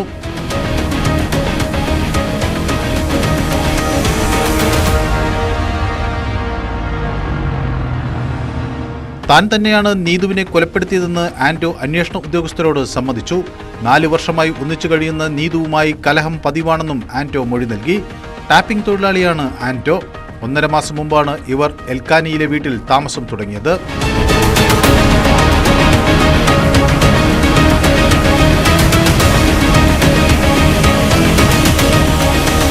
ന്യൂസ് 18 കാസർഗോഡ്. ഇക്കഴിഞ്ഞ ജനുവരി 10-ന് ഇടുക്കിയിലെ ഒരു യുവാവ് അപകടത്തിൽപ്പെട്ട് മരിച്ചതിൽ ചില ദുരൂഹതകൾ ഉയർന്നിരുന്നു. കുടുംബം നൽകിയ പരാതിയിൽ പോലീസ് അതീവ ഗൗരവത്തോടെയാണ് ഈ കേസ് അന്വേഷിക്കുന്നത്. ഇന്ന് തൊടുപുഴയ്ക്കടുത്ത അപകടം നടന്ന അതേ സ്ഥലത്ത് പോലീസ് വീണ്ടും അപകട രംഗം പുനരാവിഷ്കരിച്ചു. ബസ് കണ്ടക്ടറായിരുന്ന റോബിന്റെ മരണവുമായി ബന്ധപ്പെട്ടാണ് പോലീസ് സർജന്റെ സാന്നിധ്യത്തിൽ അപകടം പുനരാവിഷ്കരിച്ചത്.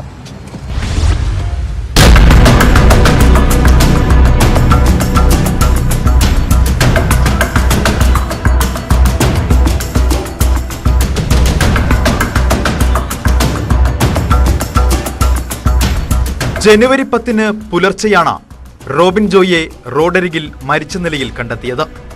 മരണത്തിൽ അന്നേ ദുരൂഹത ഉയർന്നിരുന്നു.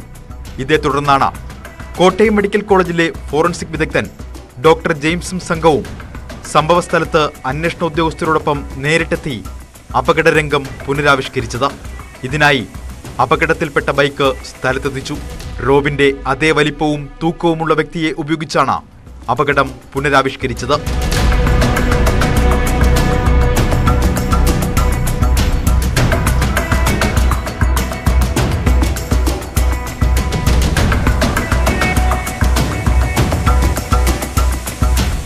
ഇതിലൂടെ യഥാർത്ഥ മരണകാരണം കണ്ടെത്താനാകുമെന്ന നിഗമനത്തിലാണ് അന്വേഷണ സംഘം.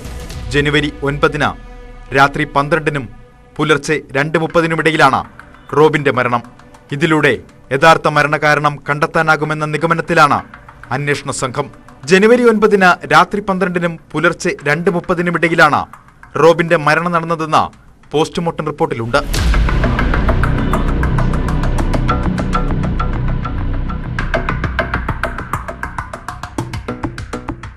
പിന്നെ റോബിൻ എന്ന് പറയുന്ന ബസ് കണ്ടക്ടർ മരിച്ച കേസിൽ വഴിയിൽ ബൈക്കിൽ നിന്ന് വീണ് മരിച്ചു കിടക്കുന്നതായിട്ട് കാണപ്പെട്ട കേസിൽ പിന്നെ സംശയ ദൂരീകരണത്തിന് വേണ്ടിയിട്ട് നമ്മൾ അതിന്റെ പോസ്റ്റ്മോർട്ടം ചെയ്ത ഡോക്ടറെ നമ്മളിന്ന് കൊണ്ടുവന്ന് സംഭവ സ്ഥലത്ത് കൊണ്ടുവന്ന് സീൻ റിക്രിയേറ്റ് ചെയ്തിട്ട് നമ്മൾ തെളിവെടുത്തിരുന്നു.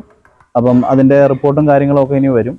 എന്തായാലും സീൻ റിക്രിയേറ്റ് ചെയ്തതിലൂടെ നമുക്ക് കുറച്ചും കൂടെ ക്ലാരിറ്റി അതിലേക്ക് വന്നിട്ടുണ്ട്. അപ്പം ബാക്കിയുള്ള നടപടികൾ ക്രമങ്ങളും അതിന്റെ റിപ്പോർട്ടുകളൊക്കെ വന്നതിന് ശേഷമേ നമുക്കത് ബാക്കി എന്താണെന്ന് പറയാനായിട്ട് പറ്റുള്ളൂ.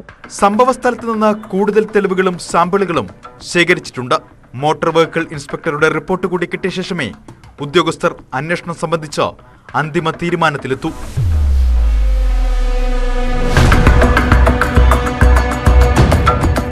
പോസ്റ്റ്മോർട്ടം റിപ്പോർട്ടിൽ വാരിയെല്ല് പൊട്ടിയും കരളിനും നെഞ്ചിനുമേറ്റ ക്ഷതവും തലക്കേറ്റ ക്ഷതവുമാണ് മരണകാരണമെന്ന് രേഖപ്പെടുത്തിയിട്ടുണ്ട്. റബ്ബർ ടാപ്പിങ്ങിന് പോയവരാണ് വഴിയിൽ വീണ് കിടക്കുന്ന നിലയിൽ റോബിനെ ആദ്യം കണ്ടത്.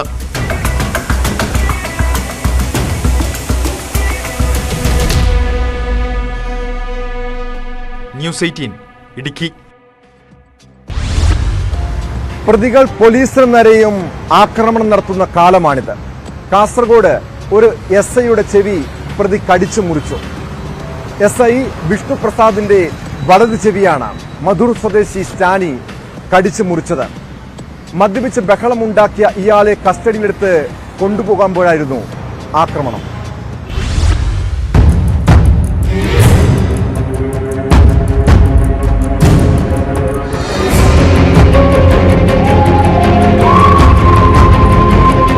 മധൂർ അറന്തോട് സ്വദേശിയായ സ്റ്റാനി റോഡിഗ്രസിനെ പോലീസ് സ്റ്റേഷനിലേക്ക് ജീപ്പിൽ കയറ്റിക്കൊണ്ടുവരുമ്പോഴായിരുന്നു ആക്രമണം. കാസർഗോഡ് ടൗൺ പോലീസ് സ്റ്റേഷനിലെ വിഷ്ണുപ്രസാദിന്റെ വലതു ചെവി ഇയാൾ കടിച്ചു മുറിക്കുകയായിരുന്നു. ഗുരുതരമായി പരിക്കേറ്റ ഇയാളെ ജനറൽ ആശുപത്രിയിൽ പ്രവേശിപ്പിച്ചെങ്കിലും വിദഗ്ധ ചികിത്സയ്ക്കായി കാഞ്ഞങ്ങാട്ടേക്ക് മാറ്റി.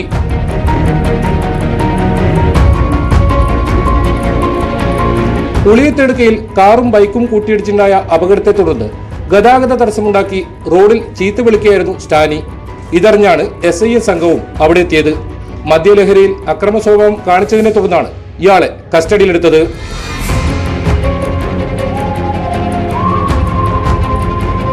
മദ്യം കഴിച്ചാൽ ഇടയ്ക്ക് അക്രമം കാണിക്കുന്ന സ്വഭാവം സ്റ്റാനിക്കുണ്ടെന്ന് പോലീസ് പറയുന്നു.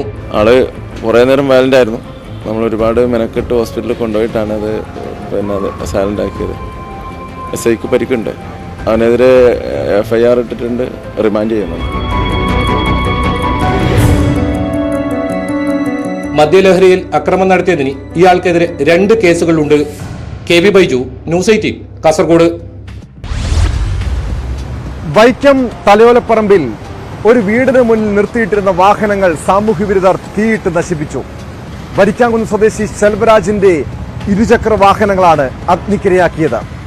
പ്രതിയെന്ന് സംശയിക്കുന്നയാളെ തലയോലപ്പറമ്പ് പോലീസ് ചോദ്യം ചെയ്തു വരികയാണ്.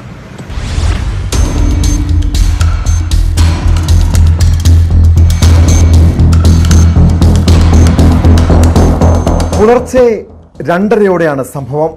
വീടിന്റെ മുൻഭാഗത്തെ ഷീറ്റിട്ട പോർച്ചിലാണ് സ്കൂട്ടറുകൾ വെച്ചിരുന്നത്. സമീപത്ത് ഗ്യാസ് സിലിണ്ടറും കാറും മറ്റൊരു ബൈക്കും ഉണ്ടായിരുന്നു. സ്കൂട്ടറുകൾക്ക് തീപിടിച്ച വിവരം ശെൽവരാജിന്റെ മകനാണ് ആദ്യം അറിയുന്നത്. ഉടൻ തന്നെ വീട്ടുകാർ പുറത്തിറങ്ങി. ഗ്യാസ് സിലിണ്ടർ സമീപത്തുണ്ടായിരുന്നതിനാൽ തീയണയ്ക്കാൻ ആരും ശ്രമിച്ചില്ല. വിവരം അറിയിച്ചതിനെ തുടർന്ന് കടുത്തുരുത്തിയിൽ നിന്നെത്തിയ ഫയർഫോഴ്സും പോലീസും ചേർന്നാണ് പുലർച്ചെ 3:30 തീ അണച്ചത്. അപ്പോഴേക്കും സ്കൂട്ടറുകൾ പൂർണ്ണമായും കത്തി നശിച്ചിരുന്നു. ശെൽവരാജിന്റെയും മകളുടെയും സ്കൂട്ടറുകളും സ്കൂട്ടറിലുണ്ടായിരുന്ന വീടിന്റെ ആധാരവും മുന്നാധാരവും കത്തി നശിച്ചിട്ടുണ്ട്. വീടിന്റെ ജനൽ ചില്ലുകൾ തകർന്ന നിലയിലാണ്. ഈ കഴിഞ്ഞ വെളുപ്പിന് ഒരു 2:30 മണിയോടുകൂടി വീടിൻ്റെ ഫ്രണ്ടിൽ വണ്ടി ഇരുന്ന് കത്തുന്നുണ്ട്. കൊച്ചു വിളിച്ച് പറഞ്ഞപ്പോഴത്തേക്ക് ഞങ്ങളെല്ലാവരും വീടിൻ്റെ പുറത്തിറങ്ങി. ഗ്യാസ് കുറ്റി അടുത്തിരിപ്പുണ്ടായിരുന്നു. വണ്ടിക്കകത്ത് ആധാരം ഉണ്ടായിരുന്നു വീടിൻ്റെ സ്ഥലത്തിൽ. അതൊക്കെ കത്തി നശിച്ചു. ആരാ ചെയ്തതെന്ന് അറിയില്ല. ഏതോ സാമൂഹ്യ വിരുദ്ധരാണ് ചെയ്തേക്കണമെന്നാണ് തോന്നുന്നത്. സമീപത്തെ ഗ്യാസ് സിലിണ്ടറിൽ തീപടരാത്തതിനാൽ വൻ ദുരന്തം ഒഴിവായി. 74-കാരിയായ അമ്മയും ഭാര്യയും 3 മക്കളുമാണ് ഈ സമയം വീട്ടിലുണ്ടായിരുന്നത്. ഇവിടെ 40 വർഷമായി താമസിക്കുന്ന ശെൽവരാജ് വരിക്കാംകുന്നിൽ ഹെയർ കട്ടിംഗ് കട നടത്തുകയാണ്. തീവശതെന്ന് സംശയിക്കുന്ന ഒരാളെ പോലീസ് ചോദ്യം ചെയ്തു. ഇയാൾ ശെൽവരാജിന്റെ കടയ്ക്ക് സമീപത്തെ സ്ഥലത്ത് നിന്ന് കഴിഞ്ഞ മാസം ആക്രി സാധനങ്ങൾ മോഷ്ടിക്കാൻ ശ്രമിച്ചത് ശെൽവരാജ് തടഞ്ഞിരുന്നു.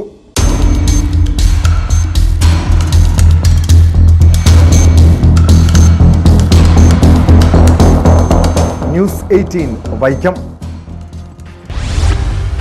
കോഴിക്കോട് ചാത്തമംഗലത്ത് നാട്ടുകാരും കോളേജ് വിദ്യാർത്ഥികളും തമ്മിൽ സംഘർഷം. MES കോളേജിലെ ഒരു വിദ്യാർത്ഥിക്ക് വെട്ടേറ്റു. മറ്റ് 10 പേർക്ക് പരുക്കുമുണ്ട്. വാഹനം പാർക്ക് ചെയ്തതുമായി ബന്ധപ്പെട്ട തർക്കമാണ് സംഘർഷത്തിൽ കലാശിച്ചത്.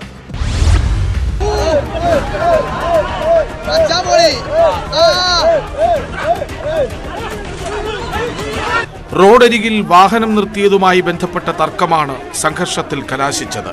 ചാത്തമംഗലം ഗ്രാമപഞ്ചായത്തിലെ കളൻതോടാണ് സംഭവം. ഒരു വിദ്യാർത്ഥിക്ക് വെട്ടേറ്റു. മറ്റു 10 വിദ്യാർത്ഥികൾക്ക് പരിക്കുണ്ട്.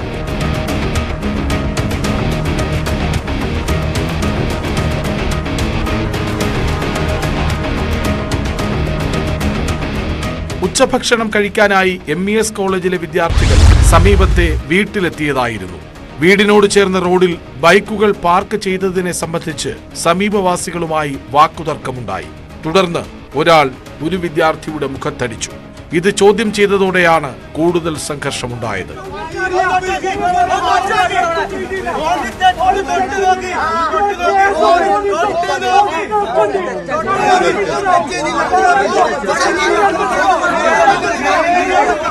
സ്വാഭാവികമായിട്ടും ഞങ്ങൾ ഭീഷണിപ്പെടുത്തി ഞങ്ങൾ അവിടെ നിന്ന് പോകാൻ പോലും സമയം തരാതെ ക്രൂരമായി മർദ്ദിക്കുകയാണ് ചെയ്തത്. ഭാഗ്യവശാല് കുട്ടികൾ ചിതറി ഓടിയോണ്ട് ഒരാൾക്ക് മാത്രമേ കൈക്ക് വെട്ടേറ്റിട്ടുള്ളൂ. 2 വെട്ടേറ്റിട്ടുണ്ട് കൈക്ക്. ഏകദേശം 9ഓളം കുട്ടികൾക്ക് നല്ല രീതിയിൽ അടി കൊണ്ടിട്ടുണ്ട്. പരുക്കേറ്റവർ മുക്കം കമ്മ്യൂണിറ്റി ഹെൽത്ത് സെന്ററിൽ ചികിത്സ തേടി. സംഭവത്തിൽ പോലീസ് അന്വേഷണം പുരോഗമിക്കുന്നു.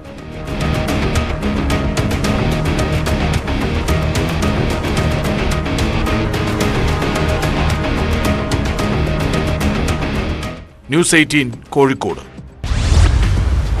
പാലക്കാട് RSS നേതാവ് ശ്രീനിവാസം വധക്കേസിൽ NIA അന്വേഷണം തുടങ്ങി. പാലക്കാടെത്തിയ അന്വേഷണ സംഘം കൊലപാതകം നടന്ന മേലാമുറിയിലും പോപ്പുലർ ഫ്രണ്ടിന്റെ ഓഫീസ് പ്രവർത്തിച്ചിരുന്ന കെട്ടിടത്തിലും തെളിവെടുപ്പ് നടത്തി.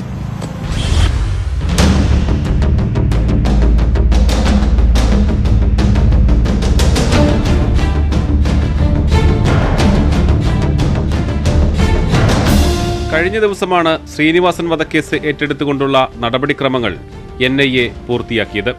NIA കൊച്ചി യൂണിറ്റിന്റെ നേതൃത്വത്തിലാണ് അന്വേഷണം.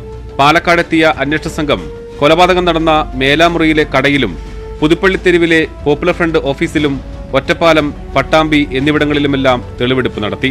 കഴിഞ്ഞ ഡിസംബർ 21-നാണ് കേസ് NIAക്ക് കൈമാറിയത്. കേരള പോലീസ് അന്വേഷിച്ച കേസിൽ 43 പോപ്പുലർ ഫ്രണ്ട് നേതാക്കളെ അറസ്റ്റ് ചെയ്തിട്ടുണ്ട്. എന്നാൽ കേസിലെ 3 പ്രധാന പ്രതികൾ ഇപ്പോഴും ഒളിവിലാണ്. ശ്രീനിവാസനെ കടയിൽ കയറി വെട്ടിക്കൊലപ്പെടുത്തിയ 6-അംഗ സംഘത്തിൽ 2 പേരെയും മുഖ്യ ആസൂത്രകനെയും പിടികൂടാനുണ്ട്. ഇവർ വിദേശത്തേക്ക് കടന്നതായി അന്വേഷണ സംഘം സ്ഥിരീകരിച്ചിരുന്നു. 2022 ഏപ്രിൽ 16-നാണ് ശ്രീനിവാസനെ മേലാമുറിയിലെ കടയിൽ കയറി പോപ്പുലർ ഫ്രണ്ട് നേതാക്കളായ പ്രതികൾ വെട്ടിക്കൊലപ്പെടുത്തിയത്. ഏപ്രിൽ 15-ന് പോപ്പുലർ ഫ്രണ്ട് നേതാവ് സുബൈറിനെ BJP RSS പ്രവർത്തകർ വെട്ടിക്കൊലപ്പെടുത്തിയിരുന്നു. ഇതിന്റെ പ്രതികാരമാണ് ശ്രീനിവാസൻ വധമെന്നാണ് പോലീസിന്റെ കണ്ടെത്തൽ.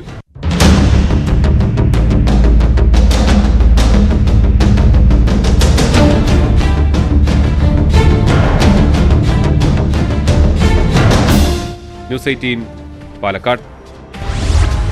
പോലീസിൽ നിന്നും അധികാരികളിൽ നിന്നും നീതി ലഭിക്കാത്ത കേസുകളുണ്ടെങ്കിൽ പോലീസ് പെട്രോളിനെ അറിയിക്കാൻ ഞങ്ങൾ കഴിഞ്ഞ ദിവസങ്ങളിൽ ഒരു ഫോൺ നമ്പർ നൽകിയിരുന്നു. ഇതിന്റെ അടിസ്ഥാനത്തിൽ നിരവധി ആളുകൾ ഞങ്ങളെ ബന്ധപ്പെടുന്നുണ്ട്. ഈ കേസുകളെല്ലാം വിശദമായി പരിശോധിച്ച ശേഷം ഇക്കാര്യം അധികാരികളുടെ ശ്രദ്ധയിൽപ്പെടുത്തും, പ്രേക്ഷകരിലേക്ക് എത്തിക്കുകയും ചെയ്യും. കൂടുതൽ ദുരൂഹതകൾ കഴിയാത്ത വാർത്തകളുണ്ടെങ്കിൽ പോലീസ് പെട്രോളിനെ അറിയിക്കുക. ഞങ്ങളെ ബന്ധപ്പെടേണ്ട നമ്പർ 62 81 28 00 55. ഇന്നത്തെ പോലീസ് പെട്രോൾ പൂർണ്ണമാകുന്നു. നമസ്കാരം.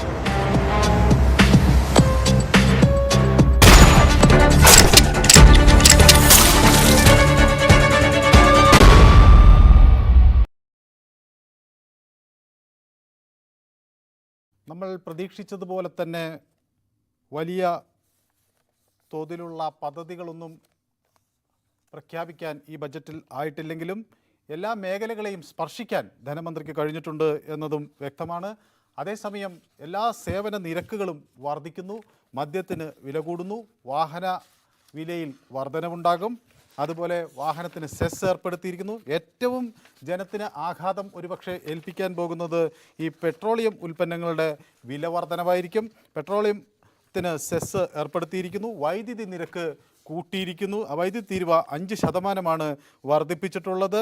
അങ്ങനെ വിലക്കയറ്റം നേരിടാൻ 200 കോടി രൂപ ഈ ബജറ്റിൽ വകയിരുത്തുമ്പോഴും വിലക്കയറ്റത്തിന് വഴിവെക്കുന്ന നിരവധി വർധനകൾ ഈ ബജറ്റിൽ നമുക്ക് വ്യക്തമായി കാണാൻ കഴിയും. ഏതായാലും ബജറ്റ് വിദ്യാഭ്യാസ മേഖലയ്ക്ക് കാര്യമായ പരിഗണന നൽകുന്നു, മത്സ്യബന്ധന മേഖലയ്ക്ക് കാര്യമായ പരിഗണന നൽകുന്നു, ഒപ്പം തന്നെ ടൂറിസം മേഖലയ്ക്ക് കാര്യമായ പരിഗണന നൽകുന്നുണ്ട്. ടൂറിസം മേഖലയ്ക്ക് ടൂറിസം ഇടനാഴികകൾ 7 അതിൽ 50 കോടി രൂപ അതിനായി നീക്കിവെച്ചിരിക്കുന്നു. ഇപ്പോൾ എന്നോടൊപ്പം തിരുവനന്തപുരത്ത് നിന്ന് VV അരുൺ ചേരുന്നു. അരുൺ, എല്ലാ സാധനങ്ങൾക്കും വില വർധനവിലേക്ക് വഴിവെക്കുന്ന ഒരു ബജറ്റാണോ നമുക്ക് മുന്നിലുള്ളത്?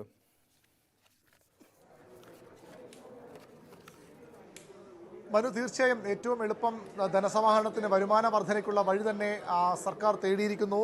സാമൂഹ്യ സുരക്ഷാ സീഡ് ഫണ്ട് എന്ന പേരിൽ സാമൂഹ്യ സുരക്ഷ ഉറപ്പാക്കുന്നതിൻ്റെ ഭാഗമായിട്ട് മദ്യത്തിനും അതുപോലെ തന്നെ ഇന്ധനത്തിനും നികുതി വർദ്ധിപ്പിക്കുന്ന ഒരു തീരുമാനത്തിലേക്കാണ് സർക്കാർ പോയിരിക്കുന്നത്. GST വന്ന സർക്കാർ ഏറ്റവും പ്രധാനപ്പെട്ട വരുമാന മാർഗ്ഗങ്ങളാണ് ഇന്ധന വിലയിലൂടെ ലഭിക്കുന്ന നികുതിയും അതുപോലെ തന്നെ മദ്യവും. മദ്യത്തിന് 500 രൂപ മുതൽ 999 രൂപ വരെ വില വരുന്ന ഇന്ത്യൻ നിർമ്മിത വിദേശ മദ്യത്തിന് ഒരു ബോട്ടിലിന് 20 രൂപ നിരക്കിലും 1000 രൂപ മുതൽ മുകളിലോട്ട് വരുന്ന മദ്യത്തിന് ബോട്ടിലിന് 40 രൂപ നിരക്കിലുമാണ് സാമൂഹ്യ സുരക്ഷാ സെസ് ഏർപ്പെടുത്തുന്നത്. കഴിഞ്ഞ ആഴ്ചകൾക്ക് മുമ്പാണ് സംസ്ഥാനത്ത് മദ്യവില 20 രൂപ വരെ വർദ്ധിച്ചത്. അതുകൊണ്ട് തന്നെ ഈ ബജറ്റിൽ മദ്യവില വർദ്ധിപ്പിക്കില്ല എന്നൊരു വിലയിരുത്തലുണ്ടായിരുന്നു. പക്ഷേ അതെല്ലാം മറികടന്നുകൊണ്ട് മദ്യത്തിൻ്റെ സാമൂഹ്യ സുരക്ഷാ സെസ് എന്ന പേരിൽ മദ്യത്തിന് വില വർദ്ധിപ്പിക്കാൻ സർക്കാർ തീരുമാനമെടുത്തിരിക്കുന്നു. 400 കോടി രൂപയാണ് ഇതിലൂടെ അധിക ധനസമാഹരണമായി സർക്കാർ പ്രതീക്ഷിക്കുന്നത്. പെട്രോൾ, ഡീസൽ എന്നിവയ്ക്ക് ലിറ്ററിന് 2 രൂപ നിരക്കിൽ സാമൂഹ്യ സുരക്ഷാ സെസ് ഏർപ്പെടുത്തുന്നു. അതായത് പെട്രോൾ, ഡീസൽ വില മറ്റു പല സംസ്ഥാനങ്ങളിലും ഉള്ളതിനേക്കാൾ കൂടുതൽ വീണ്ടും കേരളം നൽകേണ്ടി വരും. പെട്രോൾ, ഡീസൽ വിലയ്ക്കും സാമൂഹ്യ സുരക്ഷാ സീഡ് ഫണ്ടിലേക്ക് പോകുമ്പോൾ സാമൂഹ്യ സുരക്ഷാ സെസ് ഏർപ്പെടുത്തുമ്പോൾ അവിടെയും വില വർധന, അതായത് സംസ്ഥാനത്ത് ജനങ്ങൾ ഏറ്റവും അധികം ബുദ്ധിമുട്ടിലാകാൻ പോകുന്നത് ഈ ഇന്ധനവില വർധന തന്നെയാകും. ഇന്ധനവില വർധനയുടെ പരിസമാപ്തി അല്ലെങ്കിൽ അതിൻ്റെ ഫലമെന്ന് പറയുന്നത് അവശ്യ സാധന വില വർധന തന്നെയാകും.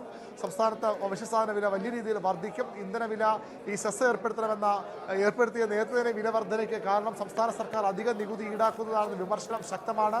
അത് കുറയ്ക്കണമെന്ന് ആവശ്യപ്പെട്ട വലിയ പ്രക്ഷോഭങ്ങൾ സംസ്ഥാനം നടന്നതാണ്. പക്ഷേ അപ്പോഴും ആ ഇന്ധനവില വീണ്ടും വർദ്ധിപ്പിക്കുന്ന ഒരു തീരുമാനത്തിലേക്ക് സർക്കാർ പോകുന്നു. 750 കോടി രൂപ അധിക ധനസമാഹരണമായി സർക്കാർ അതിൽ ലക്ഷ്യമിടുന്നു. വരുമാനം പ്രതീക്ഷിക്കുന്നു. മദ്യത്തിനും വില വർദ്ധിപ്പിക്കുന്നു. മറ്റ് സേവനങ്ങൾക്ക് വലിയ രീതിയിൽ വർധനയുണ്ട്. പട്ടയഭൂമിയിൽ ഈടാക്കുന്ന വാർഷികാടിസ്ഥാന ഭൂനികുതി വാണിജ്യ വ്യവസായിക ഉപയോഗത്തെ അടിസ്ഥാനമാക്കി പരിഷ്കരിക്കാൻ സർക്കാർ തീരുമാനമെടുക്കുന്നു. 20% ഭൂമിയുടെ ന്യായവിലയിൽ ഫെയർ വാല്യൂയിലുണ്ടായ വർധന. കോടതി ചെലവുകൾ വർദ്ധിക്കും. കോടതി വ്യവഹാരത്തിൻ്റെ ചെലവുകൾ വർദ്ധിപ്പിക്കും. ആധാരം രജിസ്റ്റർ ചെയ്തതിനു ശേഷം 3 മാസത്തിനോ 6 മാസത്തിനോ അധികമോ നടത്തുന്ന തീരാധാരങ്ങൾക്ക് നിലവിലുള്ള മുദ്രവില നിരക്ക് ഒഴിവാക്കുമെന്ന് പറയുമ്പോഴും റിയൽ എസ്റ്റേറ്റ് മേഖലയിൽ വലിയ ചെലവ് വർധനയുണ്ടാകും. റിയൽ എസ്റ്റേറ്റ് മേഖലയുടെ ആഗോള സാമ്പത്തിക മാന്ദ്യം കണക്കിലെടുത്തുകൊണ്ട് ഈ മേഖലയ്ക്ക് ഉത്തേജനം നൽകുന്നതിൻ്റെ പേരിലാണ് 6 മാസത്തിനകം കൈമാറ്റം ചെയ്യുന്ന ഫ്ലാറ്റ്, അപ്പാർട്ട്മെൻറ്റ് എന്നിവയുടെ മുദ്രവില 5% നേരത്തെ കുറച്ചിരുന്നത്. ഇത് 5% 7% പുതുക്കി നിശ്ചയിക്കുകയാണ് സർക്കാർ ചെയ്യുന്നത്. ഭൂമിയുടെ ന്യായവില 2010 നിലവിൽ വന്നു. അതിനുശേഷം 5 തവണ പുതുക്കി. കഴിഞ്ഞ ബജറ്റിലും ന്യായവില വർദ്ധിപ്പിച്ചിരുന്നു.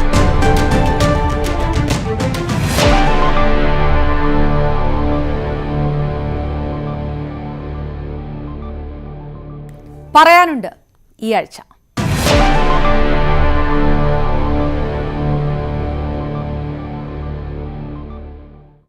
ലോകം മാറി ചിന്തിക്കട്ടെ. അങ്ങനെ ചിന്തിക്കുന്നിടത്ത് പൂവിടട്ടെ സിയയുടെയും സഹദിന്റെയും എല്ലാം സ്വപ്നങ്ങൾ. രാജ്യത്തെ ആദ്യത്തെ ട്രാൻസ്മെൻ ഗർഭധാരണത്തെക്കുറിച്ച് സംസാരിക്കുകയാണ് മാധ്യമങ്ങളും സമൂഹ മാധ്യമങ്ങളും. സമൂഹത്തിന് ട്രാൻസ് കമ്മ്യൂണിറ്റിയുടെ ഓരോ കാൽവയ്പും സ്വീകാര്യമായി തുടങ്ങുന്നിടത്ത് പുരോഗമിക്കുകയാണ് അതേ സമൂഹം. എന്നാൽ ഈ വൈറൽ ചിത്രത്തിനപ്പുറത്തേക്ക് മലയാളി സമൂഹത്തിന്റെ പൊതുബോധവും ഇതോടൊപ്പം മാറുന്നുണ്ടോ എന്നതാണ് ചോദ്യം. പറയാനുണ്ട്.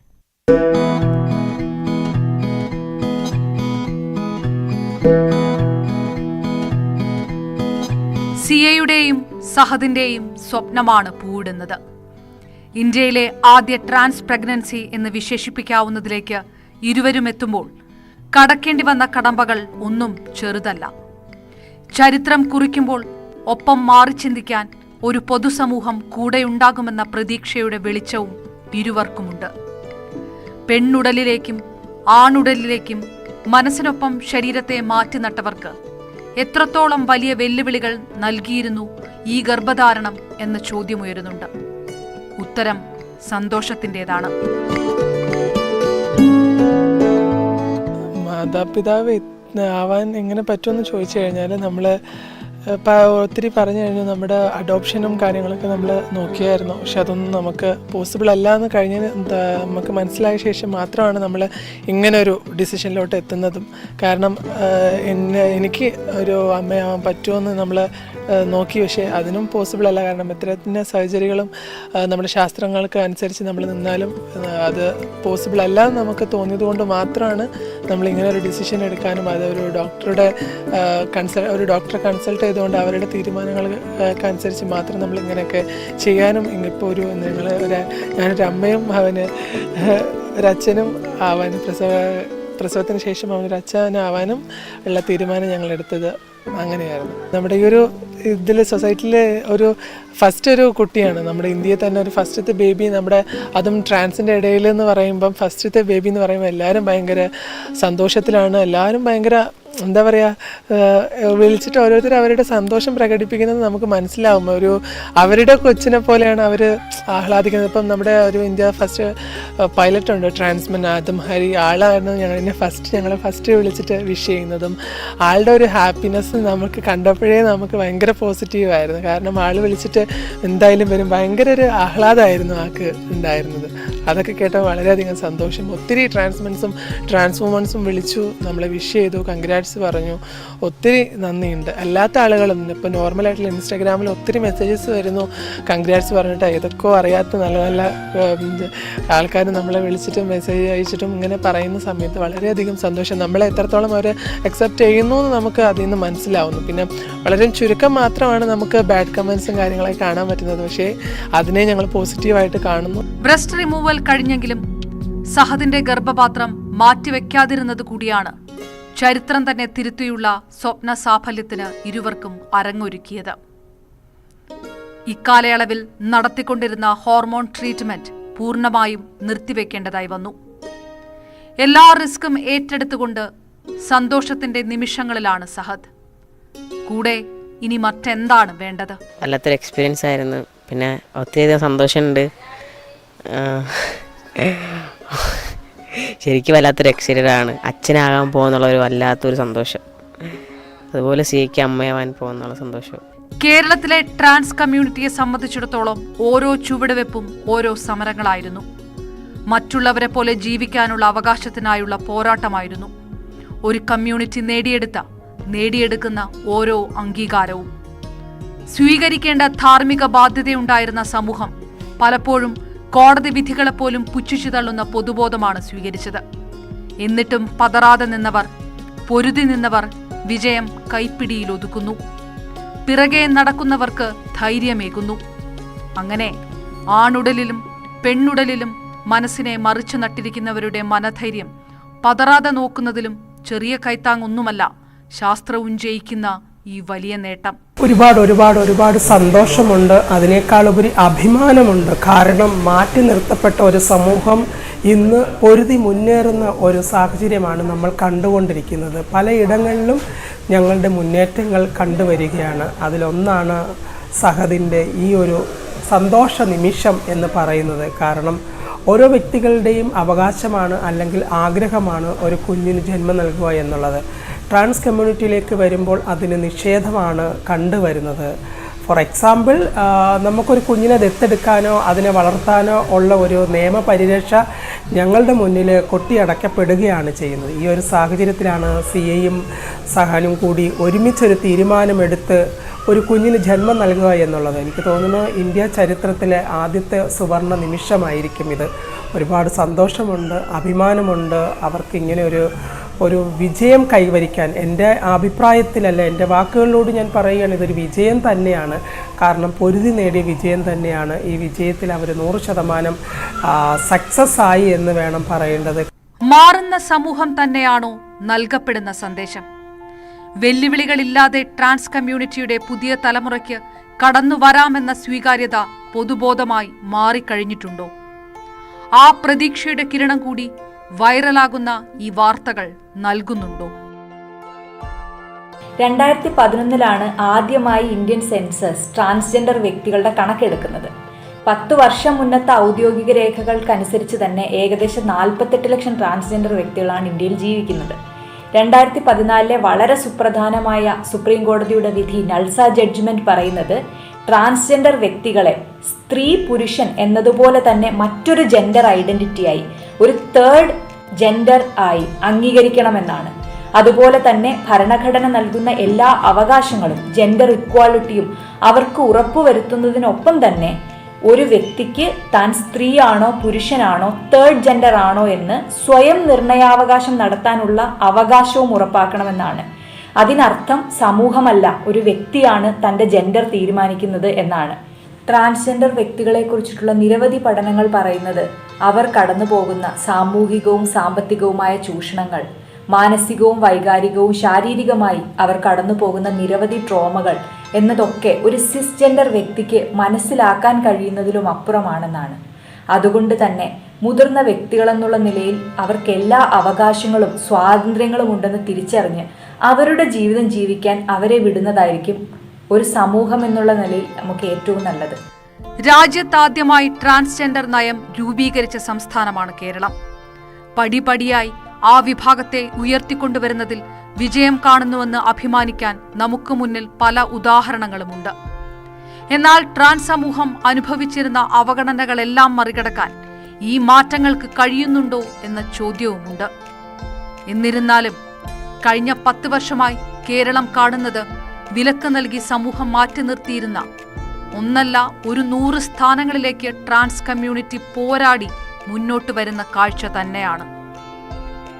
എത്തിപ്പെടാനാകുമെന്ന പ്രതീക്ഷ പോലുമില്ലാത്ത സ്ഥാനങ്ങളിലേക്ക്, വിദ്യാഭ്യാസ അവകാശങ്ങളിലേക്ക്, അവരുടേതായ കുടുംബ വ്യവസ്ഥിതിയിലേക്ക്, അധികാര കേന്ദ്രങ്ങളിലേക്കൊക്കെ ഈ സമൂഹം ചെന്നെത്തുകയാണ്. അതൊന്നും ഒരാളും വെച്ചു നീട്ടിയ ഔദാര്യത്തിന്റെ ഫലമായിട്ടുമല്ല. എല്ലാം അവസാനിക്കാതെ നടത്തിയ പോരാട്ടത്തിന്റെയും അതിന്റെ പിറകിൽ നെരിപ്പോടാകേണ്ടി വന്ന ആ വിഭാഗത്തിലെ പല ജീവിതങ്ങളുടെയും വില കൂടിയായിട്ടാണ്. ഇവിടെ ഒരു ചരിത്രപരമായിട്ടുള്ള ഒരു തീരുമാനത്തിനാണ് രണ്ടുപേരും തയ്യാറെടുത്തത്. 2 വ്യക്തികളാണ് തയ്യാറെടുത്തത്. പ്രായപൂർത്തിയായിട്ടുള്ള 2 വ്യക്തികളാണ് തയ്യാറെടുത്തിട്ടുള്ളത്. ആ തയ്യാറെടുപ്പ് എന്ന് പറയുന്നത് അവര് മനസ്സാ സ്വയം തീരുമാനിച്ചുകൊണ്ട് എടുത്തിട്ടുള്ള ഒരു തയ്യാറെടുപ്പാണ്. അതിൽ 2 പേർക്കും തുല്യ പങ്കാളിത്തം ഉണ്ടെന്നുള്ളതാണ്. അപ്പൊ അതുകൊണ്ട് തന്നെ മലയാളി എന്നുള്ളതല്ല, നമ്മുടെ സാമൂഹ്യ പൊതുബോധത്തിൽ എങ്ങനെയായിരിക്കണം പാരന്റിങ്, ഒരു അച്ഛനും അമ്മയും ആരായിരിക്കണം, അച്ഛന്റെ റോൾ എന്താണ്, അമ്മയുടെ റോൾ എന്താണെന്ന് പറയുന്നിടത്താണ് ഈ വ്യത്യാസങ്ങൾ നമുക്ക് കാണാൻ സാധിക്കുന്നത്. വളരെ ഇൻക്ലൂസീവ് ആയിട്ടുള്ളൊരു ഫാമിലി സിസ്റ്റത്തെയാണ് നമുക്കിവിടെ കാണാൻ സാധിക്കുന്നത്. അത് എനിക്ക് തോന്നുന്നു കേരളത്തിന്റെ പൊതുബോധത്തിനെ മാറ്റി മറയ്ക്കാനായിട്ട് സാധിക്കുന്ന ഒരു സംഭവമാണ്. അതായത് സ്ത്രീക്ക് മാത്രമാണ് പ്രസവാവകാശം നിലനിൽക്കുന്നുള്ളൂ, പ്രസവിക്കാൻ കഴിയുള്ളൂ എന്ന് പറയുന്നിടത്ത് താൻ ഒരു പുരുഷനാണെന്ന് പറയുന്ന, താനൊരു ട്രാൻസ്മെൻ ആണെന്ന് പറയുന്ന ഒരു വ്യക്തിക്ക് അതിന് കഴിയുന്നുണ്ടെങ്കിൽ അതൊരു സോഷ്യൽ ചേഞ്ചസ് ആണ്, അതൊരു സോഷ്യൽ ഇൻക്ലൂസീവ് ആണ്, അതൊരു എംപവർമെന്റ് ആണ്, അതൊരു നിലപാട് കൂടിയാണ്, അതൊരു ഉറപ്പിക്കൽ കൂടിയാണ്.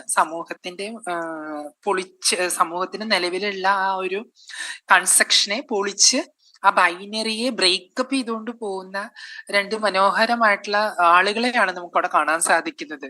അപ്പോഴും പറയാനുണ്ട്, ട്രാൻസ്ജെൻഡർ ക്ഷേമ നയം നടപ്പിലാക്കിയ ഒരു സംസ്ഥാനത്ത് ആ വിഭാഗം ഒരു വിവേചനവും അനുഭവിക്കുന്നില്ല എന്ന് പറയാൻ മാത്രം എല്ലാം പരിഹരിക്കപ്പെട്ടിട്ടില്ല. നിയമവും നീതിയും ഒപ്പം അതിന്റെ എല്ലാം പാലകരും ഒരുമിച്ച് നിൽക്കേണ്ട ആവശ്യകത ചെറുതല്ല. ട്രാൻസ് കമ്മ്യൂണിറ്റി എപ്പോഴും ആവശ്യപ്പെടുന്നതും അത് തന്നെയുമാണ്. അതിനിടയിൽ ഇങ്ങനെയുള്ള കാഴ്ചകളിൽ സ്വപ്നങ്ങൾ വിരിയുമ്പോൾ, അതിന് സമൂഹം സ്വീകാര്യത നൽകുമ്പോൾ, അതും വലിയ കാൽവയ്പുകളായി മാറുന്നു.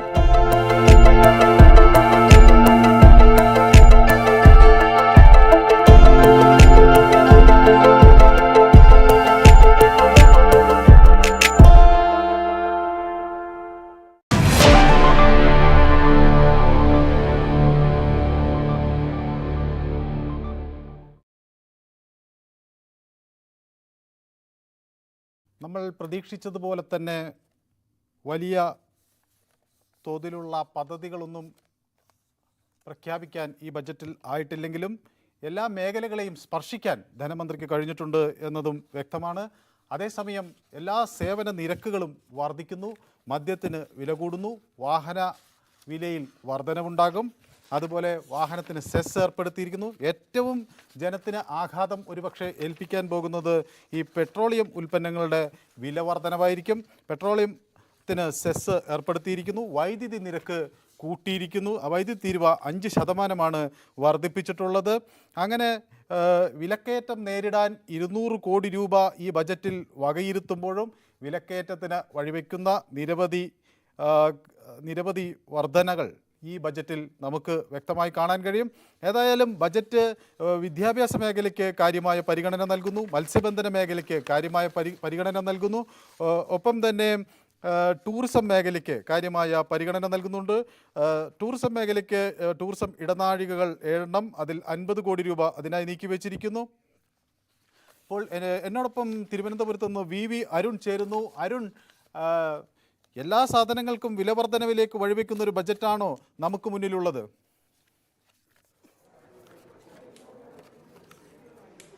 മനു, തീർച്ചയായും ഏറ്റവും എളുപ്പം ധനസമാഹരണത്തിന് വരുമാന വർധനയ്ക്കുള്ള വഴി തന്നെ സർക്കാർ തേടിയിരിക്കുന്നു.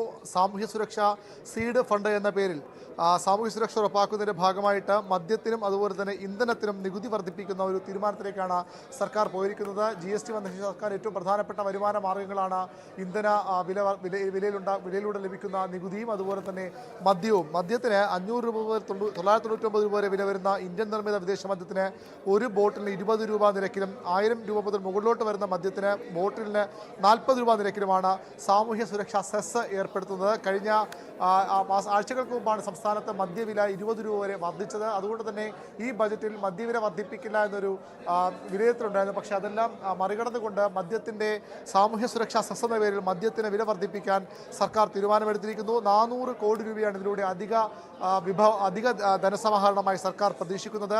പെട്രോൾ, ഡീസൽ എന്നിവയ്ക്ക് ലിറ്ററിന് 2 രൂപ നിരക്കിൽ സാമൂഹ്യ സുരക്ഷാ സെസ് ഏർപ്പെടുത്തുന്നു. അതായത് പെട്രോൾ, ഡീസൽ വില മറ്റ് പല സംസ്ഥാനങ്ങളിലും ഉള്ളതിനേക്കാൾ കൂടുതൽ വീണ്ടും കേരളം നൽകേണ്ടി വരും. പെട്രോൾ, ഡീസൽ വിലയ്ക്കും സാമൂഹ്യ സുരക്ഷാ സീഡ് ഫണ്ടിലേക്ക് പോകുമ്പോൾ സാമൂഹ്യ സുരക്ഷാ സെസ് ഏർപ്പെടുത്തുമ്പോൾ അവിടെയും വില വർധന, അതായത് സംസ്ഥാനത്ത് ജനങ്ങൾ ഏറ്റവും അധികം ബുദ്ധിമുട്ടിലാകാൻ പോകുന്നത് ഈ ഇന്ധനവില വർധന തന്നെയാകും. ഇന്ധനവില വർധനയുടെ പരിസമാപ്തി അല്ലെങ്കിൽ അതിൻ്റെ ഫലമെന്ന് പറയുന്നത് അവശ്യ സാധന വില വർധന തന്നെയാകും. സംസ്ഥാനത്ത് അവശ്യ സാധന വില വലിയ രീതിയിൽ വർദ്ധിക്കും. ഇന്ധനവില ഈ സെസ് ഏർപ്പെടുത്തിയ നേരത്തെ തന്നെ വില വർധനയ്ക്ക് കാരണം സംസ്ഥാന സർക്കാർ അധിക നികുതി ഈടാക്കുന്നതാണെന്ന് വിമർശനം ശക്തമാണ്. അത് കുറയ്ക്കണമെന്ന് ആവശ്യപ്പെട്ട വലിയ പ്രക്ഷോഭങ്ങൾ സംസ്ഥാനം നടന്നതാണ്. പക്ഷേ അപ്പോഴും ആ ഇന്ധനവില വീണ്ടും വർദ്ധിപ്പിക്കുന്ന ഒരു തീരുമാനത്തിലേക്ക് സർക്കാർ പോകുന്നു. 750 കോടി രൂപ അധിക ധനസമാഹരണമായി സർക്കാർ അതിന് ലക്ഷ്യമിടുന്നു. വരുമാനം പ്രതീക്ഷിക്കുന്നു. മദ്യത്തിനും വില വർദ്ധിപ്പിക്കുന്നു. മറ്റ് സേവനങ്ങൾക്ക് വലിയ രീതിയിൽ വർധനയുണ്ട്. പട്ടയഭൂമിയിൽ ഈടാക്കുന്ന വാർഷികാടിസ്ഥാന ഭൂനികുതി വാണിജ്യ വ്യവസായിക ഉപയോഗത്തെ അടിസ്ഥാനമാക്കി പരിഷ്കരിക്കാൻ സർക്കാർ തീരുമാനമെടുക്കുന്നു. 20% ഭൂമിയുടെ ന്യായവിലയിൽ ഫെയർ വാല്യൂയിലുണ്ടായ വർധന. കോടതി ചെലവുകൾ വർദ്ധിക്കും. കോടതി വ്യവഹാരത്തിൻ്റെ ചെലവുകൾ വർദ്ധിപ്പിക്കും. ആധാരം രജിസ്റ്റർ ചെയ്തതിനു ശേഷം 3 മാസത്തിനോ 6 മാസത്തിനോ അധികമോ നടത്തുന്ന തീരാധാരങ്ങൾക്ക് നിലവിലുള്ള മുദ്രവില നിരക്ക് ഒഴിവാക്കുമെന്ന് പറയുമ്പോഴും റിയൽ എസ്റ്റേറ്റ് മേഖലയിൽ വലിയ ചെലവ് വർധനയുണ്ടാകും. റിയൽ എസ്റ്റേറ്റ് മേഖലയുടെ ആഗോള സാമ്പത്തിക മാന്ദ്യം കണക്കിലെടുത്തുകൊണ്ട് ഈ മേഖലയ്ക്ക് ഉത്തേജനം നൽകുന്നതിൻ്റെ പേരിലാണ് 6 മാസത്തിനകം കൈമാറ്റം ചെയ്യുന്ന ഫ്ലാറ്റ്, അപ്പാർട്ട്മെൻറ്റ് എന്നിവയുടെ മുദ്രവില 5% നേരത്തെ കുറച്ചിരുന്നത്. ഇത് 5% 7%-ആയി പുതുക്കി നിശ്ചയിക്കുകയാണ് സർക്കാർ ചെയ്യുന്നത്. ഭൂമിയുടെ ന്യായവില 2010 നിലവിൽ വന്നു. അതിനുശേഷം 5 തവണ പുതുക്കി. കഴിഞ്ഞ ബജറ്റിലും ന്യായവില വർദ്ധിപ്പിച്ചിരുന്നു. വിപണി മൂല്യവും ന്യായവില തമ്മിൽ അന്തരം നികത്താൻ വേണ്ടി ഇപ്പോൾ ന്യായവില 20%.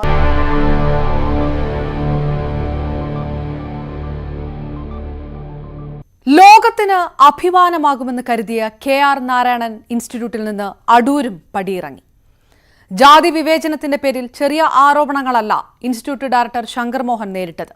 എന്നിട്ടും ഡയറക്ടർക്ക് കുട പിടിച്ചുകൊണ്ടേയിരുന്ന ചെയർമാനാണ് തന്നെ അപമാനിച്ചു എന്ന് പറഞ്ഞുകൊണ്ട് ഡയറക്ടർക്ക് പിറകെ ഒടുവിൽ രാജിവെച്ചത്. മലയാള സിനിമയുടെ അഭിമാനങ്ങളിൽ ഒന്ന് തന്നെയാണ് അടൂർ എന്ന കലാകാരൻ. പക്ഷേ വിവേചനത്തിൽ ഉയർന്ന ആരോപണങ്ങളെ പുച്ഛിച്ചും പരിഹസിച്ചും അദ്ദേഹം നേരിട്ട രീതി കയ്യടി അർഹിക്കുന്നതായി സാക്ഷര കേരളത്തിന് തോന്നിയില്ല. അടൂർ കുട പിടിച്ചത് ജാതി വിവേചനത്തിനായിരുന്നോ? അതോ അദ്ദേഹം പറയുന്നത് പോലെ ആ വലിയ കലാകാരനെ വിളിച്ചു വരുത്തി അപമാനിച്ചു?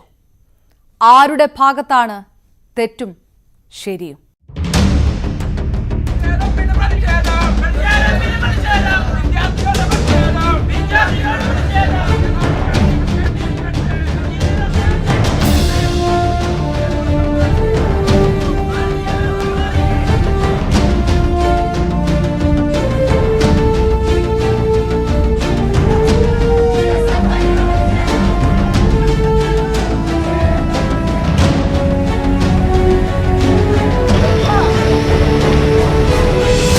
അതൊരു ചെറിയ സമരമായിരുന്നില്ല. സമരം ഉന്നയിച്ച ആവശ്യങ്ങളും ചെറുതായിരുന്നില്ല. ഒരു നാട് തിരിച്ചറിയേണ്ട വലിയ സന്ദേശം വിദ്യാർത്ഥികളുടെ ആ സമരത്തിന്റെ ഉൾക്കാമ്പിലുണ്ടായിരുന്നു.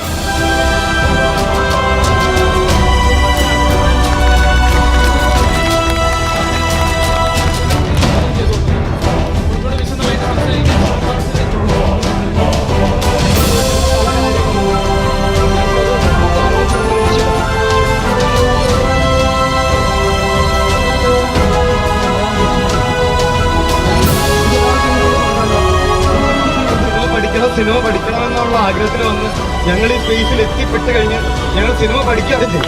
അവരവിടെ ഇറങ്ങുന്നതാണ് ഞങ്ങൾ കണ്ടിട്ട്. അതിന് നിങ്ങളുടെ എല്ലാവരുടെയും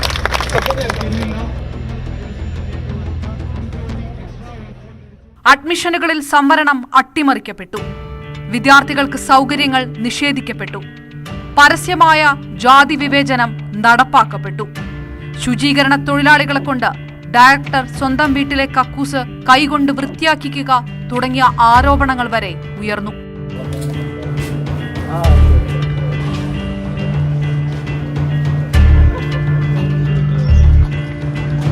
ശങ്കർ മോഹൻ സാറിന്റെ വീട്ടിൽ പോയി അനുഭവിച്ച ദുരവസ്ഥയാണ് ഞങ്ങൾ പറഞ്ഞത്. പക്ഷെ എന്നാൽ ഞങ്ങളുടെ നിങ്ങൾ എന്താണ് അവിടെ അനുഭവിച്ചത്, നിങ്ങൾക്ക് എന്ത് തിക്താനുഭവങ്ങളാണ് അവിടെ ഉണ്ടായതെന്ന് ഒരിക്കൽ പോലും ഞങ്ങളോടൊന്ന് ചോദിക്കാനോ സംസാരിക്കാനോ അടൂർ സാർ കൂട്ടാക്കിയില്ല. പക്ഷെ ഞങ്ങൾക്ക് അതിൽ അദ്ദേഹത്തോട് വ്യക്തിപരമായ യാതൊരു വൈരാഗ്യമില്ല. പക്ഷേ അദ്ദേഹം മീഡിയയിൽ പറയുന്നത് കേട്ടോ, ഞങ്ങൾ അണിഞ്ഞൊരുങ്ങിയാണ് വരുന്നത്, WCC പോലെ അംഗങ്ങളെ പോലെയാണെന്നൊക്കെ പറഞ്ഞാൽ അതിൽ ഞങ്ങൾക്ക് ഭയങ്കരമായ സങ്കടം ഉണ്ടെന്നേ ഉള്ളൂ. ഞങ്ങൾക്ക് അദ്ദേഹത്തോട് യാതൊരു വ്യക്തി വൈരാഗ്യമില്ല.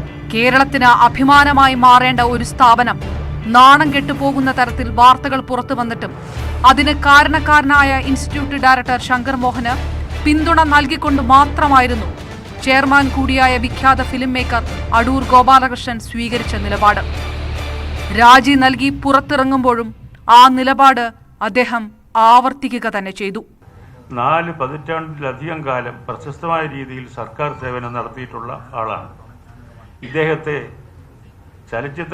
ഇദ്ദേഹത്തോളം ചലച്ചിത്ര സംബന്ധമായ അറിവോ പ്രവർത്തന പരിചയമോ ഉള്ള മറ്റൊരു വ്യക്തി ഇന്ത്യയിലില്ല. ഞാൻ ഈ പറയുന്നതിൽ യാതൊരു അതിശയോക്തിയുമില്ല.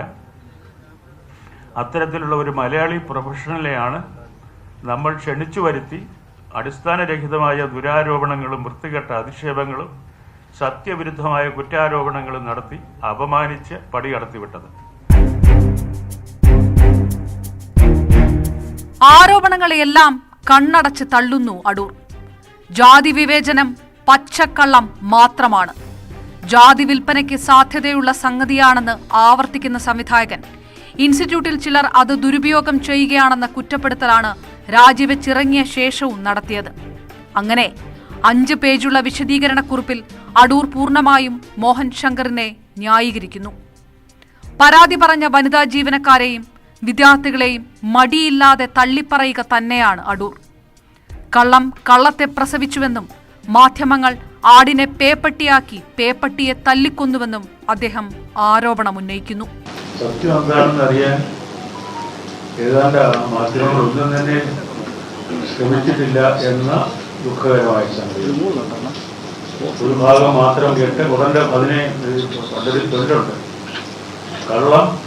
കള്ളത്തെ പ്രസവിക്കുന്നുണ്ട്.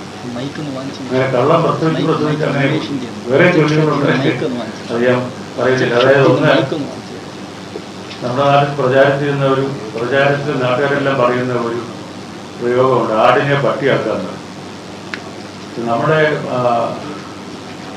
മാധ്യമങ്ങളും അതിന് ഫീഡ് ചെയ്ത ആളുകളൊക്കെ ചെയ്തത് ആടിനെ പട്ടിയാക്കുക മാത്രമല്ല, ആടിനെ പേപ്പട്ടിയെ തല്ലിക്കൊന്നു.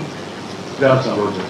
2 അന്വേഷണ കമ്മീഷനും വിഷയം അന്വേഷിച്ചില്ല എന്ന് അടൂർ പറയുമ്പോൾ ശങ്കർ മോഹന്റെ മൊഴി എടുക്കാതെയാണ് മുഖ്യമന്ത്രിക്ക് റിപ്പോർട്ട് സമർപ്പിച്ചതെന്ന് പ്രതികരിക്കുമ്പോൾ ഇൻസ്റ്റിറ്റ്യൂട്ടിലെ സമരാഘോഷങ്ങൾക്ക് കാരണം ആരെന്നത് പോലീസ് അന്വേഷിക്കണമെന്ന് ആവശ്യപ്പെടുമ്പോൾ രാജി ഈ ചോദ്യങ്ങൾ ഉന്നയിക്കാൻ കൂടിയാണോ എന്ന് ചോദിക്കേണ്ടി വരും.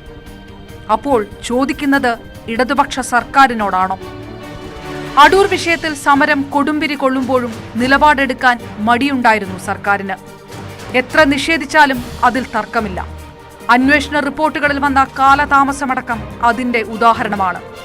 രാജിക്ക് ശേഷമോ മന്ത്രിയുടെ പ്രതികരണവും വലിയ വിവാദങ്ങൾക്ക് വഴിവെക്കാതിരിക്കാൻ വേണ്ടി കടുപ്പമുള്ളതായിരുന്നുമില്ല. കമ്മീഷൻ റിപ്പോർട്ടുകൾ ഏതാണ്ട് സമാന സ്വഭാവത്തിലുള്ള കണ്ടെത്തലുകളാണ് 2 റിപ്പോർട്ടിലുള്ളത്. അതുമായി ബന്ധപ്പെട്ടുള്ള നടപടികളിലേക്കൊന്നും പ്രവേശിച്ചു കഴിഞ്ഞിട്ടുണ്ടായിരുന്നില്ല. അതിനു മുൻപ് തന്നെ രാജി സമർപ്പിക്കപ്പെടുകയാണ് ഉണ്ടായത്. അത് നമ്മളതിനെ അംഗീകരിച്ചോ ഇല്ലയോ എന്നുള്ളതിൻ്റെ മറുപടിയല്ല. അതിനു മുൻപ് തന്നെ രാജിവെക്കപ്പെട്ട് കഴിഞ്ഞു. അപ്പോൾ നമ്മൾ ആരെങ്കിലും നിർബന്ധിച്ച് പുറത്താക്കിയതല്ല. രാജിവെക്കാനുള്ള തീരുമാനം അദ്ദേഹം സ്വയം സ്വീകരിച്ചതാണ്. പിന്നെ ബഹുമാന്യനായ ശ്രീ അടൂർ ഗോപാലകൃഷ്ണൻ നമ്മുടെ കേരളത്തിന്റെ അഭിമാനം തന്നെയാണ്. യാതൊരു തർക്കവും ആ കാര്യത്തിൽ ആർക്കുമില്ല. അതുകൊണ്ട് തന്നെ ഈ വിഷയത്തിൽ വളരെ സെൻസിറ്റീവാണ് വിഷയം എന്നുള്ളത് കൊണ്ട് ശ്രദ്ധാപൂർവം അവധാനതയോടുകൂടി മാത്രമേ ഇടപെടാൻ പാടുള്ളൂ എന്നുള്ള കാര്യം ബഹുമാന്യനായ മുഖ്യമന്ത്രി എപ്പോഴും ഓർമ്മിപ്പിച്ചിട്ടുണ്ടായിരുന്നു.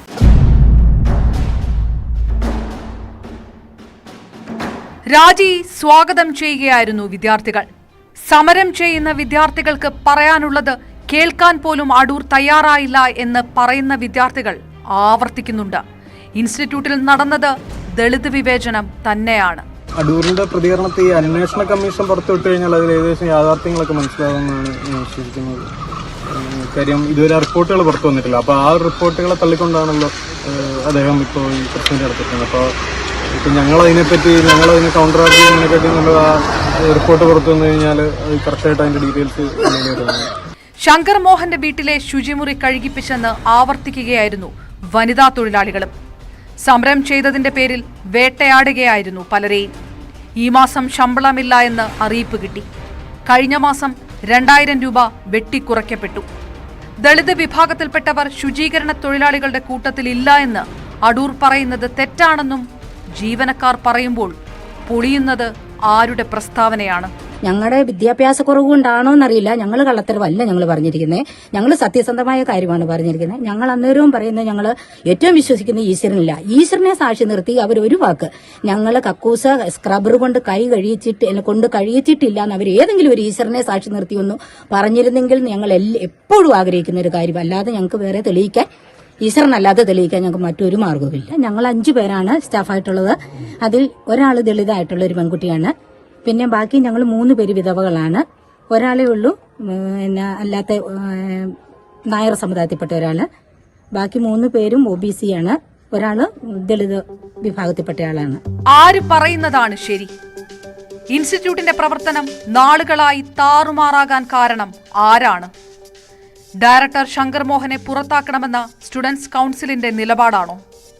3 വർഷത്തോളം അഹോരാത്രം സ്ഥാപനത്തിന്റെ വളർച്ചയ്ക്കായി പണിയെടുത്ത ഡയറക്ടറെയും ചെയർമാനെയും അപമാനിച്ചു വിട്ടെന്ന അടൂരിന്റെ പ്രസ്താവനയ്ക്ക് സാക്ഷര കേരളം ചെവി കൊടുക്കണോ? ഒറ്റ കാര്യം പറയാം.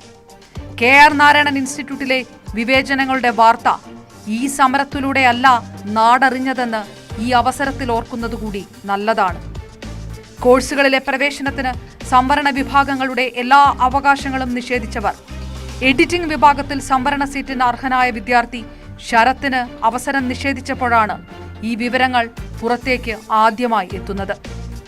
അന്ന് അനധികൃതമായി ഇൻസ്റ്റിറ്റ്യൂട്ട് നിർണയിച്ച കട്ട് ഓഫ് മാർക്കിന്റെ അടിസ്ഥാനത്തിൽ അർഹതപ്പെട്ട പ്രവേശനം നിഷേധിക്കപ്പെട്ടപ്പോൾ ശരത്ത് കോടതിയിൽ നിയമപോരാട്ടം നടത്തി അനുകൂല ഉത്തരവ് നേടി. എന്നിട്ടും ജാതി വിവേചനത്തിന് മാറ്റമുണ്ടാകാതിരുന്നപ്പോഴാണ് വിദ്യാർത്ഥികൾ നിരന്തരം സമരവുമായി നിരത്തിലേക്കിറങ്ങിയത്. വിദ്യാർത്ഥികൾക്ക് കിട്ടേണ്ട ഗ്രാന്റുകൾ ദളിത് വിദ്യാർത്ഥികൾക്ക് സർക്കാരിന്റെ ഔദാര്യമായി കണക്കാക്കുന്ന ഒരു ഇൻസ്റ്റിറ്റ്യൂട്ട് ഡയറക്ടർക്ക് മടിയില്ലാത്ത പിന്തുണ നൽകുകയായിരുന്നില്ലേ അടൂർ? തരംതിരിച്ച അസമത്വം എന്താണെന്നോ അതിനകത്ത് ഈ ഗ്രേഡഡ് ഇനീക്വാളിറ്റി എന്ന് പറയുന്നതിൻ്റെ ഓരോ എലിമെൻറ്റുകളും അതിലെ ഓരോ അടരുകളും പരിശോധിക്കാതെ തെറ്റായ ഇത്തരത്തിലുള്ള പ്രസ്ഥാനങ്ങൾ നടത്തി വളരെ എളുപ്പത്തിൽ അവർ കൈകഴുകി രക്ഷപ്പെടുകയാണ് ചെയ്യുന്നത്. പലപ്പോഴും അവർ ഒരു കുറ്റവിമുക്തരല്ല, അവർക്ക് കുറ്റം ചെയ്തതായിട്ട് പോലും ആർക്കും അത് ഫീൽ ചെയ്യുന്നില്ല. കാരണം അവരുടെ സ്ഥാനത്ത് നിന്ന് അവർ ഒഴിയുന്നു എന്നല്ലാതെ ഇവർ ചെയ്ത ജാതി എന്ന് പറയുന്നത് അവർ ആ പറച്ചിലിൽ തന്നെ ജാതി ഉണ്ട് എന്നുള്ളതും അതിനൊന്നും യാതൊരു തരത്തിലുള്ള പണിഷ്മെൻ്റ് ഒന്നും ഉണ്ടാകുന്നില്ല എന്നുള്ളതാണ്. അപ്പോൾ അതായത് ഈ ജാതി സമൂഹങ്ങൾ എല്ലാ ഇന്ത്യയിൽ കുടിക്കുന്ന വെള്ളത്തിലും കഴിക്കുന്ന ഭക്ഷണത്തിലും ആരുമായി വംശസങ്കലനം നടത്തണം, ആരുടെ കുഞ്ഞിനെ പ്രസവിക്കണം, ആര് സുഹൃത്താകണം, എൻ്റെ വീട്ടിൽ ആര് പ്രവേശിക്കണം, ഇവയൊക്കെ തീരുമാനിക്കുന്നത് ജാതിയാണ്. സഹോദര സമൂഹങ്ങൾക്കിടയിൽ നടക്കുന്ന അവർ പരസ്പരം കൈമാറ്റം ചെയ്യേണ്ട സ്വത്തിലേക്ക് മറ്റൊരു വ്യക്തി മറ്റൊരു ജാതിയിൽ ഒരാൾ കടന്നു വരാതിരിക്കുവാൻ വേണ്ടി ജാതി കൊലകൾ വരെ നടത്തുന്ന ഒരു രാജ്യത്തിരുന്നു കൊണ്ടാണ് ഇത് പട്ടികജാതിക്കാരും ഇല്ലായിരുന്നു, അതുകൊണ്ട് ഇത് ജാതി അല്ലാതാകുന്നു എന്നൊക്കെ തരത്തിലുള്ള വ്യാജ പ്രസ്താവനകൾ നടത്തുന്നുണ്ട്. അപ്പോൾ അവർക്ക് ഈ പറഞ്ഞ മഹാനായ KR നാരായണൻ ഇൻസ്റ്റിറ്റ്യൂട്ടിൻ്റെ പേരുള്ള ഒരു ഇൻസ്റ്റിറ്റ്യൂട്ടിൽ കടന്നു വന്ന ആൾക്കാർക്ക് പോലും ഇത് ജാതി എന്താണെന്ന് പോലും അറിയാത്തവരാണ്. അല്ലെങ്കിൽ ജാതി എത്തരത്തിൽ സങ്കീർണമാണ്, അത് ഏതൊക്കെ തരത്തിലാണ് സമൂഹത്തെ ബാധിക്കുന്നതെന്ന് അറിയാത്ത മനുഷ്യരാണ് ഇവിടെ വന്നിരുന്ന് ഉന്നത സ്ഥാനം വഹിക്കുന്നത്. അവർ പ്രവർത്തിക്കുന്നതിനകത്ത് ജാതി അടങ്ങിയിട്ടുണ്ടെന്നും ഇത് ഇന്ത്യക്കകത്തും ഉണ്ടെന്നും ഇതിനകത്ത് സിനിമ വലിയ മുഖ്യ പങ്ക് വഹിച്ചിട്ടുണ്ട് എന്നും സംവരണത്തെ പലതരത്തിലുള്ള കുറ്റപ്പെടുത്തലുകൾ നടത്തിയിട്ടുള്ള സിനിമകൾ കടന്നു വന്നിട്ടുണ്ടെന്നും സംവരണം വാങ്ങുന്നത് ദളിതർ മാത്രമാണെന്നുള്ളൊരു പഠിപ്പിക്കൽ നടത്തി വെച്ചിട്ടുള്ള ആ സിനിമാ സമൂഹത്തിൽ നിന്നുള്ള അതേ മറ്റ് ഇതര സാംസ്കാരിക സമൂഹങ്ങൾ വന്നു നിന്നുകൊണ്ട് പട്ടികജാതിക്കാരും അവിടെ ഇല്ലായിരുന്നു, അതുകൊണ്ട് ഇത് ജാതിയല്ലായിരുന്നു, ഞങ്ങൾ പ്രാക്ടീസ് ചെയ്തില്ല എന്ന് പറയുമ്പോൾ അതും കൂടി പരിശോധിക്കണമെന്ന് പറയുന്ന കേരളത്തെ ഭയക്കേണ്ടതുണ്ട്. ഈ വിഷയം അതിനെ കൂടുതലായി പരിശോധിക്കട്ടെ. KR നാരായണൻ ഇൻസ്റ്റിറ്റ്യൂട്ടുമായി ബന്ധപ്പെട്ട് ആദ്യമായി ഉയരുന്ന വിവാദവുമായിരുന്നില്ല. 2019 PG ഡിപ്ലോമ കോഴ്സുകളിലേക്ക് അപേക്ഷിക്കാനുള്ള പ്രായപരിധി 30 വയസ്സായി നിശ്ചയിച്ചതും VFX കോഴ്സിന് ചേരുന്നവർക്ക് വില കൂടിയ ലാപ്ടോപ്പുകൾ വേണമെന്ന് ഇന്റർവ്യൂവിൽ ആവശ്യപ്പെട്ടതും ഉയർത്തിയ വിമർശനങ്ങളൊന്നും ചെറുതായിരുന്നില്ല. എന്തിനായിരുന്നു ഈ പല നിലപാടുകളും? സാധാരണക്കാരെയും സാമൂഹികമായും സാമ്പത്തികമായും പിന്നോക്കം നിൽക്കുന്നവരെയും തെരഞ്ഞു പിടിച്ചു പുറന്തള്ളുക എന്നതല്ലാതെ മറ്റെന്താണ് ഇതുകൊണ്ടെല്ലാം അർത്ഥമാക്കപ്പെട്ടത്? ഉത്തരേന്ത്യയിലേക്ക് നോക്കിക്കൊണ്ട് ഇതാ കേന്ദ്ര സർവകലാശാലകളിൽ വരെ ജാതി വിവേചനം നടത്തുന്നു എന്ന് പറയുന്നവരാണ് നമ്മൾ. വൈകിയാണെങ്കിലും KRN ഇൻസ്റ്റിറ്റ്യൂട്ടിലെ സമരത്തെ കണ്ണു തുറന്നു കാണാൻ നാടിന് കഴിഞ്ഞത് അഭിനന്ദിക്കപ്പെടേണ്ടതാണ്. എല്ലാം പക്ഷേ ഇത്ര വൈകിക്കൂടാ.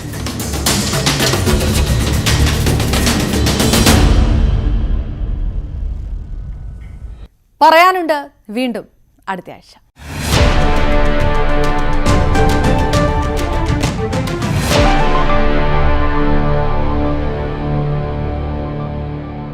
നമ്മൾ പ്രതീക്ഷിച്ചതുപോലെ തന്നെ വലിയ തോതിലുള്ള പദ്ധതികളൊന്നും പ്രഖ്യാപിക്കാൻ ഈ ബജറ്റിൽ ആയിട്ടില്ലെങ്കിലും എല്ലാ മേഖലകളെയും സ്പർശിക്കാൻ ധനമന്ത്രിക്ക് കഴിഞ്ഞിട്ടുണ്ട് എന്നതും വ്യക്തമാണ്. അതേസമയം എല്ലാ സേവന നിരക്കുകളും വർദ്ധിക്കുന്നു. മദ്യത്തിന് വില കൂടുന്നു, വാഹന വിലയിൽ വർധനവുണ്ടാകും, അതുപോലെ വാഹനത്തിന് സെസ് ഏർപ്പെടുത്തിയിരിക്കുന്നു. ഏറ്റവും ജനത്തിന് ആഘാതം ഒരുപക്ഷെ ഏൽപ്പിക്കാൻ പോകുന്നത് ഈ പെട്രോളിയം ഉൽപ്പന്നങ്ങളുടെ വില വർധനവായിരിക്കും. പെട്രോളിയത്തിന് സെസ് ഏർപ്പെടുത്തിയിരിക്കുന്നു, വൈദ്യുതി നിരക്ക് കൂട്ടിയിരിക്കുന്നു. വൈദ്യുതി തീരുവ 5% വർദ്ധിപ്പിച്ചിട്ടുള്ളത്. അങ്ങനെ വിലക്കയറ്റം നേരിടാൻ 200 കോടി രൂപ ഈ ബജറ്റിൽ വകയിരുത്തുമ്പോഴും വിലക്കയറ്റത്തിന് വഴിവെക്കുന്ന നിരവധി വർധനകൾ ഈ ബജറ്റിൽ നമുക്ക് വ്യക്തമായി കാണാൻ കഴിയും. ഏതായാലും ബജറ്റ് വിദ്യാഭ്യാസ മേഖലയ്ക്ക് കാര്യമായ പരിഗണന നൽകുന്നു, മത്സ്യബന്ധന മേഖലയ്ക്ക് കാര്യമായ പരിഗണന നൽകുന്നു, ഒപ്പം തന്നെ ടൂറിസം മേഖലയ്ക്ക് കാര്യമായ പരിഗണന നൽകുന്നുണ്ട്. ടൂറിസം മേഖലയ്ക്ക് ടൂറിസം ഇടനാഴികകൾ 7 അതിൽ 50 കോടി രൂപ അതിനായി നീക്കിവെച്ചിരിക്കുന്നു. ഇപ്പോൾ എന്നോടൊപ്പം തിരുവനന്തപുരത്ത് നിന്ന് VV അരുൺ ചേരുന്നു. അരുൺ, എല്ലാ സാധനങ്ങൾക്കും വില വർധനവിലേക്ക് വഴിവെക്കുന്ന ഒരു ബജറ്റാണോ നമുക്ക് മുന്നിലുള്ളത്?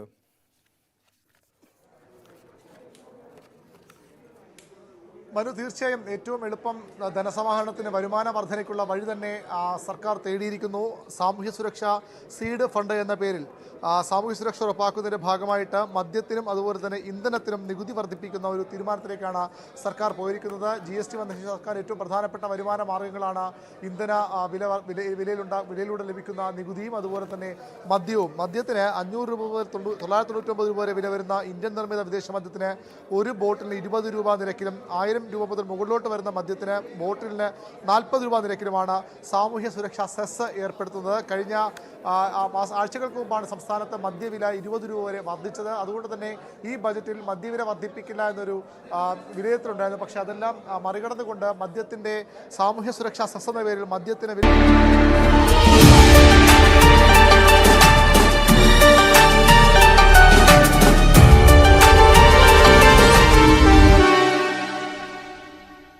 നമസ്കാരം. ഗൾഫ് 18ലേക്ക് സ്വാഗതം. ആദ്യം പ്രധാന വാർത്തകൾ. ഷാർജയിൽ ഇനി അനധികൃത പരസ്യം പാടില്ല. നിർദ്ദേശം ലംഘിച്ചാൽ 4000 ദിർഹം പിഴ ചുമത്തും. പൊതുജനങ്ങളെ ബോധവൽക്കരിക്കും.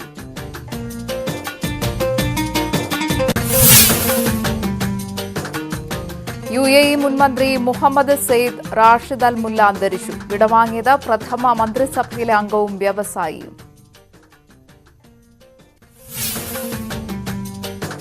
ബഹിരാകാശ ദൌത്യവുമായി സുൽത്താൻ അൽ നയാദി. അറബ് ലോകത്തെ ഏറ്റവും ദൈർഘ്യമേറിയതെന്ന് UAE ലോഗോ പുറത്തിറക്കി. കോഴിമുട്ട ഇറക്കുമതിക്ക് സൗദി അറേബ്യ. നീക്കം ആവശ്യക്കാരുടെ എണ്ണം വർദ്ധിച്ചതിനാൽ.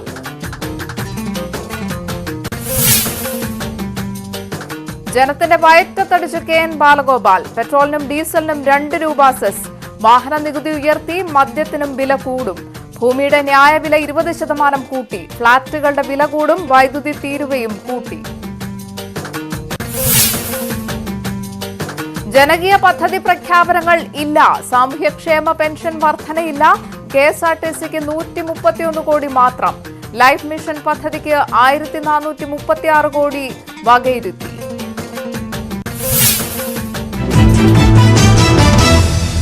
നികുതി നിർദ്ദേശങ്ങളിൽ LDFൽ ഭിന്നതയില്ലെന്ന് KN ബാലഗോപാൽ. നികുതി വർധനയ്ക്ക് കാരണം കേന്ദ്ര നയങ്ങൾ. പ്രതിഷേധങ്ങളെ രാഷ്ട്രീയമായി മറികടക്കുമെന്ന് മന്ത്രി ന്യൂസ് 18നോട്. നികുതി കൊള്ളയെന്ന് VD സതീശൻ. നടുവൊടിക്കുന്ന ബജറ്റെന്ന് ചെന്നിത്തല. നാളെ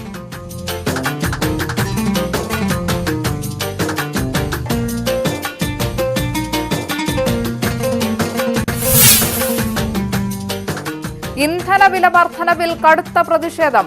അംഗീകരിക്കില്ലെന്ന് ബസ് ഉടമകൾ. സർവീസുകൾ നിർത്തേണ്ടിവരും. കുടുംബ ബജറ്റിനെ ബാധിക്കുമെന്ന് യാത്രക്കാർ.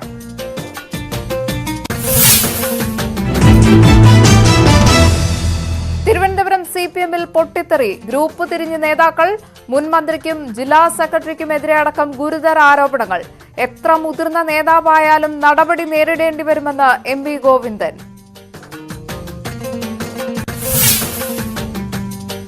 തിരുവനന്തപുരം മെഡിക്കൽ കോളേജിൽ യുവാവിന് ക്രൂരമർദ്ദനം.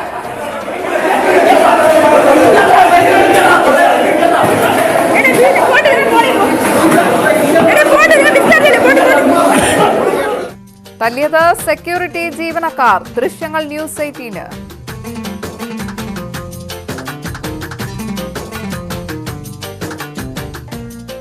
വിശദമായ വാർത്തകളിലേക്ക്. അനധികൃതമായി പരസ്യം പതിക്കുന്നവർക്കെതിരെ നടപടി ശക്തമാക്കി ഷാർജ. കെട്ടിടങ്ങളുടെ ചുമരുകളിലും തൂണുകളിലും പരസ്യം പതിക്കരുത് എന്ന് കർശന നിർദ്ദേശം.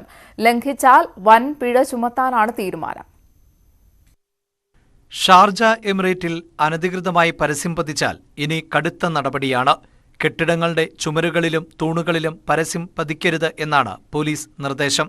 നിർദ്ദേശം ലംഘിച്ചാൽ 4000 ദിർഹം പിഴ ചുമത്തുമെന്നാണ് മുന്നറിയിപ്പ്. പരിസ്ഥിതി മാനേജ്മെന്റ് സ്ഥാപനമായ BEയുമായി സഹകരിച്ച് പരസ്യങ്ങളും പോസ്റ്ററുകളും നീക്കും. ക്യാമ്പയിന്റെ ആദ്യപടിയായി അൽ നഹദിയിൽ നടപടി തുടങ്ങി. പാലങ്ങളുടെ തൂണുകൾ, വിളക്കുകാലുകൾ, ചുമരുകൾ, ടണലുകൾ എന്നിവിടങ്ങളിലെ പരസ്യങ്ങളും പോസ്റ്ററുകളും നീക്കം ചെയ്തു തുടങ്ങി. സൗന്ദര്യവൽക്കരണത്തിന് പ്രാധാന്യം നൽകിയാണ് നടപടികളെന്ന് Sharjah municipality director Sayed Al Tunaiji പറഞ്ഞു. നിയമവിരുദ്ധ പരസ്യങ്ങളോ പോസ്റ്ററുകളോ പ്രചരിപ്പിച്ചാൽ നടപടി ഉറപ്പാണെന്നും തുനൈജി വ്യക്തമാക്കി. എമിറേറ്റിൽ ഉടനീളം പരിശോധനകൾ കർശനമാക്കും. പൊതുയിടങ്ങൾ വൃത്തിയായും ഹരിതാഭിയോടെയും നിലനിർത്തുന്നതിന് നിയമങ്ങളും ചട്ടങ്ങളും സംബന്ധിച്ച് പൊതുജനങ്ങളെ ബോധവൽക്കരിക്കുന്നതിനുള്ള നടപടികളും തുടരും. News 18 Sharjah. UAE മുൻ മന്ത്രിയും പ്രമുഖ വ്യവസായിയുമായ മുഹമ്മദ് സെയ്ദ് റാഷിദ് അൽ മുല്ല അന്തരിച്ചു. 97 വയസ്സായിരുന്നു. UAEയുടെ പ്രഥമ മന്ത്രിസഭയിൽ ഗൾഫ് അഫയേഴ്സിന്റെ സഹമന്ത്രിയായിരുന്നു. 1973 ഗതാഗത മന്ത്രിയായി. 1977 മന്ത്രിസഭാ പുനഃസംഘടനയിൽ ഗതാഗത വകുപ്പിനൊപ്പം വാർത്താവിനിമയ മന്ത്രാലയത്തിന്റെ ചുമതല കൂടി ഏറ്റെടുത്തു മുഹമ്മദ് സെയ്ദ് റാഷിദ് അൽ മുല്ല. ഇത്തിസലാത്ത് ടെലകോം കമ്പനിയുടെ സ്ഥാപക ചെയർമാനായിരുന്നു. UAEയിൽ എണ്ണ ഇതര സ്വദേശി സ്ഥാപനങ്ങൾ കൊണ്ടുവരുന്നതിൽ നിർണായക പങ്ക് വഹിച്ചു. നാഷണൽ ബാങ്ക് ഓഫ് ദുബായ് സ്ഥാപിച്ചു. വിയോഗത്തിൽ UAE ഭരണാധികാരികൾ ദുഃഖം രേഖപ്പെടുത്തി. അറബ് ലോകത്തെ ഏറ്റവും ദൈർഘ്യമേറിയ ബഹിരാകാശ ദൌത്യത്തിന് തയ്യാറെടുത്ത് സുൽത്താൻ അൽ നയാദി. ദൌത്യത്തിന്റെ ലോഗോ പുറത്തിറക്കി. ഫെബ്രുവരി 26 ബഹിരാകാശ ദൌത്യം ആരംഭിക്കും. UAE മിഷൻ 2 എന്നാണ് ദൌത്യത്തിന് പേര്. ദൌത്യത്തിന്റെ ലോഗോ UAE പുറത്തിറക്കി. UAE രാഷ്ട്രപിതാവ് Sheikh Zayed bin Sultan Al നഹ്യാനെ നോക്കി നിൽക്കുന്ന ബഹിരാകാശ യാത്രികനാണ് ലോഗോയിൽ. മുഹമ്മദ് ബിൻ റാഷിദ് സ്പേസ് സെന്ററാണ് ലോഗോ പുറത്തിറക്കിയത്. സുൽത്താൻ അൽ നയാദിയും സംഘവും പരിശീലനം പൂർത്തിയാക്കിയത് US-ലെ സ്പേസ് എക്സിലാണ്. ഫ്ലോറിഡയിലെ കെന്നഡി സ്പേസ് സെന്ററിൽ നിന്ന് സ്പേസ് എക്സ് ക്രൂ 6 പേടകത്തിലാണ് സംഘം ബഹിരാകാശത്തേക്ക് കുതിക്കുക. ദൌത്യം പൂർത്തിയായാൽ ബഹിരാകാശത്തേക്ക് ദീർഘകാലത്തേക്ക് സഞ്ചാരികളെ അയക്കുന്ന 11ാമത്തെ രാജ്യമാകും UAE. News 18 UAE. സൗദിയിൽ പ്രാദേശിക വിപണിയിലെ വൻ വിലക്കയറ്റം ചെറുക്കാൻ വിദേശ രാജ്യങ്ങളിലെ കോഴിമുട്ട ഇറക്കുമതിക്ക് നീക്കം. പരിമിതമായ അളവിൽ കുറച്ചു കാലത്തേക്ക് ഇറക്കുമതി അനുവദിക്കാനാണ് നീക്കം. കോഴിമുട്ടയ്ക്ക് ആവശ്യക്കാർ വർദ്ധിച്ചത് കണക്കിലെടുത്ത് ലഭ്യത ഉറപ്പുവരുത്താനാണ് നീക്കം. രാജ്യത്ത് കോഴിമുട്ട ഉൽപ്പാദകർക്ക് സർക്കാർ സബ്സിഡി ലഭിക്കുന്നുണ്ട്. സുരക്ഷിതത്വവും ഗുണമേന്മ മാനദണ്ഡങ്ങളും ഉറപ്പുവരുത്താൻ ഇറക്കുമതി ചെയ്യുന്ന മൃഗ ഉൽപ്പന്നങ്ങൾ Saudi food and drug authority laboratory പരിശോധനകൾക്ക് വിധേയമാക്കി വരികയാണ്. അബുദാബി മലയാളി സമാജം സംഘടിപ്പിക്കുന്ന UAE ഓപ്പൺ യുവജനോത്സവത്തിന് തുടക്കമായി. UAEയുടെ എമിറേറ്റുകളിലെ 500ഓളം മത്സരാർത്ഥികൾ 16 ഇനങ്ങളിൽ പങ്കെടുക്കും. മുസഫ മലയാളി സമാജം, എമിറേറ്റ്, ഫ്യൂച്ചർ ഇന്റർനാഷണൽ സ്കൂൾ എന്നീ വേദികളിലായാണ് മത്സരം. യുവജനോത്സവം ഫെബ്രുവരി 5-ന് സമാപിക്കും. ഞായറാഴ്ച വൈകിട്ട് 8-ന് നടക്കുന്ന സമാപന സമ്മേളനത്തിൽ വിജയികൾക്ക് സമ്മാനം വിതരണം ചെയ്യും. ഏറ്റവും കൂടുതൽ പോയിന്റ് നേടുന്ന വ്യക്തിക്ക് കലാതിലക പുരസ്കാരം നൽകും. കണ്ടിന്യൂ ചെയ്യും. ഏതാണ്ട് ആപ്ലിക്കേഷൻ ഫോം നമ്മുടെ മീഡിയ ഗ്രൂപ്പിൽ ഇട്ടിട്ടുണ്ട്.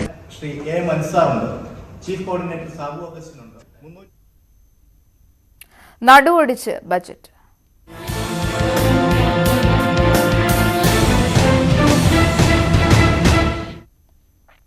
ജനപ്രിയ പ്രഖ്യാപനങ്ങൾ ഇല്ലാതെയും വൻ നികുതി വർധനവ് പ്രഖ്യാപിച്ചും സംസ്ഥാന ബജറ്റ്. പെട്രോളിനും മദ്യത്തിനും വില കൂട്ടി.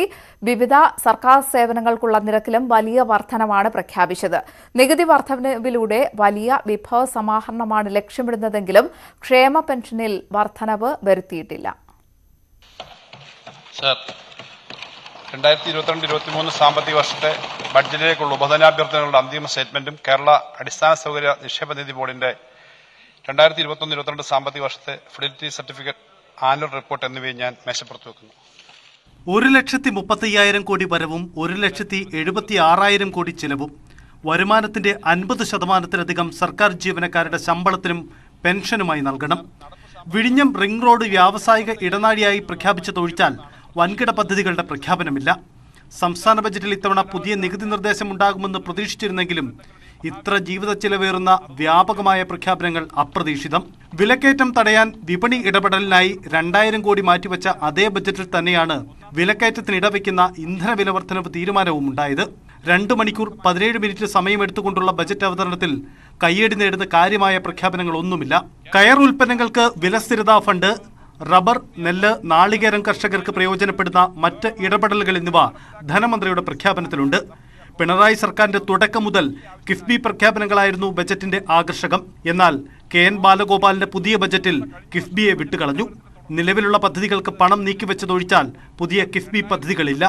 വരിഞ്ഞു മുറുക്കുന്ന കേന്ദ്ര നയങ്ങൾ ഒരു വശത്ത്, കുമിഞ്ഞുകൂടുന്ന പൊതുകടം മറുവശത്ത്. കടക്കെണിയുടെ ഈ നിലയില്ലാ കയറ്റിൽ നിന്നും രക്ഷപ്പെടാൻ സർക്കാർ കണ്ടെത്തിയതാകട്ടെ സാധാരണക്കാരന്റെ കുടുംബ ബജറ്റിനെ താളം തെറ്റിക്കുന്ന നികുതി വർധനവും. തിരുവനന്തപുരത്ത് നിന്നും ഡാൻ കുര്യൻ, ന്യൂസ് 18. ഇന്ധനത്തിനും മദ്യത്തിനും മാത്രമല്ല ഭൂമിക്കും ഫ്ളാറ്റിനും വാഹനത്തിനും വില കുതിച്ചുയരും. ഭൂമിയുടെ ന്യായവില 20% വർദ്ധിപ്പിച്ചത്. കെട്ടിട നികുതിയും പരിഷ്കരിച്ചു.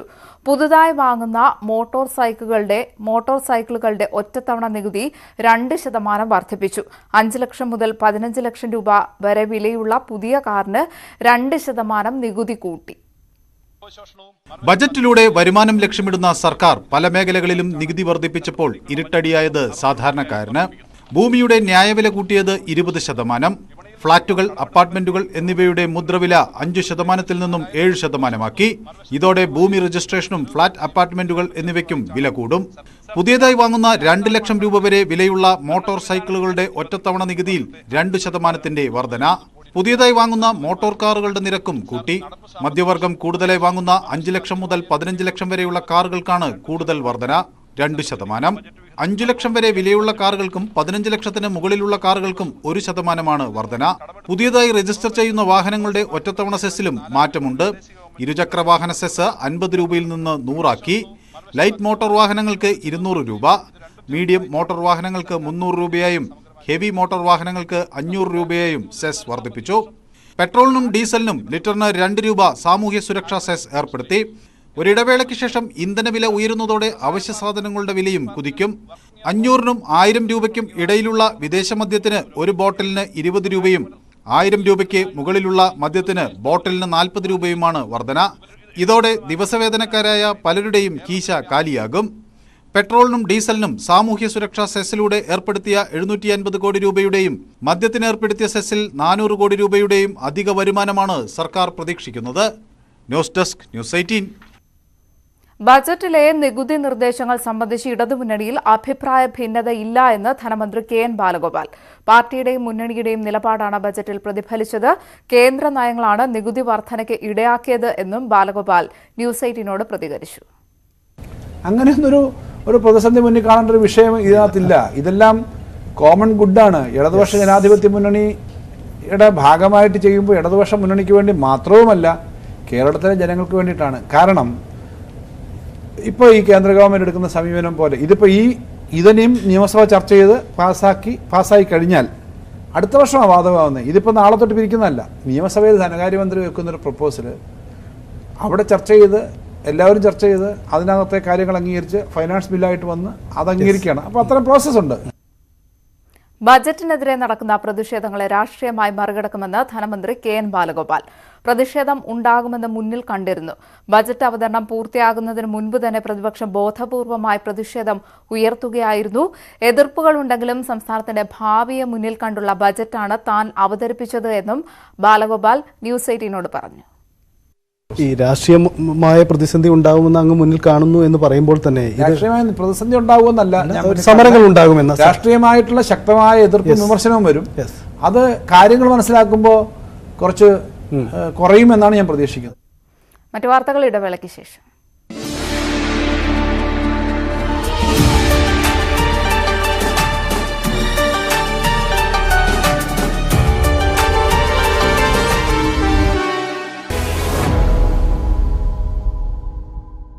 നമസ്കാരം.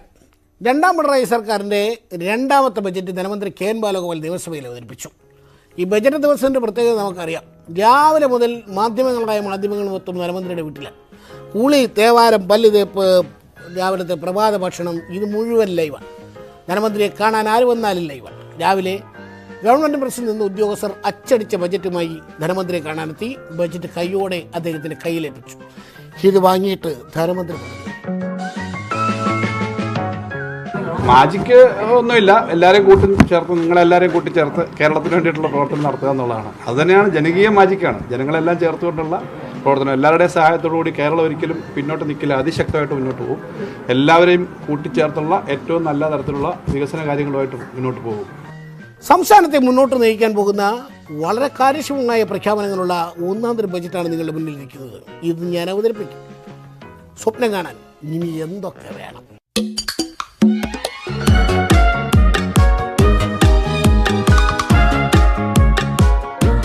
ധനമന്ത്രി വീട്ടിൽ നിന്നിറങ്ങി നിയമസഭയിലെത്തി. MLA-മാർ ചുറ്റും കൂടി. ഞങ്ങൾക്കുള്ളത് എല്ലാവർക്കും ഉള്ളത് ഇവിടെ ഭദ്രമാണ്. 9 മണിക്ക് ബജറ്റ് അവതരണം തുടങ്ങി. പ്രതീക്ഷയോടെ എല്ലാവരും കാത്തിരിക്കുക. വമ്പൻ പ്രഖ്യാപനങ്ങൾ വന്നിട്ടുണ്ട്. കുടുംബശ്രീക്ക് ഇത്ര കോടി, ആരോഗ്യ മേഖലയ്ക്ക്, വിദ്യാഭ്യാസ മേഖലയ്ക്ക്, എല്ലാ മേഖലയ്ക്കും ഒരു പരിഗണന വെച്ച് പൈസയൊക്കെ കൊടുത്തിട്ടുണ്ട്. വലിയ കുഴപ്പമില്ല എന്ന് എല്ലാവരും പ്രതീക്ഷിക്കുമ്പോൾ ചില പ്രഖ്യാപനങ്ങൾ വന്നു. ആർക്കൊക്കെ എന്തൊക്കെ കൊടുത്താലും ബേഷ കിട്ടിയത് നാട്ടുകാർക്കാണ്. സംസ്ഥാനത്തെ മുന്നോട്ട് നടത്താനുള്ള ബജറ്റ് എന്ന് പറഞ്ഞിട്ട് ഇതിപ്പോൾ മുന്നോട്ട് പോകണമോ പിന്നോട്ട് പോകണമോ സൈഡിലോട്ട് പോകണോ എന്ന ആശങ്കയിലാണ്. ബജറ്റിൻ്റെ ആകെ തുക എന്താണെന്ന് നമുക്കൊന്ന് നോക്കാം. എണ്ണവില കുറയ്ക്കുമെന്ന പ്രതീക്ഷയുണ്ടായിരുന്നു. പക്ഷേ ലിറ്ററിന് 2 രൂപ കൂട്ടുകയാണ് ചെയ്തത്. പെട്രോളിനും കൂട്ടി, ഡീസലിനും കൂട്ടി. എന്നാൽ പിന്നെ ഇലക്ട്രിക് വാഹനം വാങ്ങാം എന്ന് വച്ചാൽ അതിൻ്റെ നികുതി കൂട്ടിയിട്ടുണ്ട്. പോരാഞ്ഞ് കറണ്ട് ചാർജും കൂട്ടിയിട്ടുണ്ട്. വീട്ടിൽ വെറുതെ ഇരിക്കാം എന്ന് വെച്ചാൽ വീട്ടുകാരെ കുത്തനെ കൂട്ടി. അതിന് ഡീറ്റെയിൽസ് വരാൻ കിടക്കുന്നതേ ഉള്ളൂ. വീട് അടച്ചിട്ട് എങ്ങോട്ടെങ്കിലും പോകാമെന്ന് വെച്ചാലോ അടച്ചിട്ട വീടിന് പ്രത്യേക നികുതി വരുന്നുണ്ട്. അത്രയും വീട് വിറ്റിട്ട് എങ്ങോട്ടെങ്കിലും ഓടിപ്പോകാമെന്ന് വെച്ചാൽ ഭൂമിയുടെ ന്യായവില 20% കൂട്ടിയത്. ഇച്ചിരി പാട് വീടും വിൽക്കാൻ. പിന്നെ രജിസ്ട്രേഷനും ഒക്കെ കൂട്ടിയിട്ടുണ്ട്. ഇതൊക്കെ മറക്കാൻ 2 അടിക്കാമെന്ന് വെച്ചാലോ 1000 രൂപയ്ക്ക് മുകളിലുള്ള മദ്യത്തിനും ബോട്ടിലിന് 40 രൂപ നിരക്കിലുമാണ് സെസ്. സാധാരണ കൗണ്ടറിൽ പോയാലും പ്രീമിയം കൗണ്ടറിൽ പോയാലും കയ്യിൽ നിന്ന് കാശ് പോകും എന്ന് സാരം. ആഴ്ചയിൽ ഒരിക്കൽ മദ്യപിക്കുന്നയാളിന് പ്രതിവർഷം 2000 രൂപയുടെ അധികം ചെലവ് വരും. കൂപ്പാടും പതക്കേടും വരത്തേ ഉള്ളൂ. പിന്നെ സാമൂഹ്യ സുരക്ഷാ പെൻഷൻ കൊടുക്കാൻ എന്നുള്ള പേരിൽ മദ്യത്തിനും അതുപോലെ തന്നെ പെട്രോളിനും ഡീസലിനും കൂടി ചാർജ് വർദ്ധിപ്പിച്ചിരിക്കുകയാണ്. വൈദ്യുതി ചാർജ് വർദ്ധിപ്പിച്ചു. എങ്ങനെ ജീവിക്കും എന്നാണ് ചോദിക്കുന്നത്. ആശങ്കപ്പെടേണ്ടതില്ല. കാരണം എല്ലാവരും ഒരിക്കലും താങ്ങാൻ വയ്യാത്ത ഭാരം LDF ഗവൺമെൻറ് ഉണ്ടാക്കിയിട്ടില്ല.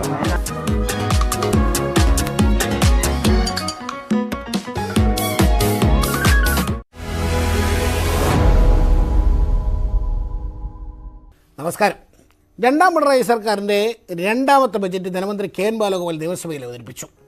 ഈ ബജറ്റ് ദിവസത്തിൻ്റെ പ്രത്യേകത നമുക്കറിയാം.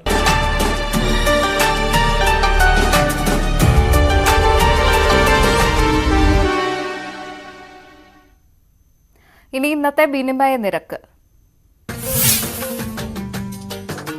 UAE ദിർഹം 22 രൂപ 29 പൈസ, സൗദി റിയാൽ 21 രൂപ 81 പൈസ, കുവൈറ്റി ദിനാർ 267 രൂപ 98 പൈസ, ഖത്തർ റിയാൽ 22 രൂപ 39 പൈസ, ഒമാനി റിയാൽ 212 രൂപ 16 പൈസ, ബഹ്റൈനി ദിനാർ 215 രൂപ 99 പൈസ.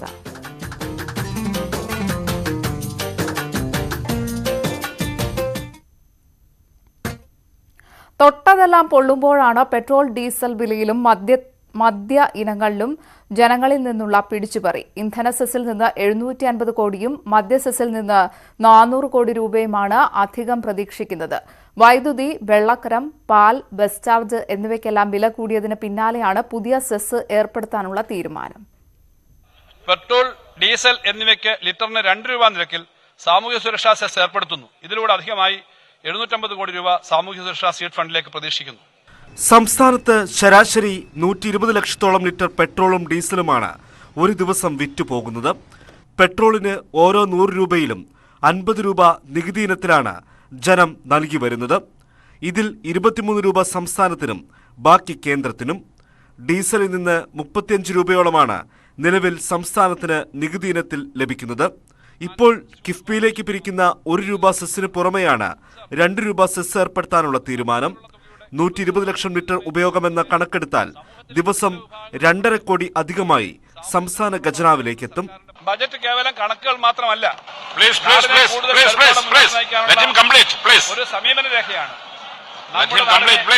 കൂടുതൽ പുരോഗതിയിലേക്കും വികസനത്തിലേക്കും നയിക്കാനുള്ള പ്രവർത്തന രേഖയായി ഈ ബജറ്റ് മാറുമെന്നാണ് എന്റെ പ്രതീക്ഷ.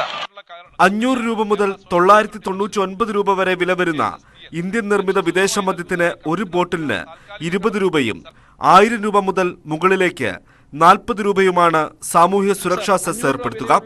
500 രൂപ മുതൽ 999 രൂപ വരെ വില വരുന്ന ഇന്ത്യൻ നിർമ്മിത വിദേശ മദ്യത്തിന് ഒരു ബോട്ടിലിന് 20 രൂപ നിരക്കിലും 1000 രൂപ മുതൽ മുകളിലോട്ട് വില വരുന്ന മദ്യത്തിന് ബോട്ടിലിന് 40 രൂപ നിരക്കിലും ഒരു സാമൂഹ്യ സുരക്ഷാ സെസ് ഏർപ്പെടുത്തുന്നു. 400 കോടി രൂപ ഇതിലൂടെ അധികമായി പ്രതീക്ഷിക്കുന്നു.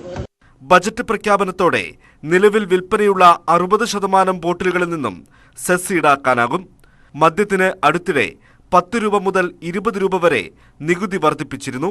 ചില മേഖലകളിൽ നികുതി വർധന ഉണ്ടാകുമെന്ന സൂചന ഉണ്ടായിരുന്നുവെങ്കിലും ജനങ്ങളെ സാരമായി ബാധിക്കുന്ന നിലയിലേക്ക് കടന്നത് അപ്രതീക്ഷിതമായി. കഴിഞ്ഞ 10 മാസത്തിനിടെ രാജ്യത്ത് ഇന്ധനവിലയിൽ മാറ്റം